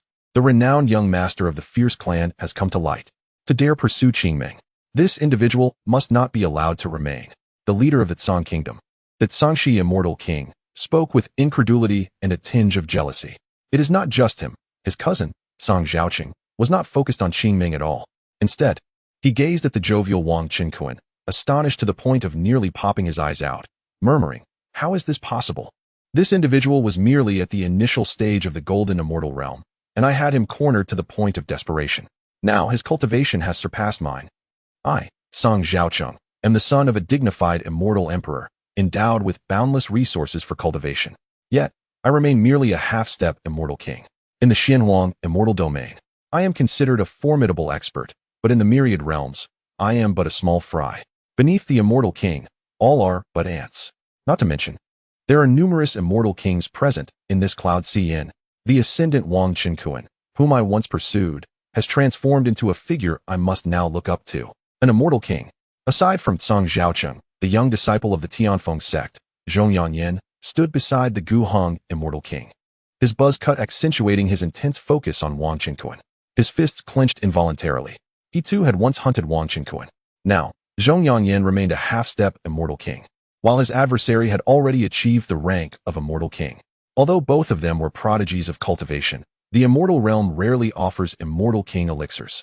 The unparalleled immortal king realm is notoriously difficult to breach. A group of individuals, including Tsangxi and Zhang Ming, turned their gazes toward Gu Hong, immortal king, the disciple of the Tianfeng ancestor. The three factions had arrived in unison. Prior to their arrival, the Tianfeng sect had informed them that the prodigy of the mortal realm, Wang Qinkuan, had also sought refuge on this dream island. Thus, they were not surprised to see him here, albeit his cultivation level far exceeded their expectations. At this moment, it was naturally up to Gu Hong, the leader of the Tianfeng sect, to make a decision. Humph, this individual merely dares to boast. I doubt even the fairy would look upon him favorably, for he is nothing more than a newly ascended immortal king. When he is alone, with our seasoned immortal king prowess, we shall effortlessly capture and slay him. The bald young Gu Hong immortal king wore an unsightly expression. His gaze bore down on Wang Qinkuan, who was engaged in lively conversation with the fierce clan's young master and was quite close to the fairy Qingming. His eyes brimming with animosity. What status does Wang Qinkuan possess? A mere commoner from the lower realms, utterly oblivious to his own insignificance. Daring to converse with the young master of the fierce clan, walking side by side with fairy Qingming, and even aspiring to pursue her. Such delusions are truly laughable. However, as the foremost power of the Xianhuang immortal domain, the Tianfeng sect's upper echelons were well aware of the exalted status of the fierce clan's young master, Lai Yuan. It was known that the fierce clan had not only unified the entire Liaguang immortal domain, but also governed over a dozen nearby immortal domains.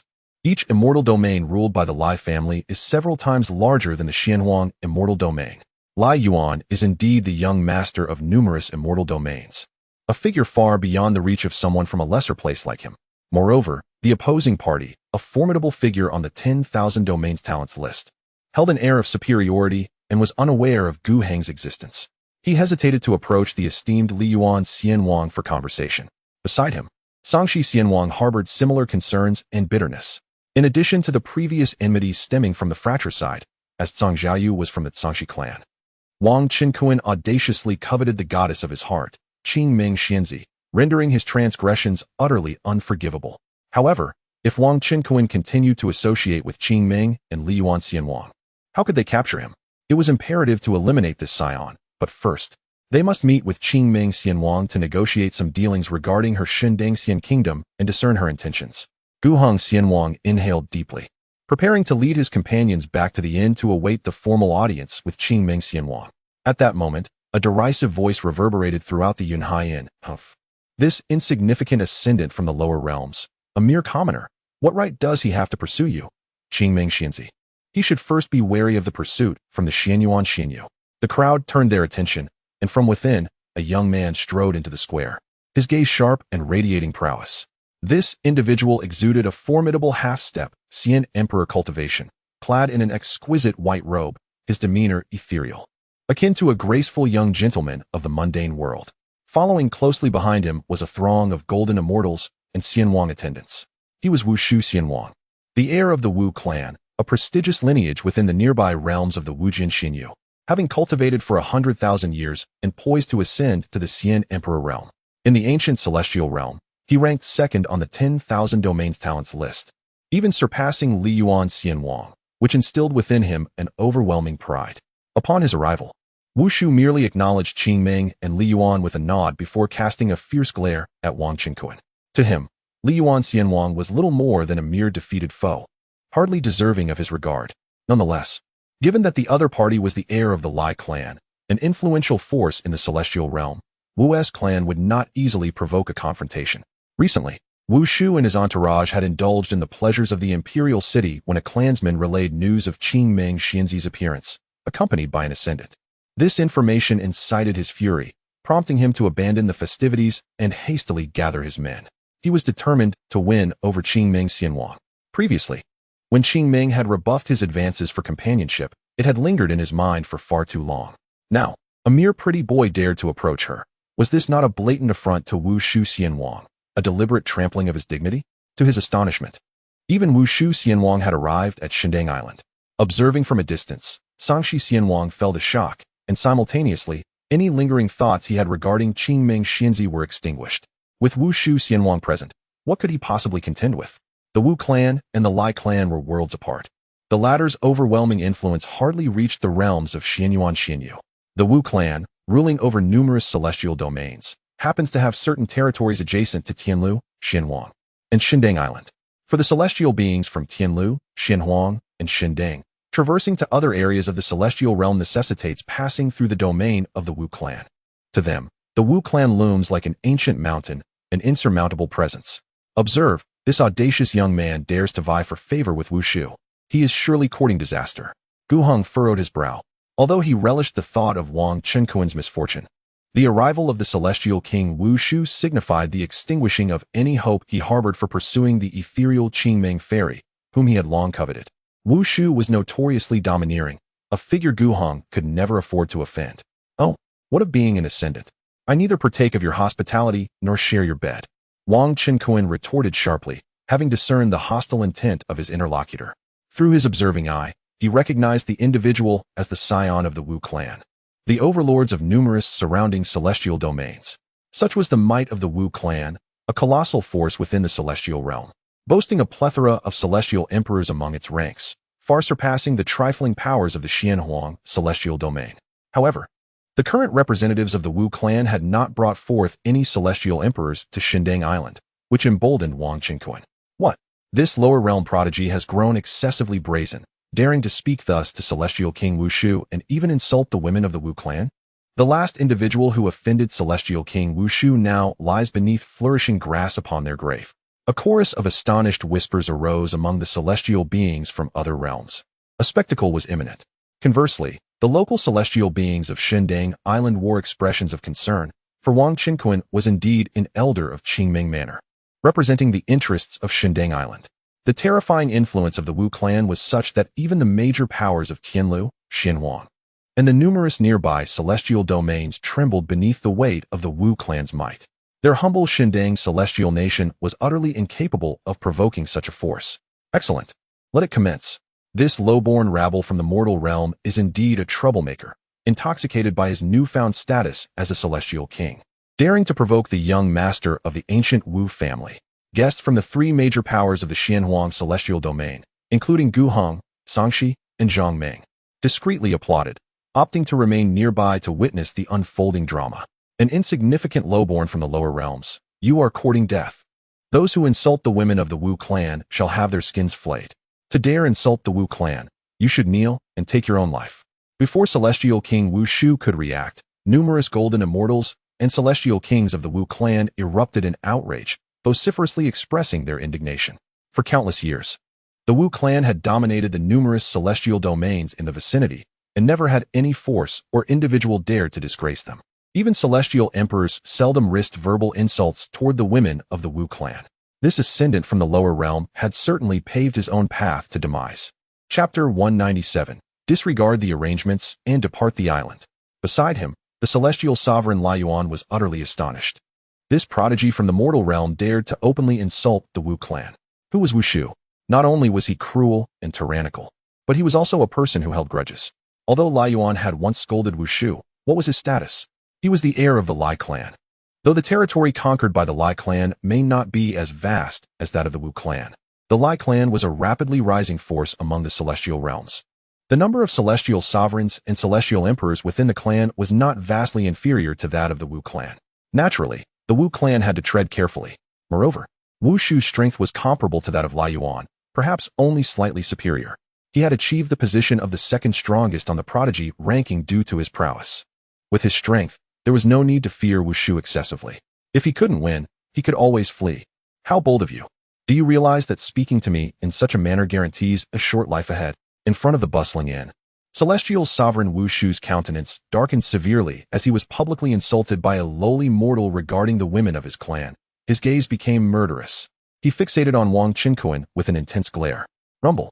The heavens and earth shifted, and an overwhelming aura of a celestial sovereign erupted from Wu Shu, distorting the fabric of space around him.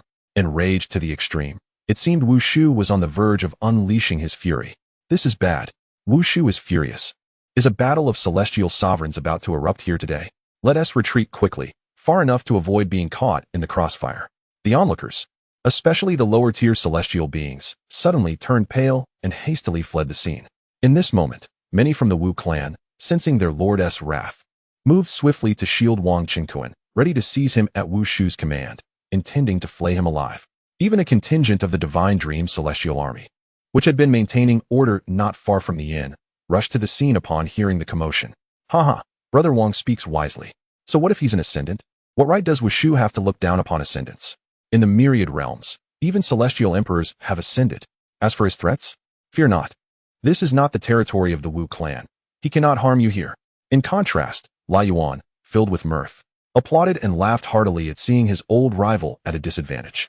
The members of the Lai clan gathered closely behind him.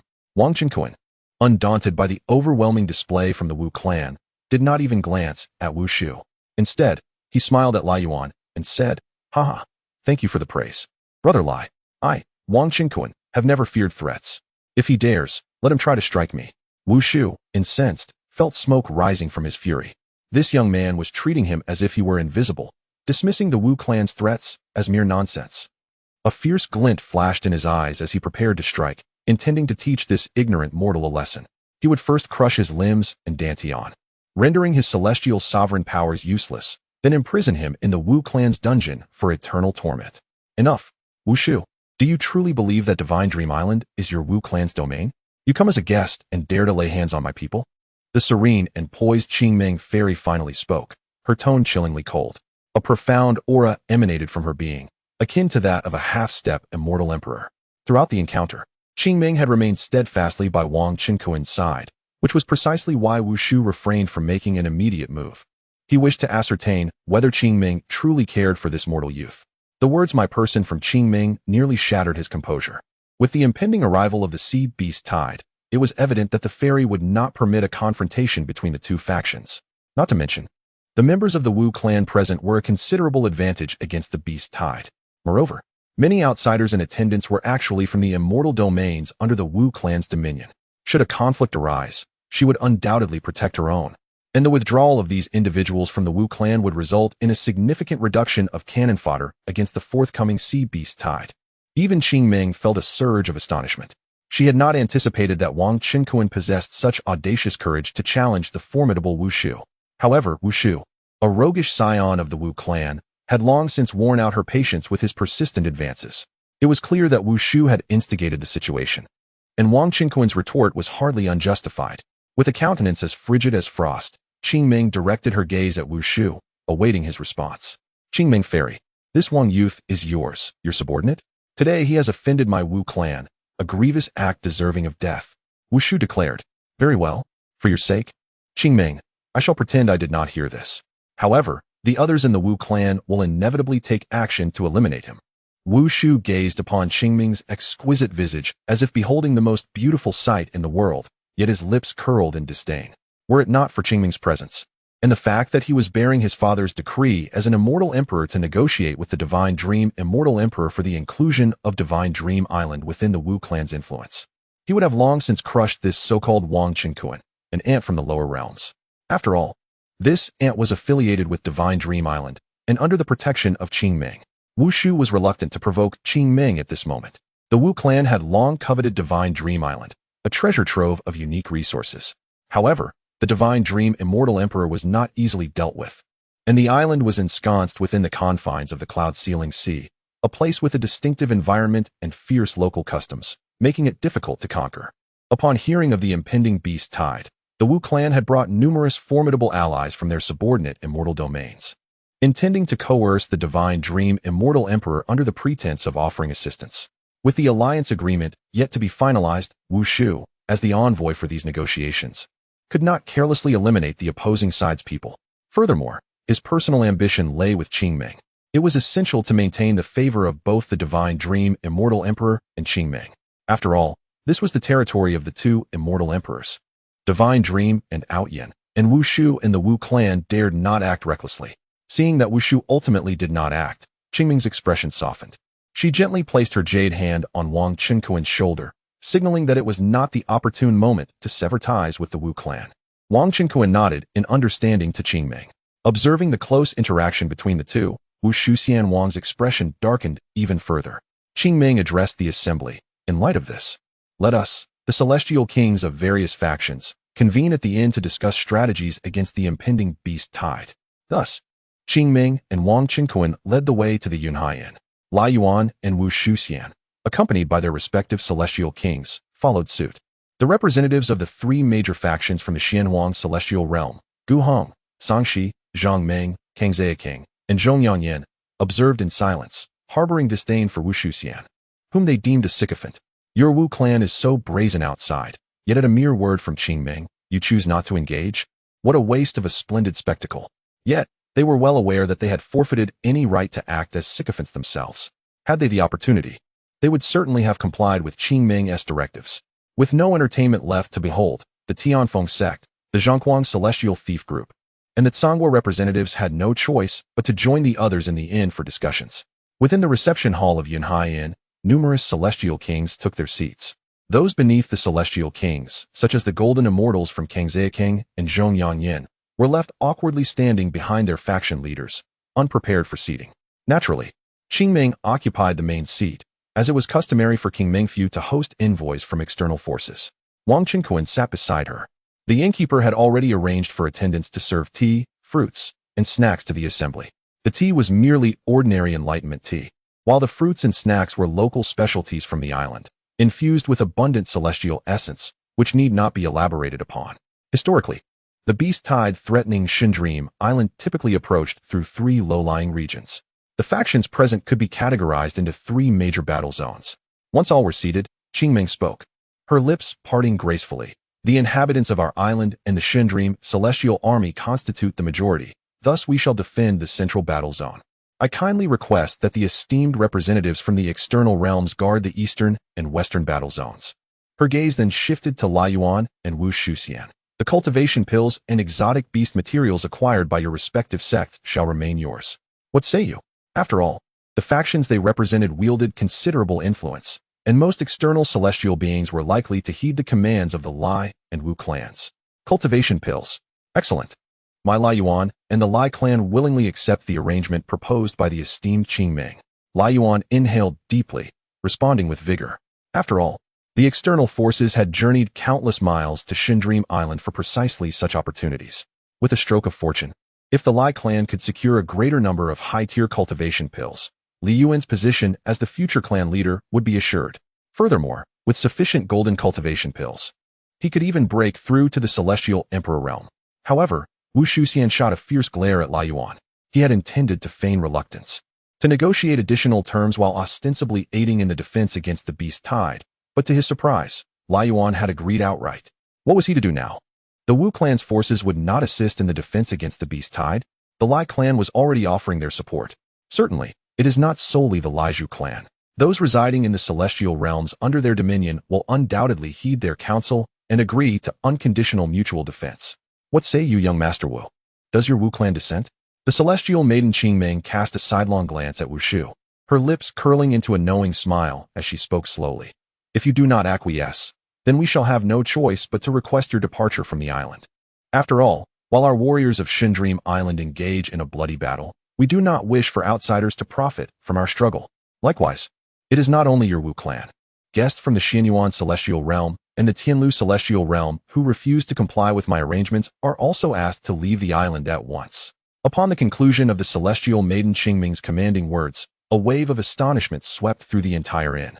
Members of the Wu clan, as well as those from the Xianyuan and Tianlu realms, began to murmur amongst themselves in hushed tones.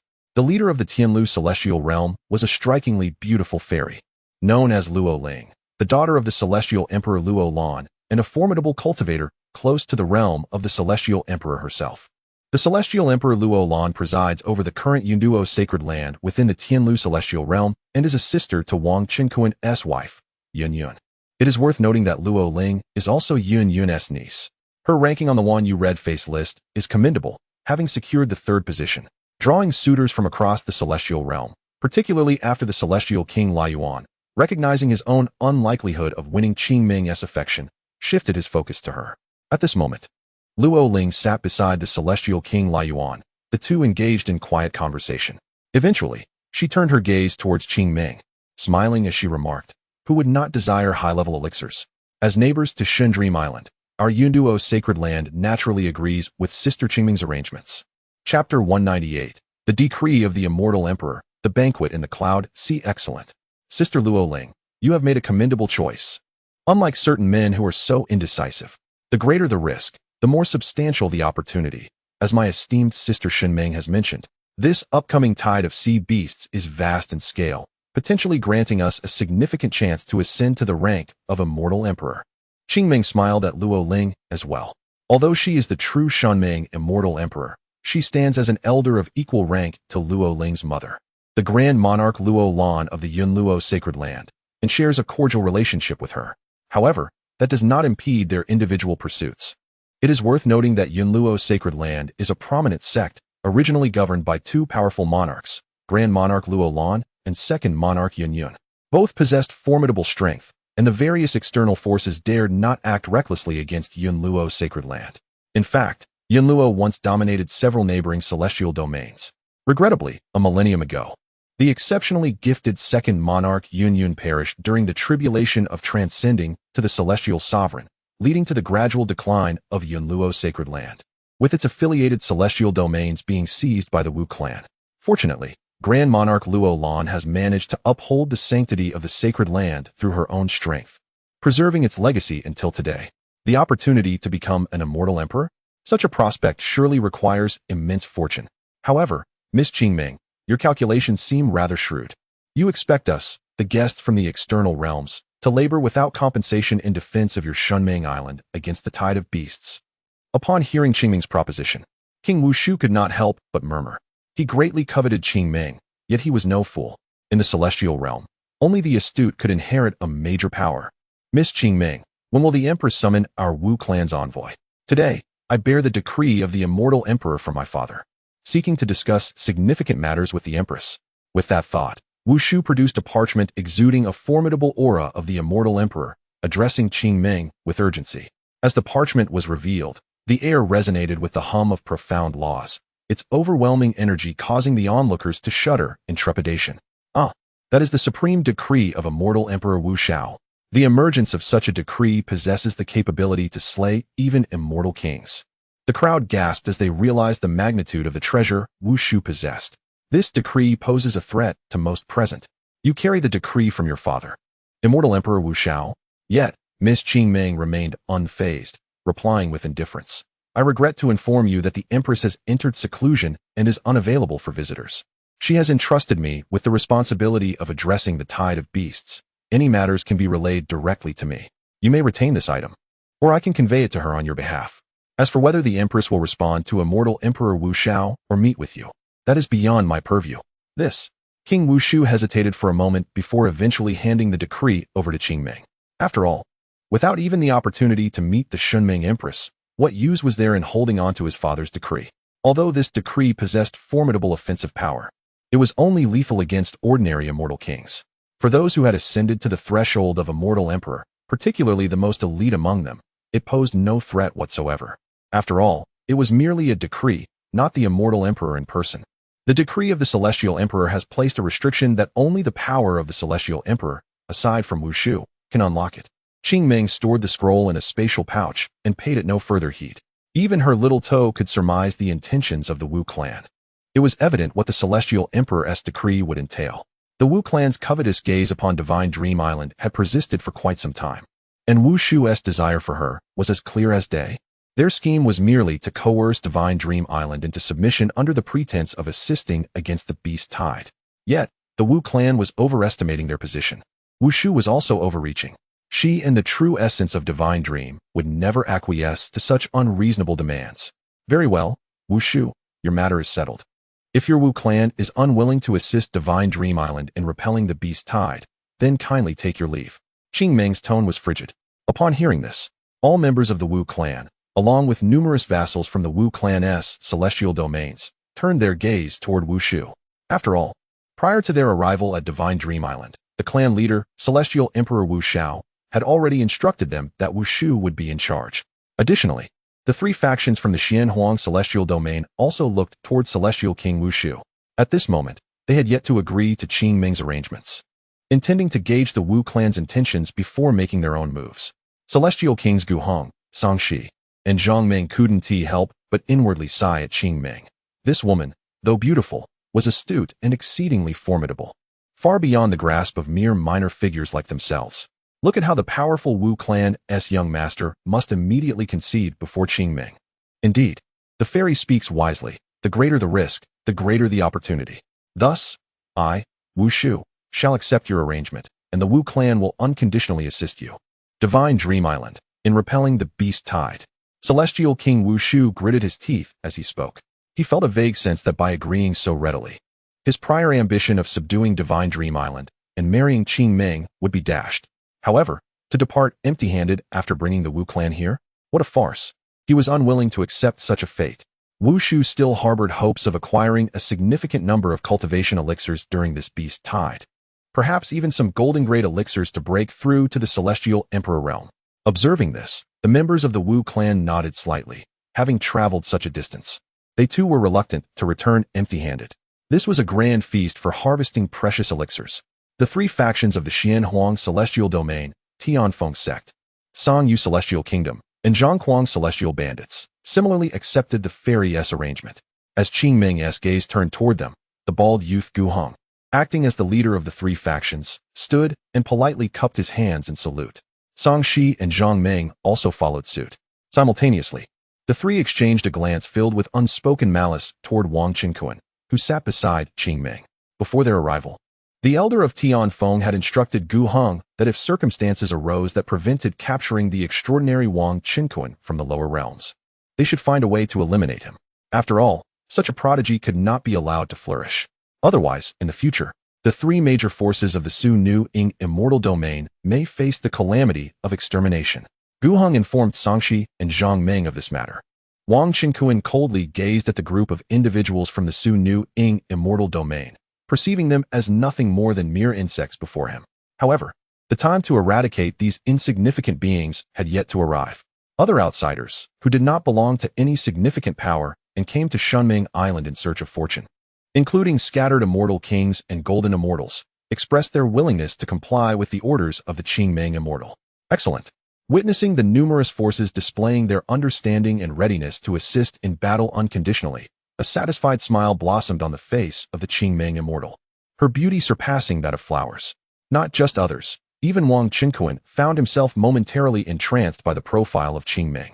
Subsequently, the assembly of immortals engaged in animated discussions regarding which faction should be stationed in the eastern and western regions of the island.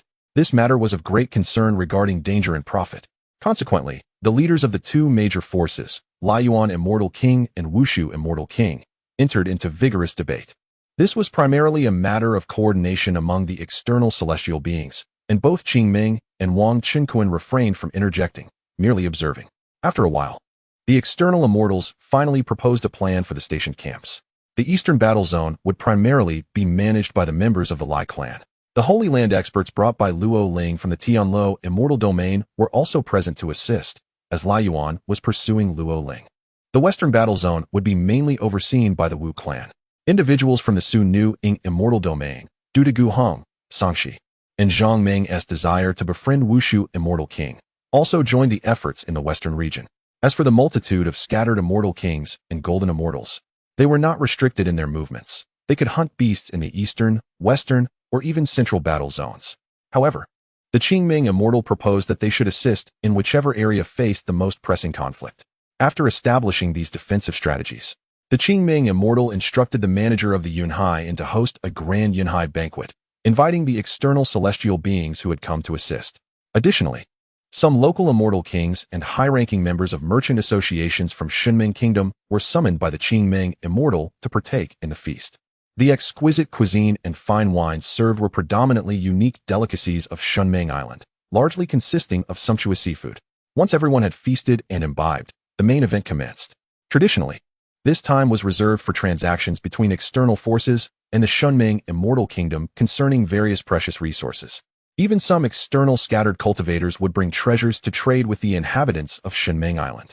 The Qingming immortal had specifically invited the local experts to the banquet for this purpose. Initially, representatives from the three forces of the Su Nu Ing immortal domain, lacking any goods to trade due to the celestial thief faction's non-production, were at a disadvantage. However, the Tianfeng sect brought a substantial quantity of Wudao tea and Wangdao tea leaves. Furthermore, the Canyu immortal kingdom also contributed a plethora of breakthrough elixirs, including T Nexian Dan, ZH Nexian Dan, Su Nexian Dan, and a limited supply of J Anxian Dan. Originally, they intended to use these items to negotiate for the surrender of Wang Qinquan from Shunming Island. However, upon witnessing the Qingming immortals' evident protection of Wang Qinquan, they found themselves without even the face of the Wu clan to leverage. Moreover, Wang Qinquan has ascended to the rank of immortal king, no longer the insignificant figure he once was. Clearly, such demands can no longer be entertained. It seems that a conventional transaction is the only viable course of action. Both factions desire the cultivation elixirs from Divine Dream Island, making a trade inevitable. Chapter 199. The Treasure Trading Conference. At this moment, the trading conference between Divine Dream Island and the outside realm commenced. Guests from the Xianhuang immortal domain mingled among the crowd of the Wu clan, engaged in lively conversation and laughter. In an effort to forge closer ties with the Wu clan, particularly to curry favor with young master Wu Shu, Gu Hong, Sangxi, and Zhang Ming chose to sit beside him. Aware of the animosity between the Xianhuang immortal domain and Wang Qinquan, Wu Shu cast aside his lofty status as a noble scion, eager to win over the trio. The four, sharing a mutual affinity, quickly fell into animated discussions. Their eyes sparkled as they exchanged private messages, their expressions shifting frequently. Occasionally, they glanced towards Qingming and Wang Qinquan, seemingly concocting some mischievous scheme. Do you Xianhuang immortal domain and the Wu clan truly wish to proceed with the trade? The impatient Lai Yuan, the immortal king, inquired, instructing the Lai clan members to commence their dealings with the merchants from Divine Dream Island. The numerous immortal realms under the Lai clan's control predominantly focused on weapon forging, and thus they had brought an abundance of immortal artifacts and armors for this occasion. Moreover, over half of the displayed items were of superior quality, top-tier immortal weapons, and some even rumored to be low-grade immortal treasures. The array included swords, axes, bows, leather armor, and helmets, alongside miniature battle chariots and celestial vessels, all of which could expand to their full sizes when operated. Indeed, the Lai clan is formidable, such a wealth of top-grade immortal artifacts, and they even present low-grade immortal treasures for trade. With this impressive collection of superior artifacts, Divine Dream Island's defenses against the Beast Tide were assuredly strengthened. The local immortal dignitaries of Divine Dream Island gazed at the formidable equipment with envious eyes, their admiration palpable. Additionally, several immortal generals from the Divine Dream Army had also arrived at the trading conference, praising the quality of the equipment. Despite the presence of many weapon-forging families on Divine Dream Island, most craftsmen could only produce low to mid-tier artifacts, with those capable of forging superior items being quite rare. and even fewer could manage to create top-tier weapons. However, the demand greatly exceeded the supply. Most of the half-step immortal kings and immortal kings on the island were still utilizing superior artifacts. The weapon-forging families of Divine Dream Island were simply not on par with the Lai clan, who were specialists in the field. The acquisition of this batch of immortal artifacts would undoubtedly enhance the survival rate of the island's military and civilians during the Beast Tide.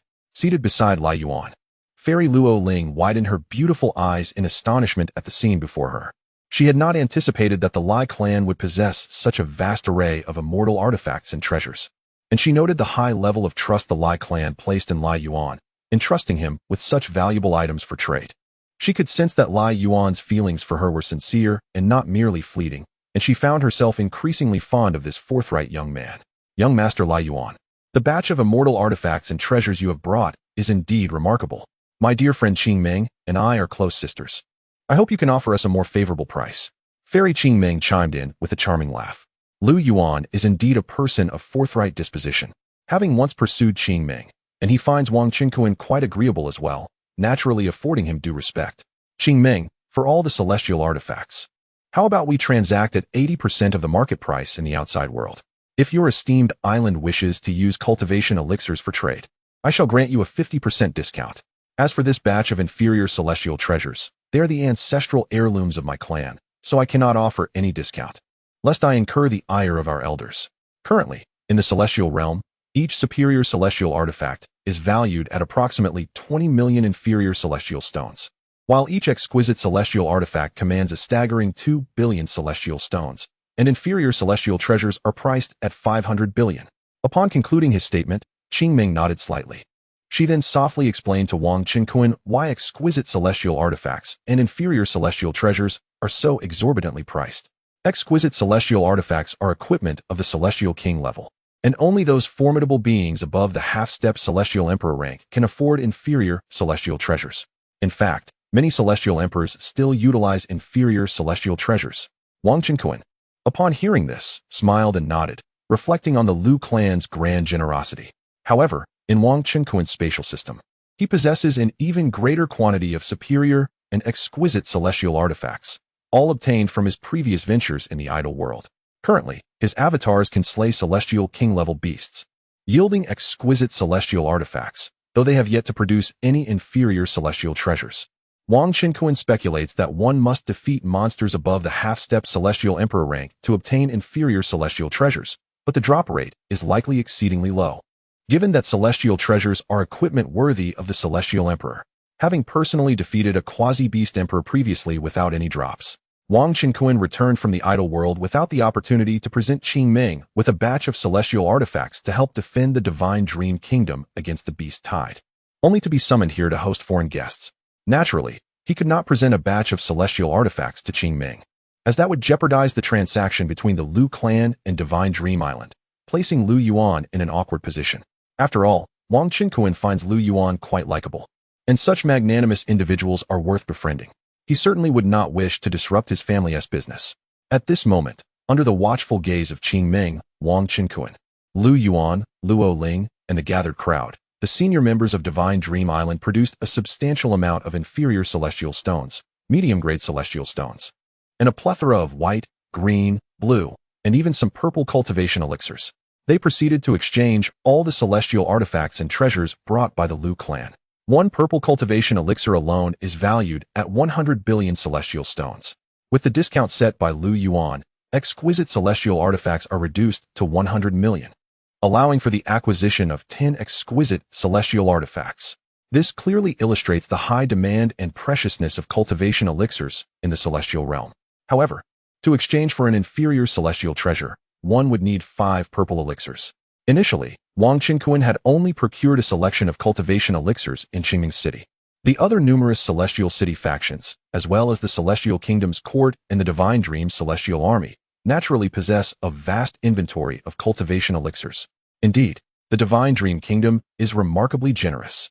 Upon the completion of this transaction, the Lai clan acquired a substantial number of cultivation pills and a considerable fortune in celestial stones, bringing immense joy to Lai Yuan. Regrettably, this exchange did not yield any golden cultivation pills. Clearly, The party from Divine Dream Island possesses a limited supply of these coveted items, which they are unlikely to trade freely. Meanwhile, the Wu clan and the individuals from the Xianhuang immortal domain, witnessing the ample cultivation pills slipping away from their grasp, felt as though their hearts were being mercilessly sliced. These pills are invaluable for swiftly enhancing one's cultivation. That Lai Yuan is truly despicable, especially Wu Shu, who glared at Lai Yuan with a particularly grim expression. This Lai Yuan continually thwarted his schemes. The countenances of Gu Hong, Song Shi, Zhang Ming, and others also reflected their displeasure. The four had just conspired in secret to unite and complicate matters for the Divine Dream Immortal Kingdom during the final transaction. Fairy Luo Ling. Since the Wu clan and the Xianhuang immortal domain are unwilling to trade, let your Yunluo sacred land step in and exchange all the cultivation pills from Divine Dream Island. Let us see what they can still gain. Lai Yuan cast a dismissive glance at Wu Shu and the crowd from the Xianhuang immortal domain, smiling nonchalantly at Luo Ling. Excellent. My Yunluo sacred land specializes in crafting talismans and has also nurtured some ancient heavenly silkworms. I propose exchanging various talismans, including Vajra talismans, defensive shield talismans, and an assortment of offensive celestial talismans, along with heavenly silkworm blood for the cultivation pills. Fairy Luo Ling chuckled lightly, her demeanor brimming with confidence. As a neighbor of Divine Dream Island, and given that Sister Qingming is somewhat of a close friend, let us convert these items at a discounted market price of 60%. Instantly, the disciples of Yunluo's sacred land displayed an abundance of various celestial talismans and bottles filled with heavenly silkworm blood. The Vajra talismans and defensive shield talismans are renowned for their exceptional defensive capabilities, capable of withstanding the force of combat techniques and divine powers. Rumored to be comparable to the esteemed Royal Path Tea, the heavenly silkworm blood can double the speed of cultivation. Moreover, it can be combined with Royal Path Tea to amplify the cultivation effects. Upon witnessing these talismans and treasures, the onlookers were stirred with desire. Although the cultivation effects of heavenly silkworm blood do not quite match those of Royal Path Tea, it is effective for celestial emperors regardless of their cultivation level. The benefits of Royal Path Tea are less pronounced for celestial emperors. Furthermore, the effects of heavenly silkworm blood can be stacked with those of Royal Path Tea. Fairy Qingming and the upper echelons of Divine Dream Island were elated, promptly trading all the celestial talismans and heavenly silkworm blood brought by Yunluo's sacred land for a significant quantity of cultivation pills. Even Wang Qinkuan was somewhat taken aback. He was astonished that Yunluo's sacred land, the maternal family of his wife Yun Yun, could produce such remarkable treasures. Heavenly silkworm blood. This is a treasure that requires 10 luck points to purchase from his system shop. He never anticipated that Yunluo's sacred land would yield such a bounty. Had it not been for the frequent windfalls of heavenly silkworm blood during his lottery draws, he would have been unable to resist competing with Divine Dream Island for these items. Yin Yun had never mentioned these treasures before. As for Fairy Luo Ling, Wang Qinkuan had already discerned through his observing eye that she is Yun Yun's niece, a true ally. However, at this moment, it is not the time for familial recognition. The countenance of King Wu Shuxian twitched uncontrollably. At this juncture, the Cloud Luo sacred land has also traded away a substantial quantity of cultivation elixirs. It is feared that there are scarcely any remaining cultivation elixirs in the possession of Divine Dream Island. At this moment, Gu Heng and Song Shi from the Xianhuang immortal domain could no longer remain seated. Their respective factions had brought an abundance of immortal tea, elixirs, and other treasures, intending to exchange them for cultivation elixirs with Divine Dream Island. Should these be traded away to other factions, it is likely that their goods will only suffice for an exchange of immortal stones. Our Tianfeng sect is willing to trade a large quantity of enlightenment tea and royal tea for cultivation elixirs with your esteemed island. After communicating with Wu Shu, Song Shi, and Zhang Ming through sound transmission, King Gu Heng could no longer contain himself and rose to his feet, respectfully bowing to the Qingming fairy. Chapter 200. Unfortunately, Wang also possesses celestial tea and elixirs. Oh, my esteemed Taoist Gu Heng, how many quantities of the enlightenment tea and the kingly tea that your Tianfeng sect has brought can be traded for our cultivation elixirs on Shenming Island? And what discounts might be available? The enchanting Qingming glanced at the celestial king Gu Heng with a serene expression, listening to Wang Qinkuan's whispers beside her. A subtle smile graced her delicate face. These two renowned celestial teas are exceedingly sought after in the celestial realm. In the past, Shenming Island would have yearned for them. However, prior to this moment, Wang Qinkuan had generously bestowed a considerable amount of enlightenment tea and kingly tea upon the mining town's celestial army, and had even gifted her 10,000 pounds of kingly tea leaves. Just moments ago, Wang Chenkuan conveyed to her that he had an abundance of these celestial teas at his disposal, which he would willingly offer to the Shunming celestial kingdom without any conditions attached. This revelation deeply moved Qingming, who felt an overwhelming desire to express her gratitude. Wang Chenkuan truly is an affluent benefactor. Of course, she discerned that her subordinate, Wang Chenkuan, harbored feelings for her, which prompted such generosity. Yet, she did not resist this sentiment, as a sense of secret delight blossomed in her heart. In truth, she found herself quite smitten with this exceptionally talented and peerless young man. However, as a mere avatar, she lacked the autonomy to seek a partner, leaving the ultimate decision to the true form of the Shunming celestial emperor. But that is a matter for another time. Currently, Shunming Kingdom's stock of cultivation elixirs was dwindling. If Tianfeng sect's celestial teas could offer some discounts or be exchanged for celestial stones, a transaction could indeed be feasible. Seeing Qingming's indifference, Gu Hong was momentarily taken aback. The Enlightenment tea and Kingly tea from Tianfeng sect were precious commodities, renowned across myriad realms of the celestial world. When had anyone ever treated his esteemed teas with such disdain, especially the goddess of his dreams, Qingming? As he noticed the smile upon Qingming's face was in response to Wang Chenkuan, a pang of jealousy surged within him. With a wave of his hand, Gu Hong summoned the Tianfeng sect's entourage, who promptly laid out heaps of Kingly tea and Enlightenment tea upon the grand table. Astonishingly, the quantity of Kingly tea alone must amount to over 100,000 pounds, while the Enlightenment tea exceeded 100 million pounds. It became clear that the Tianfeng sect of the Xianhuang celestial domain possessed formidable strength, boasting such an impressive stock of sought-after celestial teas. Everyone present was left in awe by the celestial teas presented by the Tianfeng sect. The senior figures of Shunming Island gazed with gleaming eyes. These celestial teas were indeed invaluable treasures. Though Gu Hong represented the Tianfeng sect, he would not dare to sell them at a loss privately. Thus, he proposed a market price of 100 million low-grade celestial stones for every 10 pounds of Kingly tea, and 100 million celestial stones for every 10,000 pounds of Enlightenment tea.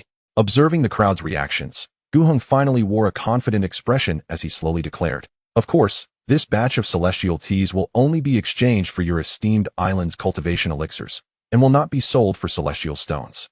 Upon hearing this, the powerful figures of Shunming Island were stirred, eagerly casting their hopeful gazes toward Qingming, anxiously awaiting her response. It is important to note that on the Dream Island, due to its unique environment, celestial tea cannot be produced. The Wangdao tea is sold at double the price compared to the outside world. However, the Tianfeng sect sells it to them at the normal price from the outside world, which is already quite generous. Even if it were merely exchanged for cultivation pills, without any discount, they would undoubtedly accept it entirely. Nevertheless, if the fairy agrees to a condition set by our Tianfeng sect, this batch of celestial tea will be sold to Dream Island at half price, and transactions can be made using celestial stones.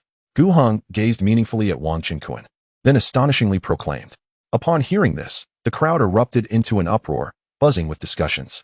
On one side, Wu Shuxian Wang, Sangxi, and Zhang Ming exchanged knowing glances, their disdain evident. "Oh, what kind of condition is this? Speak up." Qingming exchanged glances with Wang Chenkuan, and with a smile, she inquired.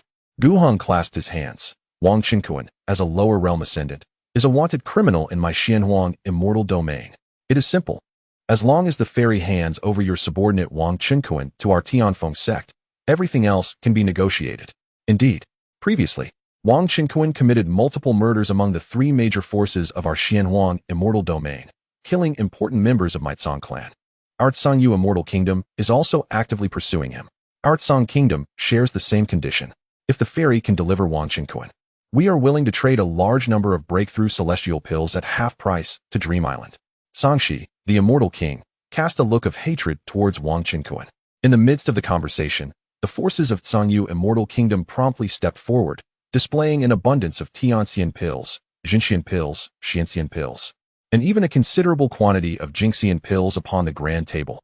Pill auras soared into the sky, causing the high-ranking islanders to salivate with desire. These celestial pills are treasures that can nurture the next generation of their immortal island. Is this all?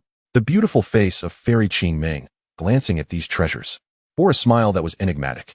She had heard that Wang Chenkuan had traded a substantial number of top-tier Jinxian pills with the local forces in Qingming Prefecture for some purple cultivation pills.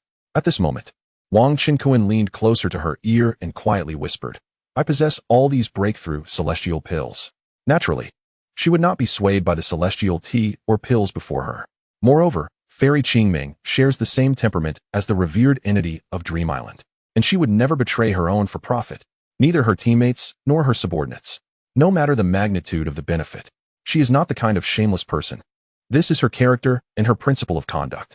I apologize, but no matter how precious these celestial teas or pills may be, I, Qingming, cannot hand over my people. Before me, you shall not lay a hand on my people. Otherwise, you will become enemies of Dream Island. Fairy Qingming looked toward Gu Hong, Sangxi, and those like Wu Shuxian and Zhang Ming, fully aware of their ulterior motives. Her gaze turned increasingly frigid. The Xianhuang immortal domain, including the Wu clan forces yet to engage in trade, may exchange for cultivation pills as well, but our Dream Island currently lacks any purple tier or higher cultivation pills, and can only offer lower tier cultivation pills for exchange. What? The celestial maiden of Dream, with an unexpectedly resolute tone, not only refused to surrender Wang Qinkuan, but also declined to exchange high-grade cultivation elixirs with us. What shall we do? Her words left the beings of the Xianhuang celestial domain, the Wu clan, and numerous powerful outsiders in a state of shock. Even the inhabitants of Dream Island were perplexed.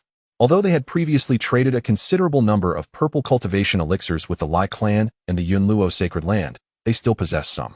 Naturally, they wholeheartedly supported Qingming's fierce defense of Wang Qinkuan, for he was one of their own. After all, he was the beloved younger brother of the esteemed Qingming, the sovereign of Dream and the empress of dreams. If Qingming were to betray Wang Qinkuan for personal gain, it would indeed break their hearts. Gu Hong, Sangxi, and Wu Shuxian Wang were all utterly bewildered, their expressions darkened. Zhang Ming was somewhat unfazed, as their Celestial Thieves Guild had not brought many treasures to barter with Dream Island. In contrast, Wu Shuxian Wang's clan was extensive, with numerous subservient celestial domains adept in alchemy, and some cultivating celestial tea gardens, producing enlightenment tea and royal path tea. In essence, they possessed all that the Xianhuang celestial domain had, and even more. However, their Wu clan had not come solely for trading. They had brought only a modest amount of goods, slightly more than the Tianfeng sect and Manhwa. Wu Shuxian Wang intended to delay the transaction, seeking to further complicate matters for Qingming, compelling her to surrender Wang Qinkuan. If that failed, he aimed to sow discord between Qingming and the seemingly charming Wang Qinkuan, creating a rift to make Qingming realize that her affection paled in comparison to the vast wealth and resources of the Wu clan. Subsequently, he planned to act generously to win the favor of the Celestial Maiden. It was evident to all that Wang Qinkuan harbored feelings for his superior, Qingming, and their close bond seemed poised to bear fruit. Yet now, Qingming was willing to forsake immense benefits to staunchly defend Wang Qinkuan, leaving Wu Shuxian Wang with no opportunity whatsoever. The Celestial Maiden of Dream is indeed formidable. When dealing with such individuals, she ought to show them no kindness. Ideally, not a single cultivation elixir should be traded to them. Sitting beside Luo Ling, the Xian Wang of Laiyuan laughed heartily, taking great pleasure in Wu Shuxian Wang's misfortunes on Dream Island. Well said, Brother Laiyuan.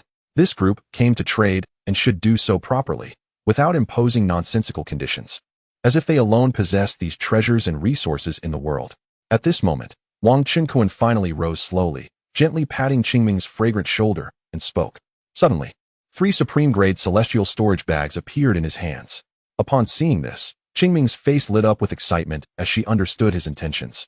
Laiyuan and Luo Ling, however, looked on in confusion, while Wu Shuxian Wang, Gu Hong, Sangxi, and the others from the Xianhuang celestial domain wore cold smiles.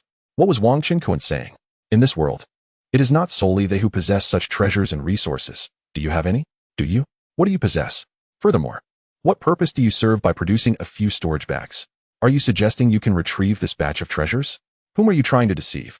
Wang Qinkuan, with a cold sneer, gazed at them and remarked, do you believe that possessing enlightenment tea and sovereign tea is truly remarkable? Unfortunately for you, I possess an even greater quantity. He emptied the contents of the first 2 storage bags onto the grand table before him. Before them lay heaps of enlightenment tea leaves and sovereign tea leaves. The sovereign tea emanated a rich aura of celestial enlightenment, intoxicating all who inhaled its fragrance. The quantity of enlightenment tea exceeded 1 billion pounds, while the sovereign tea weighed over 1 million pounds. These tea leaves formed small mountains upon the table. Fortunately, the grand wooden table was crafted from a unique celestial wood and embedded with a folding spatial array, capable of accommodating even more items. Gasp! Indeed, It was enlightenment tea and sovereign tea, authentic and unblemished. Wang Qinkuan was able to produce such a staggering amount of celestial tea, tenfold that of the Tianfeng sect. All present inhaled sharply, their astonishment palpable. But that was not the end. Wang Qinkuan then turned to the astonished Wu Shu, Gu Hong, Song Shi, and Zhang Ming, and continued, "Do you think you are the only ones with breakthrough celestial pills? Do you intend to exploit this to impose harsh conditions upon our divine dream island? I, too, possess such treasures." With that, he emptied the final storage bag, revealing a plethora of heavenly celestial pills, true celestial pills, profound celestial pills, and golden celestial pills, in quantities likewise exceeding those brought by the Tsang nation by a factor of 10. The celestial pills produced by Elder Wang were all of the highest quality. Amidst the overwhelming shock in the room, the president of the Alchemy Association from Divine Dream Island was the first to notice the implications, instantly trembling with excitement. Chapter 201. Wang Qinkuan's successful confession to Qing Ming. Wu Shu and Gu Heng's hearts shattered within this context. There lay a staggering 20,000 Xianxian pills and 2,000 Jingxian pills, all of the finest quality. Not only did the venerable elder of the Alchemist Guild, with his silver hair, gasp in astonishment, but even the celestial beings from Shundang Island present in the hall, including the enchanting Qing Ming herself, were left speechless, their hands covering their mouths in shock. Her heart raced as she gazed at the handsome profile of Wang Qinkuan beside her. The value of these treasures, aside from the 100,000 pounds of Wang Dao tea, was primarily attributed to the Xianxian and Jingxian pills, which were immensely precious. This man was simply remarkable. At a time when the forces of the Xianhuang immortal domain sought to collaborate with the Wu clan to undermine Shindang Island by presenting a plethora of immortal tea and pills, her elder Wang Qinkuan had brought forth even more and better treasures. He had delivered a resounding slap to the faces of those ill-intentioned outsiders. How could this be? How could this young man from the lower realms possess such an immense stockpile of immortal tea and pills? It completely disrupted our previous plans. At this moment, Wu Shu, Gu Hong, and Sangshi stared wide-eyed, seemingly unable to believe their eyes. Wang Qinkuan chuckled, turning to gaze earnestly at Qing Ming. His eyes filled with profound meaning as he spoke. As a member of Shindang Island, it is my duty to contribute. There is no need for any trade. I shall directly present these immortal tea and pills to the esteemed leader of Qing Ming to be deposited into the national treasury. The ruler of the Shindang Immortal Kingdom was the Empress of Shindang, though she rarely made public appearances. Almost all administrative matters of the Immortal Kingdom were presided over by Qing Ming, along with a few other leaders and several officials and generals assisting her. Thus, placing these treasures in her hands would naturally equate to depositing them into the national treasury. Qing Ming rose, her beautiful eyes sparkling with delight as she looked at Wang Qinkuan and laughed. How splendid! Elder Wang, you truly possess a grand spirit. However, with such a generous offering, do you not desire any form of reward? Qing Ming intended to offer him some high-grade cultivation pills, for her immortal kingdom still had plenty of purple cultivation pills and even a rare few golden ones. She could easily bestow these as a reward to Wang Qinkuan, especially since the treasures he presented could cultivate numerous Jingxian practitioners for Shindang Island. Jingxian cultivators were already the elite among the great forces of the immortal realm, and both immortal kings and emperors had risen from their ranks. Qing Ming felt no reluctance in offering Wang Qinkuan a reward. "Oh, I can request a reward?" Wang Qinkuan, upon hearing this, fixed his gaze on Qing Ming's charming face and boldly stated, "Esteemed leader, I desire nothing else. I would rather you grant me the opportunity to pursue you and allow you to become my Dao companion." He was indeed aware of Qing Ming's intention to offer him high-tier cultivation pills, but while such pills were wonderful, they paled in comparison to even a single strand of Qing Ming's hair. Not to mention, he was quite curious about the enigmatic figure of the Shindang Empress. Naturally, he had his own thoughts on the matter. Furthermore, with the impending beast tide, he would certainly be able to produce a batch of high-tier cultivation pills in due time. Upon hearing these words, Qing Ming's delicate figure trembled, and she stood there in a daze, seemingly unable to fathom that Wang Qinkuan would publicly profess his love for her. How audacious! What a dreamer! The celestial maiden Qing Ming is the goddess of countless male cultivators across the myriad realms, the reigning beauty atop the red beauty list. How could a mere ascendant, a toad, dare to dream of courting a swan? To desire Qing Ming as his partner is nothing short of a delusion. You, a lowly commoner from the lower realm. Do you even think you are worthy? Wang Qinkuan's declaration instantly ignited public outrage. The assembled celestial beings from foreign realms, particularly those from the Xianhuang celestial domain and the Wu clan, erupted in scornful shouts.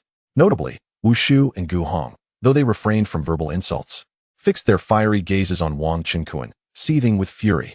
Li Yuan and Luo Ling were equally astonished by this bold move of the Ascendant, daring to pursue Qingming openly.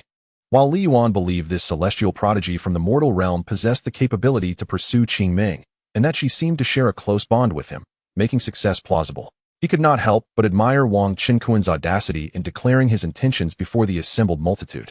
However, the high-ranking officials from Shindream Island displayed little reaction. On the contrary, many wore smiles reminiscent of doting ants. After all, Wang Qinquan is one of their own. If Qingming were to seek a partner, choosing someone from their island would undoubtedly be the most favorable outcome. As the saying goes, it is best to keep the fertile waters within one's own fields. Should Qingming unite with someone from a foreign realm, it would feel as though they had lost the most precious treasure, leaving them discontented. Moreover, Wang Qinquan had generously offered a multitude of valuable resources to benefit their celestial nation. They had fully acknowledged this mortal prodigy. Of course, they held no authority to interfere with Qingming's decision. The people of the island turned their gazes upon her, eager to see how she would respond. Do not accept him, celestial maiden. This fellow is merely a lowly commoner from the lower realm. Where could he possibly procure such abundant celestial tea and elixirs? Perhaps he pilfered them from other factions. As Wu Shu observed Qingming's lips begin to move, seemingly on the verge of agreement, his eyes turned crimson with urgency. Our Wu clan oversees dozens of celestial domains, possessing countless resources of celestial tea and elixirs. We hastily arrived upon hearing of the impending beast tide threatening Shindream Island, and while we brought limited gifts, we can readily offer these as tributes to the celestial maiden. Furthermore, we can negotiate a trade agreement with your esteemed island, allowing you to acquire celestial tea and elixirs from our Wu clan at a permanent discount of 30%. No, a mere 20% of the market price. All this, should the celestial maiden be willing to become my partner. Upon concluding his proposition, Wu Shu gestured, and immediately, members of the Wu clan stepped forward, presenting an array of Dao tea, royal tea, and various breakthrough elixirs laid out before them. Though the value of these treasures paled in comparison to those offered by Wang Qinquan, they still exceeded the worth of the goods from the Xianhuang celestial domain by double. To enjoy a permanent twofold discount on the treasures of the Wu clan, the esteemed young master Wu Shu and the Wu clan have indeed invested heavily. Young master Wu Shu, in his devotion to the enchanting Qingming fairy, has even resolved to divorce his numerous beautiful wives. Many from the outer realms are astounded by the Wu clan's grand gesture. If given the choice, they would undoubtedly select the affluent and powerful young master Wu Shu. Although Wang Qinquan may present more and superior treasures, their origins remain dubious, rendering him a solitary figure in the celestial realm, offering little assistance to the development of Divine Dream Island. Upon hearing this, the Qingming fairy furrowed her brow, glancing at the eager Wu Shu and then at Wang Qinquan, whose gaze was solely fixed upon her. Gently brushing her hair, a hint of a smile finally graced her delicate visage. She softly spoke to Wu Shu. Young master Wu Shu, your intent to cast aside your wives is rather cruel. I, Qingming, cannot bear such consequences. As for the treasures of the Wu clan, I would never compromise my integrity for mere material gain. Approaching Wang Qinquan, she suddenly embraced him tightly, planting a kiss on his cheek, her face flushing slightly as she said, I, Qingming, am willing to grant you the opportunity to pursue me. However, whether we become soulmates ultimately depends on your future endeavors and your ability to ascend to the rank of Celestial Emperor. Wang Qinquan, witnessing her response, was filled with elation. Grasping Qingming's delicate hand, he confidently declared, Thank you for your favor, fairy.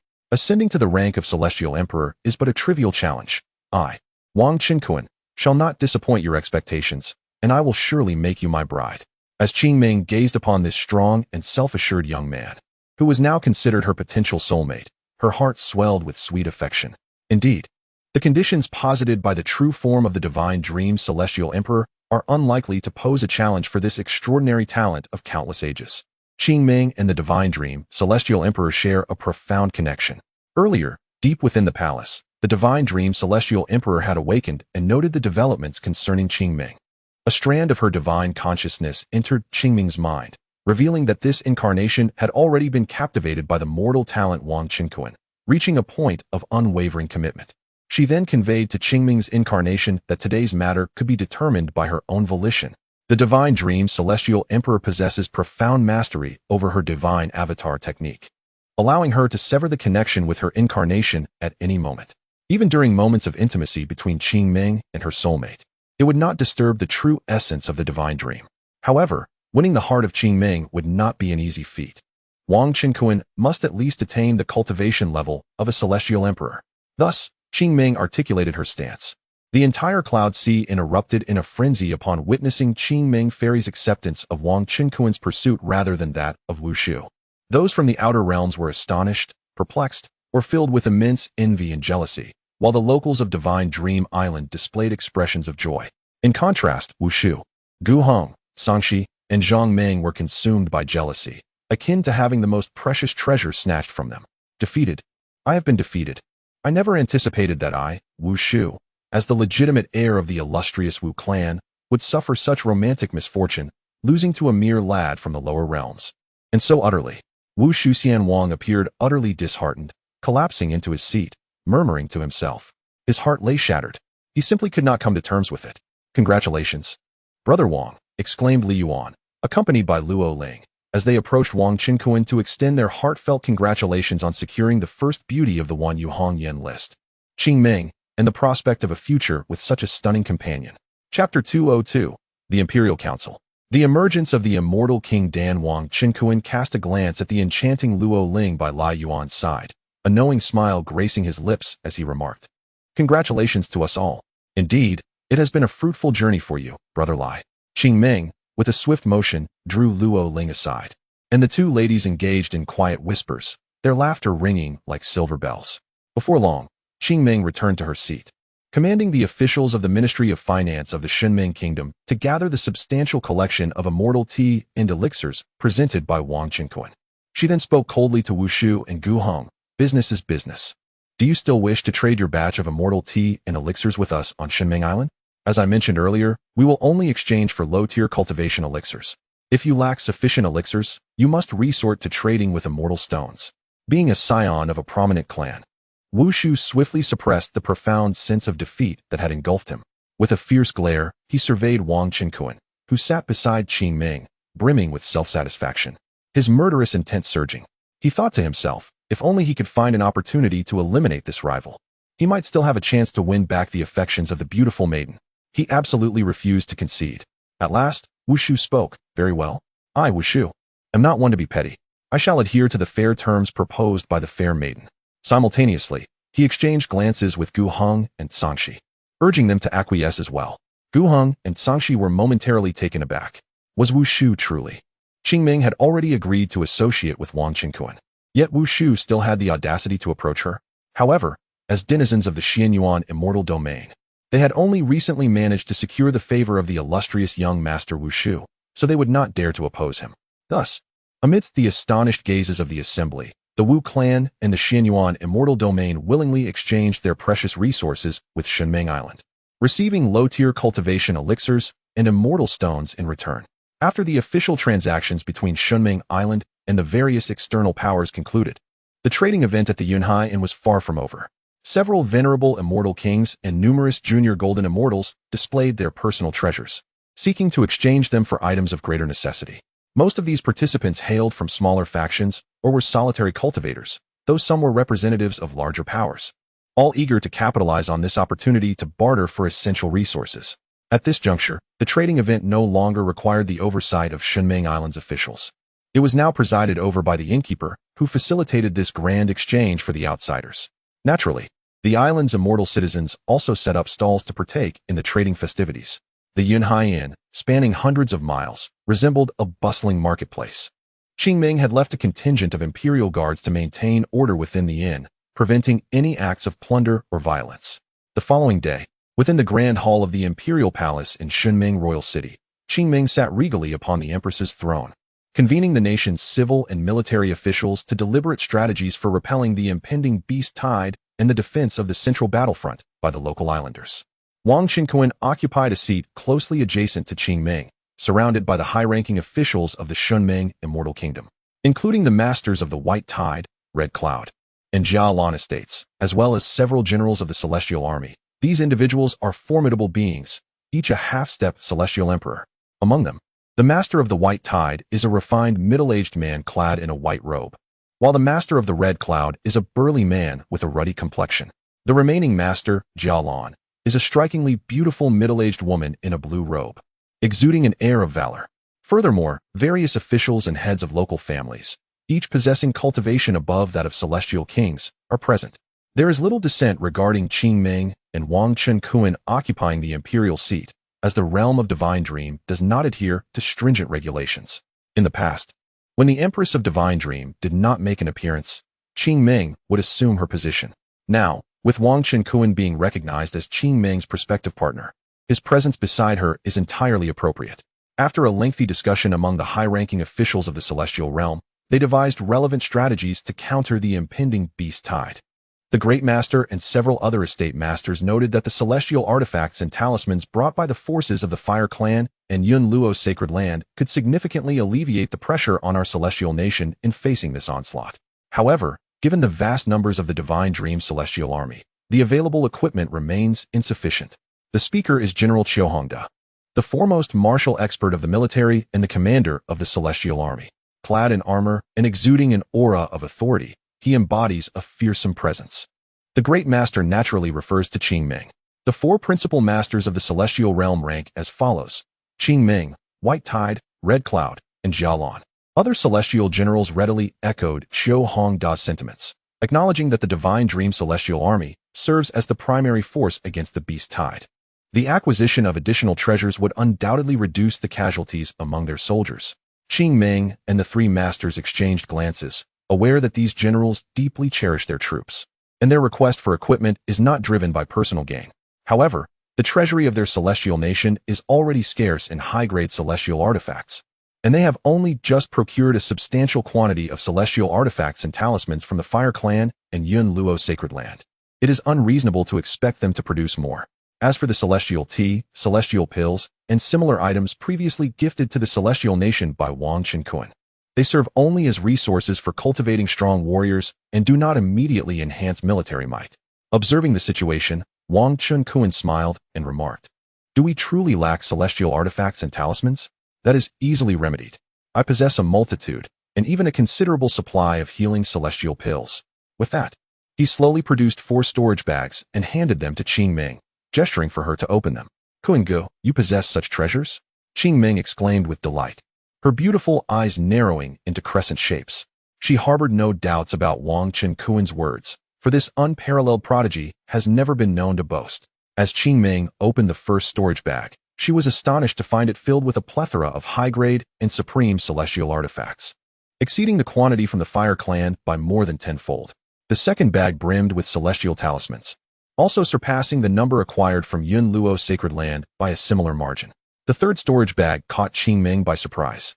It contained a considerable quantity of inferior, medium, superior, and even extraordinary blood lotus pills. Each pill exuded a formidable vitality, accompanied by the ethereal image of a crimson lotus. These healing elixirs were none other than the legendary blood lotus pills, renowned as sacred medicine of the celestial king level. Moreover, the abundance of superior and extraordinary pills was astonishing. The healing efficacy of the blood lotus pills far surpassed that of the blood jade celestial flower produced in our mines, as the latter is merely a golden celestial grade medicine, and our stock of blood jade celestial flowers is dwindling. General Chiu could not contain his excitement and exclaimed, "One inferior blood lotus pill can rejuvenate a near-death semi-immortal emperor instantly. An ordinary celestial king requires only half a pill, and for those beneath the celestial king level, one can be dissolved in a large bowl of water to save countless lives." Other generals echoed his enthusiasm, stating, "This batch of healing elixirs exceeds 100,000 in quantity. It is more than sufficient. Not only are there inferior pills, but our esteemed royal consort has also presented a vast number of medium, superior, and extraordinary blood lotus pills. Truly, our royal consort is remarkably generous." Including the 3 great lords and several generals, everyone present gazed at Wang Chunkuan with immense gratitude. Their Qing Ming, as the sister of the empress, is indeed the long princess of the celestial kingdom. Referring to Wang Chunkuan as the royal consort was perfectly justified. Although Qing Ming had yet to formally become Wang Chunkuan's partner, they had entirely accepted him as their royal consort at this moment. Hearing the crowd's address towards Wang Chunkuan, Qing Ming felt a slight blush creeping onto her cheeks. She then opened the 4th storage bag. A dazzling array of pills ascended once more, intertwining various celestial laws. "What? Even Qingming struggled to maintain her composure. 200,000 extraordinary profound celestial pills, 50,000 extraordinary golden celestial pills, and what is this? Celestial king pills. 5,000 celestial king pills, and they are all extraordinary. Qingming gazed at the storage bag in her hand, her delicate face filled with astonishment, seemingly unable to believe her eyes. Hiss. Celestial king pills, indeed, celestial king pills. After countless years, and having lived for 100,000 cycles, it was the first time I beheld these long-lost celestial king pills in the celestial realm, and in such abundance. All of them are extraordinary pills. Our royal consort has made it possible for these legendary celestial king pills to emerge into existence. A chorus of gasps filled the palace hall as the numerous high-ranking officials of the celestial kingdom were utterly astonished by Wang Qinkuan's remarkable generosity. Chapter 203. The Divine Dream. Celestial Sovereign Wang Qinkuan presented an abundance of exquisite immortal king pills, alongside various other elixirs and treasures, to Qingming. This act not only left Qingming and the high-ranking officials of the immortal kingdom in awe, but also filled her with immense joy, making her feel that Wang Qinkuan had wholly embraced her as his beloved. Although ostensibly intended for the immortal kingdom, it was akin to a personal gift for her.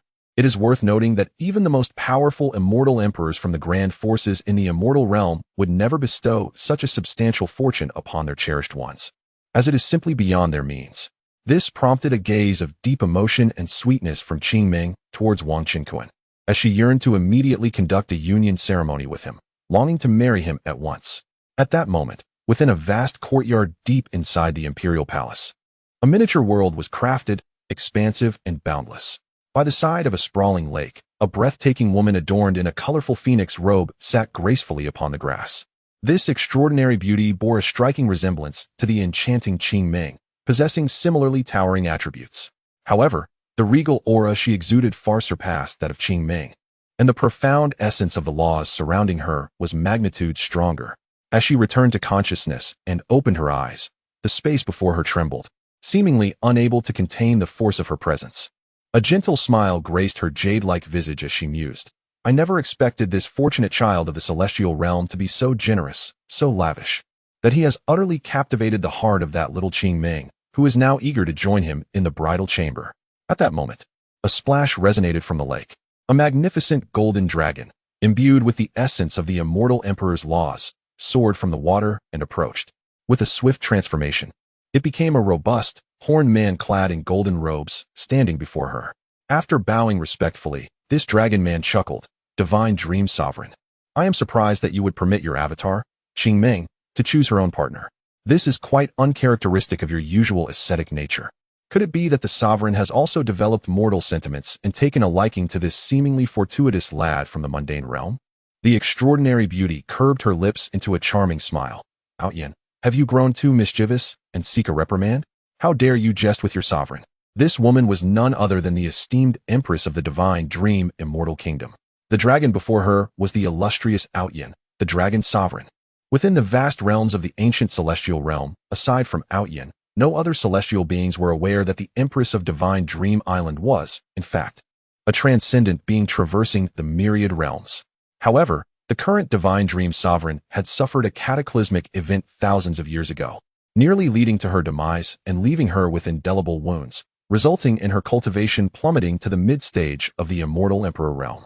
Only now, after a prolonged period of recuperation, had she regained her vitality and advanced back to the late stage of the immortal emperor realm. Nonetheless, her strength was already comparable to that of a quasi-celestial sovereign. It was not unfounded that countless beings in the immortal realm referred to her as the Divine Dream Immortal Emperor, for she had subdued the dragon sovereign through the might of her celestial presence. Even the proud dragon emperor is aware that the dreaming empress does not belong to this ancient celestial realm, but rather hails from the outer realm sea, a realm of carefree celestial beings. The outer realm sea is said to consist of countless celestial domains, akin to grains of sand, which have coalesced over endless epochs to form an infinitely vast expanse. This ancient celestial realm is merely a single grain of sand within that infinite sea. In such a place, even celestial emperors are inconsequential. Only those who surpass the status of carefree celestial beings can attain eternal life and roam freely across the myriad realms. There is much that the empress is reluctant to disclose, leaving the proud dragon emperor in ignorance. Wang Qinkuan is indeed remarkable. His life force is astonishingly youthful, and his cultivation is formidable, coupled with an impressive array of resources that far surpasses those of other fortunate individuals from various celestial domains within the sea. The dreaming celestial is also astonished by Wang Qinkuan's grand gestures. Her discerning eye is not something an ordinary celestial emperor could rival. She has encountered several fortunate beings from various worlds, yet in comparison to Wang Qinkuan, they appear utterly insignificant. This young man is exceptionally talented and possesses a high likelihood of breaking through to the status of celestial emperor in the near future, perhaps even achieving the rank of carefree celestial being. I, dreaming, have always regarded this Qingming avatar as a sister, and marrying such a paragon to my sister would not be a loss. He might even become a significant ally for me, dreaming, in returning to the outer realm sea to seek vengeance and fulfill my grudges. A faint blush even graced the beautiful visage of the dreaming celestial. Should this young man attain the esteemed title of celestial being, it would not be out of the question for me to consider marrying my true self to him as well. Upon hearing this, the proud dragon emperor was left utterly speechless. It had merely jested, not expecting that its master would take such words seriously, claiming to be unperturbed by mortal desires. It was evident that she was enamored with this youthful face. It could not help but admire this human prodigy, whose extraordinary talent is only matched by his striking handsomeness. Unrivaled in this celestial realm, he is certainly more dashing than even the proud dragon emperor himself. However, ascending to the rank of celestial being is no simple feat. Even the dreaming empress, who originally belonged to the realm of celestial beings, now finds it exceedingly difficult to regain her former prowess. Throughout the annals of this ancient celestial realm, the number of celestial beings that have emerged is exceedingly limited. Undoubtedly, these ancient powerhouses have long since wandered off to the outer realm sea to indulge in their freedom. Could this young man, as speculated by the old rogue Tianfeng, truly be a reincarnation of a celestial being from the outer realm, bearing the legacy of celestial greatness? Where did these treasures originate? After all, the celestial king pills have long since vanished from this celestial domain. The proud dragon emperor posed its greatest query to the dreaming empress, who responded, "These celestial pills and treasures can indeed be found in various ancient relics and perilous locations within the ancient celestial realm, though they are not easily obtained. Did not the secret realm you guarded, proud sky, also contain numerous treasures? Moreover, I can perceive through secret arts that Wang Qinkuan genuinely cherishes Qingming. Whether he is a reincarnation of a celestial being is of little consequence. Furthermore, you have forgotten that the lower realm frequently witnesses the opening of the mystical gates of the celestial sect, an event orchestrated by the heavenly Tao of the celestial realm to test the prodigies of the lower realm. Should a child of extraordinary fortune emerge from the lower realm, it would not be surprising for them to acquire abundant precious resources." Xinming cast a cold glance at Ao Tian, remarking, "This young man is now one of our own from Xinming Island, and is destined to be Qingming's consort, perhaps even mine. You, old dragon, should not set your sights on him. Otherwise, do not blame me for being ruthless." Upon hearing this, the dragon emperor Ao Tian scratched his head, chuckling awkwardly. "How could that be? I, Ao Tian, am not that shameless dragon. I would never harm my own kind." However, a fleeting thought of greed had indeed crossed his mind earlier, a temptation to seize Wang Qinkuan and interrogate him. Yet, he ultimately resisted the allure. For the temptation brought forth by the heavenly sovereign's fortune was simply overwhelming. Nonetheless, Wang Qinkuan was favored by both Xinming and Qingming, and he would not act against someone cherished by his revered authority. By the way, there seems to be a trace of my dragon lineage's essence within Wang Qinkuan, perhaps even that of a female dragon. He himself is certainly not of the dragon race, but I, the dragon emperor Ao Tian, once left a fragment of the ancestral dragon's bloodline in the lower realm. If I recall correctly, it was in the Xianhuang universe. Ao Tian suddenly exclaimed, "Could this lad have married a descendant of my clan? If so, would he not also be my dragon clan son-in-law?" Xinming, unfazed, merely smiled and replied, "If that is the case, you may inquire of him directly when the time comes." She paid no mind to whether Wang Qinkuan had any wives or concubines, for it was commonplace among the powerful in the celestial realm to have numerous spouses. Meanwhile, in the grand hall of the imperial palace, Wang Qinkuan presented a substantial number of celestial king pills and other resources to Qingming, thereby supporting the Xunming celestial army.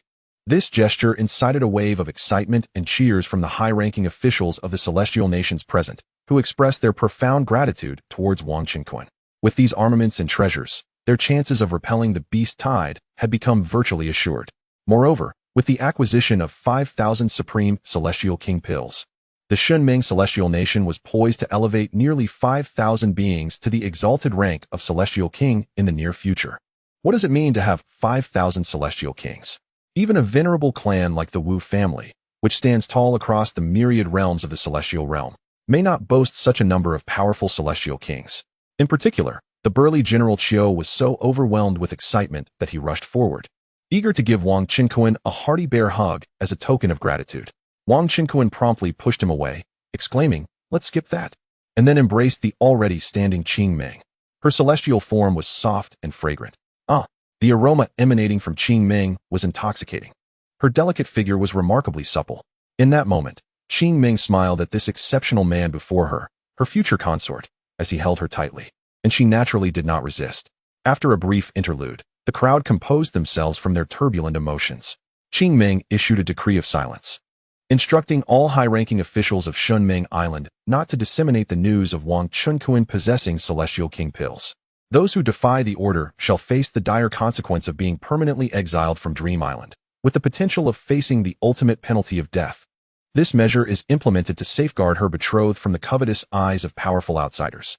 However, Wang Qinkuan remains indifferent, for he is unperturbed by the prospect of others coveting such treasures, confident that with the system by his side, he cannot be vanquished.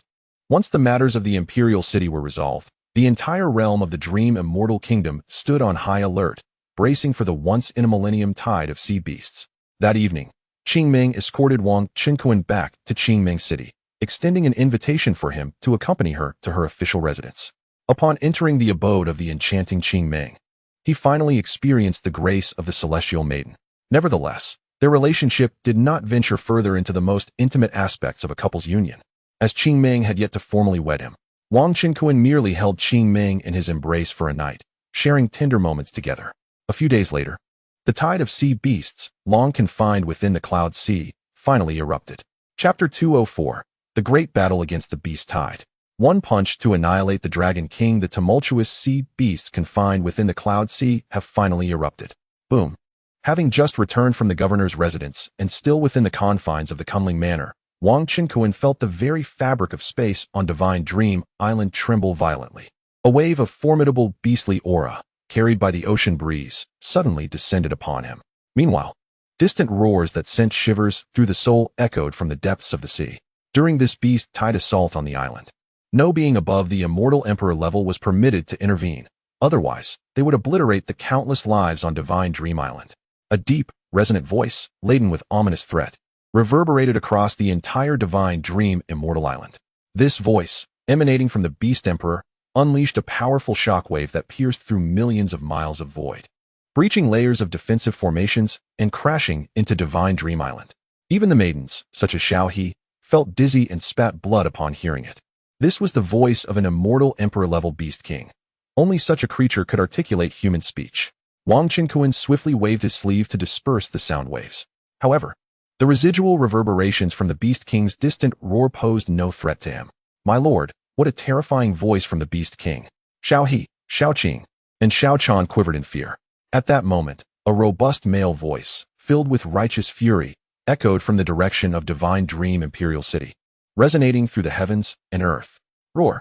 Simultaneously, a dragon's roar surged forth, a show of strength directed deep into the Cloud Sea.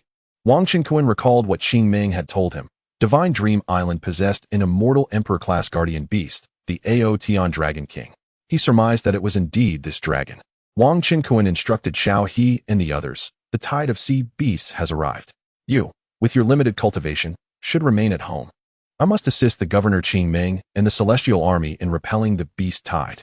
Yes, my lord, they replied. As mere maidens of low cultivation, they were not required to join the battlefield unless the island faced imminent destruction. Governor Qing Ming had long issued a call to arms, mandating all citizens of Divine Dream Island with cultivation above the late Golden Immortal stage to participate in the battle against the Beast Tide. Those at the early to mid-Golden Immortal stage were not compelled to join, but were welcome to do so. Those below Golden Immortal cultivation were exempt from battle. After relaying his instructions, Wang Qinkuan's figure flickered and transformed into a beam of light, soaring from the manor. Passing by the Qingming residence, he noticed she had already departed and headed towards the central battle zone, defending Divine Dream Island. Meanwhile, on the other side, In the midst of Divine Dream Island's central region, at a vast coastal expanse, Governor Qing Ming, along with Bai Tao, Qi Yun, and Jia Lan, as well as General Qiu, had gathered numerous celestial soldiers and islanders, standing ready for the impending conflict. As the roars from the beasts imprisoned in the cloud sea drew ever closer, the sea, swirling with various colors of mist, boiled violently. Gigantic creatures emerged from the depths, surging toward Divine Dream Island in a formidable wave. The fairy Qingming and the island's high-ranking officials remained undaunted. For every beast-tide assault on the island had historically resulted in catastrophic losses. Yet despite this, many individuals remained resolute in their desire to fight. Beyond the allure of the cultivation pills that bind the sea beasts, their determination is fueled by the presence of numerous celestial cities of the Divine Dream Island, where countless kin and descendants reside, leaving them with no option to retreat. Esteemed comrades, as the horde of beasts continues to swell, the Lord of Qingming intones gravely, "This battle today will determine the life and death of countless cultivators of our Divine Dream Celestial Kingdom. I implore all celestial citizens present to join forces and confront the tide of beasts." Her tone is laden with gravity. "We shall defend the celestial island at all costs." Hundreds of thousands of celestial citizens raise their arms in fervent affirmation.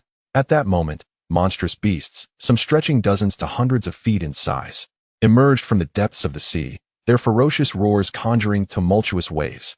These bound sea beasts come in various forms, including gigantic jellyfish, mutated sea turtles, two-headed sea serpents, devouring sea crocodiles, and the thousand-armed demonic octopus, alongside the cloud sea dragon.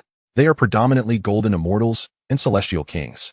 They surged ashore in mass, launching a frenzied assault on the human cultivators. Kill.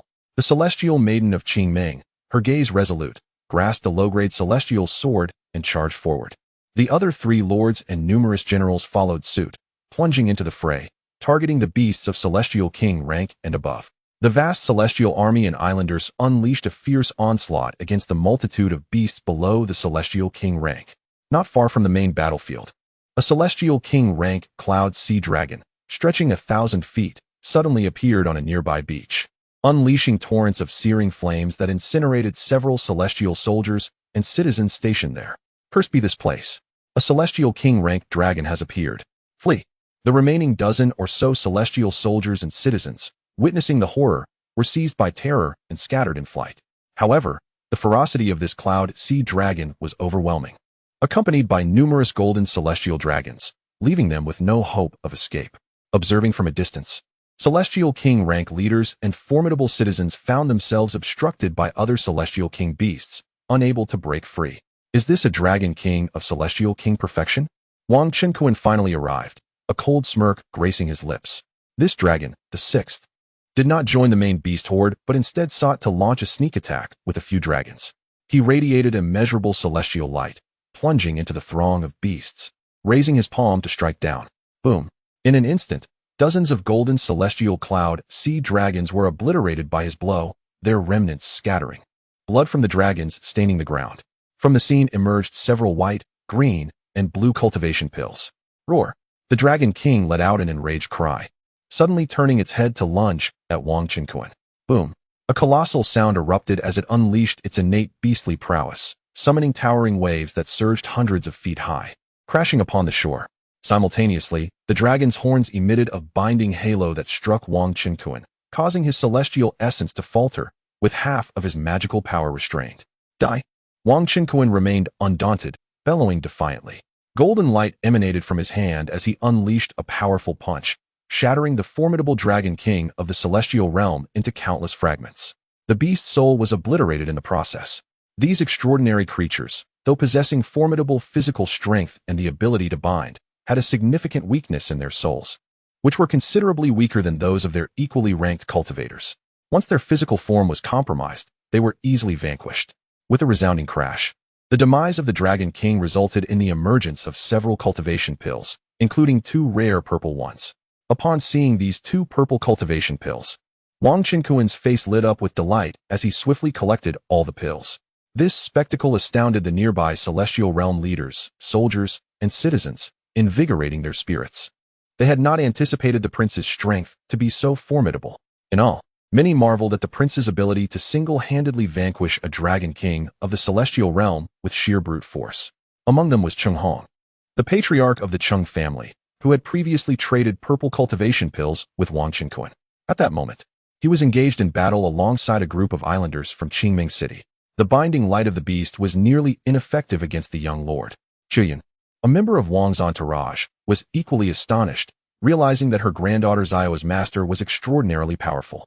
Additionally, the owner of Luyun Manor, who was also Wang Qinkuan's landlord, witnessed this scene, his jaw dropping in disbelief. Indeed, Brother Kuan's prowess surpasses my own. The arrival of the prince was a testament to his overwhelming strength.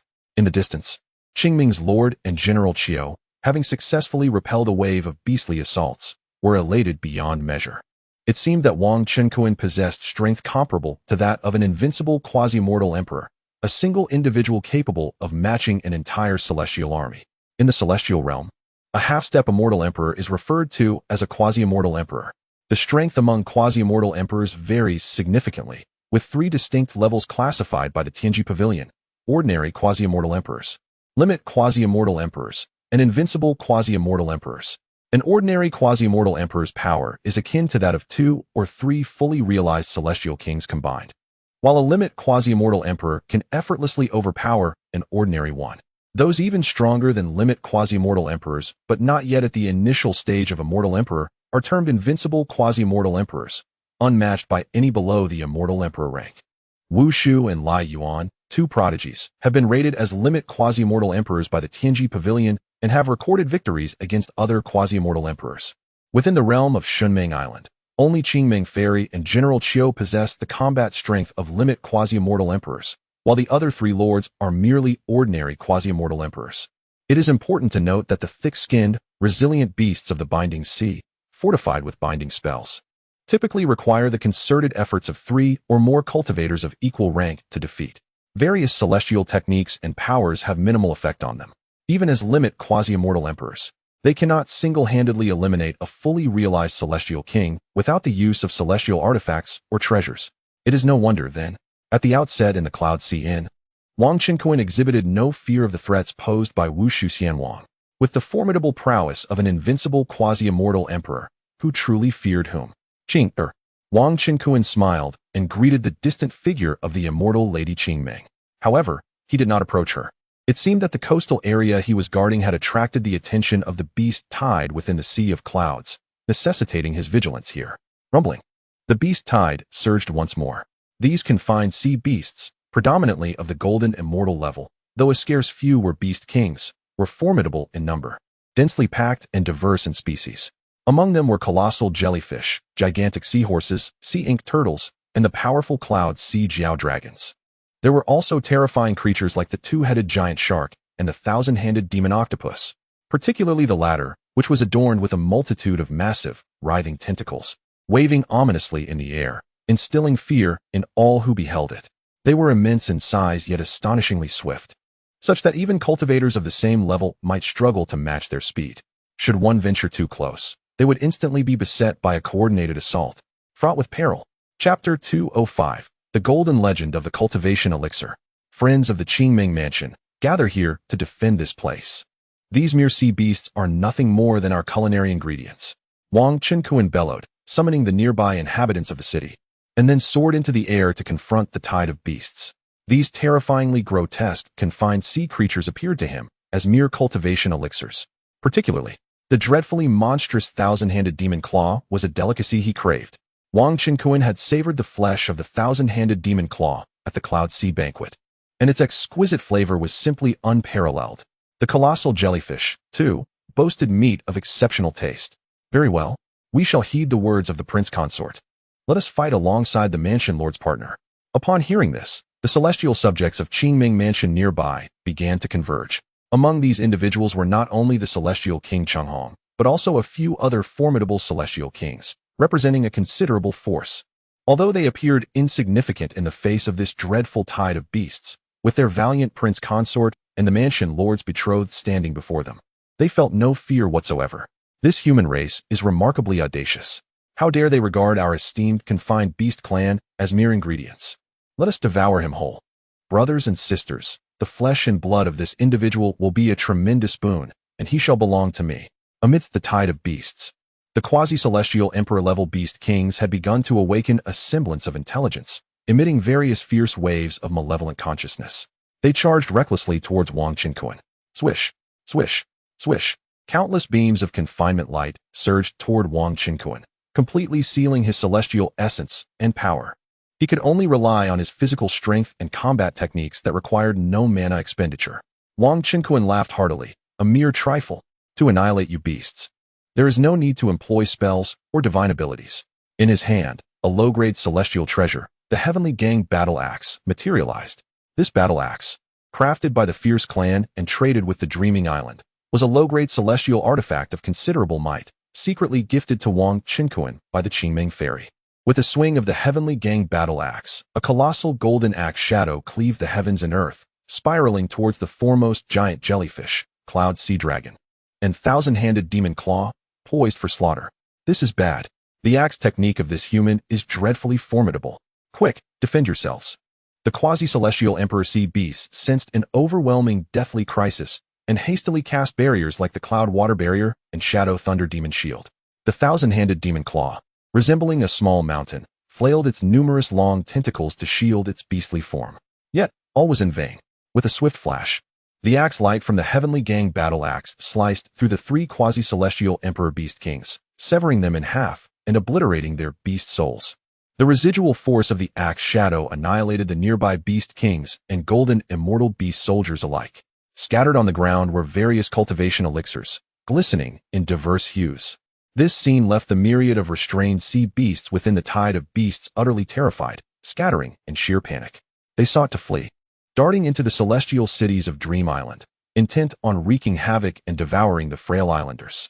However, the denizens of Dream Island were resolute in thwarting these monstrous invaders. The inhabitants of Qingming City fervently intercepted the beasts. As a wave of beasts surged towards Wang Qinkuan, the Qingming Fairy dispatched a contingent of celestial troops, led by several celestial kings, to the fray. This battalion, predominantly skilled with the bow, was now armed with celestial bows, launching precise long-range assaults against the rampaging beasts, determined to eradicate them entirely. Observing the stabilization of the battlefield, Wang Qinkuan gracefully sheathed his weapon, collecting the cultivation pills that emerged near the slain Beast King. To his astonishment, he discovered a golden cultivation pill, radiating with a luminous glow, seemingly dropped from the body of the thousand-handed demon. Remarkably, on just the first day, he had acquired a golden cultivation pill amidst the beast tide. This was undoubtedly a manifestation of his tenfold critical hit rate talent. Additionally, he stored the bodies of the Beast Kings in his spatial pouch, recognizing them as prime seafood ingredients. After attending to these matters, Wang Qinkuan promptly surveyed the battlefield. He witnessed the celestial troops and islanders engaged in combat. Whenever they encountered peril, he did not hesitate to strike from afar, dispatching the beasts without a hint of danger to himself. After all, the celestial troops and islanders could also reap substantial rewards in cultivation pills and materials from the slain beasts. Meanwhile, at the main battlefield by the dock, the Qingming Fairy felt a sense of relief as she observed Wang Qinkuan effortlessly dispatching waves of beasts. Alongside General Qiu, she wielded a low-grade celestial treasure, toppling one sea beast after another. With a considerable portion of the beast tide drawn towards Wang Qinkuan, the pressure on their side diminished significantly, resulting in minimal casualties among the celestial troops and islanders. For these quasi-celestial emperors and celestial kings, sustaining injuries became exceedingly challenging. Before long, the inhabitants of Dream Island successfully vanquished this wave of beasts. The Qingming Fairy commanded the celestial troops to cleanse the battlefield, allowing everyone a brief respite. Wang Qinkuan approached her for a leisurely chat. Suddenly, someone pointed towards the sea, their expression shifting dramatically. There, several thousand miles from the shore, a colossal shadow emerged upon the ocean's surface. It was a pitch-black serpent, the nine-nether dark python, stretching an impressive 1,000 feet in length and as thick as a massive tree trunk, its scales shimmering ominously with a chilling radiance. Surrounding it were throngs of monstrous beasts. On another front, along the eastern coast of the island, celestial King Li Yuan, accompanied by his kin and numerous masters from the Yunluo Holy Land, along with an array of external cultivators, engaged in fierce combat against a multitude of sea beasts. Celestial King Li Yuan's prowess was undeniably at the pinnacle of quasi-celestial emperor strength, while the strength of Fairy Luoling, though not quite matching Li Yuan, also belonged to the ranks of quasi-celestial emperors. Due to the multitude of celestial talismans adorning her, which include a vast array of spell-casting and pure power talismans, her strength approaches the very limits of a quasi-immortal emperor. Meanwhile, they are each leading numerous celestial kings and powerful golden immortals, forming battalions to confront the horde of sea beasts.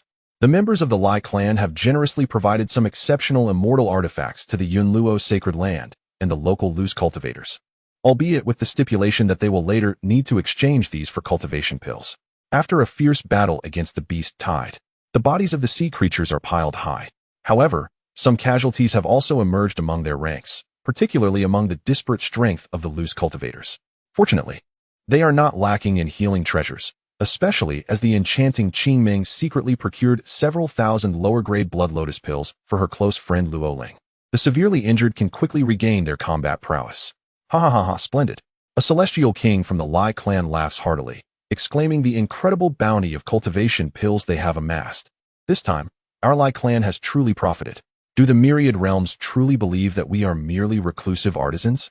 The strength of the Lai clan is indeed formidable, particularly against the aberrant beasts, where only pure power can be wielded. The immortal artifacts significantly enhance the combat capability of the cultivators, and the Lai clan is certainly not lacking in such artifacts. Our sacred land has also made commendable gains. Luo Ling beams with delight. Lai Yuan gazes at her jade-like visage, his face brimming with joy and contentment. Luo Ling is simply perfect. In his eyes, she rivals even Qingming, though her bosom may not match Qingming's grandeur. Ha ha ha, splendid. I have long desired to hunt beasts on the divine Dream Island. This wave of beasts has provided me the resources to ascend to Celestial King. So it is for me. Below, the multitude of golden immortal cultivators are filled with unparalleled excitement. They have remained stagnant at the threshold of half-step Celestial King for countless years. Now, with an abundance of cultivation pills and the flesh of Celestial King beasts, they possess the resources necessary for future breakthroughs. How can they not rejoice? Purple-grade cultivation pills and the flesh of Celestial King beasts significantly enhance the probability of golden immortals breaking through to Celestial King. Although few among them were fortunate enough to obtain purple-grade cultivation pills, they did receive a considerable quantity of Beast King meat. These items, including the purple-grade cultivation pills, pale in comparison to Celestial King pills, which are notoriously difficult to acquire. Roar! At that moment, a thunderous roar reverberated from afar. A silver-armored giant crocodile, stretching hundreds of feet in length, emerged, its body encased in heavy armor, and its sharp claws glinting ominously. Following closely behind was a myriad of various sea beasts, along with over a dozen beast kings. Another wave of beasts approaches. Attack! Witnessing this, Lai Yuan, accompanied by several elite members of the Lai clan, charges forward. Luo Ling and the experts of the sacred land also advance. Boom! In an instant, the silver-armored crocodile king and its accompanying horde are plunged into fierce combat. Although they possess astonishing defensive capabilities, impervious to blades and spears, the immortal artifacts and talismans wielded by the Lai clan and the Yunluo sacred land are no trifles. Lai Yuan and the enchanting Luo Ling are not ordinary celestial kings. Splatter. In merely the time it takes to brew a cup of tea, the abdomen of the silver-armored crocodile king was cleaved open. The silver-armored crocodile king, along with the other beast kings present, met a tragic end on the battlefield. The sight of 5 purple cultivation pills brought a glimmer of excitement to the eyes of Fairy Luo Ling. Fairy Luo Ling, these 5 purple pills shall belong to you, declared the fierce Yuan immortal king, casting a tender glance her way. After all, my clan possesses an abundance of resources. Very well, I shall not be modest, replied Fairy Luo Ling, returning his gaze with sincerity as she unreservedly accepted the purple pills. In the western region of the island, the Wu immortal king, accompanied by the Wu clan, allied with the denizens of the Xianhuang immortal domain to confront the tide of beasts. Amidst the battlefield, a double-headed giant shark, at the pinnacle of immortal kings, was besieged by the Wu clan. It opened its massive jaws and viciously severed half of a Wu clan immortal king's body. The double-headed shark then broke through the encirclement formed by several Wu clan immortal kings. Humph! The Wu immortal king raised an eyebrow. Although he excelled in magical arts, his swordsmanship was equally formidable. Universal sword technique. He bellowed, brandishing his celestial sword towards the giant shark. In an instant, a resplendent golden sword beam erupted from the blade, distorting the air and faintly revealing an ancient, majestic city. Boom! The sword radiance shattered the void, crashing violently into the giant shark. It erupted in a cataclysmic explosion. The giant shark let out a mournful cry as its massive body was pierced through, plummeting to the ground in demise. The flesh of this beast king was of great worth, along with a purple cultivation pill and several lower-tier cultivation pills. The Wu immortal king's gaze burned with fervor. "Gather it all," he commanded, extending his hand to collect the giant shark's remains and the cultivation pills into his storage pouch. After a cursory glance around to ensure no treasures were overlooked, he nodded in satisfaction. With this addition, he had already amassed several purple pills today. Meanwhile, individuals from the Xianhuang immortal domain, including Gu Hong, Zhang Ming, and Song Shi, were engaged in a fierce assault against another double-headed giant shark and its numerous golden immortal-level beast soldiers, yet they had made little progress. Many of their golden immortal subordinates suffered grievous losses in the onslaught of the beast soldiers. The warriors of the Xianhuang immortal domain are truly lacking. You should assist them. The Wu immortal king shook his head, feeling somewhat disheartened, and beckoned the Wu clan experts who had already disengaged from battle to intervene. To be frank, had it not been for their enmity with Wang Qinkuan, he would have had no desire to accept them as subordinates. After all, not just anyone could become a vassal of his Wu clan. Chapter 206. This beast tide has brought wealth. Grateful thanks to the Wu clan for their assistance. Finally, the fearsome two-headed giant shark king has been slain. Gu Hong, Song Shi, and Zhang Ming wiped the sweat from their brows and promptly expressed their gratitude to the Wu clan experts who had come to their aid. The three factions from the Xianhuang immortal domain were not particularly weak in strength. Rather, their hesitance stemmed from their first collaboration against a common foe, leading to mutual wariness and reluctance to fully trust one another. Consequently, they had held back, none of them engaging in battle with their full might. It was only in the face of the formidable beast king, the giant shark, commanding the horde of otherworldly beasts that they found themselves in such a passive position.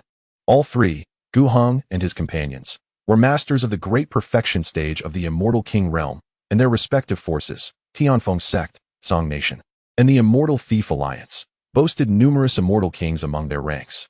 Notably, Gu Hong, the bald youth, possessed unparalleled swordsmanship, his prowess nearly reaching that of an ordinary quasi-immortal emperor. Zhang Ming, the young master of the Immortal Thief Alliance, with a full beard and immense strength, wielded a top-grade immortal weapon battle axe, making him more formidable than most immortal kings at the great perfection stage. The weakest among them was Song Shi, who excelled in spells and divine abilities. Yet magic proved less effective against the otherworldly beasts. Fortunately, Song Shi was also adept in archery. Together, when united along with their followers, their combined strength was not to be underestimated. Wu Shu, the immortal king, scoffed and remarked, "Your three factions in the Xianhuang immortal domain truly resemble a scattered sand dune. To reap immense benefits from this beast tide, you must collaborate as thoroughly as we of the Wu clan and our vassal immortal domains do." In the midst of the fray, the Wu clan and numerous vassal immortal domain practitioners displayed commendable teamwork. Although Wu Shu alone could vanquish powerful beast kings, even without his intervention, the forces of the Wu clan and their vassals could still encircle and defeat the beast kings. This was a level of coordination that the practitioners of the three factions in the Xianhuang immortal domain could not match. Brother Wu speaks the truth. Our three factions in the Xianhuang must indeed set aside past grievances and work in unison. Gu Hong, Song Shi, and Zhang Ming nodded in agreement. Recognizing the validity of this observation, they then delivered a stern lecture to their respective subordinates. Additionally, the overwhelming number of Wu clan and vassal domain practitioners present vastly outnumbered those from the Xianhuang immortal domain, contributing to their strength in numbers.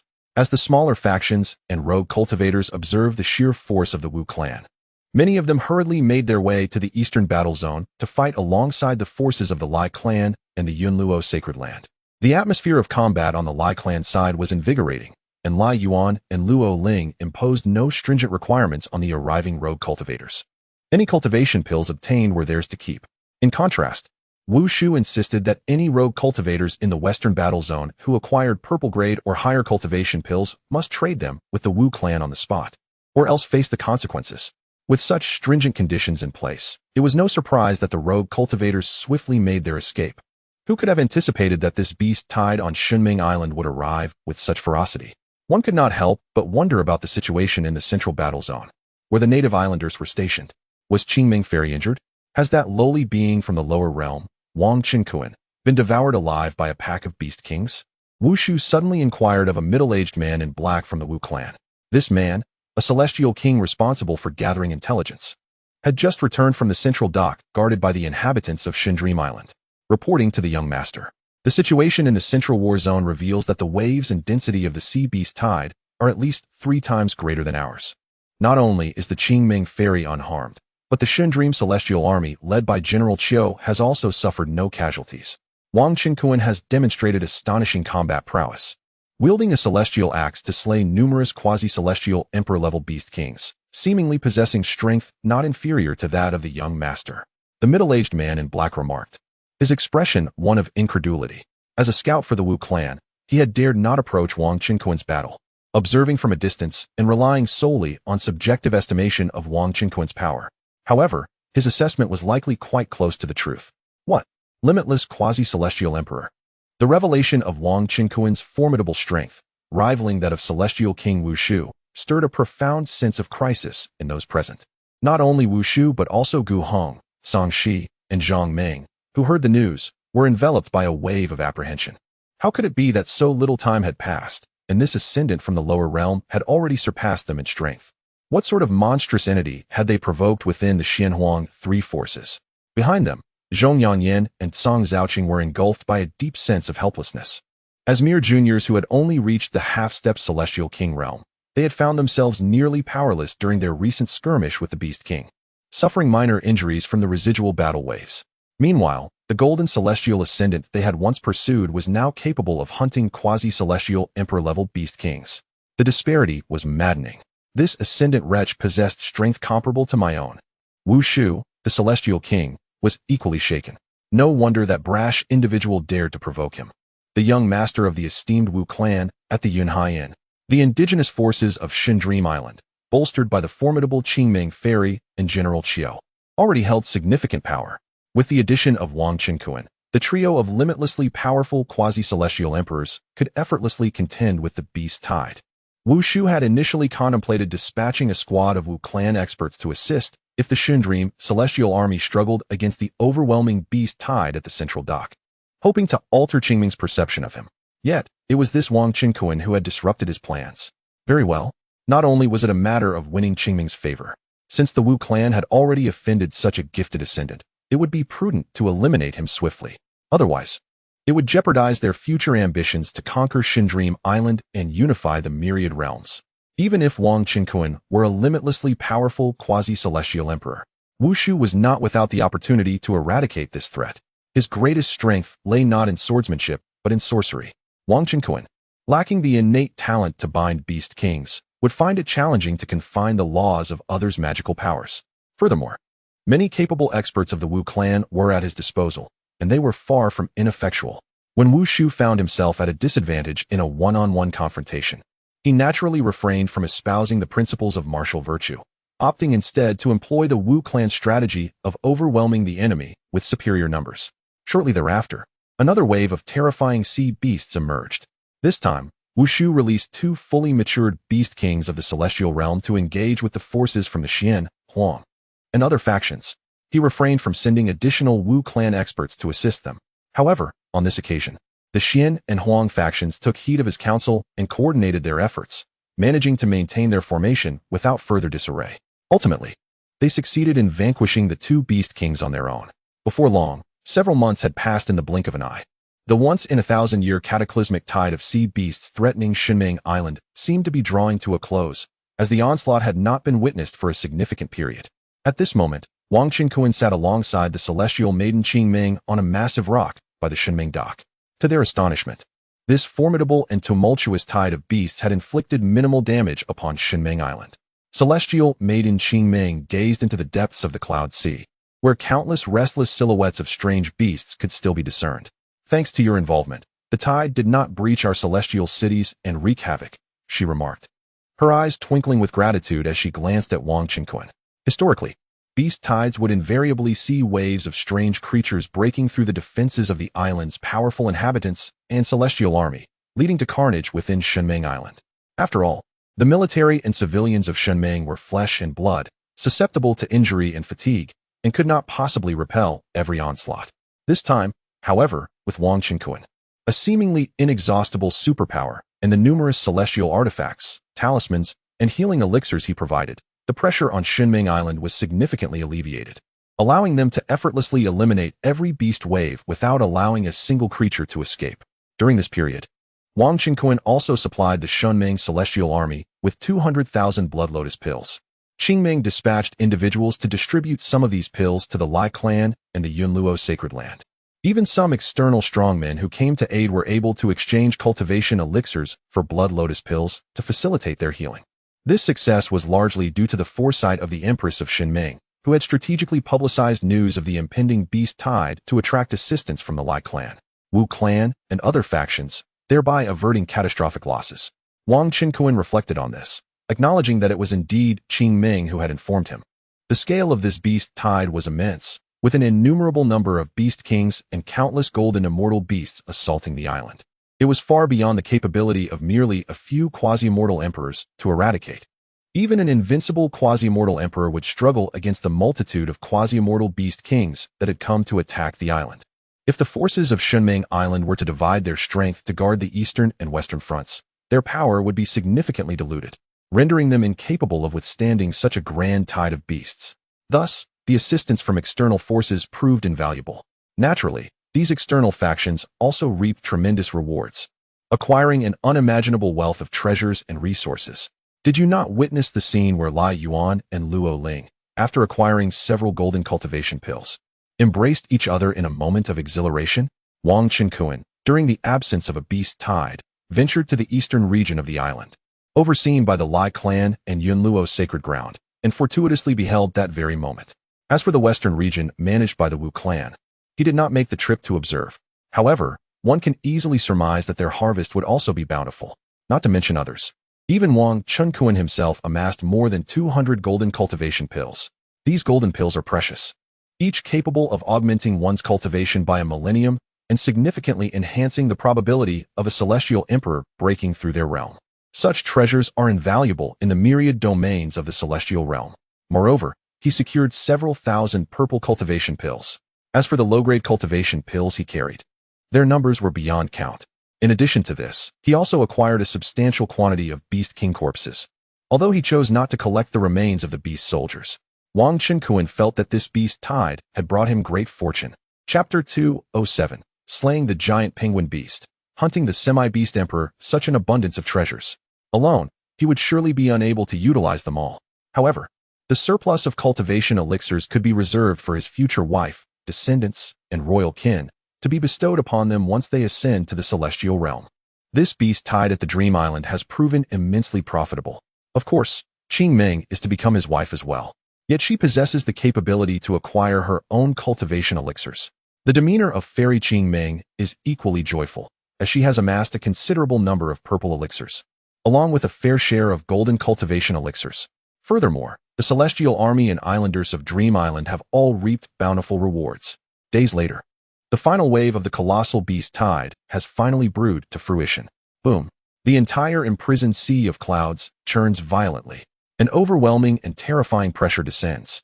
Wang Qingquan stands upon the shore, gazing into the distance with a glint of brilliance in his eyes. He knows that the pivotal moment has arrived. The aura of the semi-beast emperor is present. The semi-beast emperor has emerged. Qingming's delicate face shifts slightly, her expression grave as she focuses on the depths of the sea of clouds, her beautiful eyes shimmering. She gently parts her crystalline pink lips, offering Wang Qingquan a brief elucidation. The classification of levels between the exotic beasts and human cultivators diverges slightly. Among the beasts, only the invincible semi-celestial emperor-class beast kings can be referred to as semi-beast emperors. Other beast kings can merely be designated as semi-celestial emperor beast kings at best. The semi-beast emperor stands on the cusp of the power possessed by a celestial emperor beast king. In previous beast tides, the presence of a semi-beast emperor was quite rare. Yet this time, the scale of the beast tide is unprecedentedly vast, and a semi-beast emperor has indeed appeared. Following this, an undetermined number of semi-beast emperors will undoubtedly lead the beast horde in a savage assault upon Dream Island. This marks the final battle. The likelihood of obtaining high-tier cultivation elixirs from the semi-beast emperor will be tenfold or even 100-fold compared to other semi-celestial emperor beast kings. The victor shall claim all the treasures from the semi-beast emperor, while the vanquished will face complete obliteration within the last wave of the beast tide. Wang Qingquan smiles.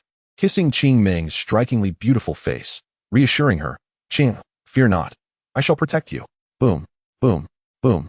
At this moment, ferocious and brutal exotic beasts surge forth from the tide, densely packed, obscuring the heavens and casting shadows upon the earth. Their roars reverberate through the skies, shaking the very foundations of the world. Howls, screeches, roars. The presence of the Beast Kings is terrifying beyond measure. They possess unparalleled speed, traversing vast distances in the blink of an eye, arriving at the shoreline. Then, with furious cries, they commence their relentless assault. Boom, boom. Rocks are flattened, and the earth sinks. The sea erupts in towering waves. At this instant, the final wave of the beast tide has finally arrived. Kill. With this last wave of the beast tide, annihilating these sea beasts will allow them to return home for wine, tea, and the embrace of their wives. So many cultivation elixirs await. The moment of fortune has come. The valiant members of the Dream Celestial Army and the islanders roar in unison as they charge toward the horde of exotic beasts. In an instant, the air is filled with the glimmer of blades and the fervor of murderous intent. At this moment, Qing Ming has returned to the Celestial Army to engage in battle. Wang Qinquan is responsible for providing assistance, primarily hunting down those formidable quasi-immortal Emperor Beast Kings, as well as the ever-looming presence of quasi-beast emperors. Humph. The wretched creatures seek their own demise. The Lord of Qiyun snorted coldly, wielding a low-grade immortal treasure spear, radiating a blazing crimson light, akin to flames engulfing him. As he swiftly pierced through the skulls of several immortal king exotic beasts, blood splattered, with agile movements. He gripped the spear and lunged towards a nearby, quasi-immortal Emperor Beast King with fierce determination. Howl! The quasi-immortal Emperor Beast King let out a fearsome roar, surrounded by swirling black mist, exuding an aura of menace. With a powerful flap of its wings, it transformed into a streak of light, colliding violently with the Lord of Qiyun. This beast was a walrus king, endowed with immense strength and a pair of fleshy wings. Bang! The two forces collided, causing the void to tremble violently and unleashing terrifying ripples. In the next instant, the Lord of Qiyun was sent flying backward. Uffed. His form was a grotesque mess of blood and flesh, feeling as if his body had nearly been torn apart. This was a beast king of extreme quasi-immortal emperor caliber. The Lord of Qiyun was alarmed. Witnessing the walrus king charging at him again, he hastily evaded. This exotic beast king was far too powerful. Even he, as a quasi-immortal emperor, could not withstand it. "Keep your distance. Allow me to slay it." Wang Qinquan bellowed, his figure flickering as he instantaneously teleported. In his grasp, he held the celestial axe, splitting the heavens with the axe. With a furious shout, Wang Qinquan swung the celestial axe, unleashing a cascading golden axe shadow that sent shockwaves through the realm, akin to thunder cleaving the sky, striking the walrus beast king. This was his most formidable axe technique. With a thunderous crash, the walrus beast king was cleaved in two, its massive body disintegrating in midair, its flesh cascading onto the dock. Following this, a multitude of colorful cultivation pills appeared, among which were 2 golden cultivation pills. The walrus beast king's strength was exceptionally formidable, rivaling that of a human's ultimate quasi-immortal emperor, and its defenses were even stronger. However, it was still insufficient. With a single strike, Wang Qinquan effortlessly dispatched it.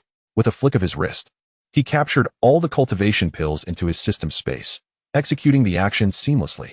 The prowess of the Duke was truly extraordinary, far beyond what we could compare. The Lord of Qiyun sighed inwardly, consuming half of a blood lotus pill, rapidly recovering from his injuries, and resumed the battle against the tide of beasts.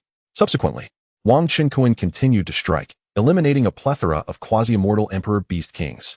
These were formidable foes that the experts of Shunming Island found difficult to contend with. For those they could handle, Wang Qinquan refrained from intervening, lest he inadvertently seize their prey. "Be cautious, the quasi-beast emperors are approaching the shore." For quasi-beast emperors, everyone, stay alert.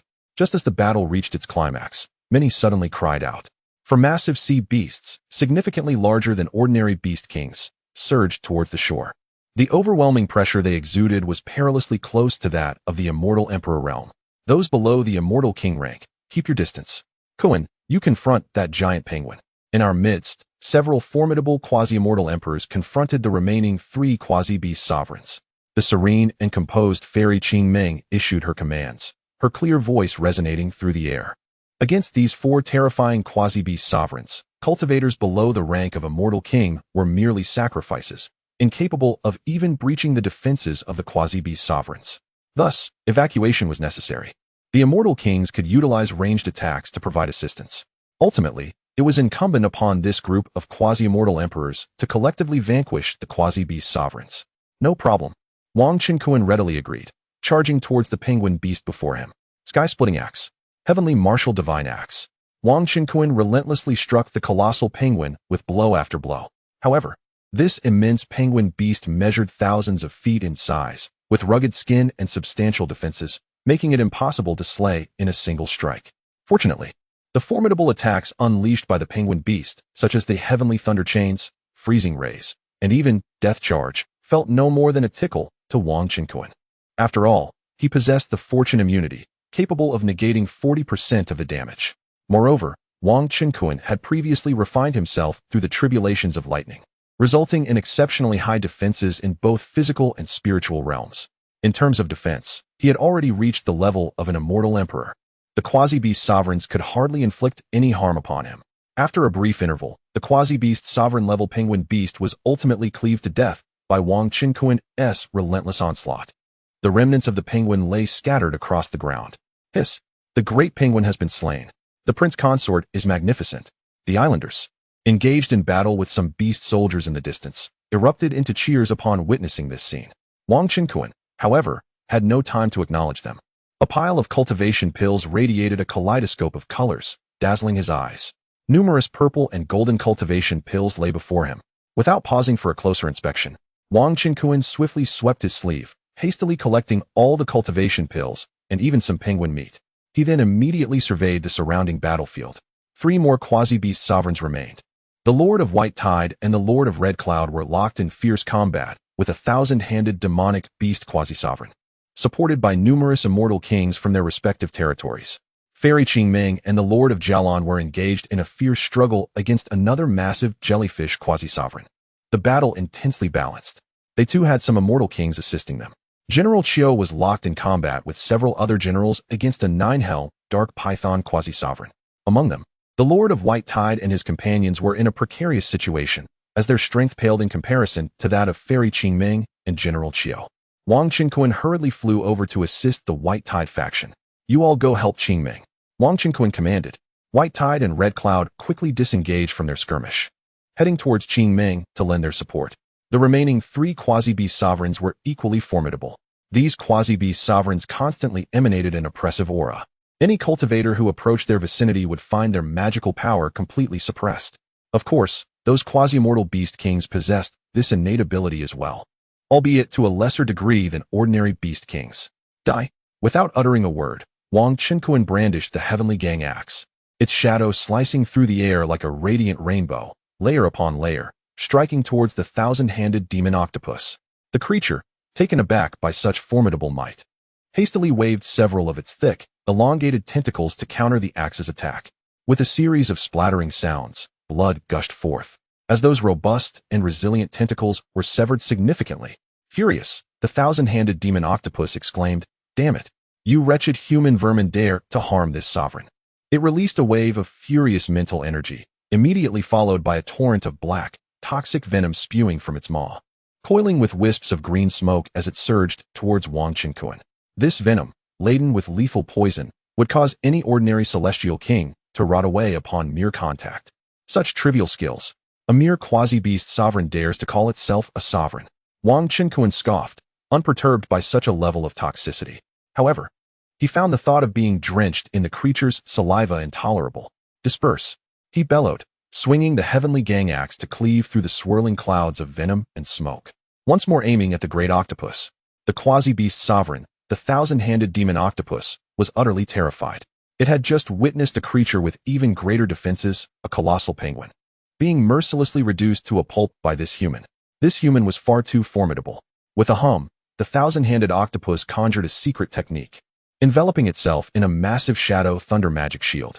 Simultaneously, it retracted all its tentacles to protect its head.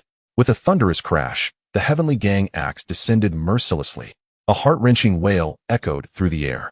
The quasi-beast sovereign suffered further losses, as one tentacle after another was severed by Wang Qinkuan. The nearby golden immortals and celestial king-tier beasts were left in stunned silence. Their once mighty quasi-beast sovereign appeared as helpless as fish awaiting slaughter before this human powerhouse. Chapter 208, Guardian of the Cloud Sea, the Red Mythical Essence Pill. In swift succession, the colossal thousand-hand demon was effortlessly cleaved in two by Wang Qinquan. The bounty it bore, over 30 golden essence pills, hundreds of purple ones, and an abundance of blue essence pills, became the spoils of Wang Qinquan's triumph. It is undeniable that the treasures carried by quasi-beast emperors are plentiful. Typically, beast kings above the quasi-immortal emperor rank seldom possess low-grade essence pills of blue quality or below. They are all high-grade commodities. This particular quasi-beast emperor had originally been the responsibility of the two lords, Bai Tao and Qi Yun, to subdue. However, they were unable to manage it, necessitating Wang Qinquan's sole intervention for its demise. It is only fitting that all the treasures belong to him. Although Bai Tao and Qi Yun had previously engaged the beast, preventing its escape into the Dream Island. Thus, they deserve some credit. Wang Qinquan planned to reward them with a few purple pills as a token of appreciation. After all, they were comrades. Wang Qinquan surveyed the battleground at the Dream Dock once more. Now, with the participation of Bai Tao and Qi Yun, the situation on the side of Qing Ming and Jialan had stabilized, allowing them to overwhelm the gigantic jellyfish quasi-beast emperor, inflicting continuous and significant damage upon it. The blood-soaked gigantic jellyfish, despite its ability to conjure a sun-water-en thunder shield for protection, found little solace under the relentless bombardment from the numerous experts. The ultimate move it unleashed, the profound ice-exploding jellyfish, which summoned small self-destructing jellyfish, was swiftly shattered by the lords in advance, neutralizing each threat. Clearly, the demise of this gigantic jellyfish was merely a matter of time, and it would not be long before it met its end. Wang Qinquan refrained from intervening. In contrast, the situation surrounding General Qiu and several other generals besieging the nine-nether phantom python quasi-beast emperor was rather precarious. The defense of the python scales was exceptionally high, reaching the level of a colossal penguin beast. Aside from General Qiu's sword technique, which could slice through its scales, the attacks from the other generals merely tickled its hide.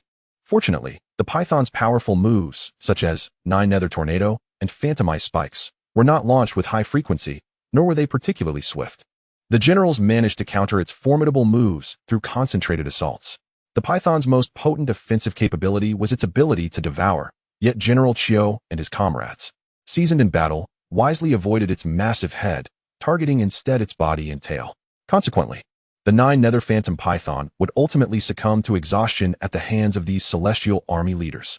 However, it would likely require the passage of 1 or 2 hours to achieve this. Presently, aside from some superficial injuries from shattered scales, the python remained vigorous and full of life. Impatient, Wang Qinquan bellowed, "Allow me to lend you my strength." From a considerable distance, he wielded the sky-rending axe, delivering a powerful blow that cleaved a massive gash into the middle of the python's several thousand zhan-long body. Even the nearby scales were torn apart by the residual force of the axe strike, causing a torrent of python blood to erupt forth. The nine-nether phantom python writhed in agony, thrashing about and reducing the steps of the dock to mere dust. "Leave the rest to yourselves," Wang Qinquan proclaimed loudly. "Thank you, Your Highness, for your assistance." General Qiu and his comrades rejoiced, knowing that the semi-beast emperor had suffered significant damage, making its demise much easier. While remnants of beast kings and beast soldiers lingered on the battlefield, they were besieged by a multitude of warriors. Wang Qinquan, aside from occasionally intervening to rescue the celestial soldiers and islanders in distress, also released a strand of divine consciousness, attentively observing the surface of the sea, wary of any further beast tides or the semi-beast emperor's resurgence. Half an hour later, the enormous jellyfish and the nine-nether serpent, both semi-beast emperors, were slain by the masters of Dream Island. The remaining beast kings and golden immortal exotic beasts were also vanquished by the celestial army and islanders. Wang Qinquan approached, distributing some purple elixirs to Bai Tao and Qi Yun, who gratefully accepted them, recognizing the elixir's invaluable worth. At this moment, the beast tide in the central war zone of Dream Island appeared to have concluded, as no further waves of beasts surged ashore. The exotic beasts within the Cloud Sea had also dispersed. This once-in-a-millennium catastrophe that lasted for half a year was indeed a calamity, but turned out to be a tremendous opportunity. The entire central dock of Dream Island was stained with beast blood, the land and sea alike tainted red, debris scattered everywhere, and the scent of blood permeated the air. The cultivators of Dream Island slaughtered countless imprisoned sea beasts amidst the tide, garnering unimaginable treasures and a plethora of cultivation elixirs. Ha! The crowd cheered, realizing they could now enjoy a well-deserved period of rest. Moreover, aside from the elixirs, the rare meat from these sea beasts would suffice for the island's cultivators for 100 years. With the beast tide coming to an end, 10,000-year cultivation elixirs were awarded to those who had excelled in repelling the tide. Suddenly, an aged figure materialized, producing 10 crimson cultivation elixirs. As these 10 elixirs appeared, they radiated beams of brilliant red light, tinting the vast sky crimson. They were crystal clear, their red glow profound, seemingly encompassing the mysteries of the universe, intoxicating to behold. Wang Qinkuan was utterly astonished, particularly by the elder before him. The old man exuded no discernible aura of cultivation, appearing as an ordinary mortal. Yet, Wang Qinkuan instinctively sensed a profound danger emanating from him. This elder possessed the power to annihilate him in an instant. Furthermore, it was implausible for an ordinary mortal to appear here unnoticed amidst so many celestial beings. Wang Qinkuan activated his observational system, Guardian of the Cloud Sea, Realm, Semi-Heavenly Sovereign. Description: the Guardian of the Cloud Sea is in fact an incarnation of the heavenly Tao within this ancient celestial realm, capable of altering his realm at will, potentially ascending to the level of the unfettered heavenly sovereign. Gasp! Wang Qinkuan was inwardly astounded. This elder was indeed the incarnation of the heavenly Tao within this ancient celestial realm. In other words, he embodied the rules of the heavenly Tao. This celestial realm is also known as the ancient celestial realm, a term Wang Qinkuan had previously heard from Qingming. Guardian of the Cloud Sea.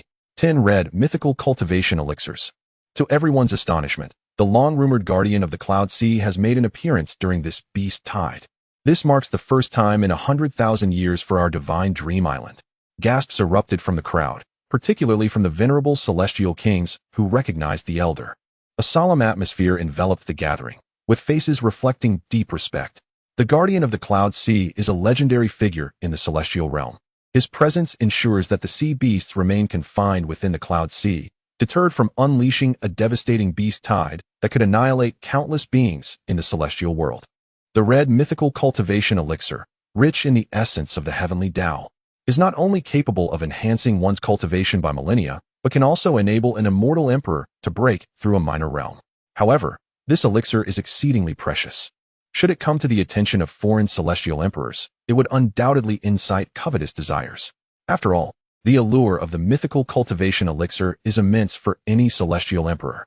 The Guardian of the Cloud Sea just mentioned that this elixir is a reward for the most outstanding performer in resisting the beast tide. It seems that this honor is intended for our esteemed prince. This is an unparalleled treasure that could have monumental significance for our Divine Dream Empress as well. The military and civilians of Divine Dream Island buzzed with fervent discussions. Many celestial spirits turned their gazes toward Wang Qinkuan. The celestial maiden Qingming, General Qiu, Bai Tao, Qiyun, and Jialan also directed their attention toward him. Among them, the celestial maiden Qingming's eyes sparkled with boundless joy. After all, the Guardian of the Cloud Sea's reward for Wang Qinkuan is akin to a reward for her and for Divine Dream Island itself. At that moment, the Guardian of the Cloud Sea also regarded Wang Qinkuan, nodding and declaring, "Wang Qinkuan, your performance as an ascendant from the mortal realm during this grand beast tide has indeed pleased me greatly. Thus, I have chosen to personally bestow these treasures upon you." Wang Qinkuan returned a respectful gesture to the celestial embodiment, responding, "Guardian of the Cloud Sea, in that case, I shall graciously accept." Suddenly, a chilling voice interrupted the proceedings. In the distance, a colossal celestial ship of inferior quality approached, gradually halting at the clouded heights. Numerous figures stood upon the deck, looking down upon the assembly. The one who spoke was none other than the celestial king Wu Shu. The Wu clan and those from the Xianhuang celestial domain have arrived. Their forces, responsible for the western region of the islands, faced the last wave of beast tide, which had only summoned a single quasi-beast emperor and its accompanying sub-beasts. They exploited their superior numbers to inflict heavy casualties, barely overcoming the beast tide and slaying the quasi-beast emperor. Yet, from afar, they witnessed the extraordinary phenomenon heralded by the emergence of the red mythical cultivation elixir. Wu Shu, hastily collecting treasures from the slain quasi-beast emperor, hurriedly boarded the celestial ship and raced toward the scene. Upon arriving, he was struck with urgency. This is the red mythical cultivation elixir. Chapter 209. A single strike defeats Wu Shu, pursuing the inhabitants of the Xianhuang immortal domain unexpectedly. This colossal beast tide had even attracted the presence of the ancient powerful being, the guardian of the Cloud Sea, who was rumored to exist. He had even produced 10 mythical cultivation pills as rewards to combat this beast tide. The mythical cultivation pills were supreme treasures that could only be obtained by slaying the beast emperors at the immortal emperor level. Even immortal emperors found it exceedingly difficult to acquire them. After all, to hunt the imprisoned beast emperors, one had to venture into the sea, which meant facing hordes of beast emperors in attack. If these mythical pills fell into the hands of Wang Qinquan, how could Wu Shu not feel utterly despondent? Moreover, Wang Qinquan was his nemesis, and possessing such resources would only accelerate his ascent in power. Without hesitation, he boldly expressed his desire to claim the red mythical cultivation pill from the guardian of the Cloud Sea. Naturally, the guardian, as an embodiment of the Tao, treated all beings equally and was more than willing to witness the competition among the prodigies of the immortal realm. Furthermore, Wu Shu's respectful address of him as master did not offend him. At that moment, instead of directly handing the mythical cultivation pill to Wang Qinquan, he merely cast a casual glance at Wu Shu and asked, "Do you have any objections?" Wu Shu's previous remarks had enraged the powerful figures present from the Dream Island, including the 4 great dukes and various military leaders. "Wu Shu, what do you mean by that? This is the territory of our Dream Island, and you are truly audacious. It cannot be denied that your Wu clan's assistance in resisting the beast tide has been beneficial. But how can the contributions of your clan's young master compare to that of our esteemed Wang Qinquan? Humph. Wu Shu, do you believe you are worthy? Our prince has slain 2 quasi-beast emperors and dozens of quasi-immortal emperor beast kings. How can you possibly compare to our Wang Qinquan?" In an instant, many of the celestial soldiers and islanders voiced their indignation. Wu Shu let out a cold snort and replied, "Without our Wu clan's presence, how do you know how many beasts he has slain? Moreover, if mere beast slaying were the sole measure of merit, I fear the world would not acquiesce. I, Wu Shu, am the second on the celestial prodigy rankings of the myriad domains and shall not be overshadowed by Wang Qinquan." With that, he turned to the guardian of the Cloud Sea and respectfully clasped his hands together, saying, "Master Guardian, this matter pertains to the dignity of my Wu clan. I hope you will treat it with fairness." Oh, the guardian of the Cloud Sea cast a dispassionate glance at him. He felt somewhat disappointed. Did this young man from the Wu family think he could leverage his clan's influence to pressure him? He was, after all, the representative of the Tao. In the myriad realms, no matter how powerful a force, in his eyes, they were but fleeting shadows. He then shook his head and said, "Young man of the Wu family, I understand your feelings. But this is the rule. The one who contributes the most in slaying the beast shall claim the red cultivation pill." Upon hearing this, Wu Shu's gaze flickered as he steeled his resolve. Suddenly, he pointed at Wang Qinquan and declared loudly, "Master Guardian of the Cloud Sea, I propose that this individual and I engage in combat to determine who shall ultimately receive the 10 mythical cultivation pills as a reward." Upon hearing Wu Shu's words, even the fairy Qingming furrowed her brow and cast a glance at him. Wu Shu, akin to a mangy dog, dares to compare himself with her esteemed Wang Qinquan? At this moment, Lai Yuan and Luo Ling, accompanied by their respective forces, arrived aboard their celestial vessel. In the eastern region, they defended. The final wave of beasts had revealed but a single quasi-beast emperor. However, the number of quasi-immortal beast kings was double that of the western island. Thus they were a step behind the Wu clan. Lai Yuan promptly inquired about the situation from General Qiu, casting a glance at Wu Shu and remarking, "Wu Shu, can you truly not bear the thought of defeat?" With a hearty laugh, Wu Shu retorted scornfully, "Lai Yuan, spare me your posturing. As a defeated foe, you lack the standing to utter such words. Not only are you not superior to me, but before Brother Wang, you are merely insignificant." The two exchanged barbs, their animosity palpable. The guardian of the Cloud Sea remained silent, his gaze inexplicably fixed on Wang Qinquan, eager to witness how this unparalleled prodigy would respond to the unfolding events. This too served as a test for the celestial talent. Wang Qinquan, fully aware of the implications, turned towards Wu Shu, a cold smile gracing his lips as he spoke. "Very well, let us engage in a contest. However, you must wager at least 100 golden cultivation pills. Should you lose, they shall belong to me." As for insisting that Wu Shu never pursue Qingming again, he deemed it unnecessary, for he would never treat a lady as a stake in a gamble. Moreover, he was resolved to eliminate Wu Shu without fail. To delay his vengeance today did not signify a forbearance for the future. Previously, he had harbored murderous intent towards Wu Shu, yet he had discreetly consulted Qingming on whether it would be permissible to slay Wu Shu during this contest. Qingming had responded, while Wu Shu was indeed loathsome. He had come to aid the Wu clan at Shindream Island. Should he be slain by the prince of Shindream Island, it would create a moral quandary and could potentially ignite a war with the entire Wu clan. Nevertheless, if Wang Qinquan truly sought to eliminate Wu Shu, the forces of Shindream Island would undoubtedly rally behind him to eradicate all Wu clan members present. Wang Qinquan, for the moment, did not wish to provoke the entire Wu clan, especially given the considerable number of immortal emperors within their ranks and the likely presence of formidable quasi-divine beings. His current strength was not yet suited for such reckless confrontation. However, he was determined not to allow Wu Shu to gain the upper hand.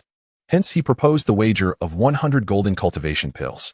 Upon hearing this, Wu Shu was momentarily taken aback. Wang Qinquan was indeed formidable. 100 golden cultivation pills nearly equated to half of the Wu clan's total yield. Yet, unwilling to let these mythical pills fall into Wang Qinquan's hands and supremely confident in his own abilities amidst the beast tide, he gritted his teeth and replied, "Very well. If you win, I will concede 100 golden cultivation pills to you. But should you lose, then 10 mythical cultivation pills will belong to me." Wang Qinquan readily agreed. Thus, under the watchful gaze of the Cloud Sea Guardian, the two soared into the air, confronting one another directly, both possessing the strength of quasi-immortal emperors. However, Wu Shuxian Wang is merely a peak quasi-immortal emperor, relying on the formidable spells he has yet to unleash during the beast tide. In contrast, Wang Qinquan possesses the undeniable strength of an invincible quasi-immortal emperor, with defensive capabilities comparable to those of an immortal emperor. The disparity between the two is akin to a vast chasm. A subtle smirk graced Wang Qinquan's lips, exuding an air of nonchalance, devoid of any apprehension. Meanwhile, Wu Shuxian Wang wore a grave expression, fixating his gaze on Wang Qinquan. He was acutely aware of the whispers surrounding this youth on Shinming Island. Claiming that he had the prowess to slay 2 quasi-beast monarchs, there was truth in those words. Thus, he felt a profound trepidation, unwilling to exhibit any sign of negligence. Boom! Wu Shuxian Wang struck first. With a wave of his hand, the storm clouds above roiled violently, coalescing into a terrifying torrent of purple lightning in an instant. This lightning river pierced the void, surging towards Wang Qinquan as if intent on annihilating the heavens themselves. Sensing the overwhelming force, those surrounding them had their pupils constrict in shock.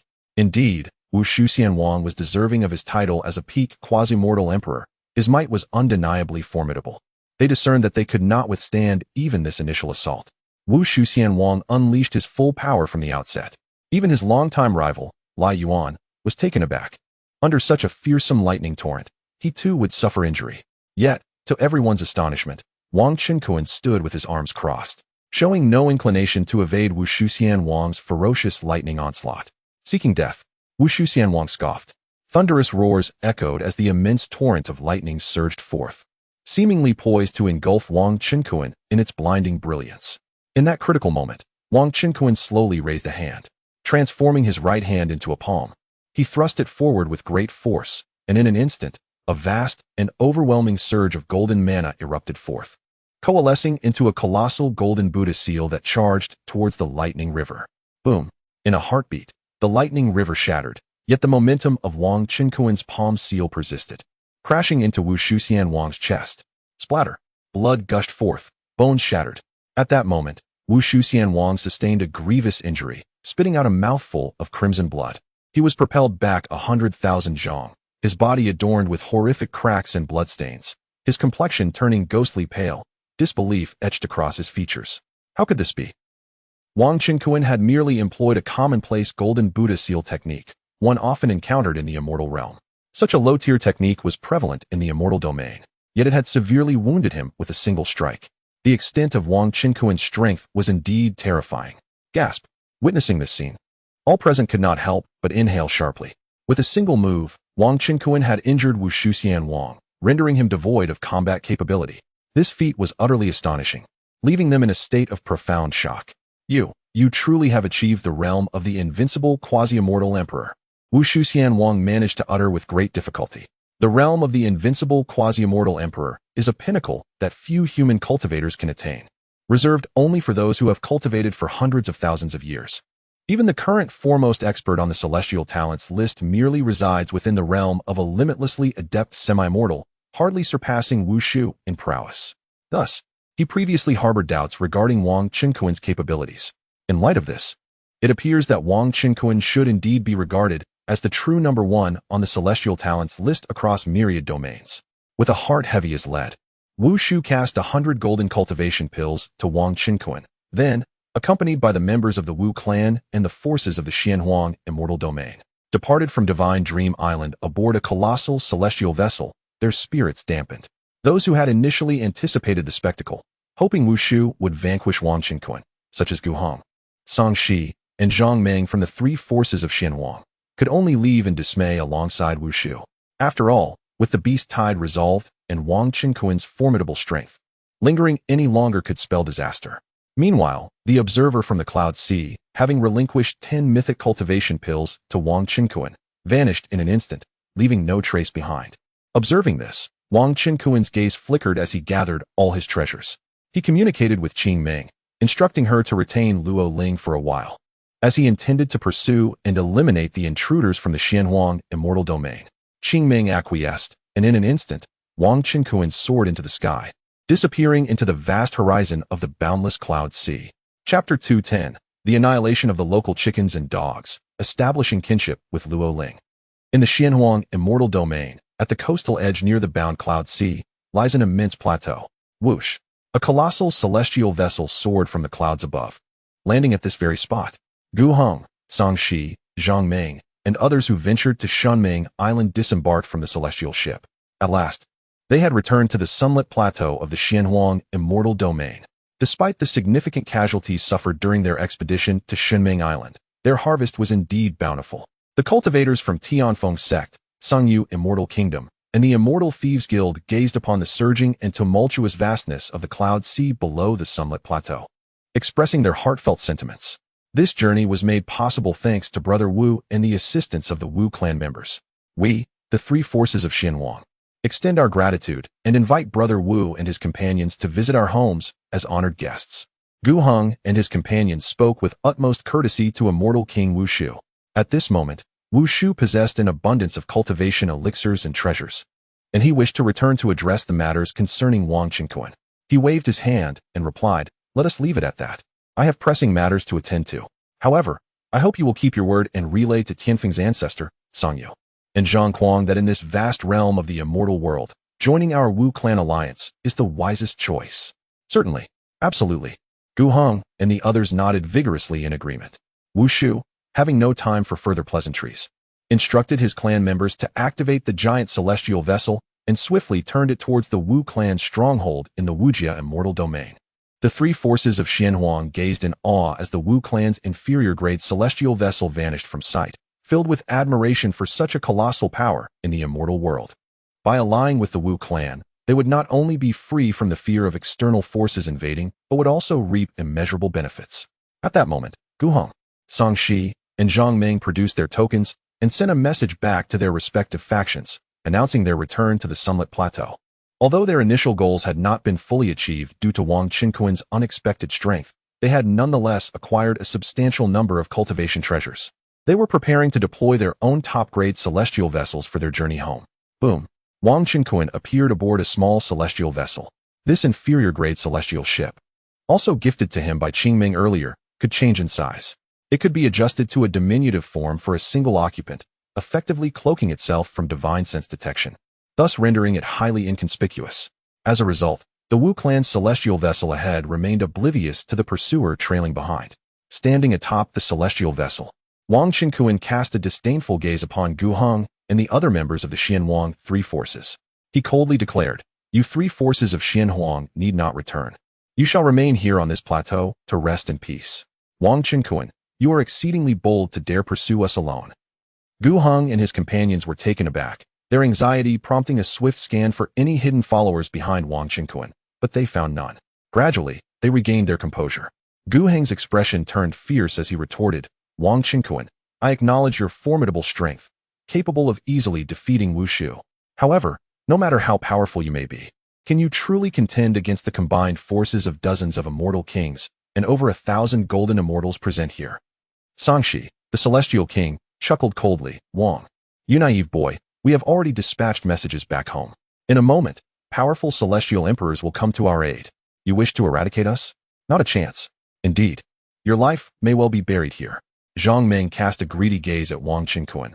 Boy, surrender all your golden and crimson cultivation pills, and we shall spare you, leaving you unharmed.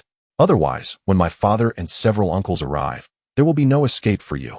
Songzhou City and Zhong Yanyan remained silent, both astonished by Wang Qinkuan's audacity. A mere quasi-celestial emperor dared to single-handedly pursue so many of them. Wang Qinkuan was utterly reckless. Moreover, their own celestial emperors were soon to arrive for their rescue.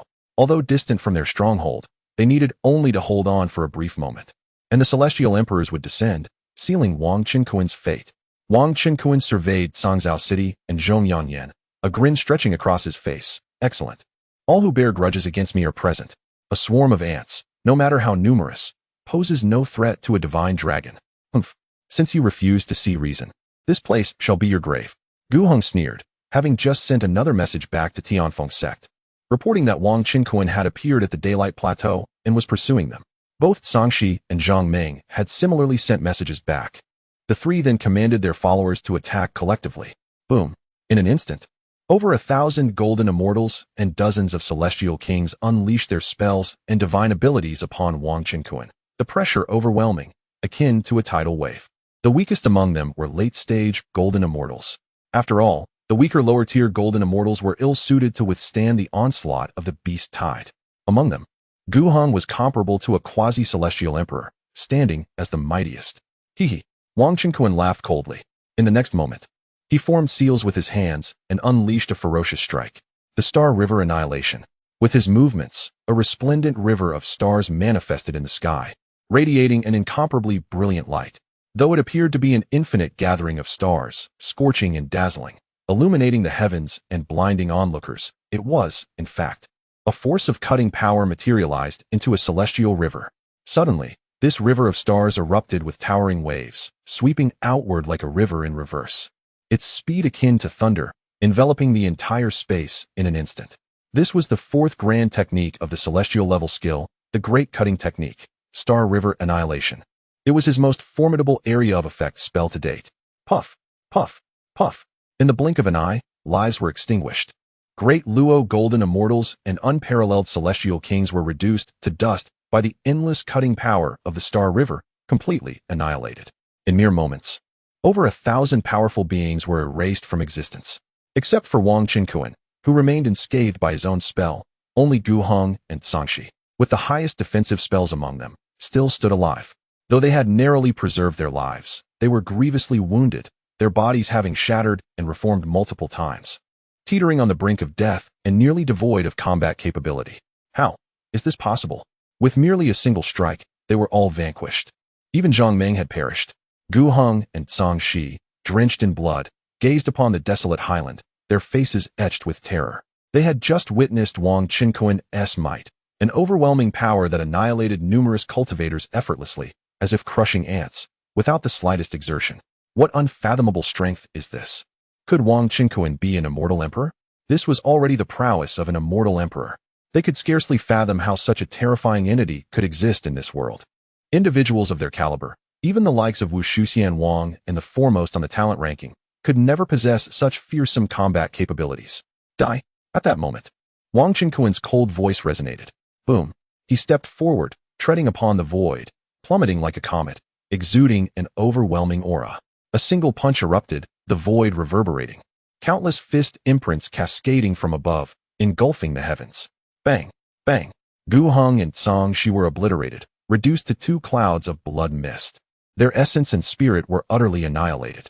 Thus, all who had ventured to the Xianhuang immortal domain perished. Wang Qinkuan surveyed his surroundings, discovering 3 inferior-grade immortal treasure storage bags left upon the ravaged ground. Fortunately, Gu Heng, Sangshi, and Zhang Meng had all utilized inferior-grade immortal treasure storage bags, specifically provided by their faction for the purpose of storing elixirs and other treasures. Additionally, as Wang Qinkuan had struck their storage bags, he had dissipated some of his force, preventing them from shattering. Having collected their 3 storage bags, Wang Qinkuan could not delay to inspect the treasures within and hastily departed. As the presence of a mighty immortal emperor was imminent, if he lingered, it would be too late. He swiftly navigated his immortal vessel into the clouds, returning to Dreaming God Island. Moments later, the forces of Tianfeng's sect, Sangyu Immortal Kingdom, and the Immortal Thieves Guild began to appear one after another. Particularly, the three eminent figures, Tianfeng Laozu, Song Yu Immortal Emperor, and Zhang Kuang Immortal Emperor, arrived in a flash, bearing the overwhelming pressure of immortal emperors. They had come with astonishing speed, almost simultaneously landing. Damned! Wang Qinkuan, that wretched boy from the lower realms, Wang Qinkuan, including Gu Hong, Song Shi, and Zhang Ming. The three major factions of the Xianhuang immortal domain that had journeyed to Dreaming God Island were utterly annihilated, leaving not a single remnant. This incited their furious wrath and profound sorrow. The three were their respective factions' most exceptional heirs, on the verge of ascending to the status of immortal emperor. Yet, they were all eradicated by Wang Qinkuan in one fell swoop. This marked the gravest loss for the three major factions of the Xianhuang immortal domain in countless years. Of course, the slaughter of numerous elite disciples was also a monumental loss. Moreover, the substantial amount of golden, purple, and low-grade cultivation elixirs seized by Wang Qinkuan further exacerbated their anguish. You, the prodigy Wang Qinkuan from the lower realms, this grudge we of Tianfeng sect shall inevitably settle with you. Tianfeng Laozu gritted his teeth, his gaze unfathomable, filled with the remnants of countless stars extinguished, harboring a terrifying intent to kill. After a prolonged silence, the celestial emperor Song Yu sighed deeply and remarked, "This prodigy from the lower realms is exceedingly formidable. In such a brief span, he has ascended to such heights. Moreover, according to the message from Sangshi, this young man has already forged a connection with the celestial King Qingming of the Divine Dream Island, residing there as a consort. We, the three factions, are utterly powerless against him." At this moment, the once spirited celestial emperor Song Yu felt a profound sense of regret. Had he foreseen this outcome, he would have refrained from provoking such an extraordinarily dreadful ancient prodigy. In this instance, he had lost his most trusted ally, the celestial king Sangshi, as well as his own son, Song Zhaoqing, both perishing at the hands of Wang Qinkuan. Yet, he found himself incapable of seeking vengeance. Not only was his Song celestial kingdom at a loss, but even the revered ancestor Tianfeng and the arrogant celestial emperor Zhang Kuang would likely hesitate to declare war on Divine Dream Island. This was due to the island's unique defensive advantages and the overwhelming might of the celestial empress of Divine Dream and the dragon emperor Outyin, instilling immense trepidation among the powers of the Xianhuang celestial domain, rendering them reluctant to act rashly. The bearded celestial emperor Zhang Kuang stood with a dark expression, silent, while his deputy, the celestial emperor Ding Ming, stood by his side. Wang Qinkuan, as indicated by their messages, had attained the strength of an invincible quasi-celestial emperor. The remnants of his formidable energy suggested that he had likely reached the initial stage of celestial emperor power, capable of vanquishing so many cultivators with a single strike. Celestial Emperor Ding Ming began to analyze. The residual obliteration energy appears to be of the celestial lord-level spatial prowess. Moreover, Zhang Ming and his companions have established connections with the young master of the Wu clan, Wu Shu, who is rumored to have been envious of Wang Qinkuan. Perhaps we should consider visiting the Wujia celestial domain to request an alliance with the Wu clan, leveraging their strength against Divine Dream Island and Wang Qinkuan. These insights were, of course, relayed back by Guheng moments before their demise. Ding Ming's remarks prompted the leaders of the three factions, Zhang Kuang, Ancestor Tianfeng, and Song Yu, to nod in agreement. Ancestor Tianfeng, being the foremost expert of the Xianhuang celestial domain, subtly assumed the role of the domain's sovereign. The remaining celestial emperors naturally dared not disregard his authority. Thus, the assembly of celestial emperors vanished in a flurry of instantaneous movement, leaving behind the myriad celestial kings and a host of golden immortals to attend to the affairs of Gu Hong and his companions. Meanwhile, on Divine Dream Island, Wang Qinkuan had finally returned to the Divine Dream Dock, where the celestial maiden Qingming personally led the celestial army to welcome him. Accompanied by celestial maiden Luo Ling and numerous disciples from the Yunluo sacred land, the members of the Lu clan had already returned to the Lu Guang celestial domain. That motley crew has been thoroughly obliterated, Wang Qinkuan remarked with a smile to Qingming. He also engaged in a discreet telepathic exchange with her, revealing the matter concerning his wife, Yun, from the mortal realm. A look of incredulity crossed Qingming's exquisite face. Wang Qinkuan intended to establish a familial bond with Luo Ling. Qingming was not astonished by Wang Qinkuan's earthly consort. Such matters held little significance for her. Rather, her surprise stemmed from the revelation that the former Yun, the celestial emperor, had been reincarnated. Furthermore, she had become Wang Qinkuan's wife. This was utterly inconceivable. Moreover, In her past life, Yun Yun had been a close confidant of the divine dream empress, Fairy Luo Ling, in your Yun Luo sacred land. There once existed a second princess, the celestial Emperor Yun Yun, did there not? Wang Qinquan suddenly inquired of Luo Ling. Upon hearing this, Luo Ling's beautiful eyes flickered with a hint of irritation as she glared at Wang Qinquan and retorted, "Indeed, but she has long since passed into the annals of time. What wisdom do you seek in bringing this matter to light, Taoist Wang?" The second princess of their sacred land, who was also Luo Ling's aunt, had departed this world ages ago. She could not fathom why this Qingming's prospective partner would intentionally expose the wounds of their sacred land in public. Could it be that he had heard of her Aunt Yun Yun's illustrious reputation and harbored certain sentiments? Yet, her Aunt Yun Yun was no longer among the living. However, Wang Qinquan chuckled, "Excellent. I have a wife in the mortal realm named Yun Yun. Moreover, she once confided in me that her reincarnated self was none other than the second princess, the celestial Emperor Yun Yun of the Yun Luo sacred land. Thus, in a sense, Luo Ling, you may consider yourself my niece." As he spoke, Wang Qinquan waved his hand, and an ethereal image of Yun Yun materialized in the sky. The projection depicted the celestial Emperor Yun Yun in all her resplendent glory, exuding an air of nobility that captivated all who beheld her. "Ah, your wife. She truly is my Aunt Yun Yun," Luo Ling exclaimed, her voice trembling with excitement, her eyes glistening with unshed tears. The celestial Emperor Yun Yun had been her idol since childhood, and she had played a pivotal role in the rise of the entire Yun Luo sacred land. Chapter 211, Luo Lan and Yi Xian shed tears. Wang Qinquan and Qingming desire to marry. It is truly the second palace master Yun Yun. The second palace master has been reincarnated. How wonderful!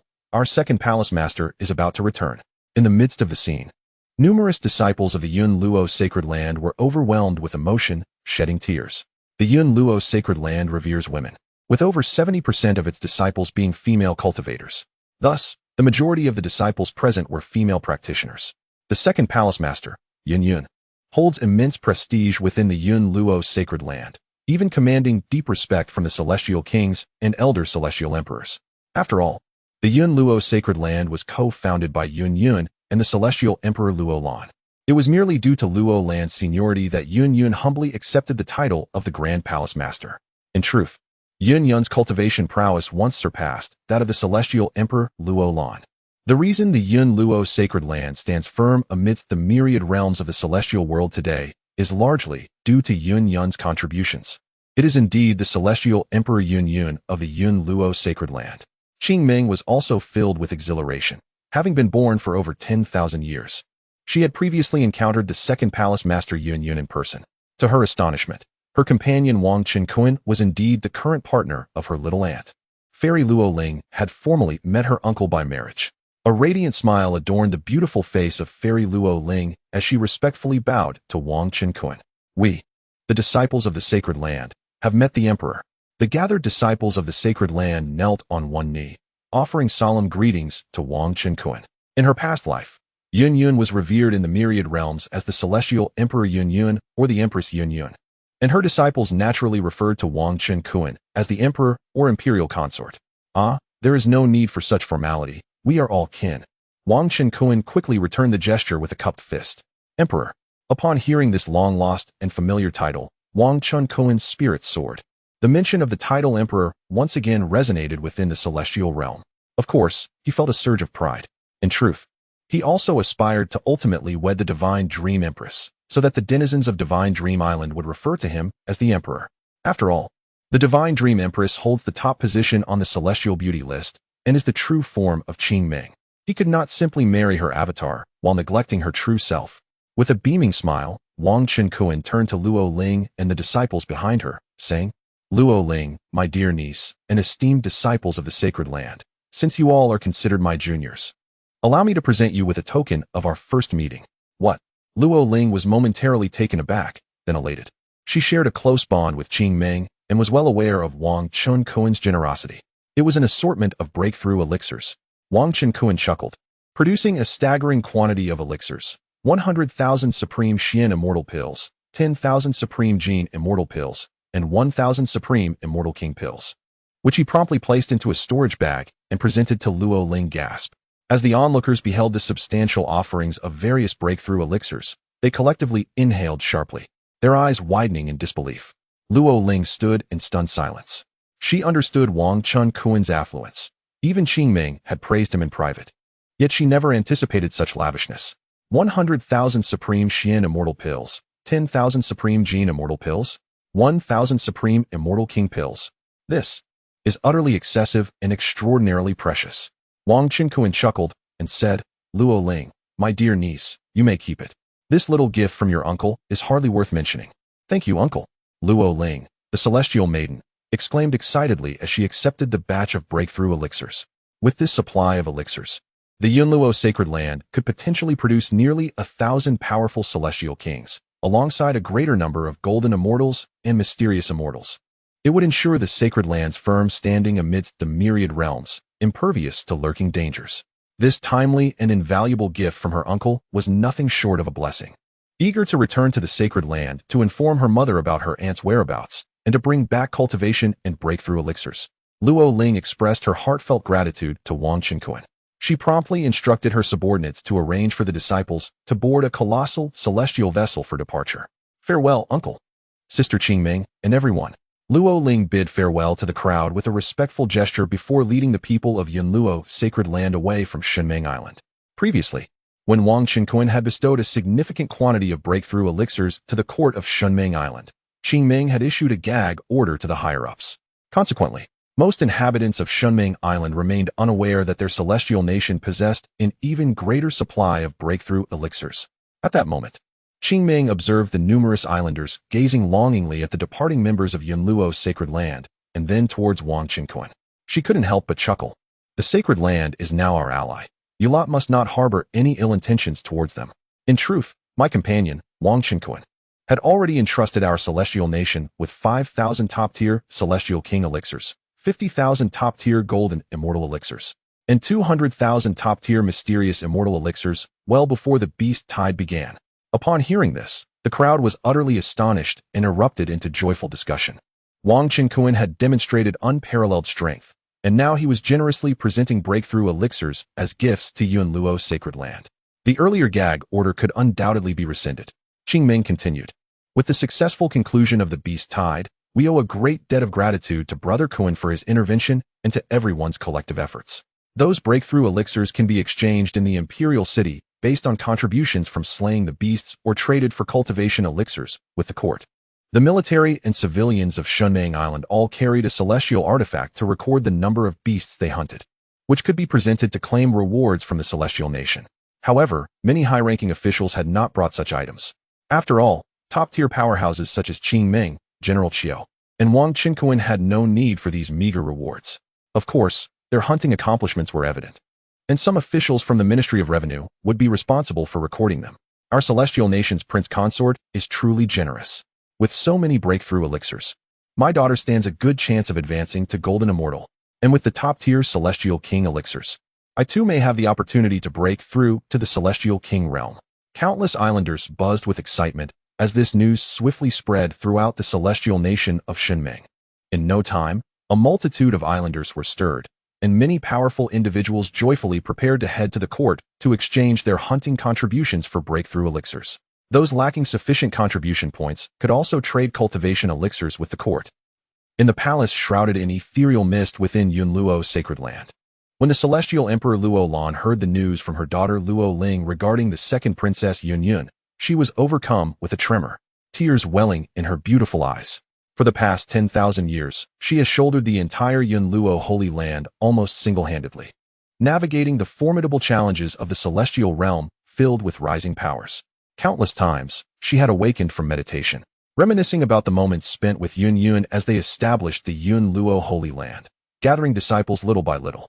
She had always believed that Yunyun had not truly perished, that one day she would return to the Holy Land to help develop it and care for the disciples. To her astonishment, it was all true. Her sister Yunyun had not been completely lost in the boundless tribulation of the Celestial Lord. Instead, she had reincarnated and begun anew, destined to ascend once more to the celestial realm. Saint Luo Ling, you say that my master Yunyun is truly alive, that she has reincarnated and married, soon to return to the celestial realm?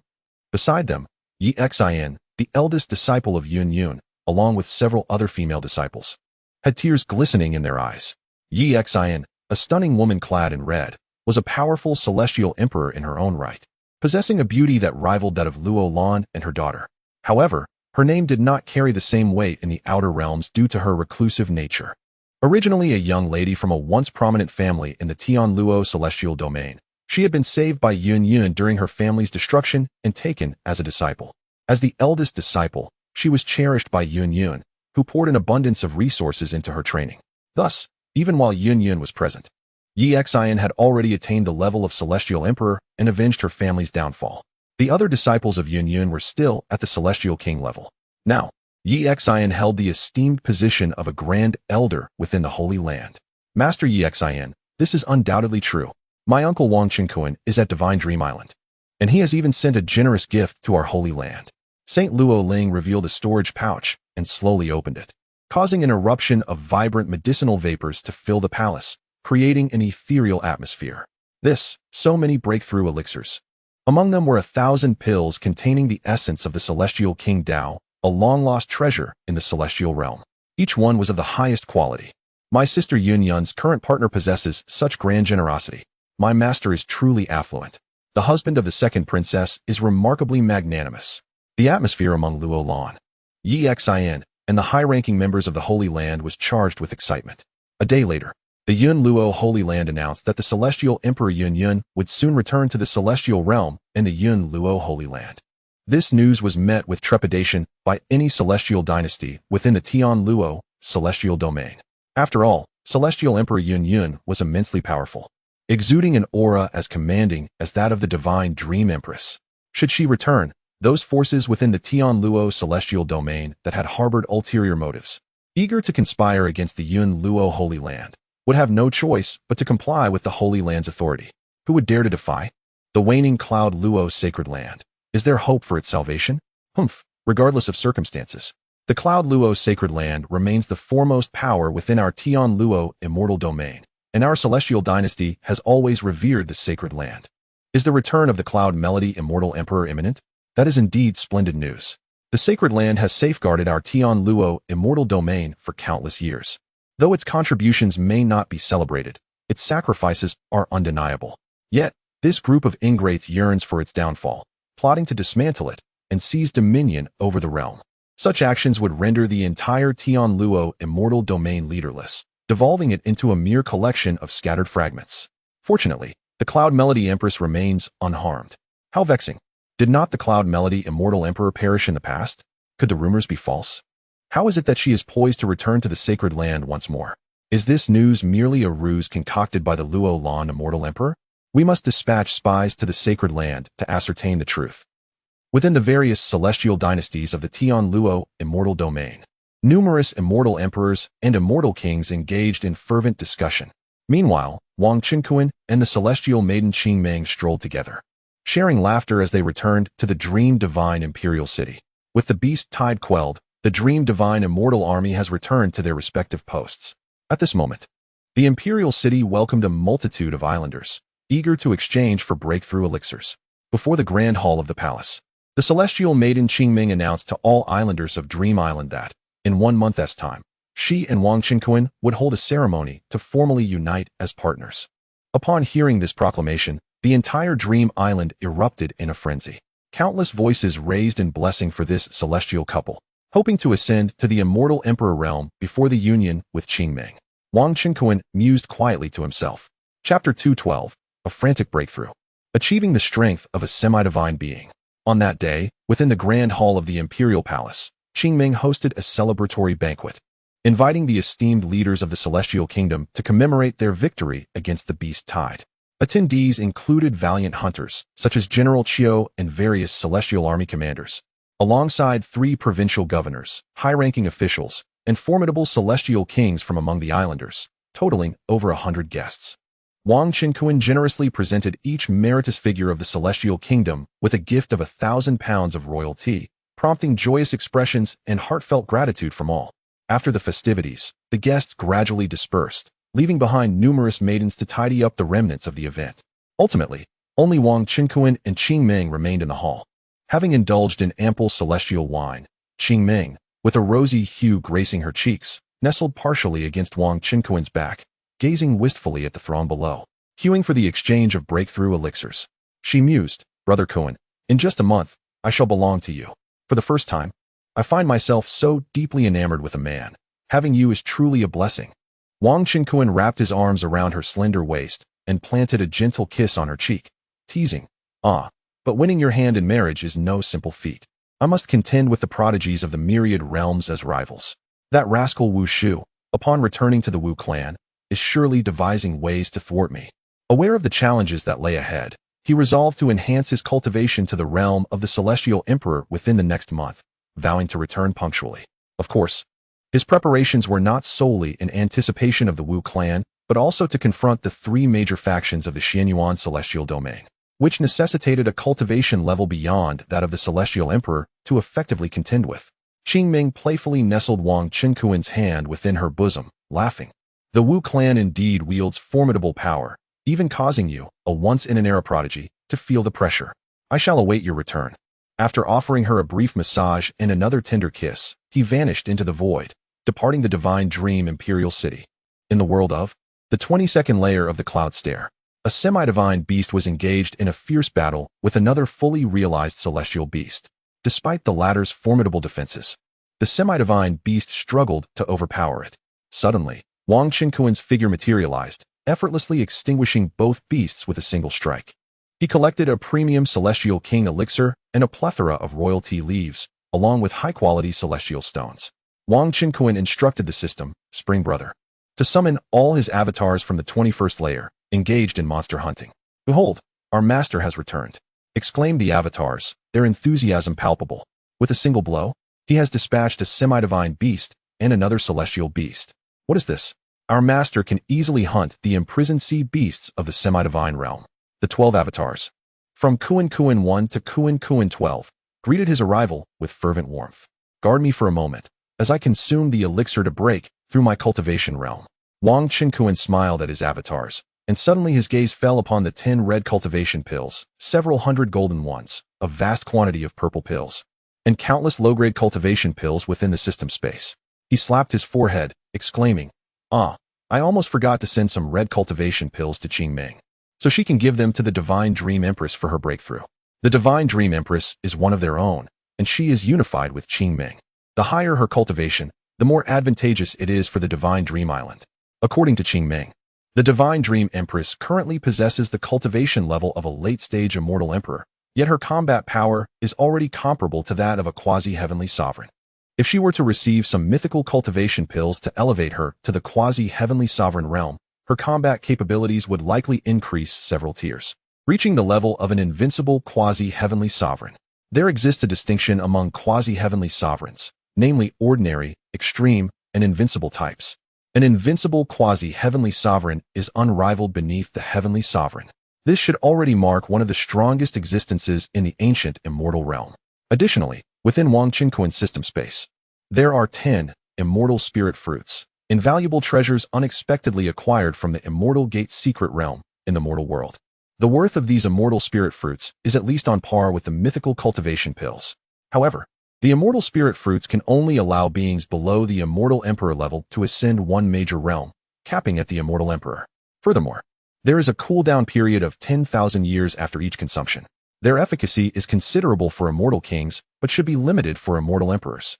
Administering the immortal spirit fruits to an immortal emperor would likely only elevate them to the peak of the immortal emperor realm. At that time, he might consider giving some of these fruits to the fairy Qingming. Never mind, since he was already here, he decided to focus on his own breakthrough first. He could always return later to provide the mythical cultivation pills to the Divine Dream Empress. Wang Qinkuan ceased his contemplations and promptly found a clean spot to sit cross-legged, swallowing several blue and purple cultivation pills to commence his cultivation. Excluding the enhancement from the Yellow Turban Warriors, he currently possessed only the cultivation level of a perfected profound immortal. Within a mere day, he digested the medicinal power and ascended to the threshold of a half-step golden immortal. Subsequently, Wang Qinkuan consumed a superb golden immortal pill and began to traverse the golden immortal tribulation. The ensuing golden immortal thunder tribulation was extraordinarily terrifying, accompanied by various phenomena. Thunder roared across 100,000 miles, sending even the quasi-immortal emperor beasts in the vicinity fleeing in terror. His numerous avatars safeguarded his main body, yet they dared not approach too closely, retreating over 10,000 miles to observe from a distance. 3 days later, Wang Qinkuan successfully refined the power of the Thunder Tribulation, breaking through to the early stage of a golden immortal. Ding! Congratulations, host, on breaking through to the Great Luo Golden Immortal. Your talent, Fortune Immunity, has upgraded to red. The number of avatars you can create has increased by 1. You have gained 1 opportunity for a lottery draw. Following the upgrade of the Fortune Immunity talent to red, it can now negate 60% of all damage from enemies. But that was not all. Wang Qinkuan continued to consume purple cultivation pills, sitting down to cultivate once more. Golden Immortal Mid-Stage. Golden Immortal Late Stage. Golden Immortal Perfection. His cultivation soared rapidly, and his extraordinarily robust body could easily accommodate this growth. Merely over 10 days later, under the influence of an abundant supply of cultivation pills, Wang Qinkuan's personal cultivation has ascended to the pinnacle of a golden immortal, on the verge of becoming a semi-divine king. Without a moment's hesitation, he produced a Supreme Divine King pill and consumed it, entering a state of closed-eyed refinement. The formidable Divine King Thunder Tribulation descended as anticipated. This iteration of the tribulation was even more terrifying, with lightning dragons swirling and thunderous phoenixes soaring, painting the sky in hues of purple and gold. The entire 22-tiered cloud steppes world reverberated with the deafening roars of thunder. Countless divine kings and quasi-emperor level celestial beasts gazed in astonishment at the terrifying sea of lightning above. Immobilized in fear, trembling uncontrollably, Kunkin No. 1 and other avatars retreated to a distance of hundreds of thousands of miles, sensing that the might of this tribulation was intent on extinguishing the main body.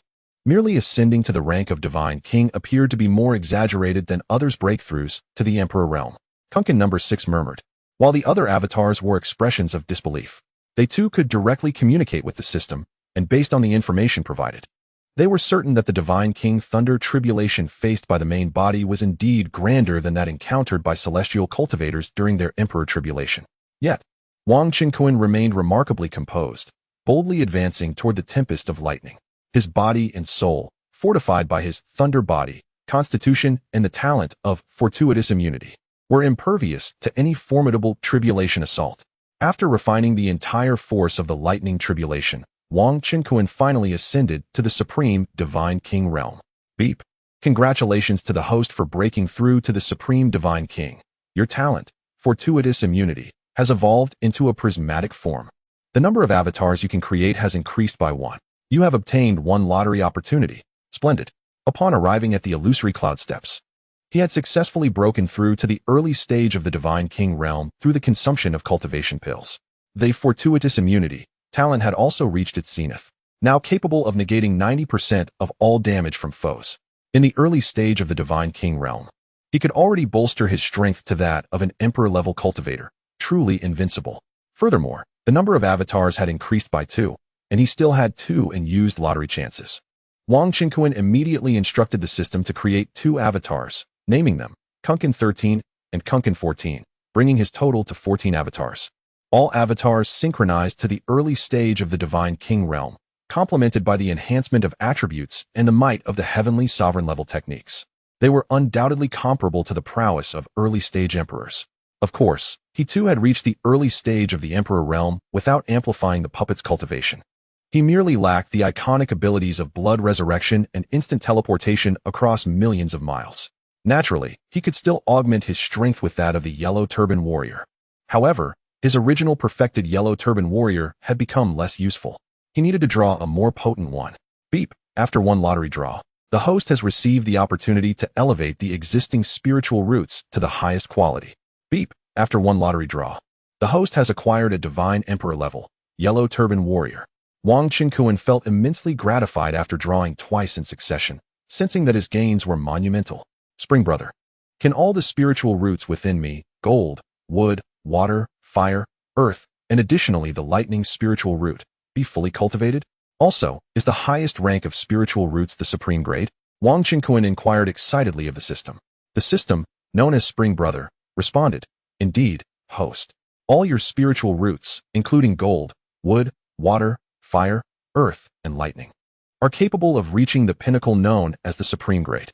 In the ancient celestial realm, the highest spiritual root is only the supreme grade. Wang Chenkuan nodded in understanding. Previously, his spiritual roots consisted primarily of the gold and lightning types, with the others being inconsequential. Now, he could finally elevate them all to their fullest potential. In this world, spiritual roots for cultivators are classified from lowest to highest as follows: pseudo, low, medium, upper, earth, heaven, emperor, god, immortal, and supreme grade. The supreme grade is said to enable one to cultivate to the realm of celestial sovereign. Naturally, the immortal realm is not devoid of treasures capable of enhancing spiritual roots, provided there are sufficient resources and breakthrough elixirs with a long enough lifespan. Even a cultivator with merely heavenly spiritual roots could theoretically attain the realm of immortal emperor. Of course, those with higher spiritual roots require significantly less time to cultivate compared to ordinary cultivators, who must invest 1,000 or even 10,000 times more effort. However, the existence of cultivation elixirs in the immortal realm can substantially reduce the training time for mediocre cultivators. Yet, the tribulations faced during breakthrough stages pose formidable challenges for any cultivator. For Wang Chenkuan, however, the lightning tribulation serves merely as a means to temper his physique.